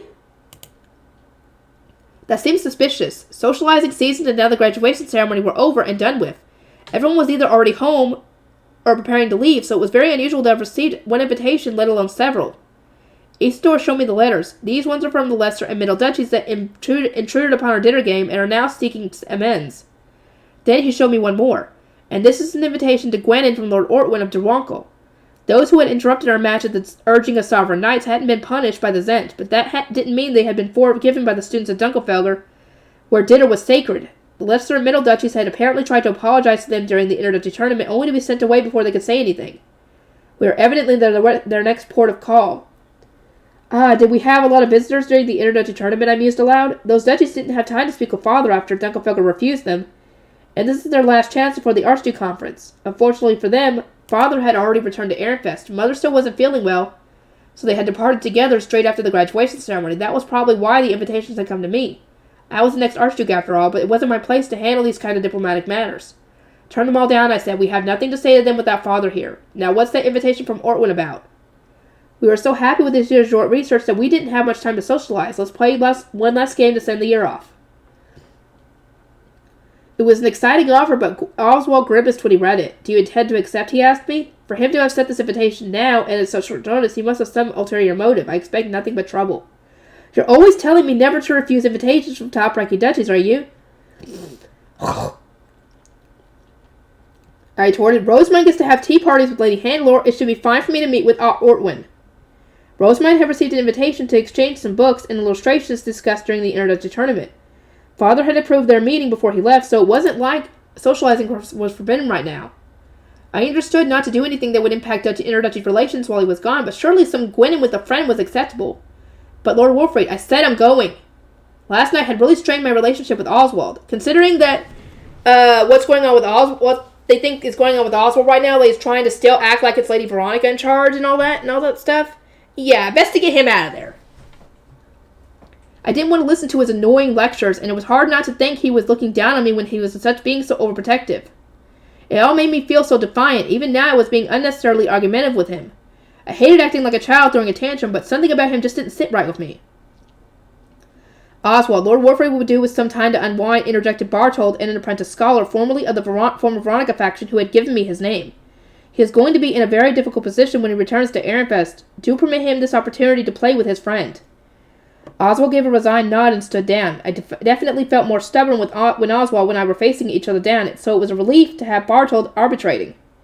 He had given me his name and showed me nothing but dedication, which gave me a lot of confidence. Nobody served me with more care and consideration.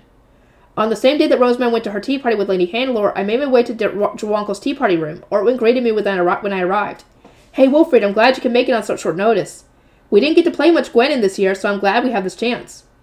As I spoke, I noticed that I could barely feel Ortwin's mana. He definitely had more than me, especially when you took our grades and the Duchy's rankings into consideration. I was suddenly more motivated to compress my mana and catch up to him, and also a little bit proud that I could sense the mana of a Greater Duchy Archduke candidate to begin with. Here you are, he said, offering me a seat. I sat down and we exchanged Gwenin pieces to make sure they didn't contain any leftover mana. There was no issue to speak of, so we returned them to one another and each started setting up our side of the board. Ortwin instructed an attendant to prepare drinks and to activate an area affecting sound blockers so that our retainers couldn't be able to hear us. So, he said, now that you can sense people's mana, are you going to start preparing an engagement face stone? You don't yet have one for Lady Rosamund, right? An engagement face stone, I replied, trying to hide my nervousness. I don't know. I'll probably do that when Rosamund develops mana sensing, too. How do you know she hasn't already done it? She probably has. She just can't sense anybody because she has so freaking much. Because you can't sense anybody who has less mana than you, so most everybody in the Royal Academy she can't sense. Which sucks.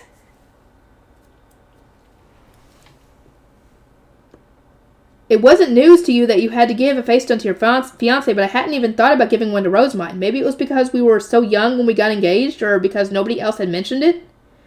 And that hair ornament was to tide her over. It sparkled brilliantly even during whirling practice, huh? Yeah, that's the idea. I was even more nervous now. To me, Lady Rosemine's rainbow face stones were just a hair ornament from Uncle, but to everyone else they were a placeholder. In other words, my engagement face stone had to be even better. Hold on, I need to compete with Uncle's charm?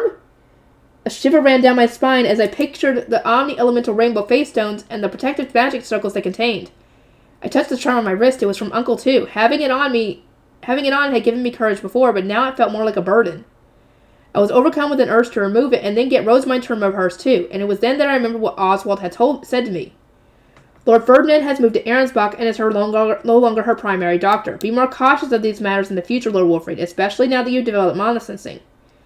I see. I really should have been paying more attention to these things. Instead, I simply indulged in nostalgia and acted surprised when I saw how comfortable Uncle and Rosemine were with one another. I shouldn't have assumed it was okay for them to act so close just because they hadn't seen each other in so long. Wolfried, what did Lady Rosemine say? Oswald Artwin asked, snapping me back to reality. I couldn't just sit in a daze. We were partway through a game. I hurriedly moved a spear piece and said, what about Rosemine? The royal family summoned her to be questioned during the graduation ceremony. Did they? I took a sharp breath and frowned, not having expected our conversation to take such a turn. It was true that Rosemine had gone to a royal villa to answer Lady Eglinton's questions, but I wasn't supposed to mention that to anyone. Our archducal family had spread the word that she had simply fallen ill again. Why do you... Lady Adolphine. I'd worked out the answer to my question before it even passed my lips. Ortwin's older sister, Lady Adolphine, had attended this year's introductory tournament and graduation ceremony as the fiancée of royalty. She had presumably been there at lunch when the Sovereign High Bishop made his announcement, and it was decided that Lady Eglantine would check with Rosemine. That's right, Ortwin said, but she was sent back to our dormitory when the ceremony ended, so she didn't hear the report that came after. Oh, that's why he invited me for Gwenin. I sighed, now regretting my decision to come here. Oswald had warned me that there would be some kind of ulterior motive. I should have listened to his advice. The details will presumably be announced during the Archduke Conference, I said. We can't wait that long. Not when the Starmite ceremony comes first. If we assume Lady Detlinde does become the next Zent, she will most likely eliminate the current royal family. What will that mean for my sister if she's married to Prince Sigiswald? Our only chances to act is now, before their wedding. Wilfrid doesn't probably even know what was going to happen. My heart stirred. Ortwin cared a lot about his family and didn't want to leave his sister in a dangerous position. He continued, Rosemine received an abrupt summons from the royal family. Either you went along as her husband-to-be, or your archduke went instead. This was no trivial matter, though, so I assume you still would have received a thorough report in the case of the latter. I mean, you're the next Ironfrost, are you not? It was Uncle who went with her. Rosemine hadn't taken me or even father, the archduke. Instead, she had gone with Uncle, who wasn't even in Ehrenfest anymore. Everyone had been glad about him accompanying her. He was reliable, so I understand why, but was it not strange to have entrusted that duty to someone now living in another duchy? Was father's choice wrong? Or is Ortwin mistaken? My desperate struggle to figure out whom to trust brought a lump to my throat and put me in a cold sweat. I didn't know what to say, so I tried to buy time by staring at my Gwenin pieces. Conscious of my silence, Ortwin raised an eyebrow at me, his light brown eyes searching me for the truth. Were you not told anything? I heard that Ehrenfest beat Dunkelfelder at dinner, but could it be that Lady Rosemine wished to move there after all? If you stopped that from happening, I could see her not wanting to share intelligence with you. I assumed it was also information he had gotten from Lady Adolphine. He knew about our dinner game and the intruders, but he was filling in the gaps in his knowledge with too many assumptions. Rosemine wants to stay in Ehrenfest, I said with a stern look. I protected her. In that case, she must be exploiting her position as your fiancé while at the same time planning to eliminate you and become the next Ob. I took a second sharp breath. That was more or less exactly what Oswald had said. Did even those of other duchies think that Rosemine wanted to take my place? Or what, is she already set to be the next Ob? No, I exclaimed. Rosemine is sickly and adopted. She's not fit to rule. But even as the words left my mouth, I remember what Lestela had said to me, that Rosemine was a much better candidate than I was. Ortwin blinked at me in confusion. Aren't adopted children more fit to rule than most? They've brought into the archducal family specifically because the Ob recognizes their great potential and ability. Or is that not the case in Ehrenfest? Another gasp. I was already aware that in Drawankel Ob adopted especially talented nobles. It was a complete meritocracy, and it wasn't rare for adopted children to become the duchy's next ruler. Their house and family would even support them in such cases. Father had said that he adopted Rosamund to make printing a duchy-wide industry, and House Lasgang was supporting that. I can't imagine she'd keep striving to come first in class if she didn't intend to be the Ehrenfest's next Ob, he continued. It must require an immense amount of effort, especially to beat all the top-ranking duchies. Rosamund had the support of the Lasgangs, and as Ortwin said, she had now come first in class 3 years in a row. She was the only one whom Uncle had told to aim so high. He hadn't even asked that of me, the Archduke's biological son. Was there some significance to that? Could it be that no one actually wants me to be the next Ob? At last I realized the full weight of what Oswald had said to me. As your siblings and your future wife, respectfully, Lady Charlotte and Lady Rosamund have a duty to offer you their successes. Lady Rosamund chose not to support you, so we must assume that she wants to rule your Ehrenfest herself. Rosamund has said to you time and time again, she does not want to be the next Ob. She doesn't have to give you her successes. That's not fair. You didn't earn them. If you want to be the next Ob, you have to be able to do this yourself. Did both Ortwin and Lord Lestalot assume Rosamund would become the next Ob simply because she was doing the right thing? The thing she should have been doing? If even Ortwin agrees, then Oswald was right to be so concerned. I was speaking with an Archduke candidate from Trawanko, a greater duchy. It was hard to imagine him being wrong about this. They are. At the very least, he was surely more correct than Father or Rosamund. As all this dawned on me, I could no longer deny that I was wrong to lose my temper with Oswald. His warnings hurt to hear, but he was putting my future first and foremost. Slowly but surely, my frustration with Oswald was turning into a strong distrust of Rosamund. Oh, come on. Rosamund is my fiancée, but she isn't devoted to me at all because it's not love! It's a political marriage! She's not into romance in the slightest, it seems. She also needs to learn to keep her distance from Uncle. Once I got back to the dormitory, I would apologize to Oswald and reopen that discussion. I needed to learn what Rosamund lacked and what I needed to keep an eye on. Ortwin, thanks to you, I realized something very important. You have? He asked, baffled. I lowered my voice and said, as thanks, I'll tell you something important. I'm not allowed to elaborate, but I know this. I heard that Lady Ditlinde isn't qualified to become the next Zent. I couldn't say anything more about anything about the magic circle, but I wanted Ortwin to know that Lady Godolphin wouldn't have any trouble marrying into the royal family. His expression softened in relief, and at last he moved to peace. Thanks, Wolfrid. Now I can send my sister off without worrying.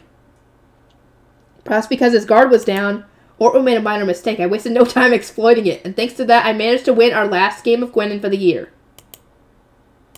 Oh boy, this is not good.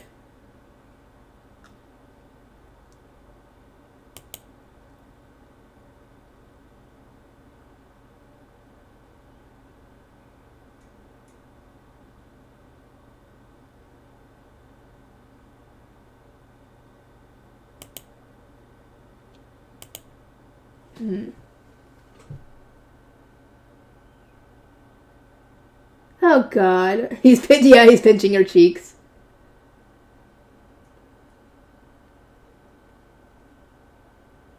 Praise me! Nope.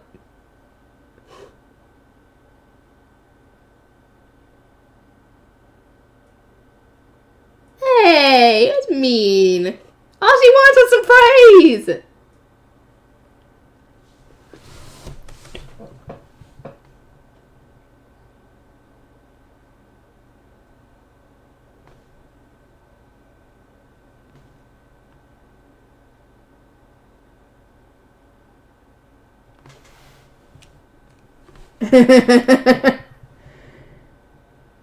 Poor Matthias.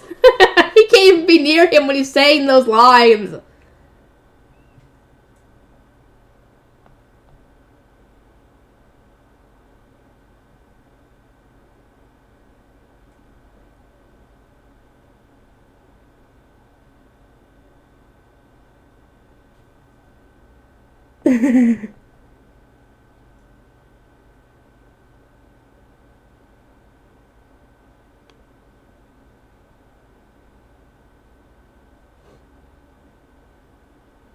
For Rosamund.